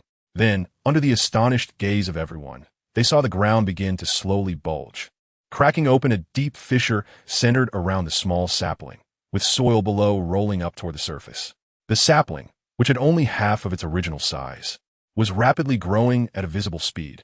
Within a few breaths, the slender trunk had transformed into a towering tree, its enormous canopy blocking out the sun, and the area where Ko Sha and the others were standing instantly turned into a shaded grove. The blazing sunlight filtered through the densely packed leaves, illuminating them like fine threads. Yet at that moment, the sunlight no longer seemed harsh. Instead, it felt like an essential touch of charm in their tranquil lives. My God, what am I seeing? Is my vision blurred? Wasn't this just a small sapling a moment ago? I must be dreaming. Xiaoya stared dumbfounded at the towering tree in front of her, murmuring, "This is truly unbelievable." Ko Sha suddenly stood up, clenching his fists. "Even if what the National Master says is true, the country is already at peace. What do we do now? That's more like it. I still prefer your current." Full of energy self, Cheng Cheng said with a smile and a shake of his head, "Brother Ko, do you think that in a country without war, there is nothing to do? I won't even mention your brothers around you. When I walked in the deserts of Erebastan, I saw many bones left unburied by the roadside, and witnessed 2 people fighting to the death for a bite to eat. I've even seen someone sell their own daughter for half a bucket of water. You grew up in the slums. You should know just how impoverished this country is." Ko Sha nodded, new light shining in his eyes as he asked, "What should I do?" "Very simple, follow me. I can make you strong, stronger than you can imagine." Cheng Cheng replied nonchalantly, as he didn't believe there was a man in the world who could truly refuse immense power. Ko Sha continued to ask, "Dare I ask the National Master a question? What do I need to give in return?" Indeed, talking to smart people is so much easier. Cheng Cheng stared into Ko Sha's eyes and slowly said, "You only need to sign a life and death contract with me, and you will be responsible for continuously becoming stronger. 6 months later, we will go to participate in a war together. What if I'm still not strong after 6 months?" Ko Sha retorted. Cheng Cheng said indifferently, "Then I must have misjudged you. It has nothing to do with you." Ko Sha looked at the expressions of his brothers around him, and the atmosphere suddenly became very quiet. Although they didn't speak, Ko Sha could tell from their eyes that they were all waiting for his answer. "Can my brothers also become stronger?" Ko Sha took a deep breath and asked in a deep voice. In an instant, the people behind Ko Sha became anxious and hurriedly spoke up. "Boss, why do you care about us? Just go with the national teacher." "Ko Sha, what do you think you are? Do you really think we can't survive without you? Anyway, I still want to make money and marry a wife. So I'm not going to the national teacher. I won't go either. My stomach has been hurting lately. I won't go either. I stepped on my right foot with my left foot today. They were not foolish and clearly understood that this was a tremendous opportunity for Ko Sha. If he offended the powerful national teacher because he was concerned about them and missed this chance, it would affect Ko Sha's entire life. Being brothers isn't about doing this. Xiaoyu stepped in front of Ko Sha and said, Ko Sha, we insisted on staying by your side to help you, so don't think that we need your help. Understand that. Now that you are with the national teacher, you will definitely be safe, so we can all leave. Ko Sha's eyes turned red for a moment. The wind is so strong. Why did it suddenly get windy? National teacher, What is it? All 13 of you. I have signed for you all. The entire rain area is my territory. Can I afford to support you? Cheng Cheng waved his hand grandly and said boldly, from today on, you will be a captain under my command, and your 12 brothers will be your team members. Instantly, everyone looked excited and erupted in warm cheers. The simple-faced Kabaz scratched his head and asked, Great Master, how many people do we have in our team now? Well, everyone is right here, Cheng Cheng replied, pointing at them all. The next morning, as dawn broke, the sky began to lighten. Cheng Cheng bid farewell to Kusha and the others, lying on the Nimbus and embarking on his journey home. Yesterday, he and the 13 others, including Kusha, all signed the Great Holy Grail contract. He looked at the life water in the Holy Grail with deep sorrow. In the past 2 days, not only had it not increased, but the water in the cup was almost running out. Cheng Cheng lay on the Nimbus cloud, holding the golden Holy Grail, looking up at the sky, wanting to cry, but having no tears. However, all in all, this trip was relatively smooth. He completed the system task and was rewarded with 2 swords and the sword technique Starburst Airflow Slash. And he also signed contracts with 13 people all at once. Now, including Lao Sha, he had a total of 14 subordinates. Thinking of this, Cheng Cheng's mood improved a little. Looking at the rapidly retreating white clouds in the sky and listening to the sound of the wind passing by his ears, Cheng Cheng closed his eyes and contemplated the magnificent 16-hit sword technique in his heart. The Starburst Airflow Slash consists of a total of 16 sword techniques, flowing continuously like a tide, with each wave of sword momentum higher than the last, and each strike builds up the momentum for the next. By the time the final strike is delivered, it has already accumulated the previous 15 techniques. Therefore, especially the last strike is the pinnacle of the entire sword technique, truly deserving to be called the Starburst Airflow Slash. Kirito, oh Kirito, you really are a genius. Cheng Cheng closed his eyes in admiration, and before he knew it, half a day had passed. In the blink of an eye, he had arrived above the rainy land. The people in the rainy land looked up at the sky, pointing at the golden cloud. Look, it's a golden cloud. Hey, I can see someone up there. I see it too. Wow, standing on a golden cloud. That person must be a deity. Cheng Cheng slapped his forehead. He had been so lost in his thoughts about the sword techniques that he nearly fell into a daze. Indeed, he hadn't noticed anything. Forget it if he saw it. He saw it. There was no need to hide such a small thing now. In a moment of helplessness, Cheng Cheng decided to let the Nimbus stop directly above the head of the banana crocodile on the Qian. As he stepped down, he was instantly recognized by the crowd below. Ah, it's a National Master. The National Master. He really is. The National Master is so handsome. I really want to marry him. So it's the National Master, then it's fine. Although everyone spoke their minds, they all knelt in the direction of Cheng Cheng without exception. They only got up after they could no longer see his figure. Cheng Cheng walked slowly onto the rooftop, feeling a sense of awareness. He hurriedly took out the Holy Grail and was surprised to find that the water inside was slowly rising, eventually stopping at about a quarter of its height. Is this possible? Cheng Cheng felt a mix of amusement and disbelief. Lao Sha had spent an entire afternoon building a house. Yet the water in the cup had only reached that level. He had merely circled around the city on his cloud just once, and there was already so much willpower? Or was it just a coincidence that this scene happened to align with other reasons? Cheng Cheng sighed, temporarily pushing aside the nonsensical and confusing thoughts. He looked up and couldn't help but smile slightly, seeing Tuanzi sitting cross-legged under the spirit beast tree, eyes closed in meditation. Her breathing was smooth and long, continuous and steady, surrounded by a faint mist that gradually turned into white vapor as the air temperature rose. The blue dragon slayer blade pointed down, touching the ground but not piercing it, standing in a wonderful and coincidental balance in front of Tuanzi, occasionally emitting a buzzing sound. For a moment, it seemed as if smoke was rising, resembling a female sword fairy. Cheng Cheng stared in astonishment at his eldest apprentice, muttering to himself uncertainly. Could this be nurturing a sword? He shook his head helplessly again, wondering what kind of prodigy he had taken in. Then, Cheng Cheng stopped looking at Thanos and turned his gaze to the illusory beast spirit tree in front of her. 2 days had passed, and its size and height were the same.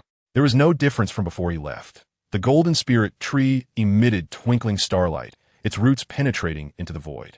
One could see the translucent roots slowly transporting spiritual energy, but it was now broad daylight, so it wasn't as dazzling as it was at night. Cheng Cheng stood in front of the spirit beast tree for a while, taking out the interpreter and the shadow chaser from his spatial ring and placing them on a nearby table. The round creature slowly opened its closed eyes and immediately looked at the black and white swords, the interpreter and the shadow chaser, on the table. "Master, you're back," the round creature said joyfully, but its gaze remained fixed on the 2 swords. Cheng Cheng walked over and gently tapped Thanos' head, saying irritably, "These 2 swords were originally meant for you. I'm used to using 1 sword, and suddenly using 2 feels uncomfortable. Hee. The best person in the world is my master." Thanos grinned, showing a row of big white teeth, and hurriedly ran over to pick up the black and white swords on the table. She examined them closely, and upon seeing the holy white blade of the Jade, she couldn't help but exclaim, "So beautiful."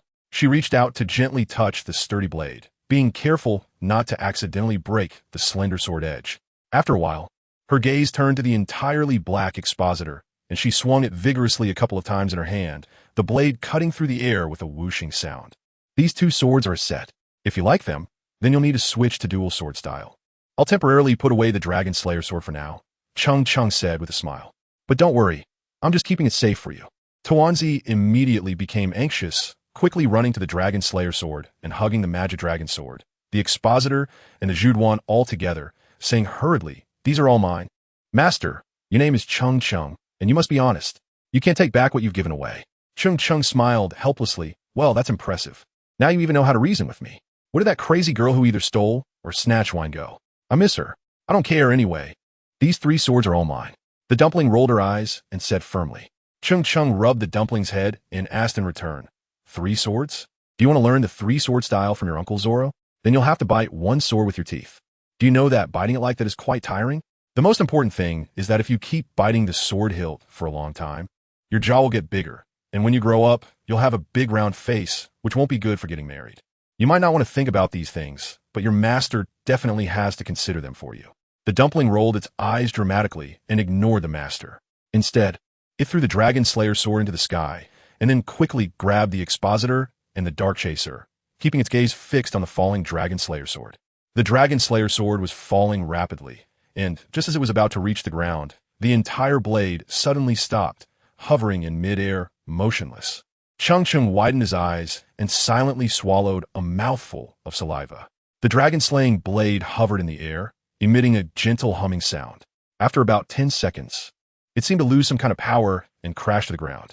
Thanos' complexion was rosy, with beads of fine sweat covering his forehead, proudly looking at his master, saying, "I'm not going to bite it. I'm just not skilled yet, but once I get the hang of it, I'll be able to control the dragon-slaying blade in the air and fight alongside it." "What kind of swordsmanship is this? You can actually control the dragon-slaying blade with your mind?" Cheng Cheng asked softly, his expression unchanged. Thanos happily replied, "Master, after you left that day, I was really bored by myself, so I started practicing water breathing while keeping an eye on it. While watching, I noticed it moved suddenly, and then I tried to control it with my mind, and to my surprise, it really worked. Am I awesome, Master? You didn't teach me this, and I learned it all by myself." Cheng Cheng showed an awkward expression and sighed helplessly in his heart, thinking that if he could wield this flying sword, he would have handed it over to you long ago. However, as a master, he certainly couldn't admit his inadequacy in front of Thanos. A look of satisfaction appeared on his face as he patted Thanos' head and said, "The reason I haven't taught you is simply that the time isn't right. I was planning to wait until you master the water-breathing technique before passing on these chaotic sword techniques. I truly didn't expect you to comprehend it on your own." Thanos chuckled, and, with a flick of the Dark One in hand, blue water vapor surged instantly on the white blade. He raised his head and said, "See, Master, I've already mastered the water-breathing technique. Hurry up and teach me something else." Cheng Cheng silently looked up at the sky and said, "System, I really thank you." "What's wrong, sir?" "It's nothing. I just think the starburst airstream / you gave is great." "Sir, that's what it should be." Cheng Cheng nodded with relief, and when he turned to look at Thanos, he had already returned to his calm demeanor. He slowly said, "It's all right. but you're still quite far from mastering the water-breathing technique. Don't underestimate it. However, given your current level, you can start learning new sword techniques. I'll teach you today. Tuanzi completely ignored the first half of the sentence, laughed heartily. Ha ha. I can learn new sword techniques again. I'm going to become stronger. Cheng Cheng walked in front of Tuanzi and took her black and white swords, saying calmly, "Today, Master will teach you a powerful but very difficult sword technique.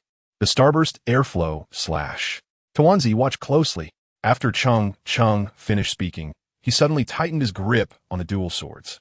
Instantly, two different colored sword energies, black and white, appeared on the blades of the Expositor and the Shadow Chaser, adhering to the sword bodies.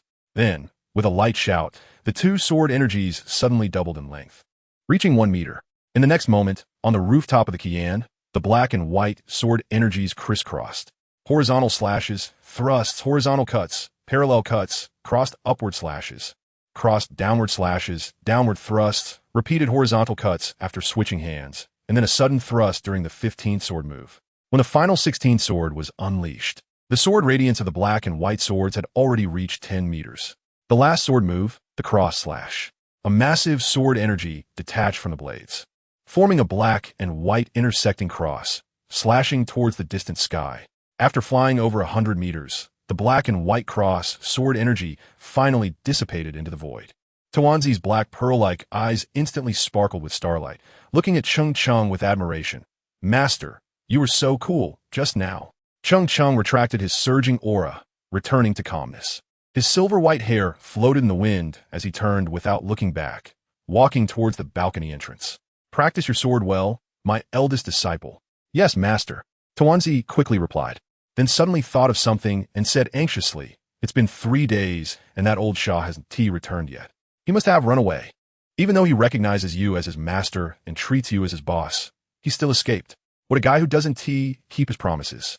Cheng Cheng turned around and smiled. "Say, no rush. Let Lao Sha run for a while first." 3 days later, at noon, on the balcony of the Kian, the sun was hanging high in the sky, and the ground of the balcony was scorching hot. Tuanzi was wildly swinging the Interpreter and the Dark Chaser, his whole body soaked in sweat, only to be dried out by the blazing sun several times. Behind Tuanzi, the Azure Dragon Slayer was quietly hovering.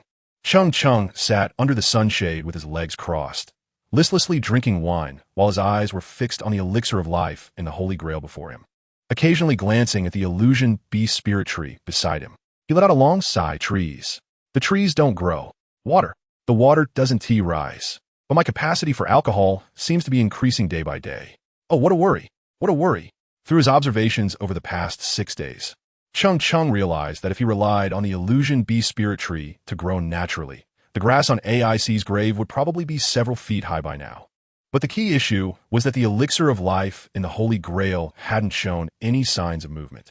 Ever since he was inexplicably discovered by the townsfolk 3 days ago while riding on a somersault cloud, that clear water had not risen at all. "Have you all forgotten about your national master? I need willpower, oh willpower."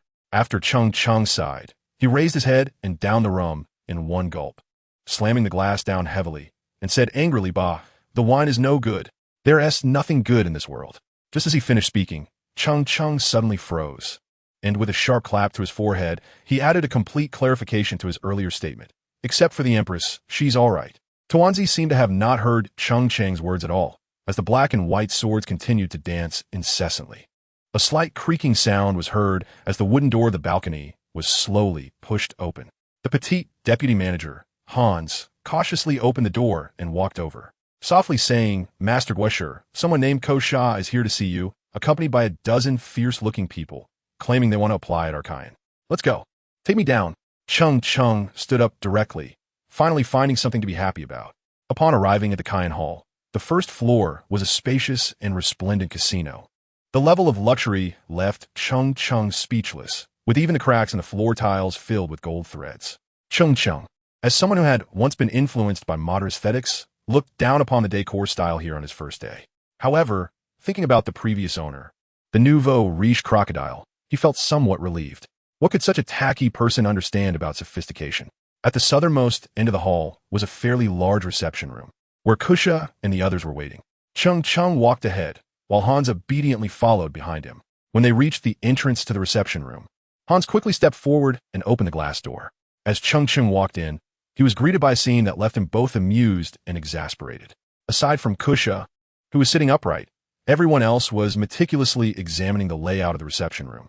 Zuya even pulled out a rusty dagger and was intently trying to pry the ruby embedded in the column. Upon seeing Cheng Cheng arrive, Kusha immediately started to cough vigorously. Cough, cough, cough. Cheng Cheng walked into the reception room, smiling as he looked at Kabaz and Zuya. He just stood there, not wanting to disturb their business. Ahem, ahem. Kusha saw that they showed no reaction at all, and his coughing became more and more intense. Ahem. Finally, after much effort, Zuya pried off another sapphire with her dagger. She held the sapphire between her slender fingers, examining it carefully under the brilliant light of the hall. She wanted to see if her previous efforts had left any marks on the sapphire, causing any damage to it. Kabaz was in the process of biting down on a gold ingot held by a general sculpture. He wasn't trying to take it away, but simply wanted to verify if it was made of gold. Then he heard Kusha's violent coughing and turned to look. Ah! Kabaz exclaimed in shock, accidentally biting down on the gold ingot in his mouth. Zuya and the others were startled by his loud shout, instinctively looking towards the door. For a moment, the reception room was filled with expressions of surprise, and Zuya and the others straightened up, awkwardly looking at the position of the national master at the door. Kusha finally stopped coughing, lowering his head, a hand on his forehead, as if feeling a bit dizzy.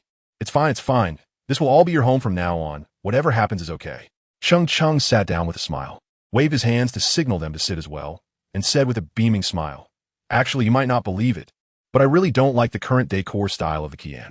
It's too vulgar. When you enter the lobby, all you see are gold, yellow, and red, which is not good for the eyes. Zuya, your approach is particularly good. I really don't like those gems at all. They're too glaring.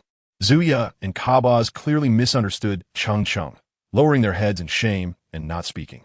Master was sure, please don't give them a way out. Kosha said with we grew up in slums, and we've never seen so many precious things. I'm sorry if we've embarrassed you, and we'll make sure to restore this place to its original state. See, I told the truth, and you still don't believe me.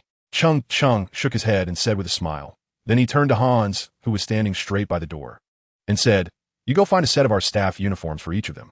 From now on, they will all be employees of our Kayan. By the way, this one is called Kusha, and he will be the manager of Kayan from now on. Yes, Master was sure. I will prepare it right away. Hans replied and stepped backward out of the door, gently closing it behind him. Cheng Cheng sat at the head of the long table, while Kosha and the others sat casually around it. He scanned Kosha and the others with his gaze and smiled as he asked, Do you have any questions? A short, stout man with a full forehead spoke up. Now that we are employees of Kayan, what do we need to do next? Cheng Cheng had long thought about this and slowly said, The 6th floor of the Kian is the training ground. Your only task is to make yourself stronger. If anyone feels like not training one day, they can go down to the 1st floor casino to take a stroll. If you see someone causing trouble or cheating, just throw them out. Of course, if you think the training space is too small, you can also train outside. You have always been free. So, does that mean we are the enforcers of the Kian? Xiaoyan asked with confusion. Cheng Cheng nodded and said, This can also be understood this way. After a while, I will let you eat the devil fruits we previously promised, based on your strength rankings. The cultivation of the devil fruits is still quite slow, so it will be based on who among you is stronger and who gets to eat first. I mentioned this to you all before in Yuba as well. Kosha and the others nodded in agreement, showing their understanding of the matter. Besides that, you all know that I am also the national teacher of Alabasta. Therefore, it is your responsibility and duty to help the citizens of this country live happier lives. Go out more often, see if there are ways you can help the people, and lend a hand when you can, Cheng Cheng said sincerely to everyone. For a moment, Kosha and Zuya looked at Cheng Cheng with admiration on their faces. They exchanged glances with each other and then nodded heavily, saying, Having Master National Teacher in Alabasta is a blessing for all the people. Cheng Cheng replied, Don't say that. Fame and fortune are like clouds to me. Cheng Cheng shook his head and waved his hands, smilingly rejecting their statement. Then he said, Starting today, you are all official employees of Kayan. The first General Employee Representative meeting of Kayan is now beginning. Master was sure. Weren't the Deputy Manager Hans, who just went out, and the others outside also employees of Kayan? Kaba scratched his head and asked in confusion. Cheng Cheng chuckled and said, You are all non-staff members. You 12 are members of Kosha's first team. Only those within the official roster are allowed to eat the devil fruits. Kaba responded with an O, and then fell silent, sitting quietly and watching Cheng Cheng. The gold ingot in his mouth had long been spit out and was neatly placed on the table. After waiting quietly for a while, he noticed that everyone else had no further questions. Cheng Cheng then spoke up. The theme of our meeting has only one focus, which is how to better help the people so that all the citizens of Alabaston can live a happy life and in turn, love and support us. We won't adhere to the nonsense of doing good deeds without seeking recognition. If we do good, we must let them know it was the employees of Cayenne who did it. For Kosha, Shioya, and others born in the slums. The goodness and evil of human nature are the easiest to perceive. These are the most sensitive things they have felt since childhood. When Cheng Cheng's last words were spoken, they truly believed him and understood that the national master genuinely wanted to wholeheartedly help the people. Shioya was the first to speak. Those rich people are already happy.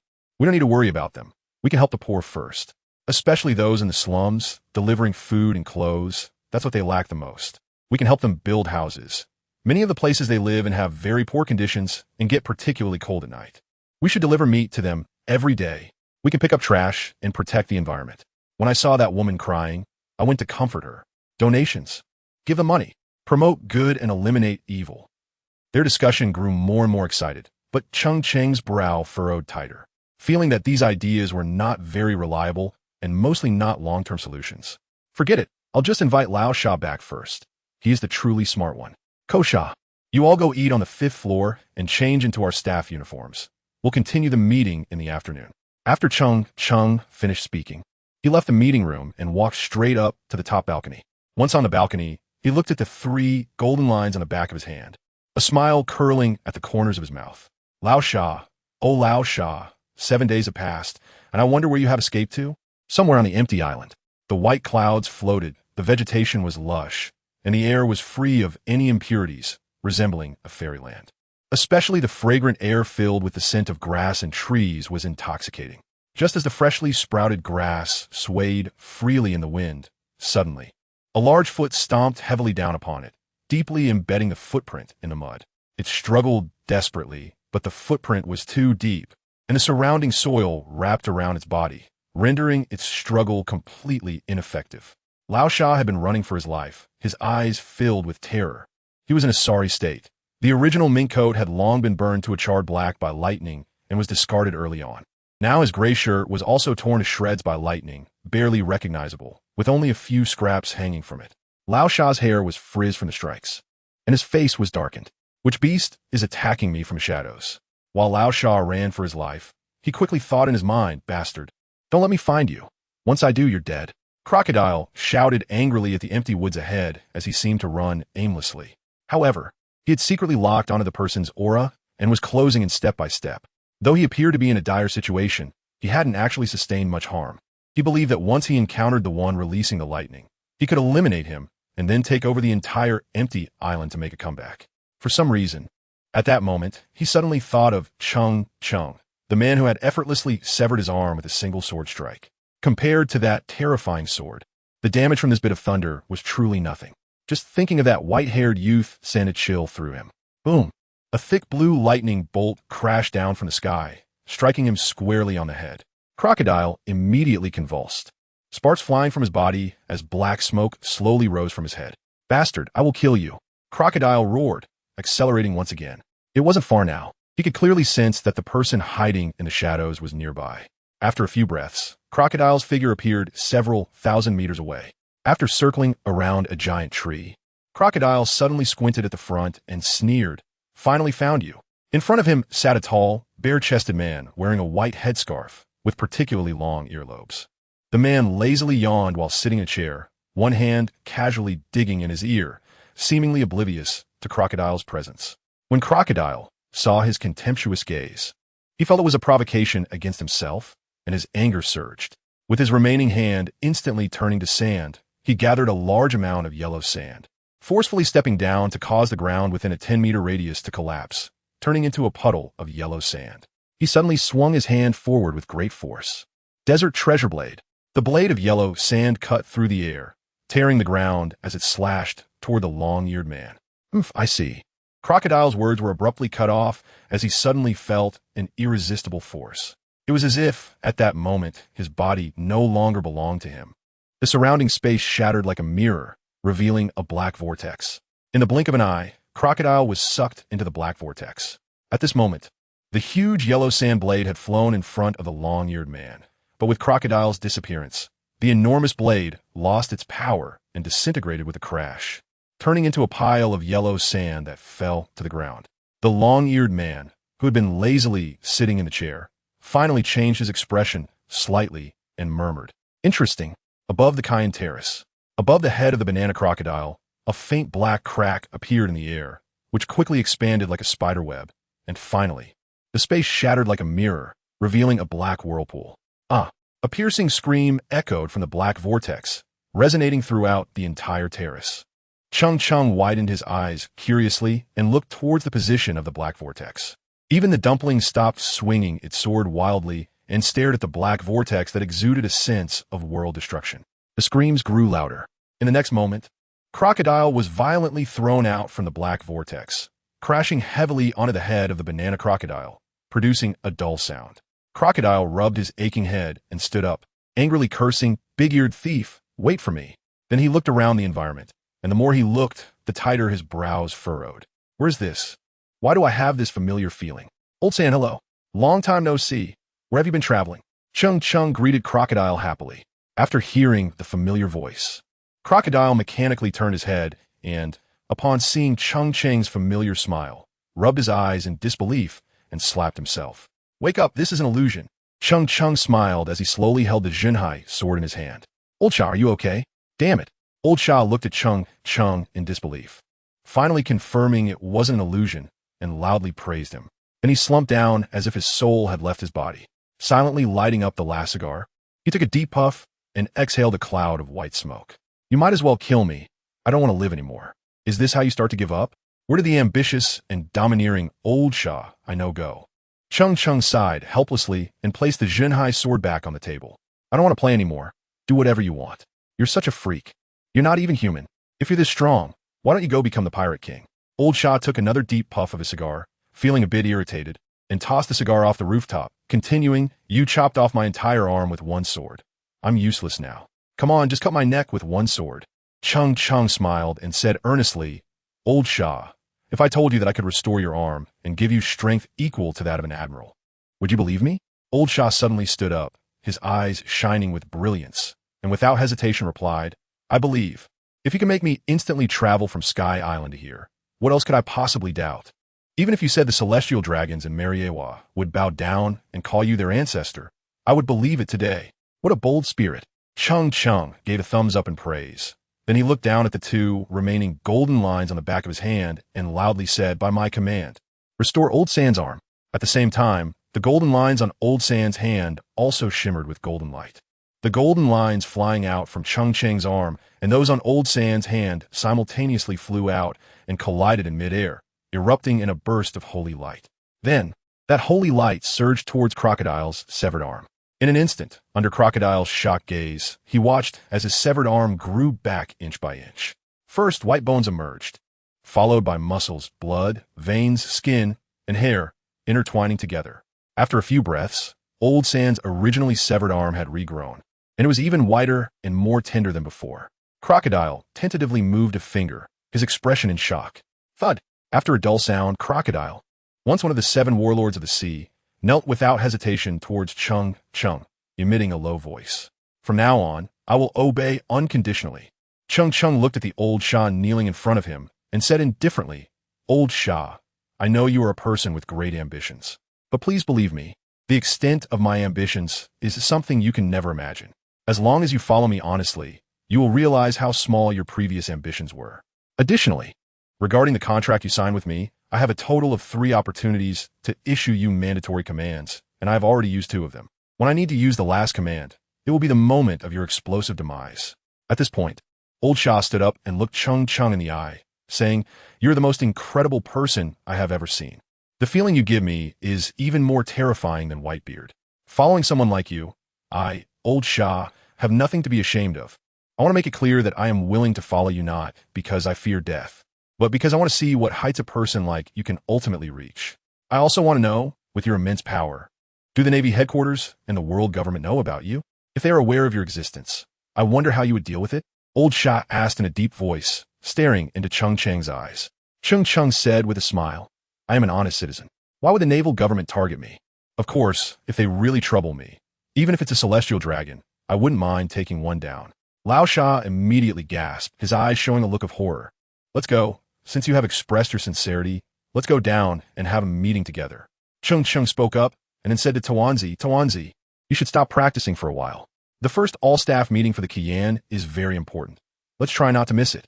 Oh, Tawanzi replied, putting away the expositor and the shadow chaser that were strapped to her waist. The Dragon Slayer sword that was hovering behind her also fell down, joining the other two black and white swords at her side. Then she saw Lao Sha's unfriendly face. Immediately, she glared at Lao Sha fiercely and made a gesture as if to draw her sword. Lao Sha, however, merely observed with a calm demeanor, as if he saw nothing, and silently followed Cheng Cheng down the balcony, while still pondering what the Kian staff meeting was about. After descending to the lobby on the first floor, Cheng Cheng saw Hans waiting respectfully at the entrance of the reception room from a distance. He smiled slightly. Hans was indeed a shrewd old fellow. When they reached the entrance of the reception room, Hans hurriedly opened the door with both hands. Master National Teacher, they have already changed into their uniforms and are inside. Got it. You don't need to be here. You should go about your business. Cheng Cheng nodded and said before walking slowly into the reception room. When Cheng Cheng saw the uniforms of Kusha and the others, his face immediately lit up with joy. At that moment, everyone, including Kusha, was dressed in black suits, wearing shiny leather shoes. Especially after Xiuya put on the black suit, her entire demeanor changed. Her chest was taut, exuding a faint aura of fierceness. In addition, Kusha had a black cloak draped over his shoulders, with a large white character printed on it. Cheng. This outfit is nice. Indeed, people rely on their appearance, and Buddhas rely on gold adornment. After you all changed into these suits, your aura instantly became different. Cheng Cheng scanned the crowd, smiling broadly as he spoke. Kusha hesitated for a moment and asked, Master National Teacher, may I ask what the Cheng on the back of my cloak represents? To treat others with integrity. For the country and the people, this is our mission. It is written on the back of your cloak to remind you not to forget it at all times. Cheng Cheng smiled and patiently explained. At the same time, to distinguish it from other employees, this cloak can only be worn by the captain. I understand, Master Wisher. Kosha nodded heavily, his expression full of pride. Xiuya, blushing beside him, softly asked, Master Wisher, my clothes are a bit small. Can I change to a larger size? No. Cheng Cheng immediately and firmly refused, then quickly shifted the topic, stating seriously, now let's continue with our first staff meeting of the Kian. The theme of this meeting is only one, which is how to make the public feel happy. They have all shared their proposals before. Lao Sha, do you have any good suggestions? At this moment, Lao Sha had also put on a black robe with large white letters, his entire face hidden under the hood, wearing sunglasses. Ko Sha and the others could not see Lao Sha's appearance at all. Cheng Cheng saw the confusion among the crowd and explained, this is Lao Sha, the captain of the second squad. The figure hidden under the hood, Lao Sha, let out a dismissive laugh and said, I guess your plan is nothing more than to build houses for the poor, give them food and drink, and hand out money. These boring things, right? Kusha and Zuya nodded, puzzled, and asked what's wrong with that. You're completely wrong. Lao Sha said coldly, no matter how much you give them, these foolish people will never be satisfied. If you give each of them 100 belly today, tomorrow they will expect 200 belly, or even more. If the day after tomorrow, you give them less, or stop giving them money, then in the eyes of those fools, you will be the greatest enemy. Human desire is endless. Human nature is greedy. Kusha squinted, gently adjusted his glasses, and retorted, then may I ask, captain of the second squad, do you have any brilliant plans? The method is very simple. But you people who are used to standing on a moral high ground will never do it. It's pointless to even say it, Lao Sha replied, lighting a cigar and leaning against the wall, taking a slow puff. You bad guy. You must not have any good ideas. Tawanzi said angrily, gripping the handle of the Dragon Slayer knife. Cheng Cheng nodded in agreement, but still said, it's fine. Feel free to share your thoughts. I may not adopt them, but you must speak freely. Lao Sha slowly exhaled a puff of white smoke and sneered, as long as we kill half of the people in Alabaston, I guarantee that the remaining half will live happily for the rest of their lives. As soon as he finished speaking, the entire conference hall fell silent, and one could hear a pin drop. The air was filled with a stifling atmosphere, and everyone exchanged glances, their eyes revealing surprise. Ko Sha stared intensely at Lao Sha, his gaze sharp, his fists clenched tightly, the veins in his arms bulging like worms, trembling uncontrollably from the force. Meanwhile, Tawanzi's aura suddenly surged, drawing out the azure, dragon-slaying blade. He stepped forward, and the stone floor shattered instantly as a blue blade light, like a full moon, fiercely slashed towards Lao Sha. "I'll kill you, you bastard!" Just as the blue blade light was about to touch Lao Sha's body, Lao Sha's form dissipated into a cloud of yellow sand, drifting back a few steps before reforming. Tawanzi's strike missed, and he prepared to charge again for a second slash. Cheng Cheng hurried over, wrapping his arms around Tawanzi's waist and lifting her up to stop her. He quickly said, "Tawanzi, calm down."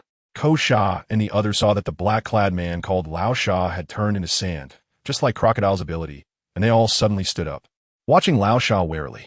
It's okay. Lao Sha and Crocodile are not the same person.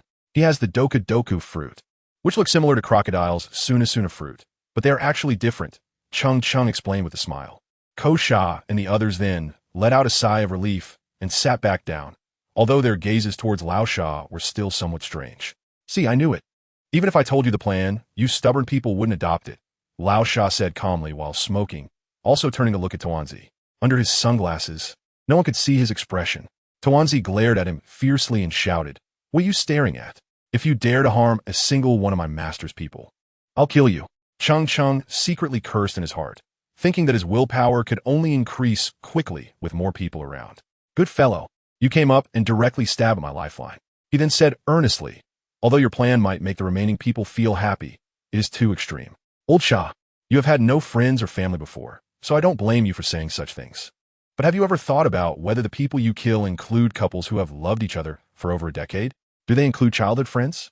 Are there those who value their brothers' lives more than their own? I can assure you that if you kill them, the one person who survives will never be happy in this life."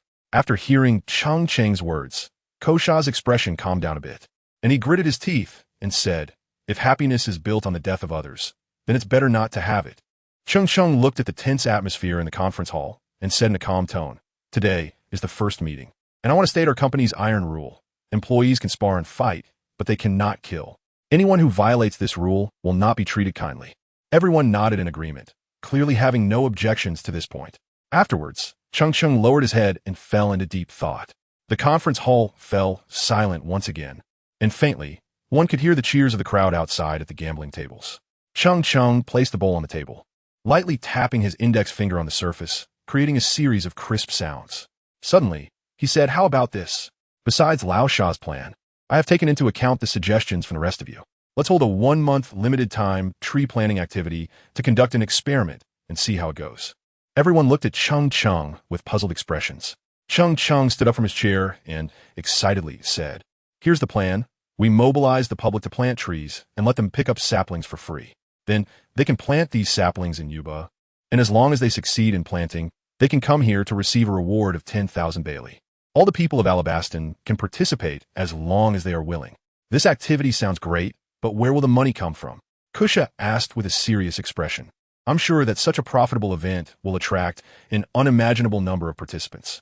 Cheng Cheng smiled and looked at Lao Sha, waving his hand, and said, "The Kian has accumulated quite a bit over the years, so let's take out 800 million Bailey for this event. The event will last for 1 month or until the 800 million Bailey runs out." At this moment, everyone had smiles on their faces, and the atmosphere in the conference hall relaxed a bit.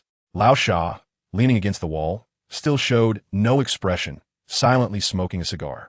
Shuya hesitated and asked, "Can we limit it to only the poor participating in this event? Otherwise, those rich people will definitely not miss this opportunity to make money." Before Cheng Cheng could say anything, Ko Sha smiled and explained for him, saying that those rich people would definitely not lower their status for such a trivial amount of 10,000 Bailey. The prize set by the National Master is neither too high nor too low, and the amount is just right. For the poor, this money is like a timely help in a snowstorm. But for the rich, it might just be the cost of an afternoon tea. The National Master is indeed very astute. After understanding this reasoning, Shioya sincerely praised Cheng Cheng. Cheng Cheng looked at Ko Sha, whose smile grew increasingly bright, nodded at him, and thought to himself, "You really are quite clever." Clap. A crisp sound echoed in the conference hall. Cheng Cheng, with a serious expression, slammed his hand on the table and said, "Since that's the case, Ko Sha, you will be responsible for this matter. Start implementing it as soon as possible." All right. The first all-staff meeting of Kian has successfully concluded. There will definitely be many more meetings like this in the future, and I believe the number of participants will continue to grow. As the first group of attendees, you should recognize that this is a remarkable achievement. Clap, clap, clap. Instantly, TenYears excitedly led the applause, and the others followed suit with smiles on their faces. After Ko Sha and the others left, only Cheng Cheng, TenYears, and Lao Sha remained in the conference hall. What should I do next? You're not going to make me plant trees too, are you? Lao Sha asked slowly. Cheng Cheng had already made arrangements in his heart for Lao Sha and said, Lao Sha, your current task is to get the original members of your Baroque works to return. Those who are unwilling to come back don't need to be forced. Also, you don't need to worry about Robin anymore. She's with my brother Luffy now. Besides that, what I need most right now is people. I need those with great determination and ambition. Their current strength doesn't matter. I don't care where you find them or what their identities are. Whether they are pirates or navy, and there are no age restrictions. Within a month, gather 30 people for me. These people will be the members of your second squad in the future. Lao Sha removed his sunglasses, revealing a sharp gaze, and inquired, what do you need these people for? Cheng Cheng's expression was cold, with golden light flickering in his narrow eyes as he said indifferently, if necessary. We'll take down the Navy headquarters at Marineford. Lao Sha was taken aback for a moment, then burst into wild laughter. Ah-ha-ha-ha-ha. The next morning, the chill of the night had not yet dissipated. At this time, there usually wouldn't be many people outside the casino, as business typically picked up only afternoon, reaching its peak at night. However, today was different.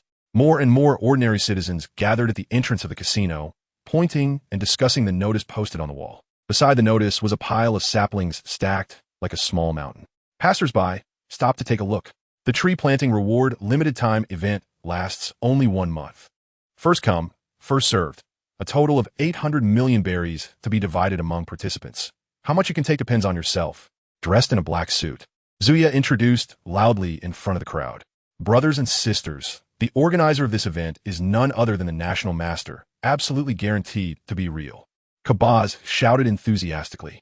As for the other members of the First Division, they had gone to various cities across the country to promote this event, while Ko Sha had gone directly to Yuba to wait there. The onlookers pointed and speculated, but no one stepped forward to sign up for the saplings. Is this event for real? Little girl, if what you say is true, as long as we take the sapling and plant it in Yuba, we can get 10,000 berries? Isn't that almost like giving away money? Is there really such a good deal in the world? Yeah, I think so too. Even the National Master wouldn't do something like this for no reason, right? Zuya initially thought this event would be very popular, but she never expected to face so much skepticism. By now, she had explained countless times that it was true. Her throat was hoarse. Yet no one was willing to believe her. She could only patiently continue to explain. The National Master is thinking of helping you poor people without money, which is why he came up with such a good welfare event. You don't have to spend any money at all. What are you still worried about? Does the notice say that we have to wait until the tree grows into a towering tree before we can receive the prize? Someone in the front row among the onlookers asked. Zuya explained, of course not. As long as you plant it with care and it survives successfully, you will definitely be able to receive the 10,000 berries prize soon. Can I plant 10 saplings at once? Another person asked. Zuya shook her head again and said, no, everything must be according to the rules of the event. You can only plant one at a time. However, there is no limit on how many times you can sign up, which means that once you successfully plant one, you can continue to plant more. The crowd outside the casino continued to grow, but everyone just looked at each other, hesitating, with no one willing to step forward to sign up. Cheng Cheng stood on a rooftop, looking down at the crowd below with a calm expression. Master, why is it that he doesn't want to participate in this good deed of giving him money? Are there no poor people in this city of Beauty? TenYears asked in confusion. That's not the case. Every city has its poor. Even the royal city of Alabaston only looks glamorous on the surface. Cheng Cheng shook his head gently and said, they're not unwilling to sign up because they lack money, but because they are all waiting. No one wants to be the first. What's wrong with being the first? They don't lose anything. TenYears still looked confused. Cheng Cheng chuckled lightly, raised his head to look at the sky where the sun had already risen, and murmured, there is no right or wrong in this. It's just human nature. He then shouted into the sky, Jin Do Yun. Upon hearing her master call for Jin Do Yun, TenYears immediately looked up at the sky, guessing where it would come flying from this time. It had become a little habit of hers. However, this time, after waiting for quite a while, she still did not see the golden figure of Jin Do Yun. TenYears looked at Cheng Cheng with confusion, and Cheng Cheng was even more puzzled. Although Jin Do Yun had been late before, Today, it seemed to be taking too long. Could something have happened to it? Tawanzi asked worriedly. Cheng Cheng closed his eyes, feeling the mysterious connection between him and the Nimbus. He gently shook his head, thinking that it probably stayed up late yesterday. Forget it. He decided to ignore it. Then, Cheng Cheng stepped lightly, walking straight out of the rooftop as if descending stairs, slowly coming down from the high altitude. When he was about 10 meters above the ground, he floated in the air, his expression unchanged as he spoke loudly. Shuya, from now on, the planting activity period is reduced to 15 days, and the prize money becomes 600 million berry. After saying that, Cheng Cheng didn't look at the crowd's reactions. He lightly tapped his toes and soared back toward the rooftop. Shuya looked at Cheng Cheng's departing figure, a bitter expression on her face. After all the effort she put into persuading them, her throat was dry, and there were still no sign-ups for the 800 million prize. And now, he just casually cut it down by 200 million. Doesn't this mean even fewer people would sign up? However, the next moment brought an unexpected turn for Shuya. She noticed that the crowd gradually quieted down, and their expressions changed, showing a hint of excitement. I want to sign up. A middle-aged man in simple clothes was the first to speak, stepping forward to Shuya. Instantly, the crowd became lively again. Count me in. Miju, Miju.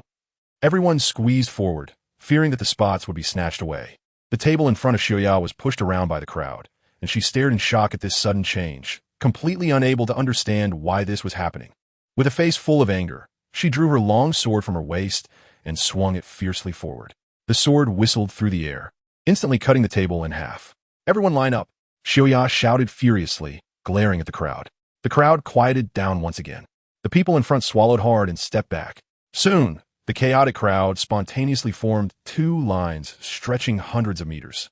Kabaz moved a table out from the banquet hall, smiling broadly as he helped everyone fill out the registration forms.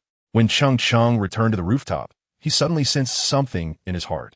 He hurriedly took out the Holy Grail and saw that the life water inside was rising at an extremely slow pace. Although it looked slow, it was much better than before when it didn't move at all. It seemed that this activity was already showing results. Cheng Cheng's lips curled up, revealing a satisfied smile. He was now looking forward to the moment when the event would truly begin on a large scale and how much life water it could bring. Master, look over there. Tawanzi suddenly pointed to the distant sky and laughed. Cheng Cheng looked in the direction pointed by the dumpling, somewhat surprised. In the azure sky, a golden cloud and a white cloud were flying past, one after the other. As the golden and white clouds drew closer, Cheng Cheng gradually got a clear view of the white cloud. To his astonishment, the white cloud was wearing a yellow cap with red and white stripes on top. Could this be Zeus? Cheng Cheng instantly thought of how this white cloud resembled Zeus, the storm cloud by Charlotte Lingling's side, the moment he saw the hat. How did they get together? In the blink of an eye, Jinduyan and Zeus flew in front of Cheng Cheng. This time, Cheng Cheng did not ride on Jinduyan. Instead, Jinduyan gently floated over and affectionately leaned against Cheng Cheng, rubbing against his thigh. The white cloud, meanwhile, peacefully hovered in the air, swaying gently with the breeze. Cheng Cheng stared intently at the white cloud and shouted sternly, Zeus, stop pretending to be asleep. I know it's you. The white cloud showed no signs of movement. Cheng Cheng swiftly reached out and snatched the yellow baseball cap off Zeus's head, quickly placing it on top of the nimbus cloud. No, no, my hut, Zeus exclaimed, hurriedly opening his eyes, revealing a carefree and lazy expression above the white clouds. Cheng Cheng was spinning the hat in his hand and said, Then when I just called you, you didn't respond. That was my elder sister specifically instructing me not to talk to you. Zeus turned to look at Nimbus Cloud with a face full of grievance and said, Nimbus Cloud quickly surged, and the golden clouds transformed into a large hand, which forcefully slapped Zeus, instantly scattering a patch of white clouds on him. Sister, I was wrong. Please don't be angry, Zeus hurriedly pleaded, showing a flattering expression. Cheng Cheng widened his eyes and looked at Jinduyan, surprised as he said, So you are a girl? Then he gently stroked Jinduyan, and she calmed down. Don't bully Zeus. He's actually a pretty good cloud. Brother Cheng Cheng, you are really a good person, Zeus said, tears streaming down his face, touched. At this moment, Tawanzi also came over, curiously stroking Zeus, who did not refuse and looked completely at ease. Cheng Cheng, curious, continued to ask, Why doesn't the Nimbus allow you to talk to me? Zeus glanced at the swirling Nimbus beside him, not daring to speak. Then Cheng Cheng gently said to the Nimbus, Let Zeus talk, don't scare him. When I came here, my sister told me that she said she couldn't talk. If you see me, a talking cloud, you'll think she's a silly cloud. Zeus explained softly. Cheng Cheng laughed happily after hearing this, gently patting the nimbus. How could you be a silly cloud? Your nimbus family has one major advantage, and that is speed. You might not know, but there's another nimbus in your family who followed a monkey, and his speed is simply incredible. So your potential in the future is limitless. If I'm not mistaken, Zeus certainly can't fly as fast as you. Zeus hurriedly nodded. Yes, that's right. I have always been very envious of my big sister for being able to fly so fast. The nimbus stopped swirling and quietly settled down. Cheng Cheng continued, don't worry. It's just about speaking. After a while, I'll go find Charlotte Lingling and have her open a channel for your soul, and you should be able to talk. After hearing this, the nimbus cloud started to swirl with clouds, jumping up and down. How do you know me? Zeus asked, puzzled. Cheng Cheng chuckled and said, you Zeus are famous all over the world. Who doesn't know you? Although I haven't seen you, I've heard your legends, and I also know that you like to eat thunderclouds, right? You are really amazing. No wonder you are the master of the big sister. Zeus replied, both happy and surprised. Cheng Cheng took a step forward, lowered his voice, and mysteriously said, I know another person, she's my friend, and she has endless thunderclouds. As long as you follow her in the future, I guarantee you'll have thunderclouds to eat every day. Additionally, I promise you, she's not only beautiful but also very gentle. Zeus kept smacking his lips, saliva dripping from his mouth, and he stared wide-eyed at Cheng Cheng, hurriedly asking, who is she? Where is she? I want to find her right now. Cheng Cheng smiled slightly, his eyebrows raised, and said to Zeus with a grin, her name is Nami. I can have the flying nimbus take you to her right now. With the nimbus's introduction, Nami will definitely treat you to thundercloud delicacies. All right, let's go now. Zeus hurriedly replied. Wait, let me calculate the time. After Cheng Cheng finished speaking, he pondered silently for a moment and said, if nothing unexpected happens, Nami and the others should be in Sky Island by now. If you go there and can't find Nami and the others, just wait a bit longer. They should be arriving soon. Then, the flying nimbus shook slightly and shot straight up into the sky. Zeus shouted and hurriedly followed behind. Master, why are you tricking Zeus into looking for Sister Nami? He looks so foolish. What use is he? TenYears asked in confusion. Cheng Cheng smiled and explained, don't be fooled by his lazy appearance. This is just his gentle side. Inside Zeus lies the power of thunder, and if it comes to a fight, the impact won't be small. TenYears let out an "oh" and excitedly drew the expositor and the shadow chaser from his waist, eager to try. Master, take a look at my starburst airflow slash. How's it coming along? Good. Cheng Cheng smiled and nodded, casually sitting on the back of the banana crocodile, calmly looking at the dumpling, while the dragon slayer blade quietly hovered above her. In an instant, the air on the rooftop was filled with a chilling sword aura. 3 days later, in the afternoon, people all over Alabasta, whether poor or rich, began to discuss one thing: the tree planting activity organized by the National Master. Those who lived close to Yuba had already received the prize of 10,000 berries, and gradually, people in various cities across the country also claimed their rewards. In no time, those who were still observing couldn't hold back any longer. A wave of enthusiasm for tree planting swept across the nation. In front of the Kayan Gate, a group of people knelt down in worship. National Master, you are our savior. The National Master is truly a good person. Having the National Master in Alabasta is a blessing for all people, a fortune we have earned over countless generations. Cheng Cheng smiled and walked straight to the chair under the sunshade to lie down. His eyes were fixed on the Holy Grail in front of him, where the water of life was rising at a visibly rapid pace.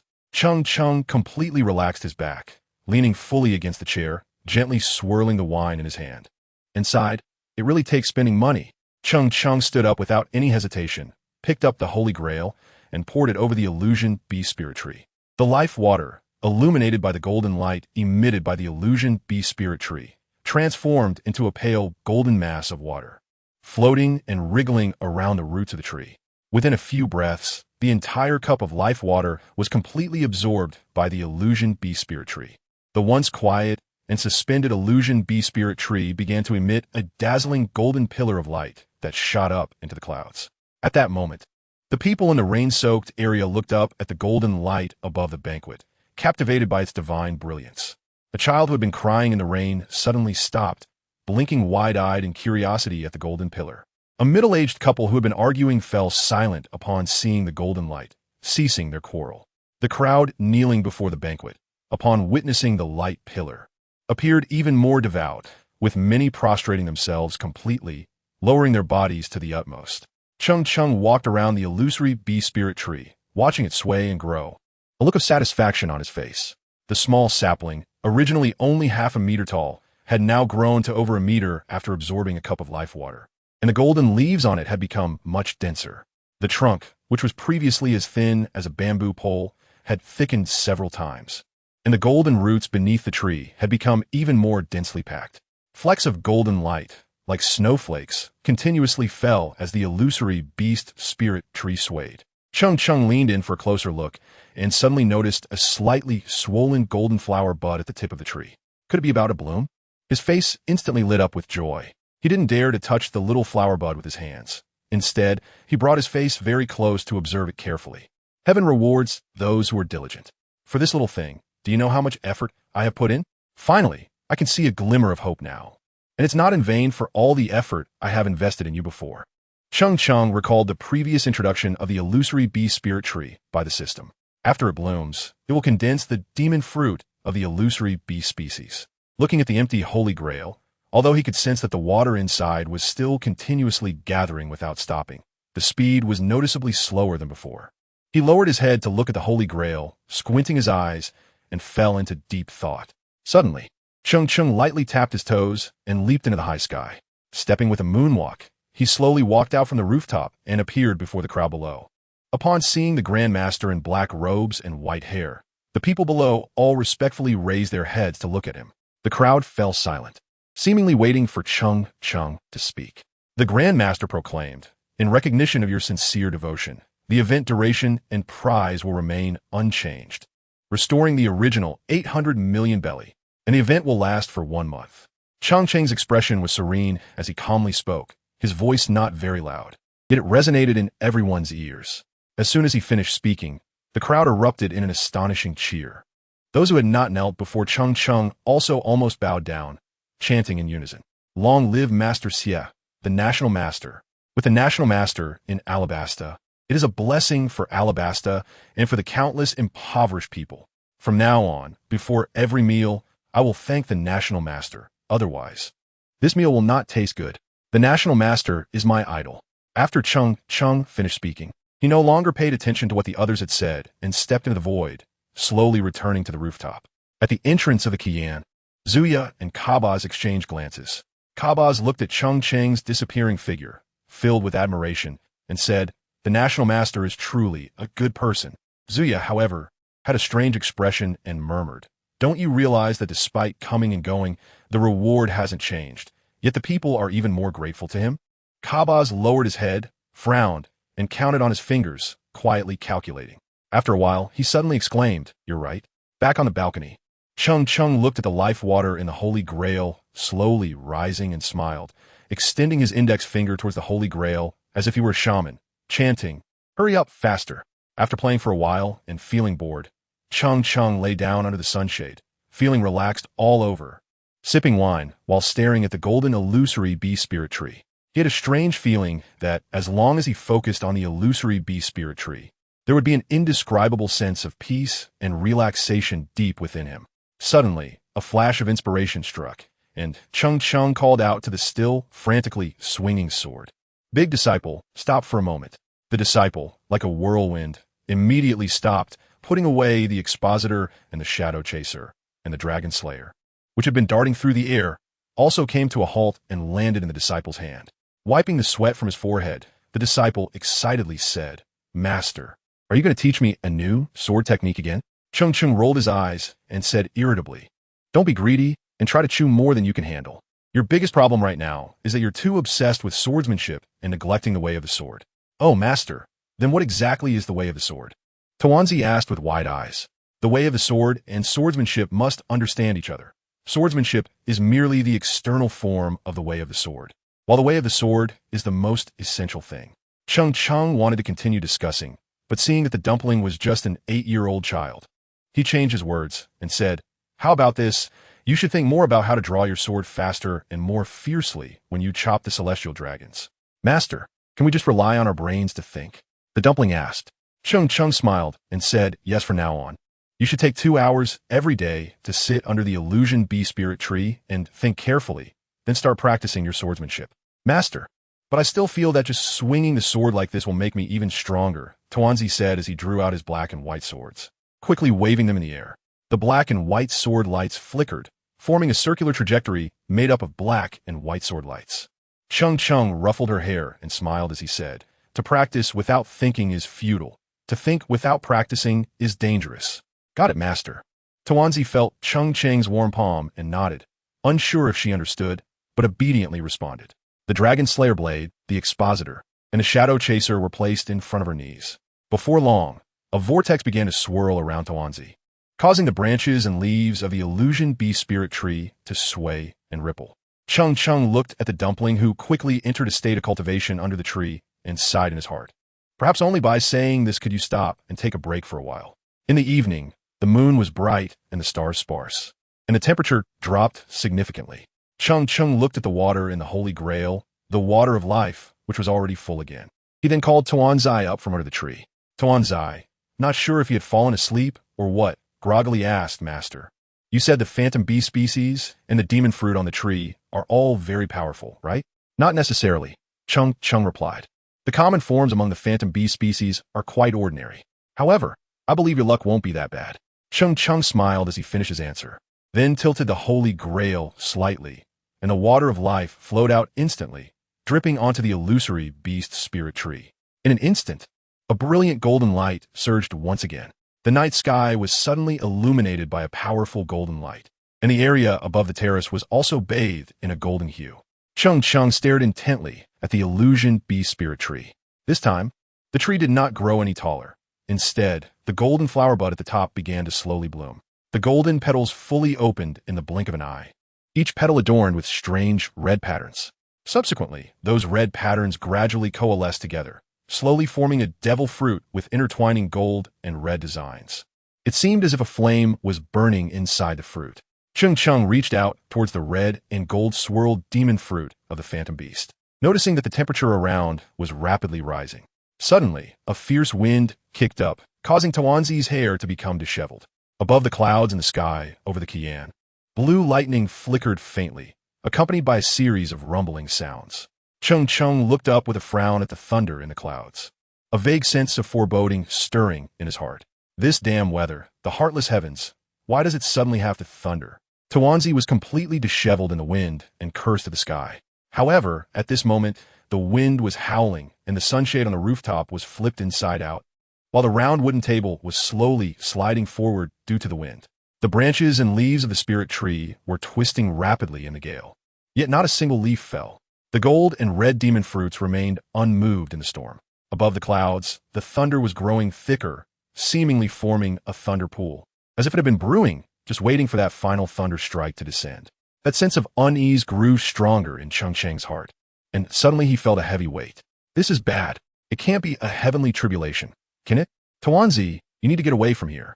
Cheng Cheng shouted angrily, and his whole body shifted position, relaxing his shoulders and sinking his elbows while bending his knees into an extremely low horse stance. In an instant, his entire body was enveloped in armed color hockey, with his limbs turning pitch black and the flowing water, generated by water breathing, swirling around him unpredictably. He slowly brought his hands together at his waist, and at that moment, his aura reached its peak. A water blue energy sphere suddenly erupted between his hands, spinning rapidly and creating invisible ripples in the surrounding air, like a giant stone suddenly crashing into a calm surface of water. TenYears tightly gripped his black and white swords, his eyes filled with worry, standing rigidly in place, staring at his master. Cheng Cheng is currently too preoccupied to care about the dumpling. He suddenly exerts force with his feet, causing the rooftop floor to shatter. With both hands thrusting upward fiercely, he unleashes armament hockey, water breathing, Turtle School's Kamehameha wave. A water blue energy beam shoots up like a comet, crashing into the thunderclouds above. The clouds are instantly pierced through, creating a large hole, and the blue lightning is significantly weakened.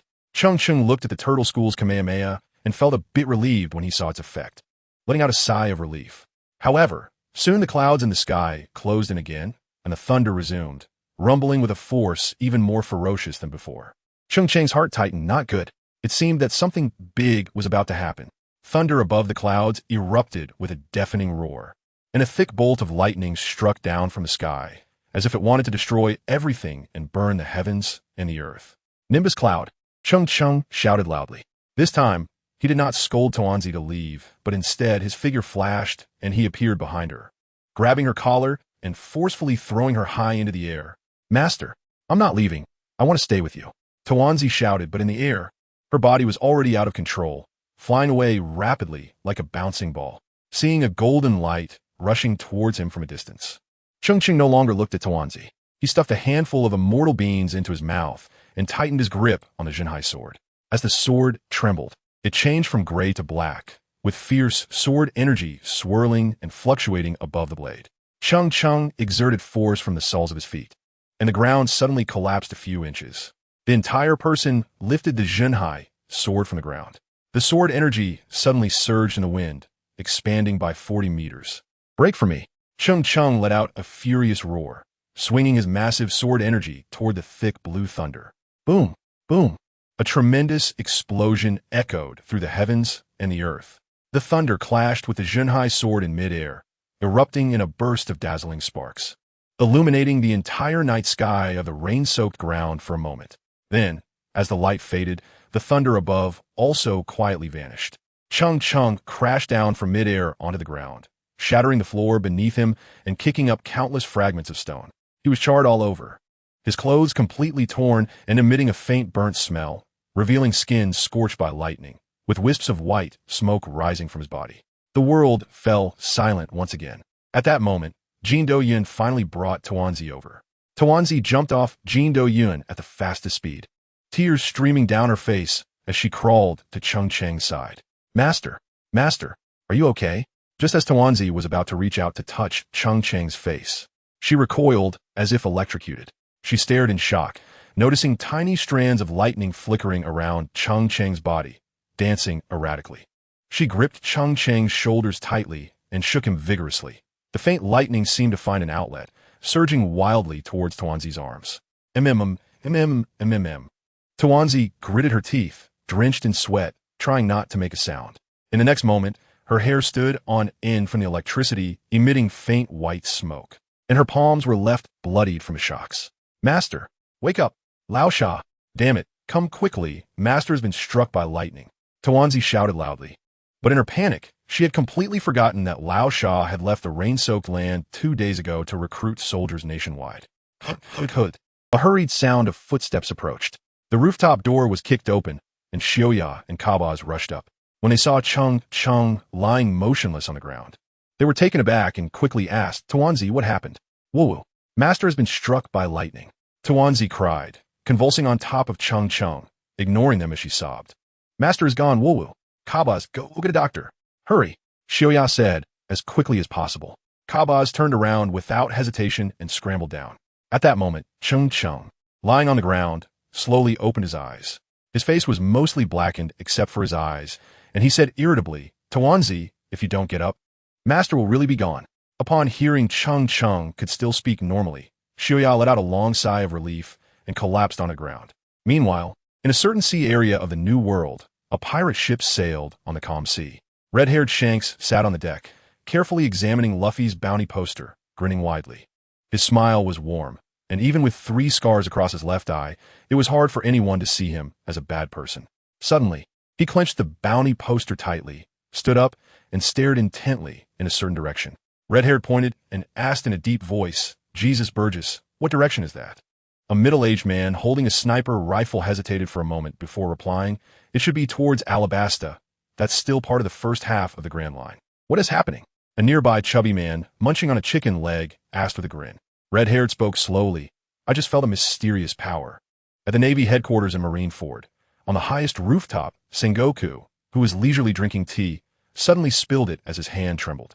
Nearby Carp, who was dozing against the railing, had his bubble of sleep burst and suddenly opened his eyes. The two looked towards the direction of Alabasta, exchanged a glance, but remained silent. In the Revolutionary Army's base, Dragon, the leader of the Revolutionary Army, suddenly burst into loud laughter without warning, leaving the other officers puzzled. In a small gambling den, a tall, middle-aged man slowly walked out, dressed in a purple kimono and holding a cane sword, his eyes closed. Although his eyes were shut, He silently turned his head to look in a certain direction and murmured, "What could it be that possesses such divine power? If it falls into the hands of someone with ill intentions, it will be a disaster for the entire world. It seems I need to make a personal visit." On the Cayenne rooftop, a gentle breeze rustled the golden leaves, producing a crisp and pleasant sound. Cheng Cheng and TenYears, one big and one small, were sticking out their butts and pressing their heads together, carefully examining the demon fruit of the illusion beast spirit tree. The surface of the entire demon fruit was covered with a pattern of raised red and gold textures, forming shapes resembling swirling flames. In the center of the fruit, it seemed that a ball of red flame was burning. Cheng Cheng just faced the heavenly thunder head-on, and then he drank a drop of the water of life that had just condensed in the Holy Grail. After taking a shower and changing into a brand new black suit, he now looks much better. Cheng Cheng slowly his hands and placed them near the devil fruit. Feeling its scorching temperature, he smiled and said, "TenYears, based on my years of experience wandering the martial world, I believe this should be a devil fruit related to fire. With my less than a month's experience in the martial world, I think so too." TenYears sighed with an air of maturity and then looked at Cheng Cheng with concern, asking, "Master, are you really okay?" Cheng Cheng's lips curled up as he said, nonchalantly, "It's just a trivial heavenly tribulation. I haven't even taken it seriously." As he spoke, Cheng Cheng reached out to touch the little dumpling's head. After being zapped by the residual lightning on him, the dumpling's hair had surprisingly become much smoother. The moment his hand grazed the dumpling's hair, the dumpling immediately rolled its eyes, its shoulders shaking, and it started to twitch. "Master, you have electricity. You have electricity. Let go of me." The dumpling shouted, its hair that had become smoother now frizzing up again. Cheng Cheng looked at the current state of the dumpling and burst into laughter. "Ah ha ha ha." The dumpling pouted and soon joined in the laughter. She looked at the only devil fruit and said, "Master, I think I can hear the sound of a bird chirping inside." Cheng Cheng immediately reached out to pick the devil fruit, handing it to Dango. "Don't worry about anything else. After you eat it, you'll know everything." Dango nodded heavily, his eyes filled with determination, as he took the mythical Zoan-type devil fruit in both hands and began to bite into it without hesitation. Cheng Cheng squinted his eyes and guessed in his heart, a flame-type fruit? It definitely couldn't be a Logia-type ability like Aces or Akainus. Flames and bird calls. Could it be a phoenix? Cheng Cheng watched as the dumpling quickly devoured the devil fruit without leaving a trace, his mouth slightly open and eyes wide. The dumpling's eyes blazed with golden red flames, and a phantom of a phoenix, towering 100 meters tall, slowly emerged behind him. The phantom was engulfed in golden red flames, with every feather shimmering with hints of gold, looking vivid and lifelike as if it truly existed. The giant banana crocodile sculpture that had been lying on the rooftop now seemed as small as an insect compared to this phoenix phantom. The temperature on the rooftop rose rapidly, and the surrounding air began to warp. Nearby, the sunshade umbrella, wooden table, wooden chairs, and the flowers and plants around the rooftop all ignited in an instant, turning into ashes. Then, the massive phoenix phantom raised its head and flapped its wings, quickly shrinking and retracting back into the dumpling's body. At this moment, the golden red flames in the dumpling's eyes also vanished, and he appeared to have undergone a complete transformation in demeanor. "Congratulations, my great disciple. The devil fruit you consumed is extraordinary," Cheng Cheng said with a smile, not paying any attention to the surrounding flames. The dumpling, with his black pearl-like eyes wide open, hurriedly asked, "Master, what kind of phantom beast did I eat? Is it powerful?" "The Phoenix Phantom Beast. It's an extremely rare divine beast. In the future, you might even be stronger than that guy named Kaido," Cheng Cheng explained with a smile. The dumpling beamed with joy and jumped up in excitement, then confidently declared, "Who cares about Kaido or anyone else? I'll just knock them all away when I see them." Cheng Cheng smiled even more happily. Then the dumpling became confused again. "Master, how do you use this Phoenix Illusion Beast Seed? You need to think for yourself about that." Cheng Cheng waved his hand, and a strong sword wind instantly extinguished the flames around him. He continued, "After all, I don't have experience in this area." TenYears responded with an O, closed her eyes to feel for a moment, and then slowly drew the interpreter and the dark chaser, gripping them tightly in her hands. Suddenly, she opened her eyes, and on the blades of the black and white swords, golden red flames erupted. TenYears swiftly crossed and swung her swords, unleashing two fierce waves of flame sword energy that soared out. They formed a cross in the air, tracing a scorching path of fire before disappearing over 100 meters away. Master, look quickly. So impressive. Tawanzi exclaimed excitedly as she turned to look at her master. Cheng Cheng was astonished and slowly gave a thumbs up to the dumpling. Then he glanced at the empty life water in the Holy Grail and began to look forward to what the next demon fruit of the phantom beast species would be.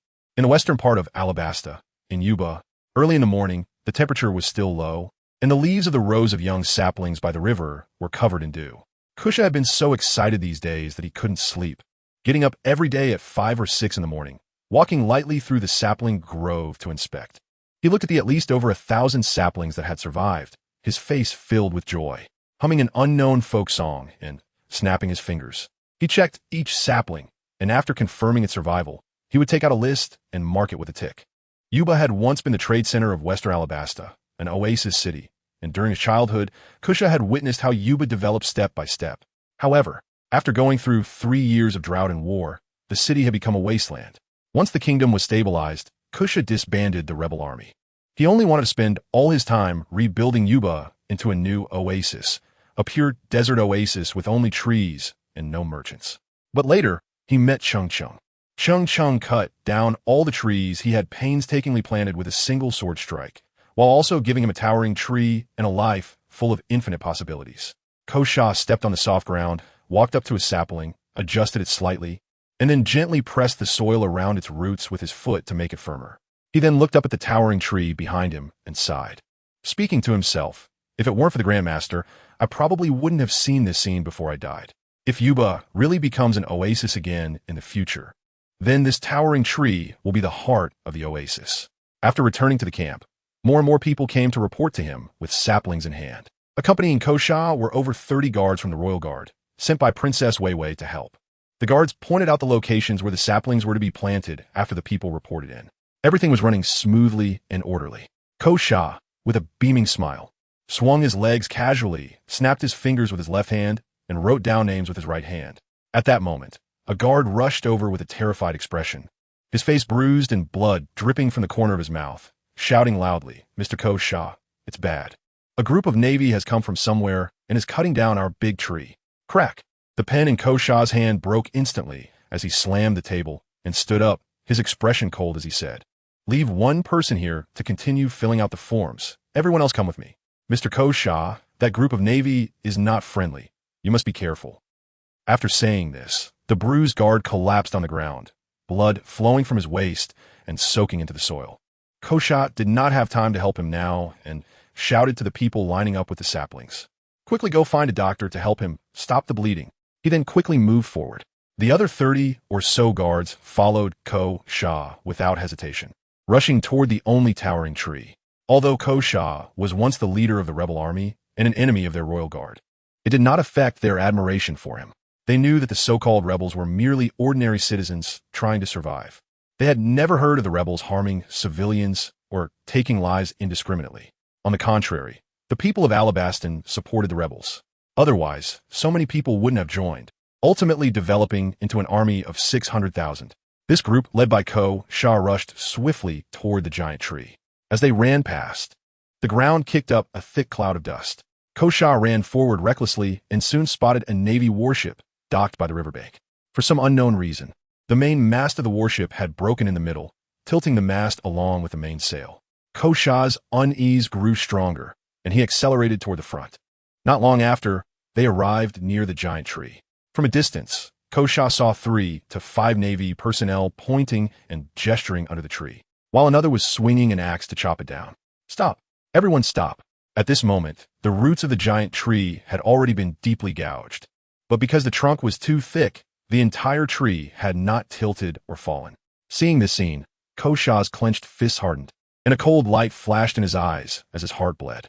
The 6 Navy personnel under the tree, seeing more than 30 people coming, couldn't help but stop their actions, but their expressions showed no sign of panic. The one in the middle even wore a mocking expression, teasing, "Are you the reinforcements sent by that useless guy?" Seeing they had stopped, Kosha slowed his pace, quietly tightening his grip on the sword in his hand. He coldly looked at the Navy personnel and said sternly, "Now, get out immediately, and I can spare your lives." The 5 tall Navy personnel were momentarily stunned, exchanging glances of surprise, before bursting into mocking laughter. "Ha ha, who do you think you are? Do you think you're the king of Alabaston? That's hilarious, haha. No, wait, I suddenly remembered. Even the king of this country probably wouldn't dare to offend our Rear Admiral.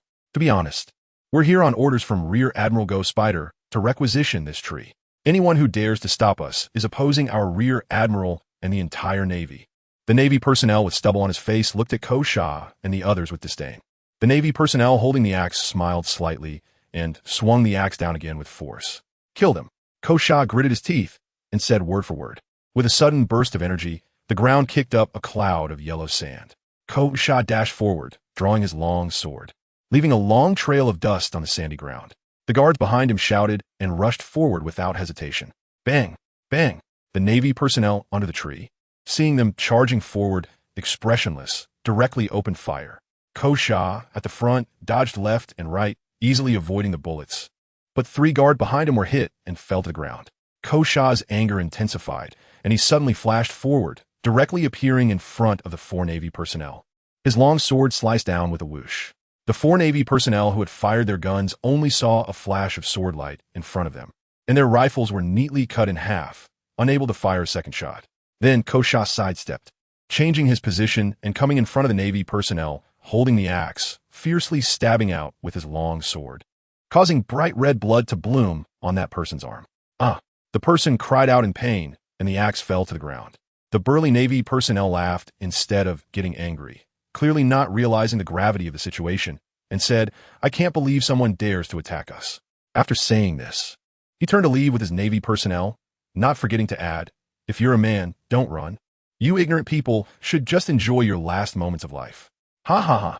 Kosha coldly watched their retreating figures, not trying to stop them. He immediately said to the guards beside him in a serious tone, you all take the injured brothers back to the camp to treat their wounds, and contact the Grandmaster as soon as possible. Tell him that Kosha owes the Grandmaster a promise, and will repay it in the next life. One guard's expression changed slightly, realizing Kosha was leaving behind a last message, and hurriedly said, Mr. Kosha, we won't leave. If we have to die, let us die here together. We've followed you for so many days, and we've seen everything you've done for this place. The Navy truly was bullying too much. Was there no sense of reason? Yes. We're not cowards. We want to leave. We want to leave. I don't believe they can really kill us all. Kosha smiled wryly and shook his head, self-mockingly saying, what have I really sacrificed? The one who truly sacrificed is that Grandmaster. I'm just a runner. Yet now I can't even protect a single tree. If you won't leave, then at least have a few of you carry the wounded brothers back to the camp and tell the Grandmaster what happened here. After hearing this, a few of the guards hesitated and picked up the injured person. They all turned back for a deep look at the remaining brothers of Kosha. One of them said, wait for me to come back alive. I will be back soon. After saying this, the 4 who carried the injured quickly left. Kosha slowly leaned against the giant tree and surveyed the more than 20 guards left behind, calmly saying, let's get to know each other again. My name is Kosha. What about you? In the rain, at the Kian Terrace. At this moment, the terrace had been cleaned up again, and the burnt umbrellas and tables had been replaced with a brand new set.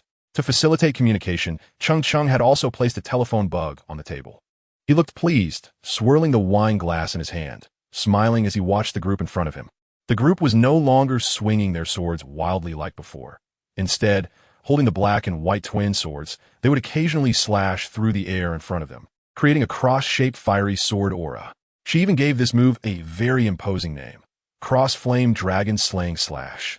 This led to the people below seeing a cross-shaped flame flying overhead from time to time, pointing at the flames with great interest. Burble burble. The phone bug on the table in front of Cheng Cheng suddenly made a noise, vibrating slightly. He casually picked up the phone, and slowly, his expression became more serious. His light golden eyes reflected in the wine glass. Bang! The wine glass shattered, and the red wine spilled all over the floor. How dare a mere lieutenant general touch my people? Cheng Cheng's expression was cold as he immediately stood up, his figure like the wind, swiftly dashing out of the balcony with a moonstep. In midair, he shouted, Cloud Somersault. Throughout the journey, Cheng Cheng was burning with anxiety, and it seemed that the Cloud Somersault sensed his urgency, activating the fastest speed ever recorded. In the azure sky, a long golden line was left between the rain-soaked land and Yuba. When Cheng Cheng flew above Yuba, he looked down at the scene below. He saw that the young trees were in disarray, all leaning in different directions. The huge tree that was originally by the St. Dola River had also vanished without a trace. The giant tree, which should have been the most conspicuous, was nowhere to be found. This is bad. Cheng Cheng was suddenly alarmed and rushed forward. Soon he discovered the location of the big tree. When he arrived near the tree, the once towering giant tree now remained only as a stump less than 50 centimeters high. Around the stump lay more than 20 royal guards, their bodies sprawled in disarray, blood staining the ground and the air thick with a strong smell of blood. Cheng Cheng walked over slowly, extending his hand to probe the breath of those people, only to find that they had completely lost their breath. Then, on one side of the tree stump, he discovered the figure of Ko Sha. Ko Sha lay flat on the ground with his limbs spread out, his glasses shattered, his eyes filled with red bloodshot veins, countless knife wounds all over his body, and his black clothing completely torn. Blood was continuously flowing from his hands and limbs. His eyes were vacant and lifeless as he stared at the sky, tears silently streaming down his cheeks. Seeing that Ko Sha had at least survived, Cheng Cheng couldn't help but breathe a sigh of relief and said helplessly, "It's just a tree. If it's lost, it's lost. You were once the proud leader of 700,000 strong rebel army. Why are you crying? Get up, and I'll take you to kill them." Ko Sha just lay on the ground, motionless, murmuring, "Were they even calling themselves a navy? How dare he wear a cloak that represents justice? They didn't kill me. They wanted me to watch as they cut down the tree to make it into a mast, and then watch them leave slowly while I could do nothing, like a useless person." Cheng Cheng saw that Ko Sha was still lying motionless, his gaze filled with confusion as he looked at the wounds on Ko Sha's hands, feet, and limbs. All the tendons at Ko Sha's joints had been severed, leaving no part of his body capable of exerting strength. An unnamed rage surged within him instantly. He narrowed his elongated eyes, clenched his fists tightly, and cursed scum. Cheng Cheng quickly took out a fairy bean and stuffed it into Kush's mouth, then quickly asked, "Do you know the other person's name?" "Ghost Spider. That person's helmet has a two-headed dragon design, and there are 8 strands of hair on the back like arms, all holding swords." In the end, it was him who made the move, Kusha said in a deep voice. After eating the fairy bean, Kusha's complexion began to gradually turn rosy. The wounds on his wrists and limbs stopped bleeding, and the knife marks on his body started to slowly scab over. Cheng Cheng murmured, "Ghost Spider." He knew this person, just like Smoker, one of Zifa's disciples and one of the 5 vice admirals involved in the Demon Slaughter Order plan. He was known for his brutality, caring little about harming his own subordinates while carrying out missions, making him a typical hawk in the Navy. Suddenly, he recalled an important matter. During the Marineford War, it was he who escorted Ace to Marineford, and when the battle started, he was quite a troublemaker on the battlefield. Seeing Kusha, who was lying on the ground, now able to move his limbs normally, Cheng Cheng said softly, "You rest here for a while. I'll go chop off that damn vice admiral's head for you." "Master Gwasher." Kusha struggled to stand up and said with difficulty, "I want to go too." Cheng Cheng hesitated for a moment, but still took Ko Sha onto the Nimbus. The Nimbus slowly ascended, and soon they saw the confluence of the St. Dora River and the sea in the distance, where a naval warship was slowly sailing. "Found you," Cheng Cheng sneered, and the Nimbus sped forward. At the mouth of the St. Dora River, a massive naval warship was about to enter the sea. The warship was well equipped, and the previously broken main mast had been completely renewed. The deck was filled with officers chatting and laughing, drinking and boasting. That group of people was really foolish. They dared to fight to the death against our navy for a worthless tree, and in the end, they lost their lives for nothing. But to be fair, that tree was indeed good material for the mainmast. I haven't seen such a straight tree in a long time. If that tree can become the main mast of our warship, it would be a great achievement. After this Navy man finished speaking, it immediately sparked a burst of hearty laughter. Yes, what a great achievement it is to be on our Lord Ghost Spider's ship. Among all the Navy on the deck, only a tall middle-aged man did not laugh. He wore a helmet shaped like a double-headed dragon, and a white cloak billowed behind him in the wind, with the character's justice on the cloak flapping in the sea breeze. His face was fierce, the kind that would scare a child into silence. He let out a cold snort from his nose. "A bunch of trash. Do you think you are worthy to judge them? They died for a mere tree. Can you die for the justice in your hearts?" Suddenly, the entire deck fell silent, and the atmosphere became terrifyingly heavy. The Navy members silently retracted their smiles and put down their wine glasses. They knew this Vice Admiral too well. He was the type who would kill a Navy man over a disagreement. It was fine to joke around normally, but if this gentleman's expression changed, he would kill without a second thought, giving no chance for rebuttal. Vice Admiral Ghost Spider was right. That group of royal guards was indeed admirable.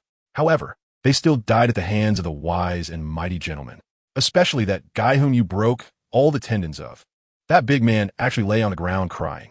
A thin Navy man walked up to Ghost Spider and said eagerly, "Ah!" This immediately sparked another round of ecstatic laughter. However, this time, the laughter quickly came to an abrupt stop. Ghost Spider suddenly drew his knife, and a fierce flash of blade light swept by. The head of the thin Navy man standing in front of him rolled onto the deck, blood spurting from his neck like a fountain. The severed head still had its eyes wide open.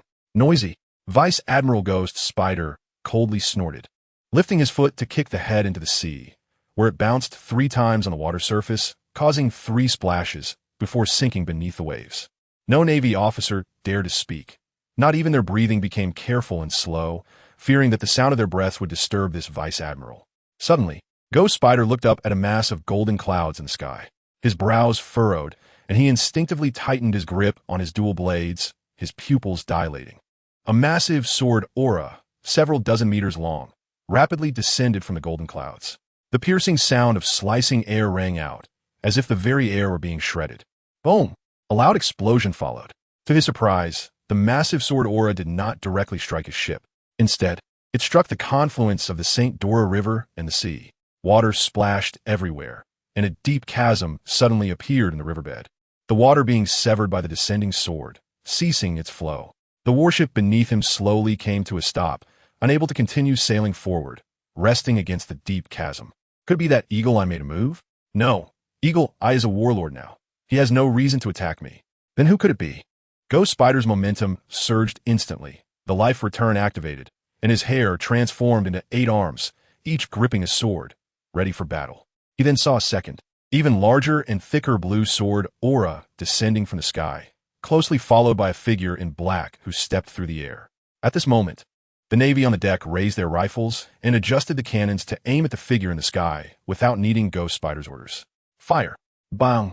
Bang! Countless black shells, carrying immense energy, shot into the sky, colliding with the sword aura. But whether bullets or cannonballs, they all vanished upon contact with the massive sword light. The blue sword aura showed no signs of weakening. Seeing the cannonballs had no effect, all the Navy began to display looks of terror. Everyone started to flee, jumping into the river like dumplings to escape. Boom! Another loud explosion occurred, and the 30-meter-long blue sword light instantly struck the massive warship. The huge naval warship was split in 2, exploding violently. Smoke and dust filled the air, and for a moment, a sea of flames erupted on the St. Dora River. Everywhere was filled with the sounds of screams, resembling a hell on earth. Vice Admiral Ghost Spider had already stepped back in a panic to avoid the massive sword light. Hovering in the air, coldly watching the approaching figure in black, Cheng Cheng remained expressionless, ignoring the cries below. His gaze fixed firmly on the ghostly Spider General standing in midair. His figure continued to rush forward rapidly, transforming into a gust of wind, raising the already turned pitch-black Zhenhai sword, with water swirling along the blade. The sound of breaking air resonated. Cheng Cheng's figure suddenly appeared above Major General Ghost Spider, and he struck down with his sword. "Why are you standing so high? Get down." Ghost Spider, unable to speak in time, hurriedly activated his armament hockey, causing all 10 swords in his hands to turn black and cross them above his head. Clang! At the moment the Zhenhai sword collided with the 10 swords, sparks flew. Major General Ghost Spider was instantly smashed into the ground, creating a deep pit. The ground shook and dust rose into the air. A few surviving Navy members looked on in shock at this scene. So strong. He can actually suppress Major General Ghost Spider so fiercely. Who is this white-haired young man? Why have we never heard of him before? At this moment, Kusha, sitting on the Nimbus, clenched his fists, his nails digging into his palms without him realizing it, his whole body trembling with excitement. It turned out that what I have always wanted is power. What I have always longed for is power. And what I lack the most is power. I must become stronger. Cheng Cheng landed expressionlessly with the Zhenhai sword in hand. In a large pit ahead, as the dust settled, a tall black figure slowly crawled out of the deep hole. The ghostly Spider General had a hideous expression, spitting out a mouthful of saliva, clearly in a desperate state from Cheng Cheng's strike. However, there was little fear in his eyes. Instead, there was a hint of excitement as he coldly asked, "Who are you? Why did you attack my naval warship for no reason?" Cheng Cheng said calmly with sarcasm, I'm not in a hurry to kill you. I just want you to understand why you are dying. Remember, you, a rear admiral, are dying today because of a tree. You might just be the most ridiculous rear admiral in naval history. Rear Admiral Ghost Spider squinted his eyes. Do you dare to kill me? My name is Cheng Cheng. Cheng meaning integrity. It means that if I say I will kill you today, you won't live to see tomorrow. After saying that for the first time, Cheng Cheng held the Jinhai sword with both hands. The sword's body was rippling with blue waves, and a strong cyclone instantly expanded outward from him, stirring up a fierce storm of yellow sand. Suddenly, the ground beneath him sank, and Cheng Cheng raised the sword, with a blue sword light extending a meter long, his figure darting forward like lightning. Starburst Airflow Slash. Cheng Cheng. The ghostly spider general silently recited this name, always feeling a sense of familiarity, as if he had heard it somewhere. But at this moment, facing Cheng Cheng's fierce attack, he had no time to think more. With his body lunging forward, he simultaneously wielded 10 swords, dramatically charging forward to meet the onslaught. Bang! Cheng Cheng gripped the Jinhai sword tightly and unleashed the Starburst Airflow Slash with all his might, instantly colliding with the 10 blades of the ghost spider. The air trembled, and all 10 swords emitted a series of buzzing sounds. The ghost spider took 3 steps back, grinning sinisterly. Just now I was careless and fell for your sneak attack. But it seems you're not that impressive either. Compared to Eagle Eye, you're still far behind. Don't you know that villains often die from talking too much? I really hope you can hold on a little longer. Cheng Cheng let out a cold laugh, his body lunging forward once again as he swung his sword in a horizontal slash, unleashing an extremely sharp sword energy. Clang! Clang! The ghost spider general raised his sword once more, desperately clashing with Cheng Cheng, and with the might of 10 swords, he engaged in a fierce struggle. Neither side gaining the upper hand. Each collision of blades sent dazzling sparks flying through the air, creating invisible ripples in the surrounding atmosphere. On the ground, the sword energy crisscrossed. What had once been a relatively flat surface was now riddled with trenches of varying depths, each retaining a faint trace of sword energy. The Starburst Airflow Slash was originally a dual-blade technique. However, after 10 years of wielding the sword, Cheng Cheng's understanding of the sword path had reached a profound level, effortlessly transforming this dual-blade style into a single-blade technique held with both hands, executed with a seamless fluidity akin to flowing water. The Starburst Airflow Slash consisted of a total of 16 consecutive strikes, with each attack growing stronger than the last. By the final strike, the momentum peaked to its utmost state. Additionally, the Jinhai sword itself possessed the characteristic of increasing weight with each swing, when combined with the Starburst Airflow Slash. It was as if wings were added to a tiger. Before long, Cheng Cheng had already unleashed 15 strikes. The ghost spider general was covered in blood, yet still wore a sinister grin, seemingly confident that he could not be killed. Looks like you still can't kill me, right? You may not know this, but my ability is Life Return, granting me far greater endurance than an ordinary person. As long as you can't kill me with a single strike, no matter how strong you are, I can outlast you. Cheng Cheng silently sensed the more than 10 fairy beings in the spatial ring, looking at the ghost spider with pity. Unfortunately, you have no chance now. At this moment, the Starburst Airflow Slash had reached its final stance, and the body of the Jinhai sword buzzed as sword shadows from all directions rapidly converged towards it. Cheng Cheng charged forward again, leaping high into the air and with his sword. The ghost spider general also swung his blade forward. Clang! This time, all 10 swords shattered like glass, and a brilliant spray of blood erupted from the ghost spider's chest. The 10 sword hilts fell to the ground simultaneously, and his body slowly tilted backward, collapsing to the ground like a corpse. His eyes widened, refusing to close. Watching the ghost spider fall, Cheng Cheng sneered, "Little trash." He raised the Jinhai sword and casually slashed out a massive sword energy that spanned dozens of meters. The broken section of the St. Dora River instantly resumed its flow, and the wreckage of the warships on the river began to drift slowly, merging into the ocean. At this moment, the Nimbus cloud had descended, and Kusha silently approached Cheng Cheng. Suddenly, he knelt down, prostrating himself on the ground, his head buried in the earth as he spoke with a firm yet trembling voice. "Master National Teacher, when we signed the contract earlier, you told me that when I wanted to become stronger, I would become strong. Now, I feel that I already need strength." Cheng Cheng stepped forward, helping Kusha up, and slowly asked, "Have you really thought this through?" "I would rather die. I want to become stronger." Kusha bit his lip tightly, tears streaming silently from his eyes. At this moment, Cheng Cheng felt the life-giving water in the Holy Grail and realized that he had stored enough for 1/3. He then said, "Since that's the case, you don't need to worry about planting trees here anymore. Just let others handle it. You should come back to the banquet with me." Kusha nodded, hesitated, and said, "But those trees, no matter how big the trees are, they are just trees after all, far less important than people. Next time, no matter what happens, make sure to prioritize your own survival. As long as you are alive, there are infinite possibilities." Cheng Cheng patted Kusha's shoulder and said seriously, "You should understand what I mean." Kusha nodded gently. The two then stepped back onto the nimbus and shot through the sky like a streak of golden light, flying to the camp. After giving a quick command, they headed towards the rain. On the ground, the ghost spider, lying like a corpse, slowly opened its eyes and with great effort took out a small phone bug from inside its clothes. Its fingers moved slightly as it struggled to dial a familiar phone number.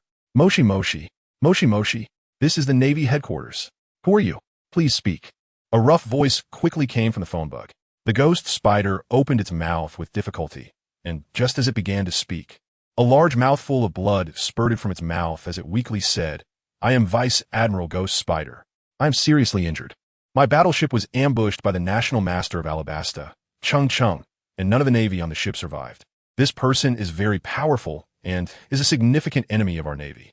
I request the headquarters to issue a bounty immediately. Vice Admiral Ghost Spider, where are you? We will rescue you right away." "Moshi Moshi?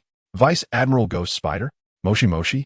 The operator at the Navy headquarters looked anxious, beads of sweat forming on their forehead. After calling out several times, there was no further response from the other end, leaving them uncertain about Vice Admiral Ghost Spider's location. However, judging by the faint sound coming from the phone bug, the operator feared that Vice Admiral Ghost Spider might already be dead. This news had to be reported immediately. The death of a Vice Admiral was never a small matter for the Navy. Gripping the phone bug tightly, the operator opened the door to the reception room as quickly as possible and rushed toward the office of their highest superior. Shortly after, the operator and the leader receiving the information appeared in Admiral Sengoku's office. "Vice Admiral Ghost Spider is dead?" Upon hearing this news, Admiral Sengoku adjusted his glasses, his expression calm as he turned to retrieve a confidential file folder from his drawer, which had many small compartments. Soon, he found the name of Vice Admiral Ghost Spider. To his astonishment, when he took out a card, he found it had turned to ashes. At that moment, Carp, who had been sleeping nearby, woke up upon hearing the news and said solemnly, "Our Navy headquarters hasn't had a Vice Admiral die in a long time. Who is so reckless as to kill our Navy Vice Admiral? They must be severely punished. Sengoku, no more talking, immediately issue a warrant." Sengoku's expression stiffened as he looked at Carp, wanting to tell him that he was just a Vice Admiral too. However, there were others present, and he didn't want to say too much. He slowly asked, "Do you know who did it?" "The National Master of Alabasta, Cheng Cheng," the operator said, mustering up courage.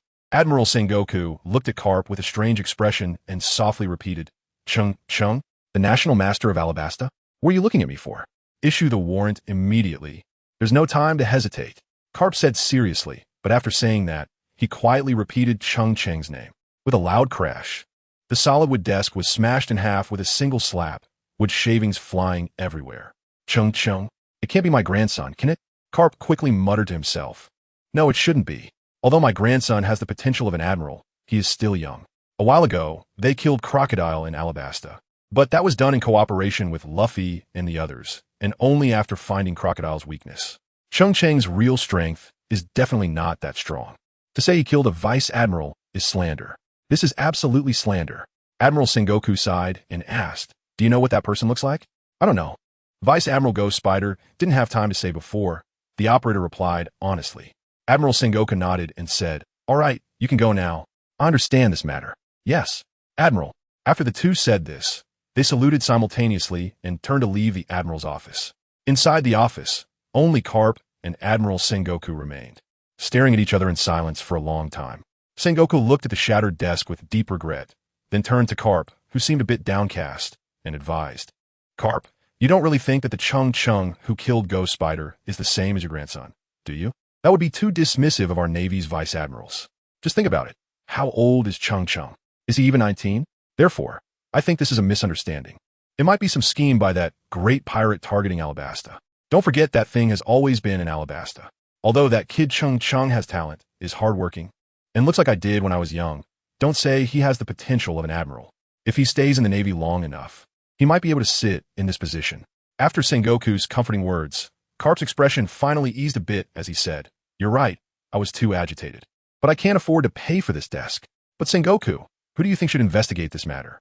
Admiral Sengoku pondered for a moment and said slowly, "Kizaru has been getting off work early these days. He should have nothing to do.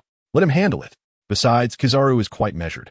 After all, the other party is the national master of Alabasta. We need to investigate thoroughly." Carp stood up and turned to push the door out. "Where are you going?"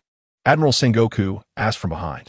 Carp replied without turning his head, "I suddenly remembered that I haven't seen that kid Kizaru in a long time.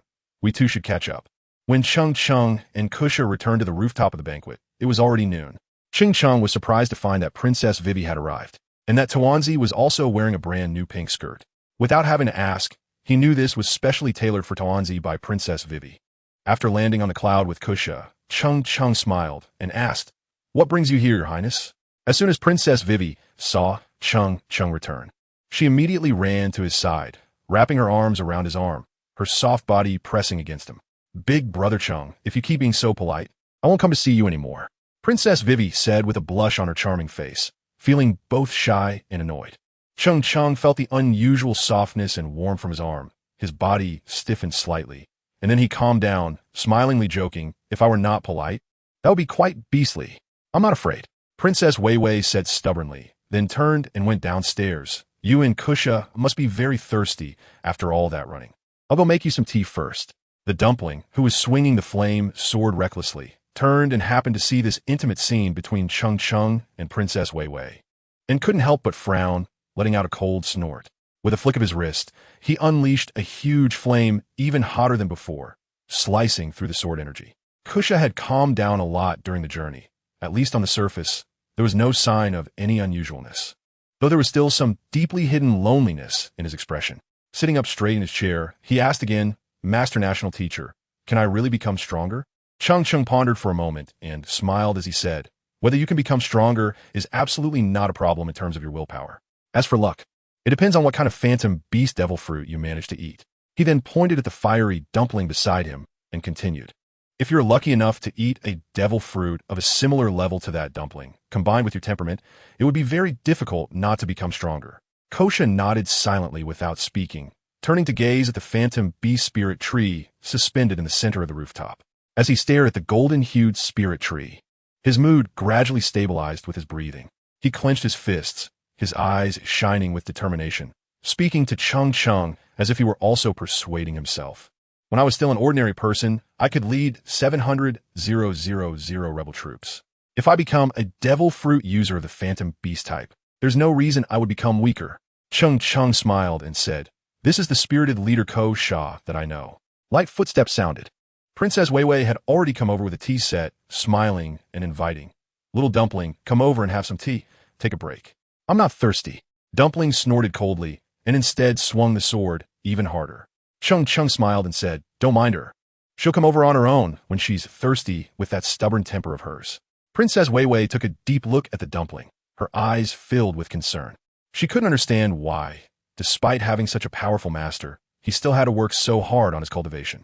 With Cheng Cheng's love for him, he would definitely live a life free from worries about food and clothing in the future. "Is this fruit tea?" Cheng Cheng asked, looking at the thick ingredients in the cup with confusion. Princess Wei Wei came back to her senses and proudly explained, "This fruit tea is my exclusive recipe. It contains lemon, passion fruit, orange, watermelon, pineapple, lime, and grapes.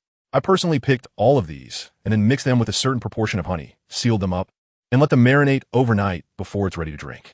After saying that, Princess Wei Wei poured a cup for Cheng Cheng and Ko Sha, handed it to Cheng Cheng with both hands, and said with a smile, "Try it and see how it tastes." Cheng Cheng raised his hand, tilted his head back, and took a small sip. Immediately, he felt a refreshing sensation all over his body and couldn't help but exclaim, "It's delicious, sour, and sweet." Princess Wei Wei sat down with a joyful expression, looked at Cheng Cheng, and said, "Big brother Cheng Cheng, I came this time to see if there's anything I can help you with. You have no idea. The people all over the country are very grateful for the tree planting activity you're organizing. My father was even more pleased after hearing about it, and said he would add another 800 million in rewards to participate in this activity. Additionally, he hopes you can extend this activity for another month." Cheng Cheng smiled, took another sip of fruit tea, and said, "What could be wrong with this? It's a great thing for the country and the people. However, there really isn't anything you can help with. The event has been going on for so long that everything is already running smoothly. If you have nothing else to do, you can play in the casino for a few days before heading back." Princess Weiwei's eyes shimmered with a watery glint as she said with a hint of melancholy, "I really want to help, not just come here to play. By the way, Kusha, weren't you in Yuba before? Why are you back now?" Kusha, who was tasting the fruit tea, was momentarily speechless and didn't know how to explain. "Forget it. If you really want to go, just spend a few days in Yuba, but make sure to bring more guards with you, just in case you encounter any danger," Cheng Cheng said helplessly. Then he looked at the dumpling, who seemed ready to burst into flames, and said, "Dumpling, why don't you accompany Her Highness the Princess to Yuba?" "I won't go," the dumpling replied without looking back. Princess Vivi hurriedly said, "It's okay. Dumpling is still young. Why do you want her to go there? I can handle it with my guards. Besides, don't forget, I used to be a senior agent of the Baroque Working Society." The three of them chatted casually on the balcony while drinking tea. Princess Vivi would occasionally ask about Cheng Cheng's childhood, while Kusha asked more about combat experiences and Cheng Cheng's own training process. Time flew by like a white horse passing a crevice. It felt like just a turn, and the entire afternoon had passed. By evening, Princess Vivi left the rain area to go to Yuba to prepare to take over Kusha's previous work. Kusha sat cross-legged on the ground, slowly familiarizing himself with the water-breathing technique that Cheng Cheng had given him. The dumpling tirelessly released the cross-flame dragon slash, and unlike during the day, the night version of the cross-flame dragon slash was even more dazzling. Over the past few days, this had led to a group of young children gathering under the Kayan every evening, looking up at the sky as if watching fireworks. Every time the intense red glow of the cross-flame dragon slash appeared, it would elicit cheers from them. "Sigh, what is going on with the people around me? They have all turned into training maniacs," Cheng Cheng thought, looking at the two people in front of him helplessly. Now it seemed like he had become the most idle person. "Sir, you Haven T completed a system task for a long time. Would you like to proceed with the next system task now?" The next morning, early morning, after finishing his breakfast, Cheng Cheng went up to the rooftop to see if his illusory bee spirit tree had grown.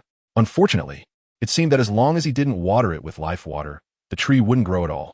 Even the spot where he had previously picked the phoenix fruit looked exactly the same as it did that day, with no changes whatsoever. Just as he was about to reach out to touch the branches and leaves of the illusory bee spirit tree, thinking that as its owner, he should connect with it emotionally, he was surprised when the system suddenly spoke up. Moreover, it was urging him to complete his tasks. Cheng Cheng said with a strange expression, "Your system doesn't also have performance evaluations, does it?" After a long while, the system seemed to finally understand Cheng Cheng's meaning. "Yes, sir. It's really intense." Cheng Cheng sincerely sighed and continued, "Why don't you go ahead and tell me? If it's not too far, I can also take on the task. But can we make the rewards a bit more impressive? For example, how about an immortal body? Or give me a resurrection elixir? The previous rewards were good, but it still feels a bit lacking when it comes to being invincible." "Sir, the rewards are random, and there's no authority to change them." "All right, I knew that. So, what is the task location?" Cheng Cheng said calmly, not too disappointed. He was just asking casually, and didn't he really expect to adjust the reward pool? "The next task sign-in location is the Redford."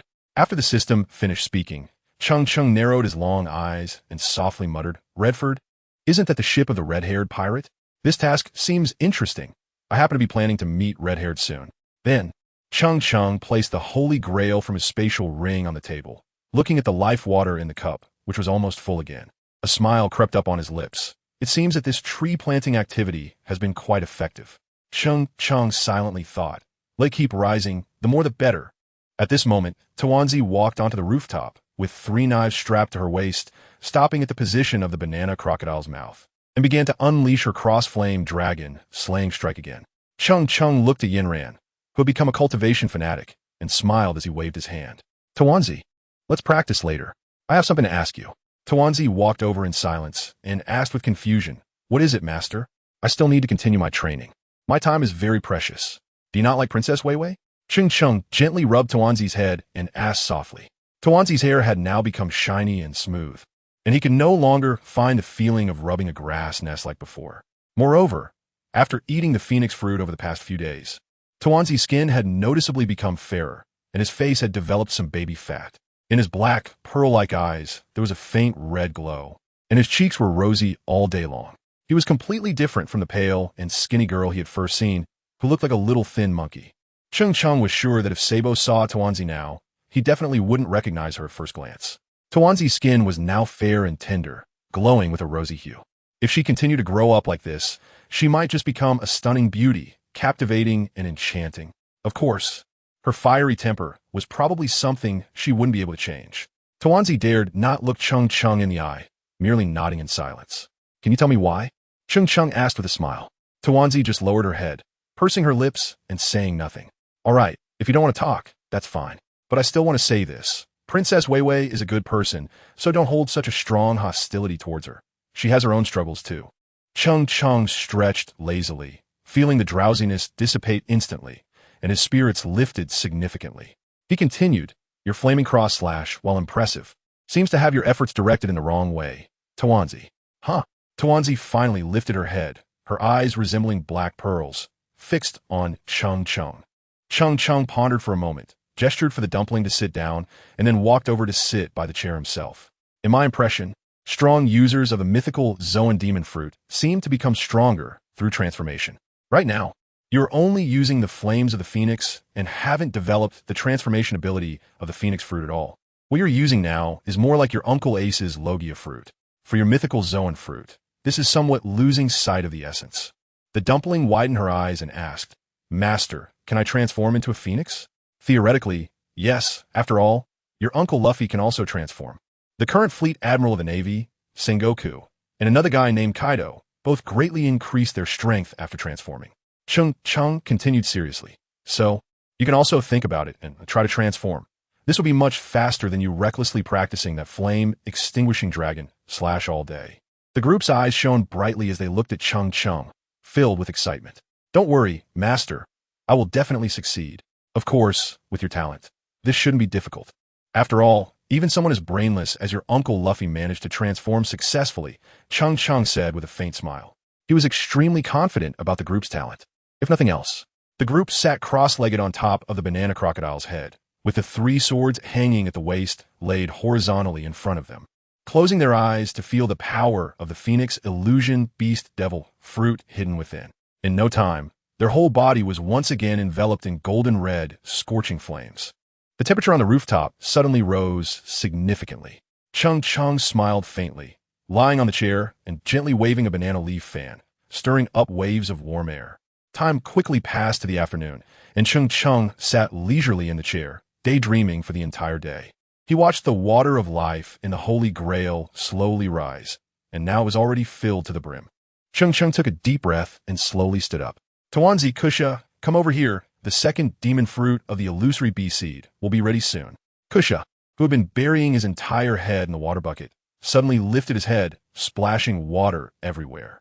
He had been unable to learn water breathing, so he thought of this method of holding his breath underwater. TenYears, whose body was engulfed in golden red flames, extinguished the fire, opened his eyes, and stood up. Cheng Cheng unhesitatingly poured the water of life onto the roots of the illusory beast spirit tree.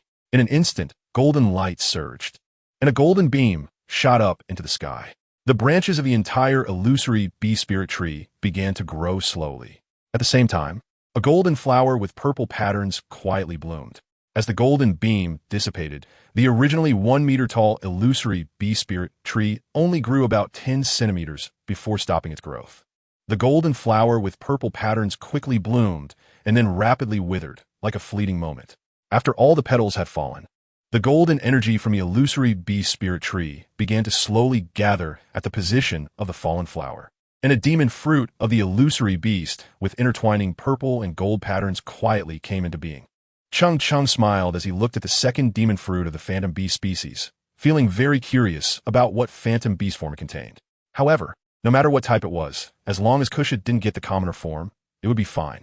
Besides this form, any phantom beast species would be stronger than the natural types or ancient species. Cheng Cheng raised an eyebrow at Kusha, indicating that he could go and pick it now. Kusha, already flushed and excited, looked at the devil fruit. After seeing Cheng Cheng's signal, he immediately strode forward without hesitation. Just as Kusha's hand was about to touch the devil fruit, it stopped in midair. He then took a deep breath and turned to Cheng Cheng, saying, Master Wisher, no matter what phantom bee species I get this time, is my fate. If I happen to consume a very strong phantom bee species, Regardless of how powerful I become in the future, my life will belong to you, Master was sure. These words have nothing to do with the contract we signed back then. Cheng Cheng smiled and nodded, saying nothing more. This time, Kosha showed no hesitation and picked the devil fruit with twisted patterns of purple and gold. Holding it in both hands, he opened his mouth wide and finished it in just a few bites. He even swallowed the inedible stem of the devil fruit. Cheng Cheng and TenYears both stared intently at Kusha, wanting to see what changes would occur in him, while also pressing one hand on the table to prevent the newly replaced table from being damaged like last time. However, this time, there was no grand spectacle like before, nor was there an exaggerated giant phoenix illusion. Kusha, how do you feel now? Cheng Cheng asked. Kusha sensed the changes in his body and thought for a moment before saying, "It feels like there's a special power inside me, but I can't quite describe what it feels like." Then Kusha closed his eyes, trying to find and harness that power, and soon he spoke up, "I found it." Suddenly, Kusha's skin began to slowly turn purple, and the muscles in his arms and legs rapidly swelled, with the veins on his muscles pulsating as they expanded. Before long, under Cheng Cheng's gaze, Kusha transformed from a person with earthy yellow skin and a well-proportioned body into a towering muscular man with purple skin all over. Cheng Cheng stared at Kusha for a long time in disbelief, always feeling that Kusha looked very familiar, as if he had seen him somewhere before. But he just couldn't remember. "Kusha, how do you feel right now?" Cheng Cheng asked. "Kusha, you've become so ugly now, not as good-looking as before. Thankfully, I didn't eat that devil fruit."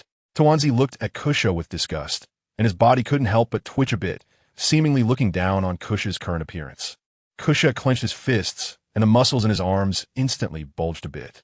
He said excitedly, "I feel great right now, like I have endless power inside me. This power is like the ocean, wave after wave, vast and boundless. And it seems my skin is also very hard now. I shouldn't be afraid of ordinary knives and swords anymore." TenYears pouted, "You're just bragging. I don't believe you." "Then let's give it a try and see how effective it really is," Cheng Cheng concluded decisively. "Snap." Kusha casually snapped his fingers and excitedly said, "No problem. I also want to try my power now." After seeing Kusha snap his fingers, Cheng Cheng's mind suddenly exploded, and his thoughts seemed to open up instantly. He suddenly thought of a supervillain, Thanos. This is a powerful being from Titan, part of the eternal race, who has destroyed countless worlds. Thanos possesses unimaginable strength, and his recovery ability and speed are beyond ordinary understanding, especially his purple skin, which boasts invincible defensive capabilities. Moreover, before Thanos was cursed to immortality by his crush, the goddess of death, he could survive without eating anything.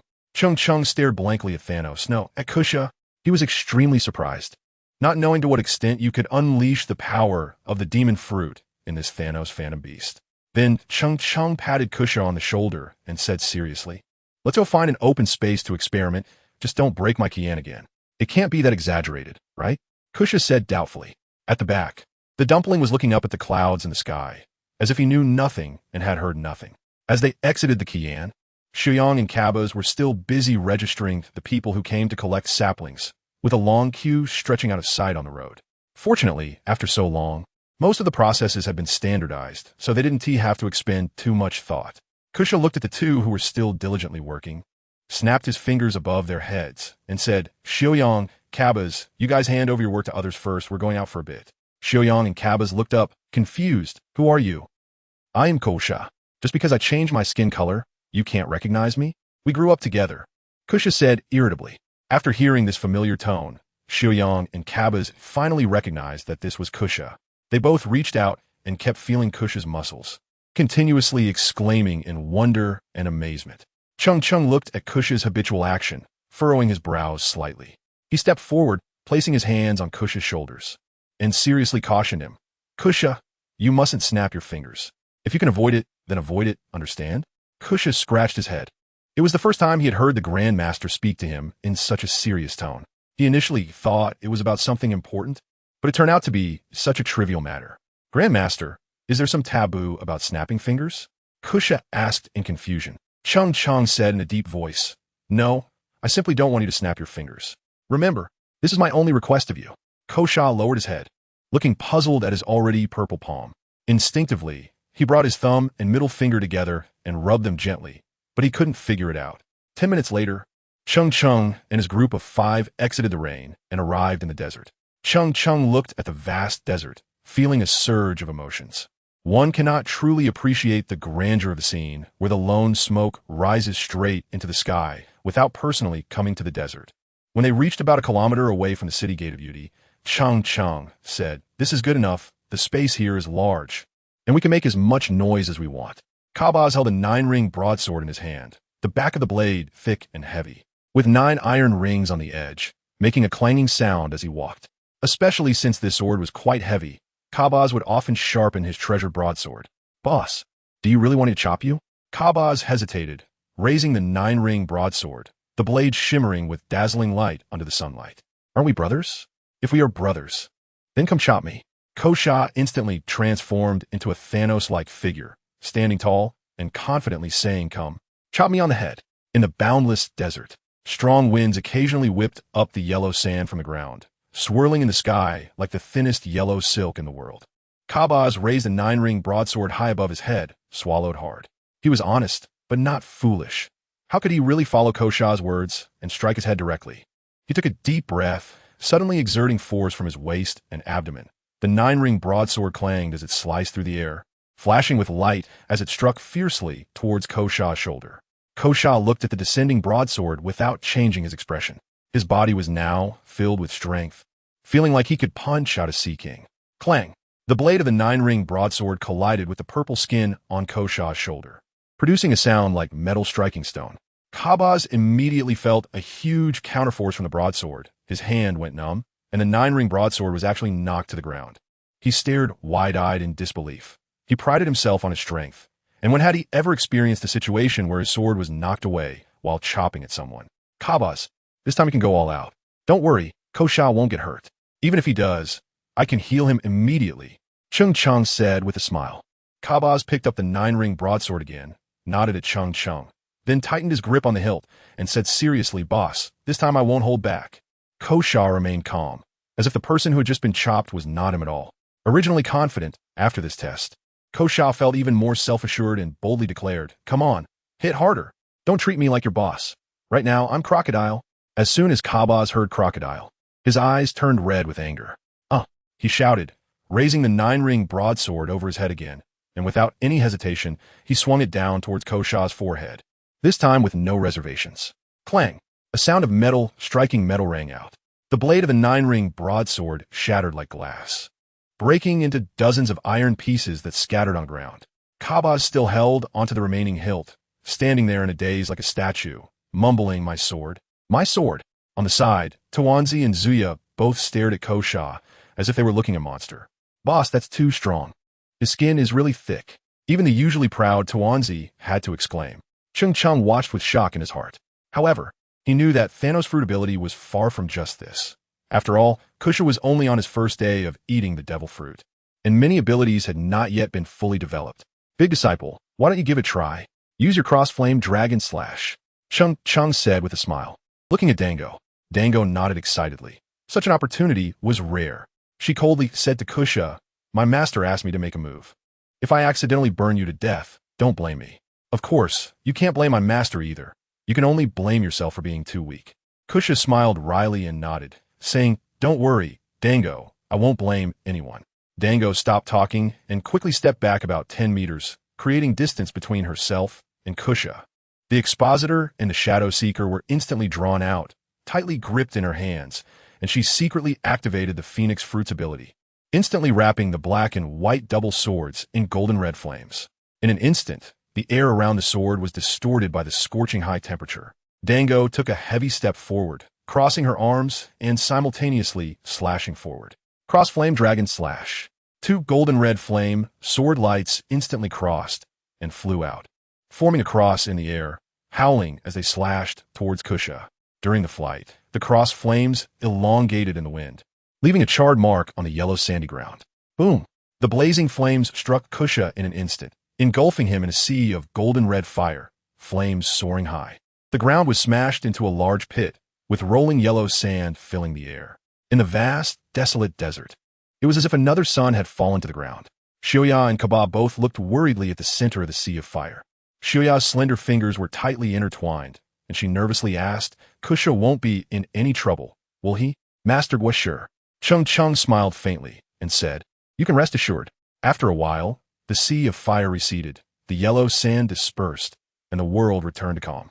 Kosha looked at his skin with excitement, not showing any signs of injury. Only a bit of red appeared amidst the purple skin, making his skin color even darker. Shoya quickly ran to Kosha and asked with concern, "Kosha, are you okay?" "I'm fine. I'm feeling great right now," Kosha replied happily. Then Shoya reached out to touch the bulging muscles on Kosha's arm. But as soon as her fair fingertips brushed against the purple skin, she quickly pulled back as if electrocuted. "So hot." Kosha laughed and even bounced a couple of times, performing a 360-degree flip in the air. "See? I feel full of strength all over. No one can kill me." Kabaz looked at Kosha with admiration. Tuanzi put away his black and white dual swords and muttered, "What good is being tough?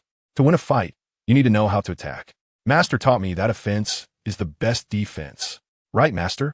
Cheng Cheng smiled and flicked his fingers on Tuanzi's forehead, teasingly scolding, "What is it? This phrase is not meant for you to use here." Then Cheng Cheng looked at Kusha and said, "But Tuanzi has a point. This time it's your turn to hit me. You'd better go all out and let me see where your limits are." Kusha nodded, knowing the power of the National Master. So he wasn't arrogant enough to think he could injure Cheng Cheng. Once he stood in front of Cheng Cheng, he took a deep breath, and his purple muscles swelled again, causing the ground to sink instantly. At the same time, a ferociously powerful punch was thrown out swiftly. The purple fist carried a violent wind that tore through the air. Opposite him, Cheng Cheng's entire arm instantly turned pitch black, and he threw out a punch as well. Bang! The black and purple fists collided in midair, producing a loud, explosive sound. The surrounding air began to vibrate violently. Kusha was knocked back 3 steps, while Cheng Cheng's figure slid back over 10 meters, leaving a deep trench in the yellow sand, crashing heavily against a boulder behind. "Kusha, you wait for me!" Tuanzi shouted angrily and rushed forward immediately, yelling, "Master, Master, are you okay?"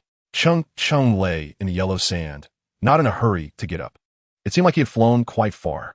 However, because he had made preparations in advance, he wasn't actually hurt too badly. He blankly stared at the azure sky, where clouds rolled and shifted. "Should I also eat a mythical beast devil fruit?" Cheng Cheng muttered to himself, but after thinking it over, he decided to let it go and complete the system tasks first. After all, in his view, the system was the most invincible existence. At that moment, a little dumpling rushed over and pounced on Cheng Cheng, with tearful eyes like black pearls. "Master, are you hurt? Are you okay?" Cheng Cheng grinned and said, "How could that be? Master, don't you know how powerful I am? A mere Thanos can't hurt me." Tuanzi, full of confusion, asked, "When did Kusha change his name?" "I just gave Kusha a new title. Isn't it very imposing?" Cheng Cheng said. Tuanzi rolled his eyes and replied, "Thanos, Thanos, you've completely extinguished the imposing aura. What is so imposing about it?" Cheng Cheng jumped up like a carp and rubbed Tuanzi's head, saying, "Don't hold a grudge against Kusha. He didn't do it on purpose. Besides, the master really wasn't hurt." Tuanzi bit his teeth tightly and said through clenched jaws, "No grudges." As for Kusha himself, he still hadn't recovered from the deep shock, staring blankly at his own fists. "Did I just knock the Grandmaster away? No. It must be that the Grandmaster is putting on an act to boost my confidence. The Grandmaster is truly great." However, Kusha still didn't want to bring up the matter, as he always believed that great kindness should not be spoken of. Saying thank you lightly is just the easiest way to express gratitude. After Cheng Cheng and the others accomplished their purpose for coming out, they did not linger in the vast yellow sand any longer and began their journey back home. Along the way, Kosha's purple skin attracted countless curious gazes from people, all feeling greatly amazed. Cheng Cheng said helplessly, "General Thanos, you should put away your powers for now. Let's go back and practice slowly." Kusha grinned. He was quite pleased with the nickname Thanos. As he dissipated the power of the devil fruit, his skin gradually changed from purple to yellow. After that, there were many fewer unnecessary stairs on the road.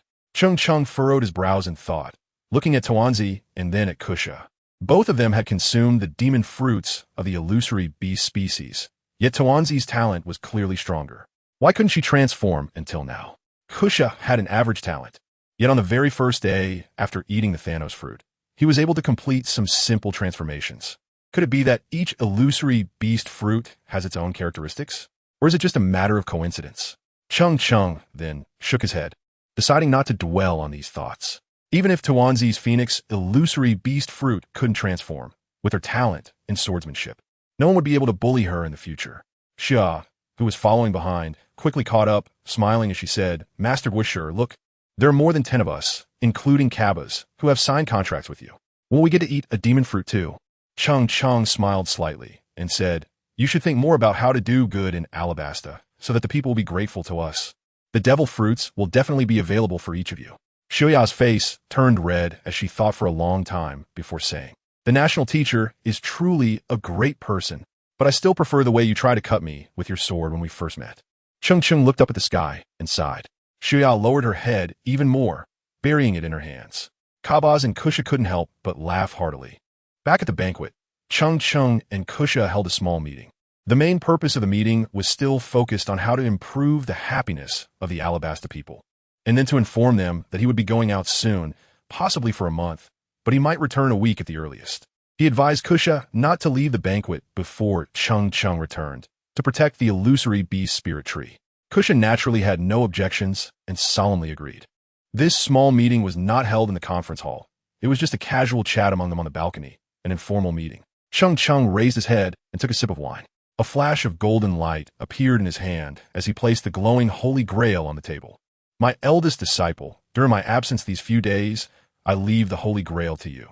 As long as the water of life inside is full, just pour it onto the illusory beast spirit tree, and you don't need to think about anything else. Cheng Cheng took another big gulp of wine, his face already turning red. He rubbed Tawanzi's head and said, Tawanzi, you know what? Don't worry. However, at this moment, Tawanzi's expression turned surprised again, and he asked, Master, didn't you say you were going out soon? Why are you drinking so much wine? Cheng Cheng was momentarily taken aback, unsure of how to explain to Tawanzi. After taking a sip of alcohol and pondering for a while, he finally said lightly, the person I'm going to meet this time is quite extraordinary, and I don't know why I suddenly wanted to drink. Is this person strong? Tawanzi asked. Very strong. Is this person a bad guy? Tawanzi asked again. According to your understanding, he is not a bad person. Cheng Cheng hesitated for a moment before responding. Are you afraid of him, Master? Tawanzi stared at Cheng Cheng and pressed on. Cheng Cheng stood up, downed the wine in his cup, and slowly poured another glass before saying, in this world, there is no one I fear, only those I respect. He then shouted cloud of the somersault towards the sky, raised his last cup of wine, and lay on the cloud of the somersault, waving goodbye to the group. The sea breeze howled, the blue waves and sky spread out before him. Soon, the cloud of the somersault carried Cheng Cheng over the ocean, and at that moment, he felt a bit dizzy from the drink, with vague memories of the Pirate King surfacing in his mind. Countless images flashed by quickly, but only one left a deep impression on Cheng Cheng. On the sea, the red-haired Shanks, who had just lost an arm to a sea king, was looking down, rubbing young Luffy's head, while little Luffy clutched Shank's collar and cried uncontrollably. This was not just the starting point of Luffy's journey to becoming the Pirate King, but also the beginning of Cheng Cheng's youthful dreams. After all, in that boring world, only the imagined world could pass the time. Dizzy, Cheng Cheng stood up, raised his glass of wine, and suddenly poured it into the sea. The bright red wine shimmered like a ruby under the sunlight. Then he forcefully threw the cup into the distant sea and said loudly, Cheers, Shanks. On Sky Island, near the abandoned buildings, the ground was a mess, with deep pits and wisps of smoke rising. Enel, with a lazy expression, pointed his golden staff to the sky. Suddenly, a blue lightning bolt descended from the heavens. Boom! After a loud thunderclap, mist covered the sky, and debris flew. A strong shockwave rapidly spread outwards, creating a deep pit on the ground that billowed black smoke. The last native warrior, Weber, who stood up to fight Enel, was struck into a daze. Nami, blown down by the strong shockwave, looked around in fear with her pupils constricted. Chopper, Zoro, Robin, and Usopp were all knocked down by the lightning, bloodied and lying unconscious on the ground, while Luffy was nowhere to be found. Enel stood in front of Nami, the flickering blue lightning pointing at her forehead, and said disdainfully, Now it's just you left. Do you still want to fight, little girl? Nami broke out in a cold sweat. Her eyes filled with terror as she stammered, I can't fight. Please, take me away. I'll go to the dream world with you. Enel looked at her with suspicion, and Nami forced a normal expression, trying to smile a little as she asked, Can I go? Seeing Enel remain silent, Nami quickly added, Then I'll take that as your agreement. Enel nodded slightly and walked ahead. Nami quickly jumped into the deep pit created by the lightning. When Enel wasn't looking, she stuffed a senza bean into Weber's mouth. Then she quickly went to Zoro, Robin, Usopp, and Chopper, giving each of them a senza bean and whispering a few words. Don't rush to wake up. Wait for Luffy. I'll leave a mark for you on the way. As Enel noticed Nami hadn't caught up, he turned around in confusion. He saw Nami standing on the weiba, softly saying, "Where we're going, we one team need this thing." Nami pleaded, "But I really like it." Enel continued to walk in silence, muttering, "It's very ignorant for them not to fear the punishment of the gods. Only you are different. Having fear in your heart allows you to get closer to the gods." "Yes, you're right." Nami nodded vigorously while pushing the weiba. Along the way, Nami quietly followed Enel, passing through a forest and entering a giant cave. When she stepped inside, she was instantly stunned by what lay before her. Ahead was an enormous ark-like spaceship, with a gigantic red character written on its cabin, God. Enel looked at the ark, laughing maniacally. "This is the ship, Maxim, that only I can pilot. Soon we will fly away from the Earth to a new world." Nami's heart sank. What if we really fly in the air? How will I escape? After Enel took Nami onto the ship, they entered the cabin, leaving Nami alone at the edge of the deck. She looked down at the ground so far below and felt despair. This is too high. If I fall, I will definitely die. At that moment, Nami noticed a white cloud slowly drifting towards the cave entrance, with a red and yellow cap on top. Cloud of the Somersault? Why did you turn white? Nami thought it was the Cloud of the Somersault and happily whispered to herself so that Enel inside the cabin wouldn't hear. The white cloud floated gently in front of Nami and asked, "Are you Sister Nami?" Nami was startled and fell back to the ground, pointing at the cloud as she said, "Yes, I'm Nami. How can you talk? Aren't you the Cloud of the Somersault?" "I'm a friend of the Cloud of the Somersault. My name is Zeus." Zeus said slowly, "Brother Cheng Cheng told me there's delicious food here, so he sent me to find you. Originally, the Cloud of the Somersault was supposed to bring me, but she went back halfway, so I came alone." Nami awkwardly asked, "What do you like to eat?" "Look, I have nothing on me. I like to eat thunderclouds." Brother Cheng Cheng said, "You have endless thunderclouds here. So the master of the Cloud of the Somersault wouldn't lie to me." Zeus looked greedily at Nami, seemingly trying to find where the thunderclouds were hidden on her. "Thunderclouds? Brother Cheng Cheng?" Nami, being very clever, almost instantly understood the key to it. She realized Cheng Cheng's intention. She quickly stood up and waved the weather stick, causing a black electric bubble to fly out from its top, containing black thunderclouds wrapped in lightning. Before she could even ask, Zeus eagerly opened his mouth and swallowed the electric bubble. After a flash of lightning and thunder, Zeus showed a satisfied expression, wide-eyed with anticipation as he looked at Nami and asked, "Is there more?" Nami was deeply shocked by what she just saw. She swallowed and asked, "Can you eat lightning?" "The high-intensity kind." "Of course. The stronger it is, the more bitter it tastes. Not as good as this little thundercloud," Zeus happily replied. Nami's face lit up. "Then take me away from here. Let us go find Luffy. This place isn't safe." "Okay." Zeus agreed without hesitation, slowly lowering himself to Nami's knees. Nami skillfully climbed onto the cloud and glanced back at the cabin, noticing Enel still hadn't come out. She whispered, "Let us be quiet and sneak away from here." Zeus made a sound and slowly floated with Nami towards the cave entrance. Nami remained alert, watching the direction of the ship. When she saw Enel was still motionless, she gradually relaxed. Finally, there were less than 50 meters to the cave entrance. 30 meters. 10 meters. Nami's heart raced.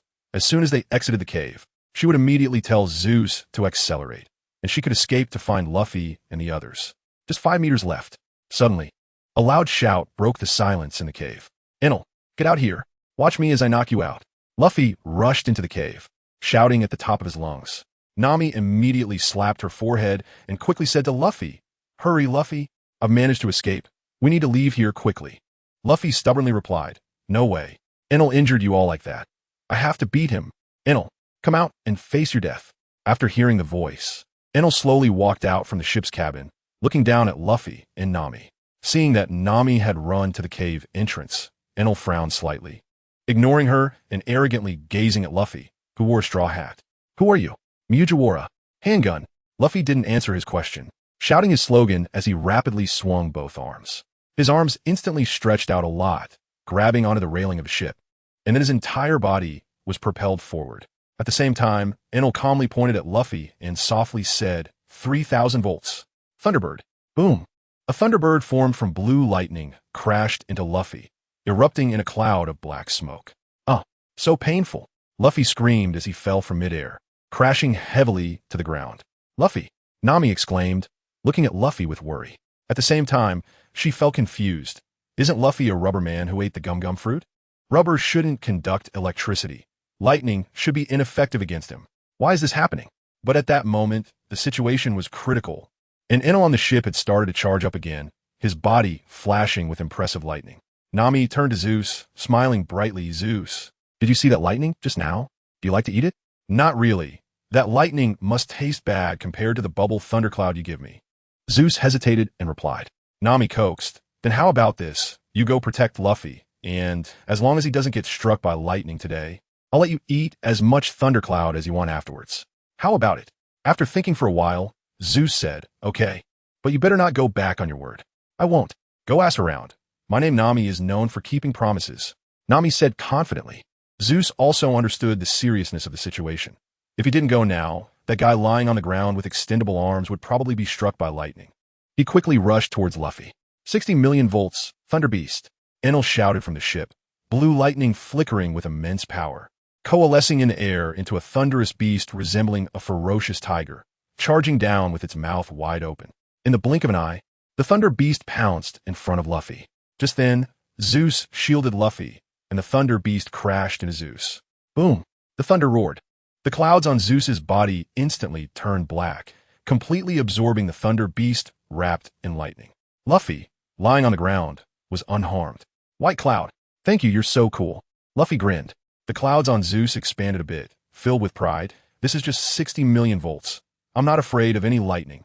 Then, Zeus suddenly expanded further, crashing into Luffy, forming a circle of white battle armor around Luffy's body, with a white cloud cape fluttering behind him. Wow, so cool, Luffy said excitedly, feeling much lighter, and he leaped directly onto the ship's deck. After landing on the deck, Luffy raised both hands high, striking what he thought was a cool pose, and said in a deep voice, I am now White Cloud Luffy. Slap. Nami slapped her forehead in frustration. Luffy, can you stop playing around at a time like this? Luffy smiled at Nami with authority. I'm not playing. I'm serious. Enel looked at Luffy, his expression growing more serious. Could this strange white cloud absorb his lightning? I don't believe this little cloud can keep absorbing. I'll crush you. 100 million volts. Divine punishment. Enel's body flickered with blue electricity as he raised his golden staff high and swung it down. A huge blue lightning pillar descended from the sky. Luffy ignored the lightning pillar, swinging his arms back fiercely, and the white clouds on him elongated as he shouted, Mugiwara, machine gun. The lightning pillar struck Luffy, but had no effect on him. However, Luffy's arms turned into countless phantoms, fiercely smashing towards Enel like a torrential storm. After being bombarded by countless punches, Enel was finally sent flying by the last punch, crashing into the ship's railing, breaking 2 wooden railings instantly. My ship. Enel got up in a disheveled state, patting the broken railing with a pained expression. You're asking for death. In an instant, lightning flashed as Enel crazily unleashed lightning at Luffy, but Zeus acted like a bottomless pit, always absorbing his lightning. Half an hour passed. Enel, sweating profusely, looked at Luffy. His lightning attacks were ineffective against him. Luffy could also dodge his attacks through his heart net. Neither could kill the other. Enel sighed deeply. Forget it. I won't play with you mortals anymore. It's extremely boring and a waste of time. After saying that, he moved like lightning, quickly appearing behind Luffy, swinging his golden staff directly to knock Luffy towards the cave entrance. I'm leaving. Boring mortals. Luffy shouted angrily, long-eared thief. Our battle isn't over yet. Don't go. Mugiwara. Luffy suddenly let out a scream as Nami punched him to the ground. Nami scolded, Zoro, Robin, Usopp, they're all fine. I gave them sins of beans. If Enel wants to fly away, let him go. Our priority now is to stop the explosion on Sky Island. We don't have time to deal with him. Oh, fine. Luffy reluctantly watched the ship that had already risen into the sky, finally following Nami away. Once outside the cave, Nami used the weather stick to create 2 thundercloud bubbles, smiling brightly at Zeus. This is your reward. Zeus immediately showed a greedy expression, swallowing the 2 thunderclouds in one bite. So delicious. Zeus, if that's the case, then you should follow me from now on. Nami smiled brightly, her tone sincere. In a certain sea area near Alabasta, the flying nimbus floated slowly at a height of 1 meter above the sea surface. Cheng Cheng, still groggy from sleep, stretched out lazily and nearly rolled into the ocean when he turned over. The distant horizon in the early morning had already begun to show a pale white, and the surrounding sea was calm, with a cool sea breeze brushing against his face. Cheng Cheng quickly became more alert. System, how long have I been asleep? Sir, you have been asleep for 18 hours. Cheng Cheng nodded and looked back. At this moment, he could no longer see any trace of the desert. System, activate teleportation. Somewhere in the ocean of the New World. In the morning light, white mist spread across the sea surface, and visibility in the air became very low. Faintly, a ship could be seen quietly sailing on the water. The Red Fourth, a massive two-masted pirate ship, was slowly gliding over the surface. It dispersed the mist and broke through the water, leaving a long trail that continuously expanded outward on the calm sea. Laughter and joy filled the ship, creating a harmonious atmosphere.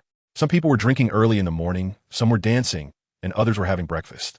Apart from the red-haired man and the chubby guy gnawing on a chicken leg, there was no one else. They had drunk quite a bit last night and were now sprawled on the deck, drooling. A white beam of light descended from the sky, and Cheng Cheng was directly teleported into midair. Fortunately, this time he quickly calmed down and was not as flustered as the first time he was teleported into the air. He lightly tapped his toes, taking a few steps in the air like a moonwalk, and his body stabilized. I say, dear system, can we not do this next time? Can't we find a safe place to land? Cheng Cheng complained helplessly. Sorry, I'm random. I can't control the teleportation location. All right. Cheng Cheng nodded, but then thought again. If he were directly teleported to the red-haired pirate's ship, the Red Fourth, wouldn't that be a problem? In that case, would he be cut to death by red-haired shanks? Cheng Cheng looked around, surrounded by white mist, unable to see anything else. However, he knew he was definitely not far from the Red Fourth. He slowly closed his eyes, and his observation haki instantly spread like an invisible barrier, quickly enveloping a radius of 3,000 meters of sea. Suddenly, in the dark sea of consciousness, more than a dozen red light spots appeared, all densely gathered together. Among them, one red light spot shone the brightest, like a great sun in the sky, similar to what he felt on the dragon's body at the Revolutionary Army base. Here it is. Found it. Cheng Cheng smiled slightly and flew forward, stepping lightly as if walking on the moon. On the Redford, Beckman sat high up on the mast, a cigarette in his mouth, exhaling smoke. He held a wine jug in his left hand and swayed a flintlock rifle in his right. Suddenly, he opened his eyes and looked toward a certain spot in the white mist ahead.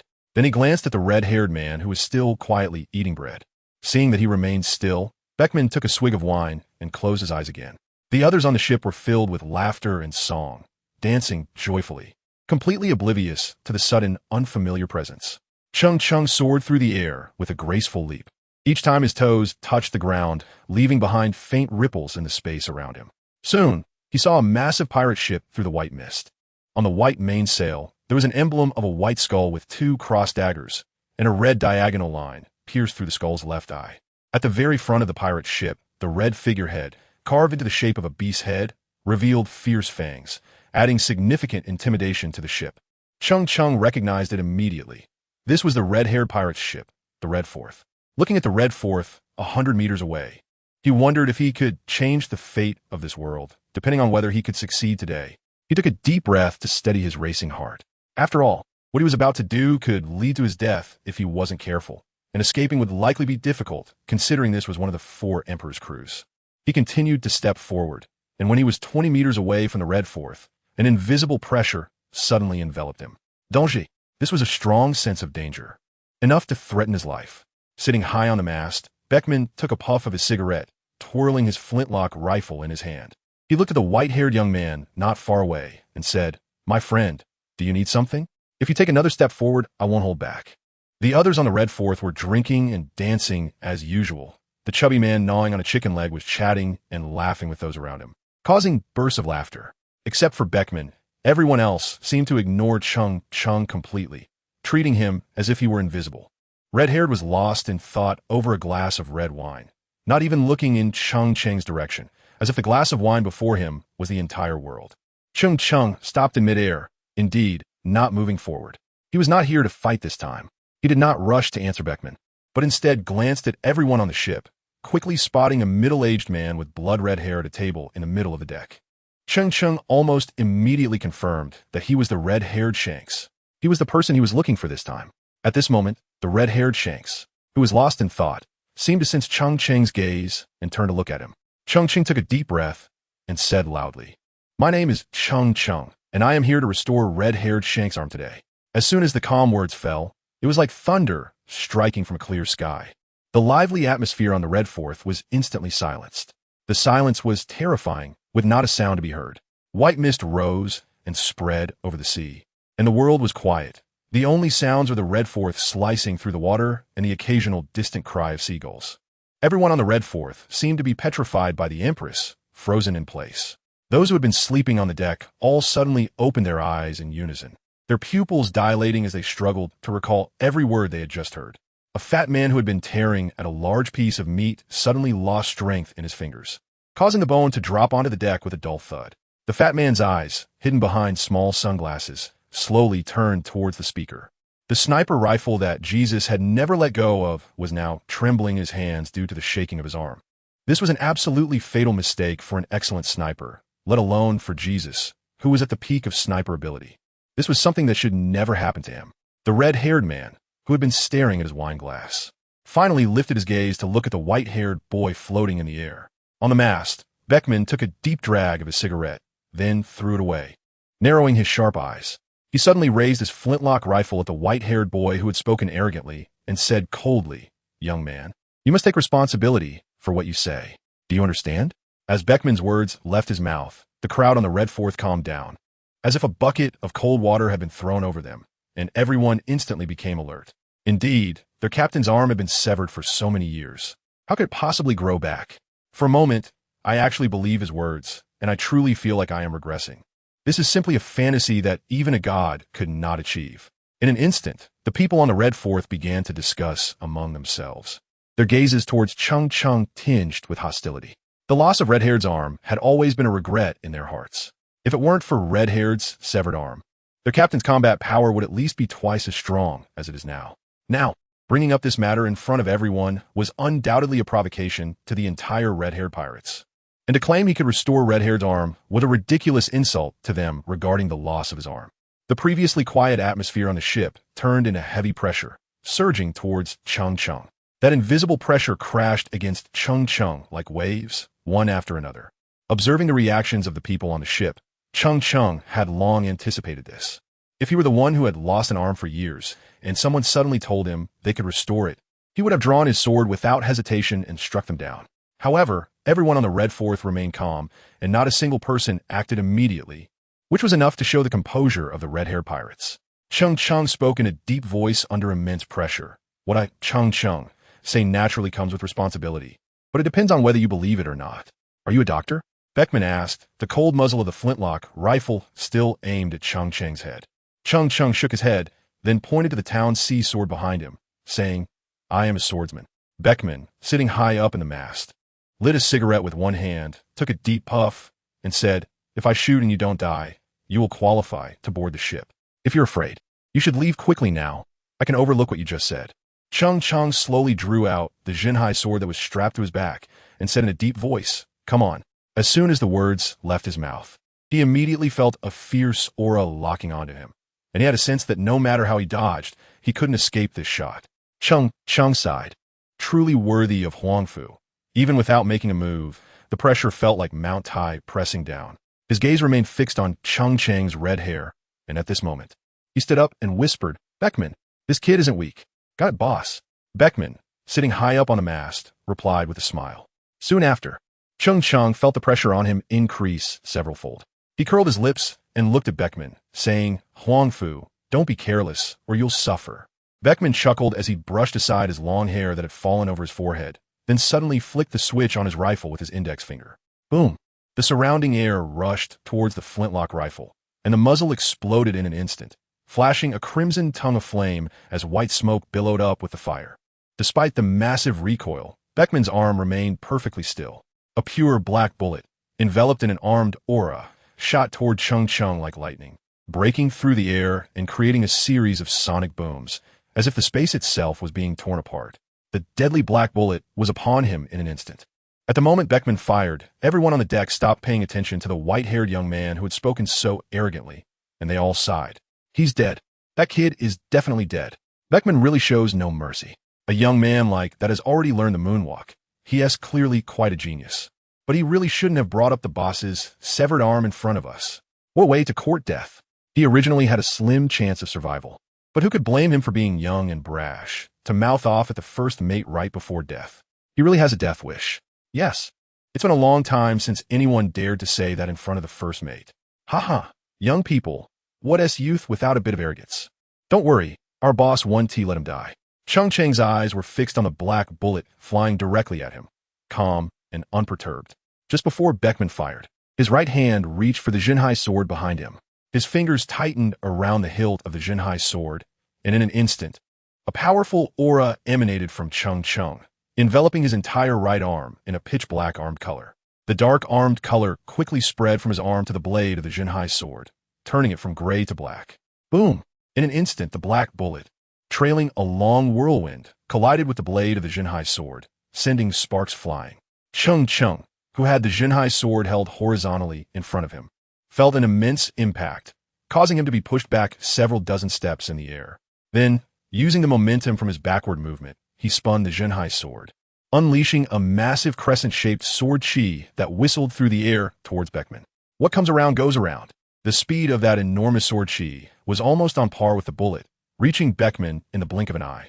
Beckman's eyes widened in surprise as he waved his hand, deflecting the approaching sword chi into the sea beside him.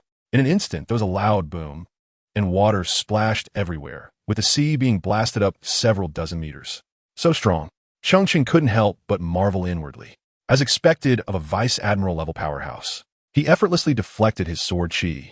Cheng Cheng looked at Beckman, who was leisurely sitting on the mast. With just that simple shot, he had been forced back several dozen steps, and his right hand gripping the sword hilt was slightly numb from the impact.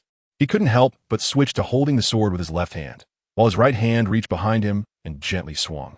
Is that it? Cheng Cheng said with a slight smile, looking calmly at Beckman. The members of the red-haired pirates were taken aback, their gazes toward Cheng Cheng filled with complexity. They all knew how strong Beckman was. His seemingly simple shot was not as straightforward as it appeared. Vice Captain, this guy is provoking you. Ha ha, Beckman, you've actually been looked down upon. It had been a long time since such a thing happened. After seeing Cheng Cheng so easily block Beckman's shot, their way of addressing him shifted from young man to old guy, clearly affirming Cheng Cheng's strength. At that moment, some of them looked at Cheng Cheng with a bit more trust. Could it be that what this guy said before was true? Red-haired Shanks stood up with a hearty laugh, downing a glass of red wine and placing it heavily on the table, saying to everyone with emotion, "The last time I met such an interesting young man was when Ace came, right? Yeah, but this guy seems to be stronger than Ace back then." Exactly. I think so too. Everyone nodded in agreement. Beckman, this guy doesn't seem weak. Why don't you give it another shot? Shanks looked up at Beckman, who was high above. Beckman remained calm, putting away his flintlock rifle, and slowly said, "If I say one shot, then I will only take one shot. Firing again would be meaningless." Red Hair complained, "But people really want to see you shoot. Beckman looks so cool when he fires." Beckman rolled his eyes, too lazy to respond to this often capricious captain, and said to Cheng Cheng in the distance, "You are now qualified to come aboard." Cheng Cheng took a moment to steady his slightly hurried breath, stepped forward with a slow moonwalk, and gradually approached the red firth. After Cheng Cheng's feet landed on the deck, Shanks had already stood up, laughing heartily. "Since you're on the ship, you're my red-haired friend. It doesn't matter whether what you just said is true or not." Ah ha ha ha. When Cheng Cheng finally saw the red-haired man up close, just a meter away, he truly observed this man. He had a well-proportioned physique, wearing a white shirt with only one button fastened, patterned brown three-quarter pants, and casually stepping in flip-flops, looking quite laid-back. The only thing that matched his identity as a captain was the famous sword griffin slung at his waist. He had 3 slanted scars near his left eye, and the stubble around his mouth not only didn't make him look greasy, but instead added a bit of the imposing aura that a mature man should have.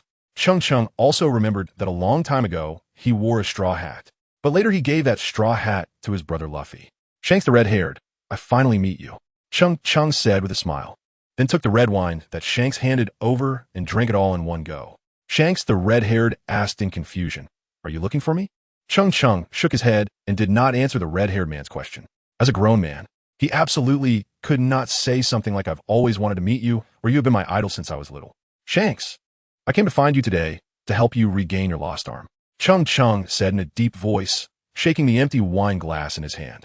Shanks smiled slightly, turned around, and slumped into his chair. "So many years have passed, and my lost arm was long ago eaten by a sea creature from the East Sea. How can it be restored? Don't tell me you're going to give me a prosthetic or something. If that's the case, then I can only thank you. I actually feel quite manly with my current lost arm. I've long since stopped caring about these things. After all, we are pirates. If we were to worry about missing limbs, it just wouldn't feel right. After Shanks finished speaking, no one on the ship found it funny. Everyone's expression became heavy. Cheng Cheng's expression was serious as he looked at Shanks and said slowly, "You might be misunderstanding. I'm going to help you regrow an arm, not some damn prosthetic." "Impossible. Impossible." The red-haired man shook his head and took a sip of his drink, laughing. He was already at the pinnacle of this world, knowing more than the average person. However, in his understanding, this matter was still impossible. Cheng Cheng just stood there, his light golden eyes looking at Shanks with extraordinary determination. Although Shanks didn't believe it, the others around him became increasingly interested, their gazes towards Cheng Cheng growing hotter. The chubby man, biting into a large piece of meat, approached and asked, "Can you really do it?" "Yes." Cheng Cheng answered with a single word. Jesus Burgess came closer and asked, "How do you know you will definitely succeed?" "I've done it before." Cheng Cheng continued to reply. Upon hearing Cheng Cheng's words, everyone around widened their eyes in shock. Moreover, looking into Cheng Cheng's rock-solid gaze, it didn't seem fake. Could it be that what he said was true? Someone murmured softly. This made many people start to believe. If this young man could really do it, it would undoubtedly be the biggest joy for the red-haired pirates in years. Beckman jumped down from the high mast, lightly tapping his toes as he landed on the deck, a thin cigarette in his mouth, emitting wisps of smoke. He looked sharply at Cheng Cheng and said, "Your strength is quite strong, but I hope you understand the consequences of deceiving the red-haired pirates." Cheng Cheng smiled and nodded gently, his tone resolute. "If I can't do it, then you can kill me." After hearing Cheng Cheng say this, those people looked at him with a bit more trust. Even Beckman was slightly shaken. He turned to the red-haired captain and said, "Captain, why not let him give it a try?" The red-haired captain laughed heartily. "Beckman, what's gotten into you today, believing even such words?" The others around began to persuade as well. "Boss, why not give it a shot? This kid doesn't seem like someone who talks nonsense." "Exactly, let's give it a try. If this guy dares to lie, I'll chop him up right now." Jesus on the side said, "I think we should first listen to how he plans to restore his arm. Then we can judge the possibility of this matter." The red-haired captain raised his hand and slowly poured 2 glasses of red wine, handing one to Cheng Cheng. "Since the brothers have said so, then I'll listen to your method." Cheng Cheng tightly gripped the wine glass, his palms slick with sweat. He took a deep breath. The most dangerous moment of meeting the red-haired one was about to arrive. "Don't worry, even if you don't ask. I will tell you the specific methods along with their pros and cons, and then it will be up to you to decide." Cheng Cheng leaned against the Red Force and said in a deep voice, "Shanks, if you want to regrow your arm, you must first sign a contract with me. Once this contract is completed, I will have absolute control over you 3 times. Then, I only need to use 1 instance of control to help you regrow your arm. My method is that simple, and I even conducted an experiment on it myself not long ago, so I am quite confident. As for how to choose, it's up to you." As Cheng Cheng's voice fell, everyone fell into a deep silence. The lively atmosphere instantly turned tranquil with not a sound heard. No one spoke again. They all lowered their heads, deep in thought, quickly weighing the pros and cons of the matter in their minds. As the fog over the sea gradually dissipated, the visibility on the water gradually increased, revealing a glimpse of the iceberg on the boundless sea. Cheng Cheng carefully examined the structure of the ship, guessing where the task's sign-in location might be. However, if he didn't resolve the current issue, he wouldn't be able to move freely on the ship. After a moment of silence, the people on the deck slowly began to make sounds again. Could this guy really be serious? Could this be his devil fruit ability? If that's the case, then the captain's arm might really recover, which would be a huge blessing for our red-haired pirate crew. No, this is too dangerous. If what he says is true, then he would have 3 absolute control rights over the boss. Who knows what this mysterious guy would make the boss do? What if he uses this to control the boss? Then our entire red-haired pirate crew would become his puppets. No, this is too risky. At this moment, even the first mate, Beckman, frowned and shook his head. The red-haired looked into Cheng Cheng's eyes for a moment and suddenly asked, "Let's assume what you said is true. How do you plan to use the remaining 2 control rights? Or what do you want me to help you with? It's just some trivial matters. I will consume them right in front of you." Cheng Cheng smiled and said, since Shanks is asking like this, he must already believe him to some extent. Shanks tilted his head back and took a sip of his drink, asking, since those 2 instances of control were trivial matters, "Why did you go through so much danger and hardship to find me and help me reattach my arm? Or rather, what do you want to gain from me?"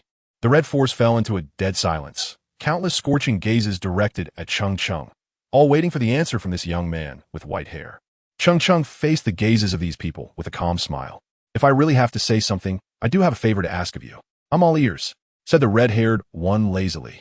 Cheng Cheng shook the wine glass in his hand and said in a deep voice, "Shanks, you should know Ace, right? He is currently chasing after Blackbeard Teach. I advised Ace not to pursue him, but he didn't listen to me. Recently, I wrote a letter to Whitebeard, urging him to stop Ace from continuing the chase. But I guess Whitebeard won't take it to heart. So, I would like to ask you to personally persuade Whitebeard to issue a command to recall Ace. Ace is very stubborn, and I fear that only Whitebeard's words will make him listen. Whitebeard will probably only take your persuasion into consideration. Advice from anyone else will be useless." After Cheng Cheng finished speaking, he noticed Shanks looking at him with a strange expression and asked, "Is that the only requirement? Nothing else?" Cheng Cheng shrugged his shoulders honestly and said that this matter had indeed been planned in his mind before he arrived. The red-haired man shook his head and said, "No, this is something I was originally going to do. It can't be a condition for you to help me." "No, no, no." The red-haired man suddenly widened his eyes and looked at Cheng Cheng in surprise, saying, "Who exactly are you? Why are you so concerned about Ace's situation?" Cheng Cheng was slightly taken aback at this moment, cursing himself for being so foolish as to forget to mention the most crucial identity issue in his excitement. He quickly said, "I am Ace, the older brother of Sabo and Luffy." Instantly, everyone on the deck started to chatter. "What? You're Luffy's older brother? No way.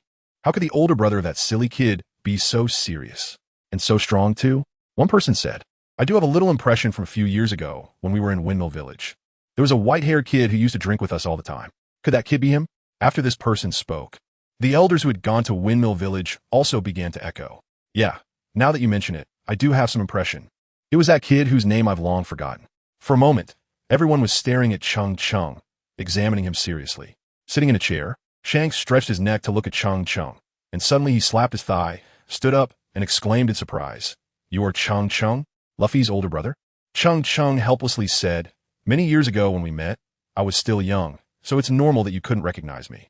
After taking another look, Shanks finally confirmed Cheng Cheng's identity, and he struggled to merge the image of that white-haired child from his memories with the appearance of the white-haired young man in front of him. Then he said, "Since it's you, I won't ask what you want anymore. Just tell me how the contract is to be signed. I believe you." Once the red-haired man confirmed Cheng Cheng's identity, everyone else had no more doubts and looked at Cheng Cheng with a hint of fervor. The chubby man, gnawing on a big bone, took a huge bite of fatty meat and said firmly, "Cheng Cheng, if you really can help the boss regain his arm, then you'll be like my biological father from now on. Every time I see you, I'll kneel." Standing beside them, Beckman quickly smoked one cigarette after another, lighting them up one by one. "Hey, don't say that. I can't take on such a responsibility," the chubby man replied. Cheng Cheng smiled as he finished speaking, and a flash of white light appeared in the center of his palm, revealing a green jade bottle. This bottle of life-giving water was prepared by him before leaving Cayenne. Besides saving lives, it could also be used to sign a contract without the need for the Holy Grail. After he opened the lid of the green jade bottle, everyone's gaze turned towards it. "Shanks, shall we begin?" Cheng Cheng said, looking at the red-haired man. Shanks nodded slightly. "What should I do next?" "Just extend your hand," Cheng Cheng said with a smile. Without any hesitation, Shanks took off his shirt, revealing his upper body, which was as hard as iron. The wound on his left arm had already scabbed over, looking extremely tragic. Cheng Cheng tilted the jade bottle slightly and carefully poured out a drop of the water of life, which fell onto the tip of his index finger. The seemingly ordinary clear water erupted in a dazzling golden light at that moment, illuminating Cheng Cheng's entire face with a faint golden hue.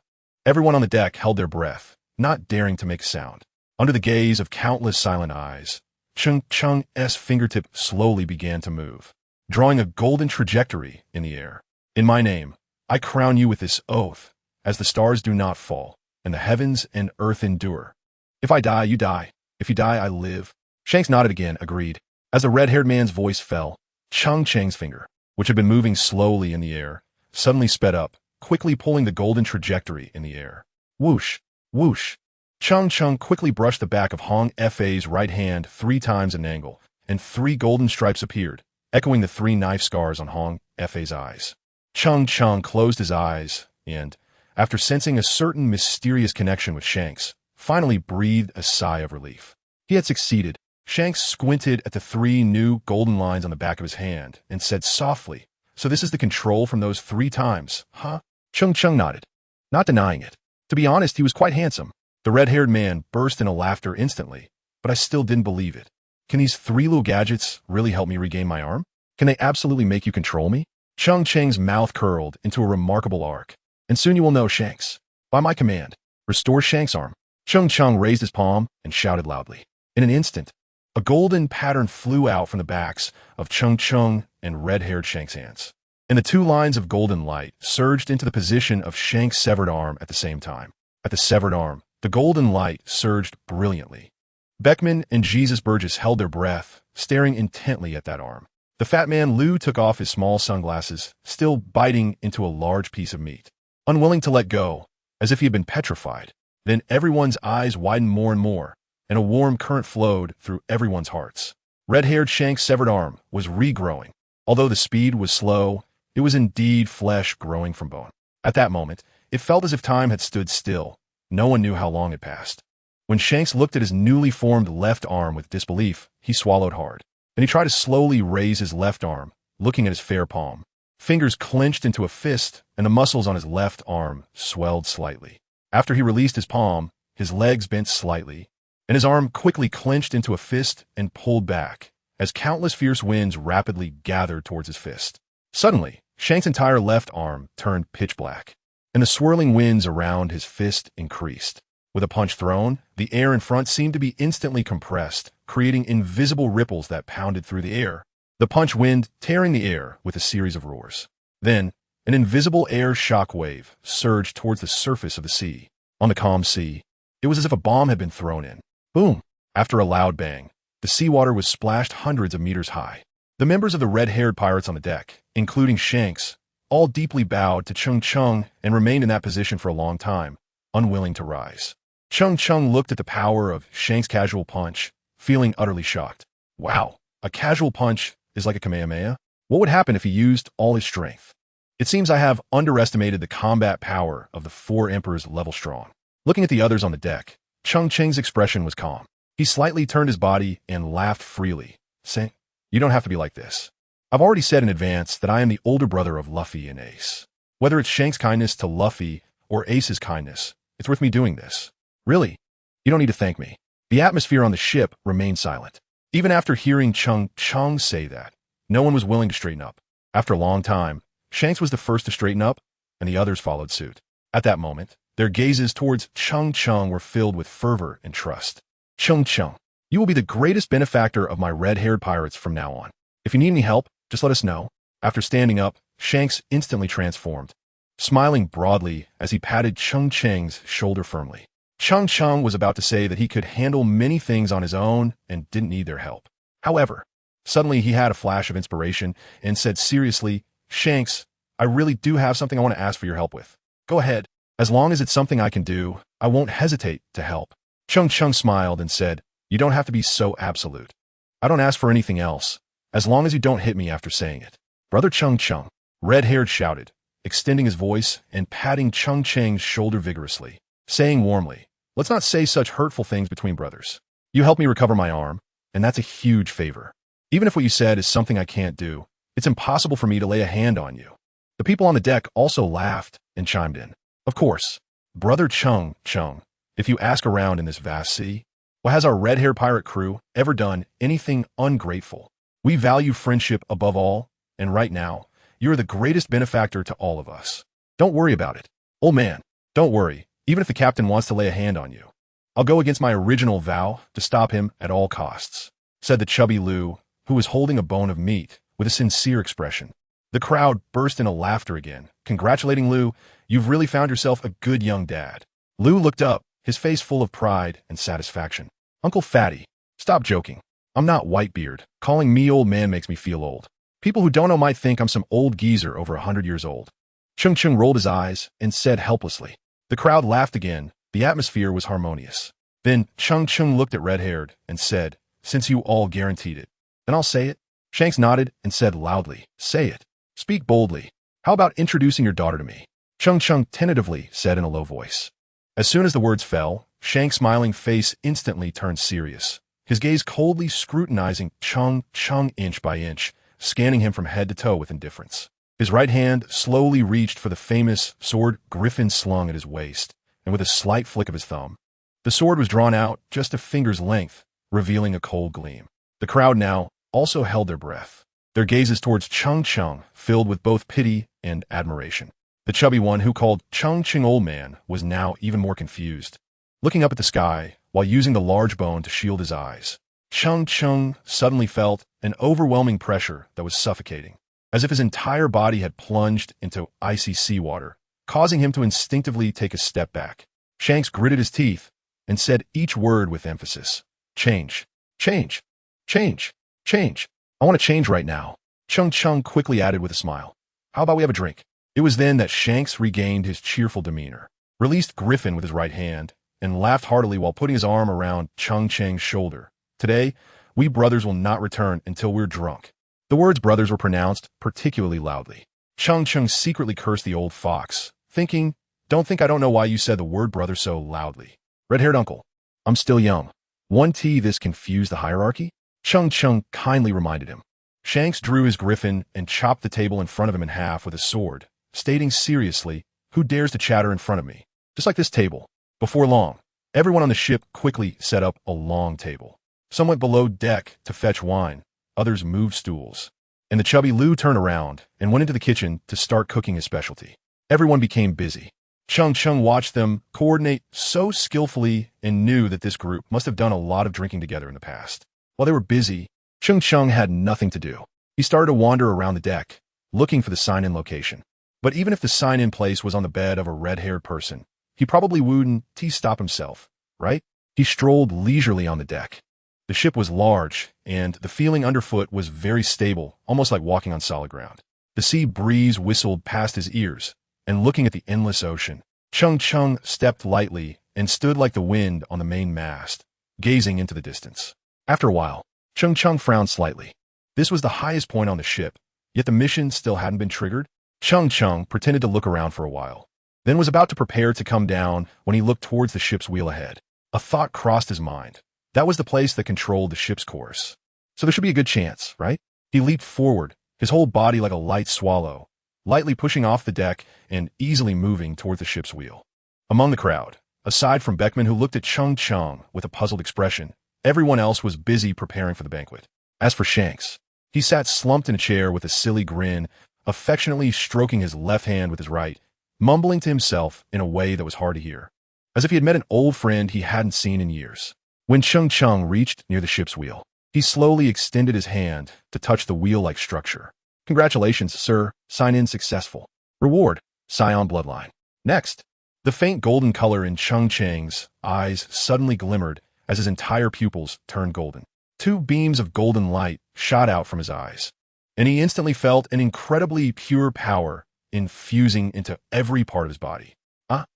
Cheng Cheng suddenly put his hands on his hips and laughed heartily, continuously muttering with a big smile. Scion, Scion, I can transform too. Ah ha ha ha. Beckman squinted, holding a cigarette, and looked at Shanks, asking, what is this kid doing? He has gained a mysterious power, something that doesn't seem to belong to this world. What exactly it is, I don't know. Shanks didn't look up and replied softly, but I can be sure of one thing. This person will reach heights that none of us can imagine in the future. Beckman nodded in agreement, his gaze towards Cheng Cheng filled with more admiration.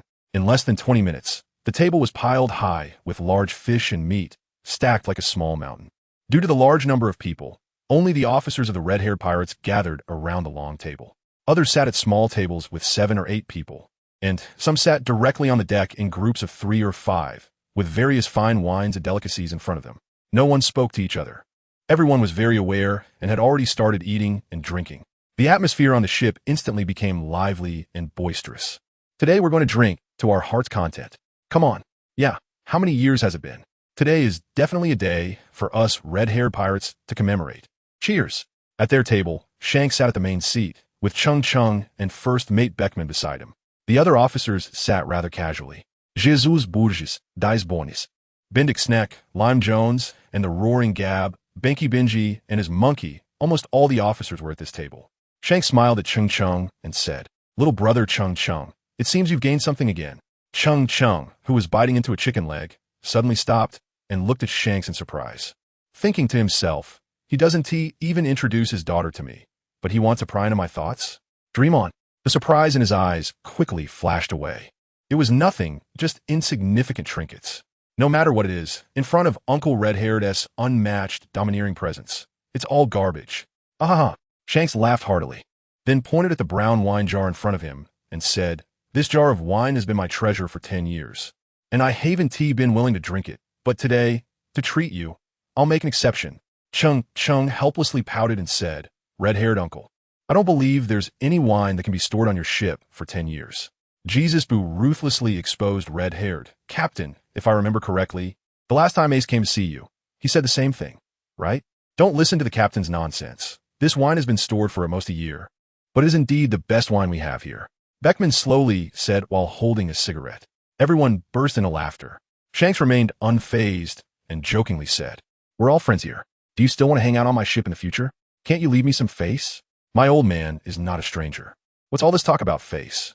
At that moment, Fat Lou walked over with a large basin of meat on his hands, sat down, and smiled at Cheng Cheng, saying, "You agree, right, old man?" Cheng Cheng could only shake his head and sigh in helplessness. The atmosphere on the ship was exactly the same as with Luffy and his crew. It seems that only someone as carefree as Shanks could become a guide for Luffy. At this moment, Shanks also put away his nonchalant smile, straightened his back slightly, and slowly opened the wine jar in front of him. Bang! As the lid popped open, Cheng Cheng, who was close by, instantly caught a whiff of a rich aroma of wine. Shanks skillfully poured wine for Cheng Cheng with one hand. The crystal-clear liquid cascaded out of the jar like a small waterfall into the white porcelain bowl. The red liquid swirled and rippled, and remarkably, not a single drop spilled. "Good wine. Great skill." Cheng Cheng couldn't help but exclaim. The red-haired man grinned slightly and replied, "It's nothing special, just practice." Cheng Cheng was momentarily speechless and could only silently give a thumbs up. After Shanks poured a drink for Cheng Cheng, he quickly poured himself a bowl as well. He didn't rush to drink and, with a rare serious expression, said, "Brother Cheng Cheng, as long as what you asked me to do doesn't go against my principles as a person, I can agree to it regarding the remaining 2 controls. Even if you asked me to kill 2 celestial dragons, I would dare to promise you." As soon as he finished speaking, all the cadres fell silent, nervously looking at Cheng Cheng. From the fact that he was able to restore the captain's arm just now, it seemed that Cheng Cheng's claim of absolute control 3 times was indeed true. What if Cheng Cheng ordered Shanks to attack the Navy headquarters or Marineford? Did Shanks have the power to refuse? He could even use the life of the red-haired Shanks to threaten everyone. In a more extreme scenario, Cheng Cheng wouldn't even need to use the 2 controls to take full control of the red-haired pirates. Given this, it would be better for Cheng Cheng to state his demands now, so that everyone could feel at ease. "Old man, just say whatever you want. Money, territory, people, or pirate ships. Just give us a number, and our red-haired pirates can make it happen." "Yes, Brother Cheng Cheng, feel free to say what you want. If we don't have it in the red-haired pirates, I'll go grab it for you right away." Brother Cheng Cheng, to be honest, I've thought countless times over the past few years. If I could trade one of my arms for the Captain's arm, I would definitely agree without hesitation. Even 2 for 1 would be fine. But those things couldn't be done, they were just thoughts. But today, you actually helped the captain restore his arm. I still can't believe it's true. As these words were spoken, everyone fell silent, clearly having thought the same way. In an instant, countless mixed emotions converged on Cheng Cheng. Cheng Cheng smiled as he scanned these officials. Any one of them could be a renowned pirate in the New World. Yet at this moment, they all looked at him with a hint of tension. Cheng Cheng stood up calmly, picked up the bowl of wine on the table, and did not answer the crowd's questions. Instead, he silently recited in his heart by my command. Then he looked up, smiled at Shanks, and said loudly, "Shanks, let's have a drink together. This cup is to honor you as Luffy's guide." Shanks, seeing Cheng Cheng change the topic, knew that he should not pressure him at this moment. After all, he was his greatest benefactor now, and he never repays kindness with enmity. He stood up and laughed heartily. "Come on, let's drink." Bang! The wine bowls clinked, and the wine inside mingled. Both raised their hands and drank it all at once. After finishing, Cheng Cheng continued to refill their bowls and solemnly said, "Shanks, for the 2nd cup, I toast to the invincible you who will make a grand entrance in the future." Shanks frowned slightly and said seriously, "When have I, red-haired Shanks, ever not been invincible?" The 2 drank again. Cheng Cheng chuckled. "Otherwise, should you save this talk for Whitebeard? I wasn't afraid of him when I had one hand, let alone now that I have 2. Shanks waved his hand grandly and said, "Once we finish drinking, I'll take you to find Whitebeard tomorrow." Ace's matter is nothing to worry about. Suddenly, Shanks felt a thought cross his mind and quickly looked at the back of his right hand. The two faint golden lines that had been there were now gone, without him noticing. He paused for a moment, stared at Cheng Cheng for a while, then hesitated and said, "How about I introduce you to my daughter?" After a few rounds of drinks, everyone on the Dreyfus was enjoying themselves. Laughter filled the air, and smiles were on everyone's faces as some took the opportunity to pour drinks into others' cups amidst the clinking of glasses. Some laughed and pretended not to notice while raising their cups and downing their drinks in one go. Suddenly, a loud noise came from the sea in the distance. A dozen black cannonballs shot toward them, and in an instant, those cannonballs, carrying immense destructive power, were overhead the red-haired pirate ship. Even faced with such danger, everyone on the ship remained unfazed, as if they were completely unaware of the cannonballs that could destroy the vessel. Jesus Burgess looked disdainfully at the incoming cannonballs, sneering inwardly. To threaten our red-haired pirates with these toys was nothing but a foolish dream. He raised his sniper rifle, not even needing to aim, and instinctively sprayed bullets into the air. The annoying Navy was back. Why couldn't they learn their lesson? Bang, bang, bang, bang, bang. The dozen cannonballs above everyone's heads exploded in an instant, resembling a display of black fireworks in the sky. Those below only felt a slightly stronger gust of wind pass over their heads before continuing to laugh and drink. Cheng Cheng was deeply moved. It was the first time he had seen someone use a sniper rifle like a Gatling gun. Fat Lou stood up, tore off a piece of meat in his hand, and coldly snorted, "If they dare to interrupt our feast time, I'll go deal with them right now." Wait. Shanks coldly looked at the naval warships ahead, feeling disdainful. In this new world, it wasn't the Navy that called the shots. In the new world, one must abide by the rules set by him, red-haired Shanks. Especially at this moment of celebration. Well, killing them would just be a way to celebrate the return of his left arm. Shanks swayed his body, stood up, slowly drew out his famous sword griffin, his cheeks slightly flushed, murmuring, "Let me do it. I'm in a good mood today, so I'll give them a cut." As Griffin was fully unsheathed, black lightning flashed on the blade like small black flood dragons, each bolt of black lightning seemingly possessing the power to devour everything. The others stared intently at their captain's solemn expression. It had been so long since they had seen him seriously draw his sword again. The black lightning on the blade grew denser. A gust of wind suddenly spread out from red-haired Shanks as the black cloak behind him billowed. Then, Shanks lifted off the ground, remaining suspended in the air, his expression calm as he lightly waved his arm forward at an angle, as if he wasn't using any strength at all. However, in the next moment, a black sword light hundreds of meters long erupted forth with a howl. 7 naval warships, 1,000 meters away, were instantly sliced cleanly in half. All the warships exploded in an instant. A sea of fire erupted on the surface, and screams filled the air. Cheng Cheng squinted at the hellish sea, taking a deep breath. In the Holy Land, Mary Geos. A naval officer rushed into the spacious and silent hall, sweating profusely. Upon seeing the 5 figures of the elders ahead, he immediately knelt down and hurriedly said, "Elders, it's bad. The fleet we sent to the New World a few days ago has all been sunk, with no survivors. The Yonko Edward Newgate and Shanks have somehow come into direct contact in the seas of the New World." One of the elders, with a sharply defined face, suddenly stood up, cold sweat breaking out on his forehead as he incredulously asked, "What did you say? What are those two planning?" The direct contact between the two emperors is a significant matter. Another elder, stroking his bald head, murmured with a grave expression. In a certain sea area of the New World, the calm sea surface was under a blue sky with white clouds, clear and sunny. The sea breeze gently stirred the surface, creating shallow ripples. 2 massive pirate ships were sailing towards each other at a distance of less than 100 meters.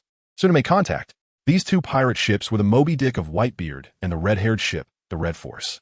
On Whitebeard's ship, a pirate wearing a white cowboy hat ran up to Whitebeard and shouted, "Dad, Red-haired is coming over. He says he wants to see you right now. Let him come over. That kid must have brought good wine," Whitebeard said, raising his wine glass and taking a swig. The pirate immediately ran out without a word, ordering their ship to adjust its course to meet Red-haired's pirate ship. The already massive Red Force appeared smaller as it approached Whitebeard's Moby Dick. In comparison, the Moby Dick towered like a small mountain moving on the sea. The helmsman of the Red Force shouted, "Course is normal. Furl the sails." Cheng Cheng stood at the railing on the deck, looking at the imposing Moby Dick, feeling an overwhelming excitement in his heart. Finally, he would get to see the strongest man in the world. He had always wanted to see what kind of unmatched dominance belonged to the one who possessed the power to destroy the world. The red-haired man adjusted his clothes, walked over, and smiled at Cheng Cheng, saying, "Shall we go?" Cheng Cheng nodded slightly and walked alongside red-haired Shanks towards the massive Moby Dick, which resembled a small mountain. The moment they boarded the ship, someone on the Moby Dick shouted loudly, "Prepare to welcome Captain Red-Haired, the immortal bird Marco," with his yellow hair and a look reminiscent of a delinquent. Immediately said in a deep voice, "Young people, step back and keep your distance. Your bodies can't handle it." This remark instantly stirred up a commotion, with the surrounding crowd voicing their questions. What does "can't handle it" mean? Captain Red-Haired wouldn't actually attack us, would he? Marco stood up impatiently and said, "Stop guessing. There's no time left. You need to hurry to the cabin. There's still time." Just as his words fell, bang, a heavy thud sounded beside him as a burly pirate suddenly collapsed to the ground without any warning. "Hey, brother, what's wrong with you? What happened?" Following that, more pirates on the ship began to fall one after another, suddenly fainting, their fates unknown. Marco sighed, "Well, it seems too late now. Don't worry, they just fainted. Think of it as a good sleep." A half-baked psychological endurance wouldn't allow anyone to stay conscious in front of that man. Beside him, the tall diamond jaws also stood up and said with an indifferent expression. On the deck, everyone who could still stand looked toward the staircase, where two men climbed onto the ship side by side. Red-haired was holding a huge wine jar in his right hand, and the jar made a harsh sound as it was set down on the deck. With each step he took forward, small cracks appeared on the nearby wooden railing. The other person was a young man with white hair, dressed in black, carrying a broadsword on his back, looking calm and composed. Upon seeing this person, Marco's expression tightened. Who is this young man that he can walk alongside Red-haired? He exchanged a glance with Jaws, both recognizing the shock in each other's eyes.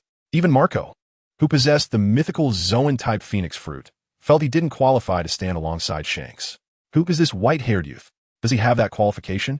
Marco shook his head. He didn't believe any young person in the current generation had such qualifications and confidence. "Shanks, your hockey is still as powerful as ever." Whitebeard laughed heartily while infusing himself with 4 fluids and drinking. Then he turned his gaze to Cheng Cheng, raising an eyebrow. "This young man is not simple." "Huh? Kid, who are you? State your name." Cheng Cheng looked up at the imposing old man sitting in front of him. He didn't want to gaze up, but this old man with a crescent-shaped white beard was simply too tall. Even sitting down, he was nearly as high as a basketball hoop. And just looking at him made Cheng Cheng feel an overwhelming sense of pressure, like that of a great mountain.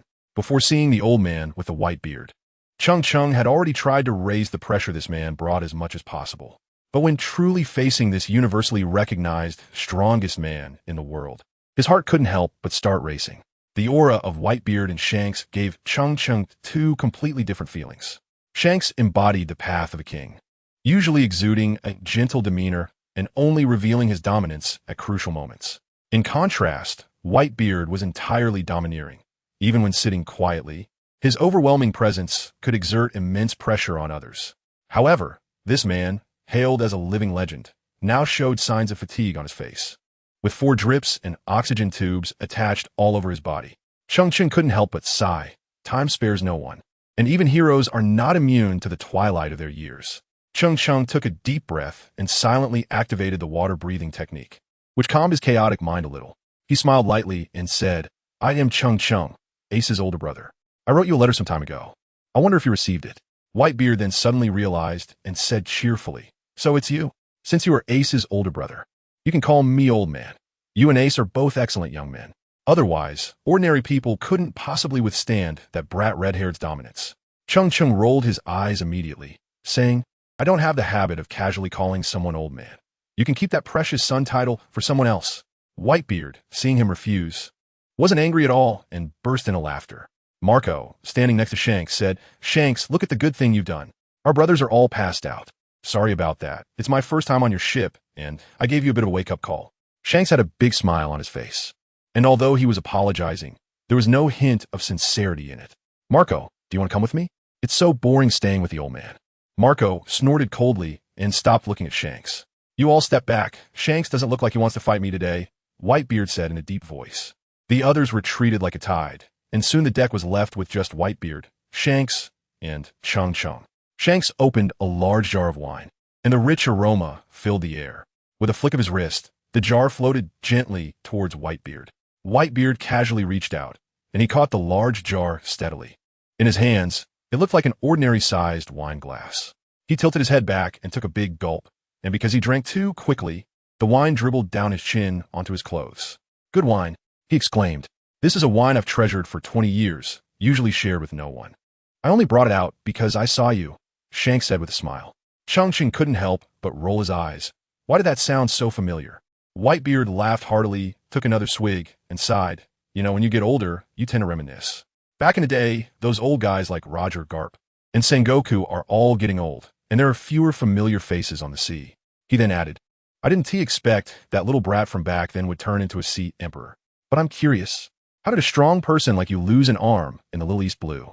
Tell me, who did it?" Shanks bent down, sitting cross-legged on the deck, his black cloak covering his left arm. So even Whitebeard didn't notice anything unusual about it, unconsciously thinking it was just an empty arm.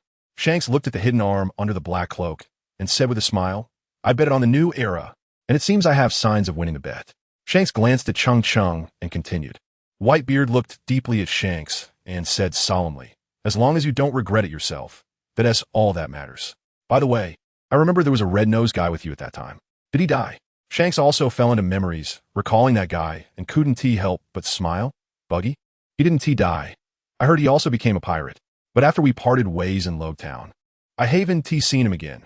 Whitebeard grunted heavily and then said solemnly, "Today you brought this little guy to see me, so just say what you need directly." Cheng Cheng's heart stirred, knowing that the main topic was about to come. Shanks said in a deep voice, "I came to find you today, partly at the request of my brother, Cheng Cheng, and partly out of my own will." "Oh." Whitebeard turned to look at Cheng Cheng with a puzzled expression, his gaze sharpening as he curiously examined him, while mentally digesting Shanks' words. Shanks mentioned a request, not a plea. The difference of a single word was like heaven and earth. In an instant, Cheng Cheng felt an immense pressure. The air around him seemed to compress, and his water breathing was forcibly interrupted, making it somewhat difficult for him to breathe. Whitebeard snorted coldly. "What right do you have to make demands of the red-haired?" As soon as he finished speaking, Cheng Cheng immediately felt the pressure increase sharply. An invisible gust of wind causing the black clothes on him to rustle, and cold sweat broke out on his forehead in an instant. Cheng Cheng cursed under his breath. "Old man, I respect you because you are Captain Ace, but do you really think I'm afraid of you?" He let out a cold snort, suddenly stomped his foot, and the deck cracked. An invisible gust of wind spread out from him, colliding with Whitebeard's oppressive aura. "Huh?" Whitebeard leaned forward, his gaze towards Cheng Cheng shifting with a hint of change. Cheng Cheng's narrow eyes sparkled with a glimmer of golden light as he took a deep breath and stared directly at Whitebeard. "What qualifications do I have?" "Of course, it's based on my strength." "Ah!" Whitebeard suddenly laughed out loud, as if he had heard a funny joke. "After so many years, there are still people talking about strength in front of me. If it weren't for the fact that you are Ace's brother, you wouldn't even have the right to speak here." Cheng Cheng said expressionlessly, "If it weren't for Ace, why would I write that letter to you? Although I know you don't believe what I say, as Ace's older brother, there are some things I must do." "Whitebeard, do you know who caused the 3 scars on my face?" Shanks, noticing the tension between the two, thought to himself that this was not good. He did not want to see them fight. He quickly changed the topic, pointing to the scar over his left eye, and said, "Whitebeard, do you know who caused these 3 scars?" It was none other than Blackbeard Teach. Seeing Whitebeard's lack of reaction, Shanks spoke seriously. "In my life, I have experienced countless battles, and so far, the only ones that still hurt are the 3 scars Blackbeard gave me. When I fought Blackbeard, I was not careless at all, so even if Cheng Cheng didn't come to find me, I would still come to find you." Shanks looked up and stared into Whitebeard's eyes. "I think you should know what I'm talking about." Whitebeard slowly straightened his body, looking coldly at Shanks, remaining silent. But in Cheng Cheng's eyes, Whitebeard was emanating a strong, killing intent, causing the temperature of the air around them to drop a few degrees. Cheng Cheng stepped forward under immense pressure and said in a deep voice, "Blackbeard Teach, for all these years he's been hiding in the shadows, waiting for the right moment on your ship. Clearly, he has the strength to be a captain, yet he willingly chose mediocrity, always hiding beneath your illustrious name, Whitebeard. However, Blackbeard has now obtained what he desires, so he has begun to act according to his own will, ultimately aiming to seize your position. No one can stop him now. Not Ace, and not even you, Whitebeard." Whitebeard slowly turned his head, staring at Cheng Cheng. "So what do you want me to do?" "Stop Ace. Although Ace is very strong, his potential is even greater. Trust me, as Ace's older brother, I understand this better than you do. Cheng Cheng's eyes sparkled with golden light as he resolutely said, but Ace became famous at a young age and is overly confident. You haven't realized the strength of Blackbeard yet. It's not the right time for their showdown. Just wait another 2 years, and Ace will surely win. Whitebeard, consider my plea to you. Stop, Ace. Suddenly, Whitebeard laughed heartily. Ah ha ha ha. For Ace's sake, I'll say a few more words. That guy Blackbeard has committed absolutely unforgivable sins on my ship. He broke my rules. If I don't hunt down Teach, how will my deceased child find peace? Blackbeard has crossed the threshold of death. He must die. Do you understand, you white-hair brat? If you want to teach me how to do things, you can wait another 100 years. Bang! Whitebeard forcefully smashed the wine jug towards Cheng Cheng, with his observation hockey already fully activated. Cheng Cheng swiftly dodged the attack by sidestepping. He slowly grasped the sea prison sword, the golden light in his eyes expanding and his muscles instantly bulging. A whirlwind erupted from him, spreading outward and causing Shank's black cloak to flutter wildly. It seems this raging era is finally about to begin. Cheng Cheng's sleeves billowed, and his black robe fluttered in the wind as he said coldly, Whitebeard, your arrogance will ultimately be your downfall. Shanks narrowed his eyes, staring at Cheng Cheng. Is this guy drawing his sword at Whitebeard? Has he lost his mind? Whitebeard suddenly stood up, his body covered in oxygen tubes and 4 drips falling away. He let out a roar towards the sky, reaching for the Tsongyun cut, one of the 12 supreme blades, gripping it tightly with one hand. The tip of the blade pointing directly at Cheng Cheng's head. So what? I am Whitebeard. In that moment, Cheng Cheng's entire body shone with brilliant golden light. Facing the furious strike from Whitebeard, Cheng Cheng's eyes were calm, showing no signs of panic. He tightly gripped the Jinhai sword, and in an instant, the originally clear sky darkened, shrouded in the haze typical of a storm's approach. Above the sea, countless small bolts of lightning descended from the sky, striking the surface of the water. Marco, Diamond Jaws, and others at the stern of the ship looked around in astonishment at the strange scenery. What on earth was happening? What had Ace's older brother done? Shanks silently sensed the rising momentum emanating from Cheng Cheng, slightly opened his mouth, stood up, and took a few steps back, loosening his grip on the griffin in his hand. Suddenly, a brilliant golden light erupted from Cheng Cheng, and his silver hair seemed to defy gravity, transforming into a golden mane. The wood shavings on the deck began to slowly rise, as if gravity had vanished at that moment. Whitebeard's expression gradually grew serious as he looked at Cheng Cheng and said, You young man, you have something. Cheng Cheng's lips curled slightly as he felt the surging power within him after transforming into a Super Saiyan. He extended his index finger towards Whitebeard, beckoning him, as if to say, let's see what happens. Whitebeard let out a loud roar, and the air instantly crackled with fissures. The Tsongyun cut in his hand, infused with unmatched brute force, sliced through the air, creating a white arc of light as it ruthlessly struck towards Cheng Cheng. The massive Tsongyun cut radiated a purple glow, as if this sword was about to split heaven and earth apart. Bring it on. Cheng Cheng laughed heartily as he stepped forward, causing the deck to crack open and with chips to fly. He raised the Jinhai sword and charged forward. Bang! In the next moment, the blades clashed together, producing a sound that echoed through the heavens and the earth. Both of them remained motionless, neither retreating an inch. The shockwave from the clash of swords and knives violently surged toward Marco, Diamond Jozu, and the others at the stern of the ship. Marco looked at the young man, who was much younger than him, and was shocked that he could withstand his father's strike head-on. Even he, under his father's blow, would be severely injured if not dead. However, this young man before him could match his father evenly. He couldn't help but murmur. A new king is about to be born. Diamond Jozu frowned and said, That damn kid, is he looking for death? It's fine, it won't escalate. It should just be some negotiation breaking down, Marco said as he stopped Jozu, who wanted to step forward to check. Look up at the sky. Suddenly, someone behind them exclaimed. In an instant, both the red-haired pirates and the white-beard pirates looked up at the sky instinctively. They saw a long black crack, 1,000 meters long, appearing in the rolling clouds. The sky has split open. Red-haired, leaning against the railing, took a deep breath and looked at the golden-haired Cheng Cheng, sighing, It seems the gears of fate for the new era are to be turned by you. After putting away his Tsongyun slash, Whitebeard returned to his chair, casting a deep glance at Cheng Cheng, and lamented, Even Roger in his youth couldn't reach your level, young man. You have the right to speak with me as an equal. If that is the case, do you believe what I say? Cheng Cheng asked, looking directly at Whitebeard. Whitebeard slowly replied, if what you say is true, and Ace is captured and executed by the Marines, then I will just destroy Marine headquarters. Carp and Sengoku. They know my strength. Cheng Cheng sighed, knowing that this old man could not be persuaded no matter what, and said to Shanks, let's go, since that's the case. Let's have a good fight. On the Moby Dick, after the fierce exchange between Whitebeard and Cheng Cheng, the deck was in disarray, with many cracks appearing in the railings at the bow of the ship. Once Cheng Cheng and Shanks left, 3 petite female nurses rushed to Whitebeard's side.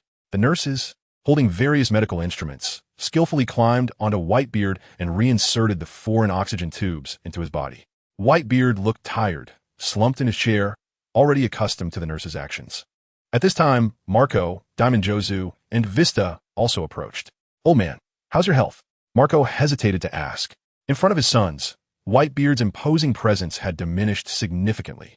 His back leaned against the chair, his hands casually resting on his thighs as he sighed. Can't deny old age. After all, I'm getting older. If it were my younger self, I would have fought that kid for at least 3 days and nights.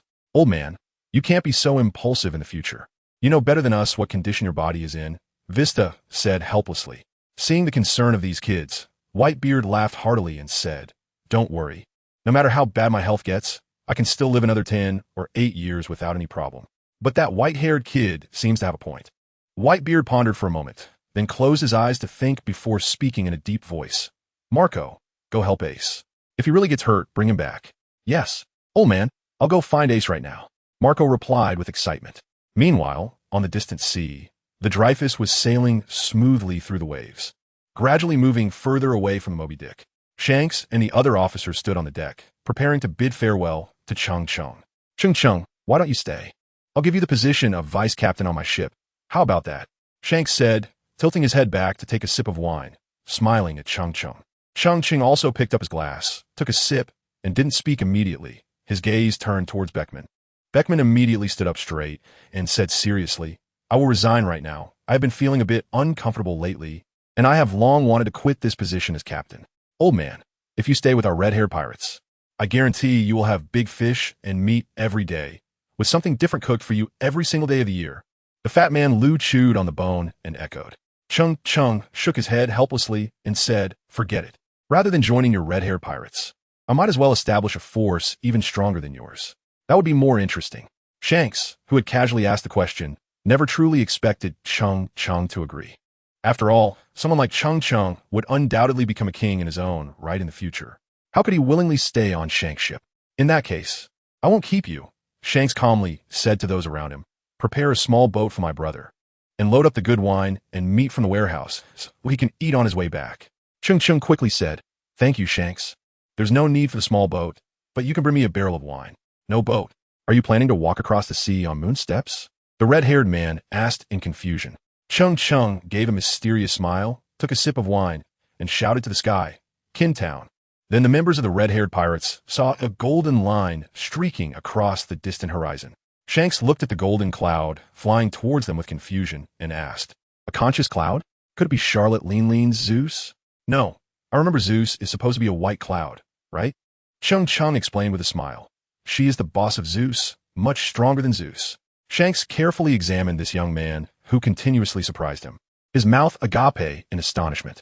Shanks, if one day Ace really gets captured and executed by the Navy, I'll be counting on you. Suddenly, Cheng Cheng cupped his fists and bowed deeply to the red-haired man, speaking earnestly. Shanks patted Cheng Cheng on the shoulder and laughed. Even if you didn't say anything, just for Luffy's sake, I would definitely go. Besides, I have a feeling this will happen. Cheng Cheng then stopped saying more, cupping his fist to everyone on the deck and loudly declared, it is my great fortune to meet all of you. The green mountains remain, the rivers flow endlessly. We will meet again someday.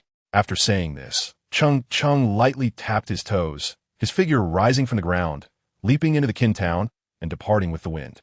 The members of the red-haired pirates, including Shanks, simultaneously cupped their fists and returned the salute to the departing Cheng Cheng. It was only when that golden line disappeared from their sight that they slowly lowered their arms. In Alabasta, at the port city of Narahara, a chaotic array of ships of all sizes were docked near the pier, intermingling in disarray. However, this seemingly chaotic docking managed to operate surprisingly well, maintaining a peculiar balance. just like the bustling crowd by the pier, with a mix of people, most of whom coexisted peacefully. Among them were infamous pirates transporting supplies to their ships, impoverished locals making a living by fishing, and wealthy merchants inspecting the docks surrounded by voluptuous beauties. It was noon, and the sunlight spilled over the sea, sparkling, with a clamorous din, making it extraordinarily lively. On the edge of the chaotic pile of ships, there was a small fishing boat. A little boy named Tony, only 7 or 8 years old, held in his hand a large black fish just caught by his father. The big black fish thrashed vigorously in his arms, splashing water everywhere. Suddenly, Tony stood on tiptoe, excitedly gazing into the distance. On the far sea, a gigantic Navy warship was slowly approaching, and in front of the warship was a small wooden boat that was almost negligible in size. "Dad, look! A Navy warship is coming. This is so cool!" Tony exclaimed excitedly, and in his excitement, the large black fish slipped from his hands and jumped into the sea. The next moment, Tony's smile vanished, and he leaned forward, ready to dive into the water to retrieve his big black fish. The middle-aged man on the boat, Keith, immediately grabbed Tony by the waistband and pulled him back to the middle of the boat, smiling and comforting him. "We've already caught a lot today. Losing one fish doesn't matter." But little Tony still pouted, looking very unwilling. After a while, the enormous Navy warship gradually surpassed the small wooden boat ahead. One of the 3 admirals of the Navy headquarters, Kizuru, stood proudly at the bow of the warship, looking down over the entire Alabasta. His tone carried a hint of dissatisfaction. "That old man Sengoku, whenever there's work to be done, he comes to me. What's worse, he even threatened me with a deduction from my year-end bonus. And the most infuriating thing is that a Navy vice admiral like Garp dares to threaten me with his fists. You little brat. Just wait until I catch him and interrogate him properly." The massive Navy warship, even as it approached the pier, did not significantly reduce its speed. It broke through the surface of the sea, charging towards the dock. Keith, who had been fishing here for decades, was an experienced old fisherman and had developed an acute judgment of the speed of incoming vessels. Seeing the giant warship ahead, his heart sank, and he immediately stowed the fishing net, using all his strength to paddle the boat. "Tony, hold on tight to the boat's edge. We need to leave here quickly." Tony didn't understand why his dad suddenly wanted to leave, but he still gripped the wooden handle on the edge of the boat tightly, his curious eyes fixed on the approaching warship. The small fishing boat soon began to move under Keith's maneuvering. Just after moving a dozen meters from its original position, the enormous Navy warship, indeed, showed no signs of slowing down and crashed into them. The massive ship, as big as a mountain, crashed into the peacefully docked vessels, instantly scattering them like sheep in a wolf pack. 3 merchant ships and a pirate ship were directly overturned, their hulls smashed in half. Huge waves several meters high surged, violently rocking the nearby small boats. Although Keith's small fishing boat had moved away in advance, it was still too close and was completely capsized by a wave. The fishing nets, fishing rods, Tony's bamboo lunchbox he had just brought from home, and the 2 large bamboo baskets filled with fish they had caught all day were thrown into the sea. Keith quickly and skillfully flipped the small fishing boat back over and placed Tony on it. He looked up, and the pier in the distance was now in ruins. Boxes of supplies floated everywhere on the sea, with some broken wooden boxes leaking apples and vegetables, also bobbing on the surface. Broken boards were floating, and, in some areas, the seawater had turned a faint red. The sounds of people were filled with urgency as they hurried to gather their belongings and salvage supplies. Despite this, Keith did not hear a single curse directed at the Navy. He sighed, no longer looking in that direction, and began to retrieve the floating fishing net and lunchbox. Opening the lunchbox, he found that the rice and hot dishes had already been soaked by the seawater. With a bitter smile, he closed the bamboo lunchbox again. "Bad people. Dad, the Navy are all bad people. Our big black fish is gone, Wawa." Tony cried out. "They should pay us for our fish. They should pay us money. How can they do this, Wawa?" Keith rubbed Tony's little head and comforted him. "They probably didn't do it on purpose. Let's hurry back. Otherwise, your mom at home will be worried about us." Tony tightly pressed his lips together, and now he didn't think that big ship was cool at all. With clenched fists, he angrily stared at the enormous Navy warship, shouting, "They did it on purpose." Keith was slightly stunned, unsure of how to persuade his child. At that moment, a small raft brushed past them, on which stood a tall middle-aged man wearing a purple kimono. The middle-aged man had a crisscross scar on his forehead and closed eyes. He said softly, "Child, you are right. If I hadn't slowed that warship down a bit, the entire pier would likely have been destroyed by now." See, Dad? This uncle also said they did it on purpose. Tony felt even more aggrieved, glaring at the Navy warship. But a child is ultimately just a child. How could he understand the subtleties in the blind man's words? Keith, on the other hand, smiled broadly at the middle-aged blind man on the raft, saying nothing more. This middle-aged man, who had crossed the sea for 7 days and nights, finally arriving in Alabasta, was named Yisheng. He smiled kindly at Keith and nodded. And the small raft did not stop as it glided past Tony and his father towards the shore. Since Yisheng sensed that divine and powerful force 7 days ago, he had decided to seek this power. If this power falls into the hands of someone with ill intentions, it would undoubtedly give rise to a terrifying and unparalleled demon king. Therefore, he decided to either take that sacred power into his own hands or destroy it. Only in this way could he feel at ease, and only thus would it be the safest for the entire world. The small raft quickly reached the shore. After the doctor secured the raft, he slowly climbed ashore. Although he was blind, he navigated the complex terrain as if it were flat ground, without any obstacles. Meanwhile, many Navy personnel, led by the General Kizaru, descended from the warship along the stairs. The surrounding citizens all stood by, quietly watching, with no one uttering a word. The owners of the damaged merchant ships appeared calm, showing no signs of wanting to seek an explanation. Years of trading had made them well aware that the person descending from such a large Navy warship was someone they could not provoke. As for the pirates who were affected, they were now mixed in with the crowd, not daring to breathe, all too familiar with the cape that symbolized the Navy general. Glop, glop, glop. A series of synchronized footsteps reached everyone's ears. Kizaru stopped in front and slowly said to the crowd, "Where is the National Master of Alabasta?" A middle-aged fat man dressed in satin smiled ingratiatingly and replied, "May I ask what this esteemed gentleman wishes to see our National Master for?" Kizaru's gaze sharpened behind his sunglasses as he slowly raised his hand, extending his index finger, which instantly shot out a beam of yellow energy towards the fat man. The fat man's shoulder was instantly pierced by the yellow beam, a bloody hole appearing as blood splattered. He let out a scream of agony and fell to the ground. The crowd behind him quickly dispersed like a tide, hurriedly moving away from the middle-aged fat man. "I'm not in a good mood right now. You better answer my question directly," Kizaru said, looking down at him, his voice slow. "In the territory of the National Master, it's Rainland," the fat man replied, his face contorted in pain, not daring to voice any complaints. Kizaru did not respond, glanced at the map, and continued walking forward. The many Navy personnel behind him silently followed. "The National Master is a good person, Navy gentlemen. You can't take him away," someone in the crowd shouted. This was soon met with a chorus of agreement. "That's right. The National Master is a great person. He is the savior of us poor people. If it weren't for him, our family of 3 would have starved to death long ago." Kizaru sneered, his gaze dismissive, and continued walking. Suddenly, a young boy named Tony rushed out from the crowd, blocking Kizaru's path, clenching his fists and shouting angrily, "You can't leave. You owe me for my fish." Kizaru looked down at the suddenly appearing Tony with disdain, silently extending a finger, gathering a flicker of yellow light at its tip. He looked at the boy with pity, as if he hadn't seen him, and continued to step forward.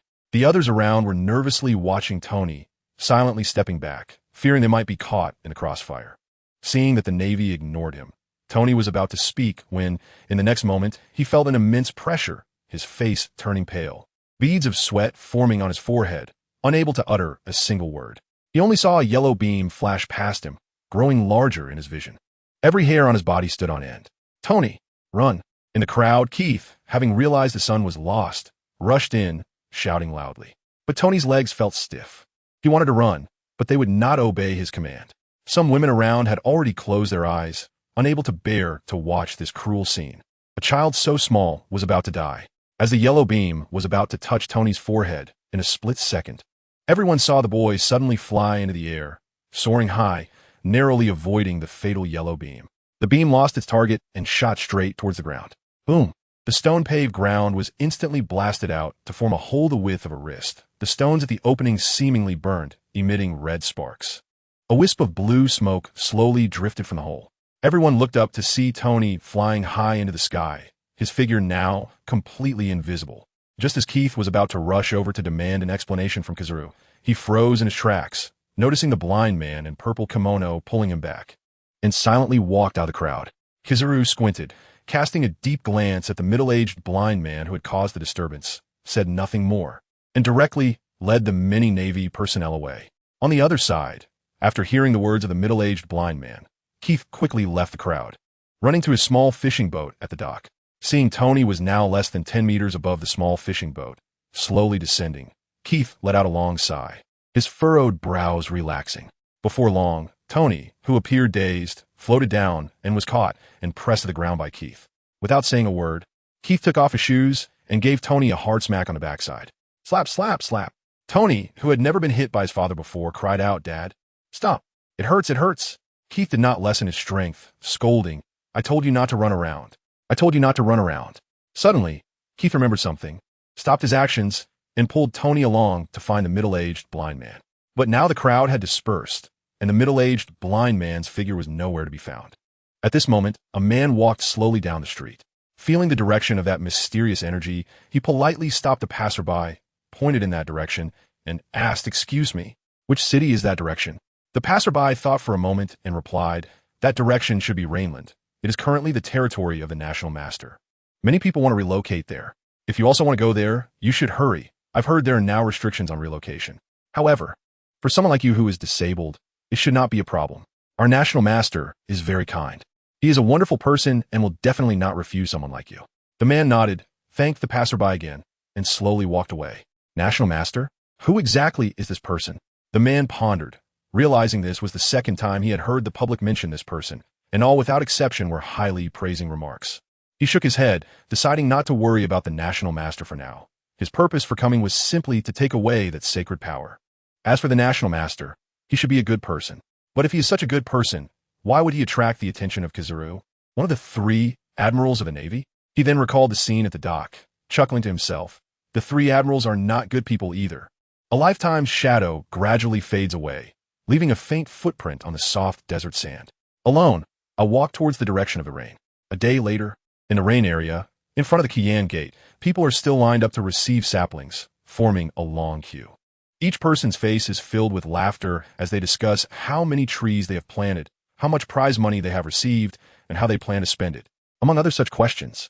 At the front of the line, the serious-looking Shuya patiently registers forms, while the burly Kabaz distributes saplings beside her. This job has long become second nature for both of them, and there is no pressure at all. Above the rooftop, the floating spirit tree of the Phantom Beast has noticeably grown thicker, with denser golden branches and leaves. At the top of the crown, there is a completely golden demon fruit. On the other side of the branches, a small bud is waiting to bloom. Tawanzi carefully cradles the Holy Grail in both hands. It is filled with the water of life, shimmering with golden sparkles under the sunlight. As the Holy Grail tilts, the water of life slowly flows from the top onto the spirit tree of the Phantom Beast. In an instant, the golden light blazes.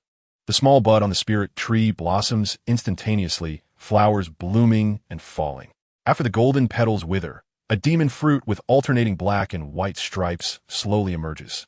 The people below, upon seeing the soaring golden light, silently clasp their hands together, beginning to make wishes in their hearts. They firmly believe that this will grant them the protection of the National Master and help them realize their wishes. As for Kusha, he has been quietly practicing the breath of water at the edge of the rooftop. A purple glow flickers on his skin as he feels an unprecedented power within his body. He also understands how important the spirit tree of the Phantom Beast is to the National Master. Before leaving, the National Master had told him to keep a close watch on the spirit tree. Therefore, for the past few days, whether eating, sleeping, or practicing, Kusha has never let the spirit tree leave his sight. Kusha's eyes are fixed on the spirit tree. He has only one thought now. The spirit tree before him is more important than his own life. As long as the person is there, the tree is there. If the person is gone, the tree must remain. After watering the spirit tree, Tawanzi carefully places the Holy Grail on the table. Looking at Kusha, who can already transform, Tawanzi's eyes are filled with envy. She thinks to herself, it shouldn't be like this. Kusha, such a clumsy person, was able to transform on the first day he ate the demon fruit. Yet after so many days, I still can't transform into a phoenix. Why is that?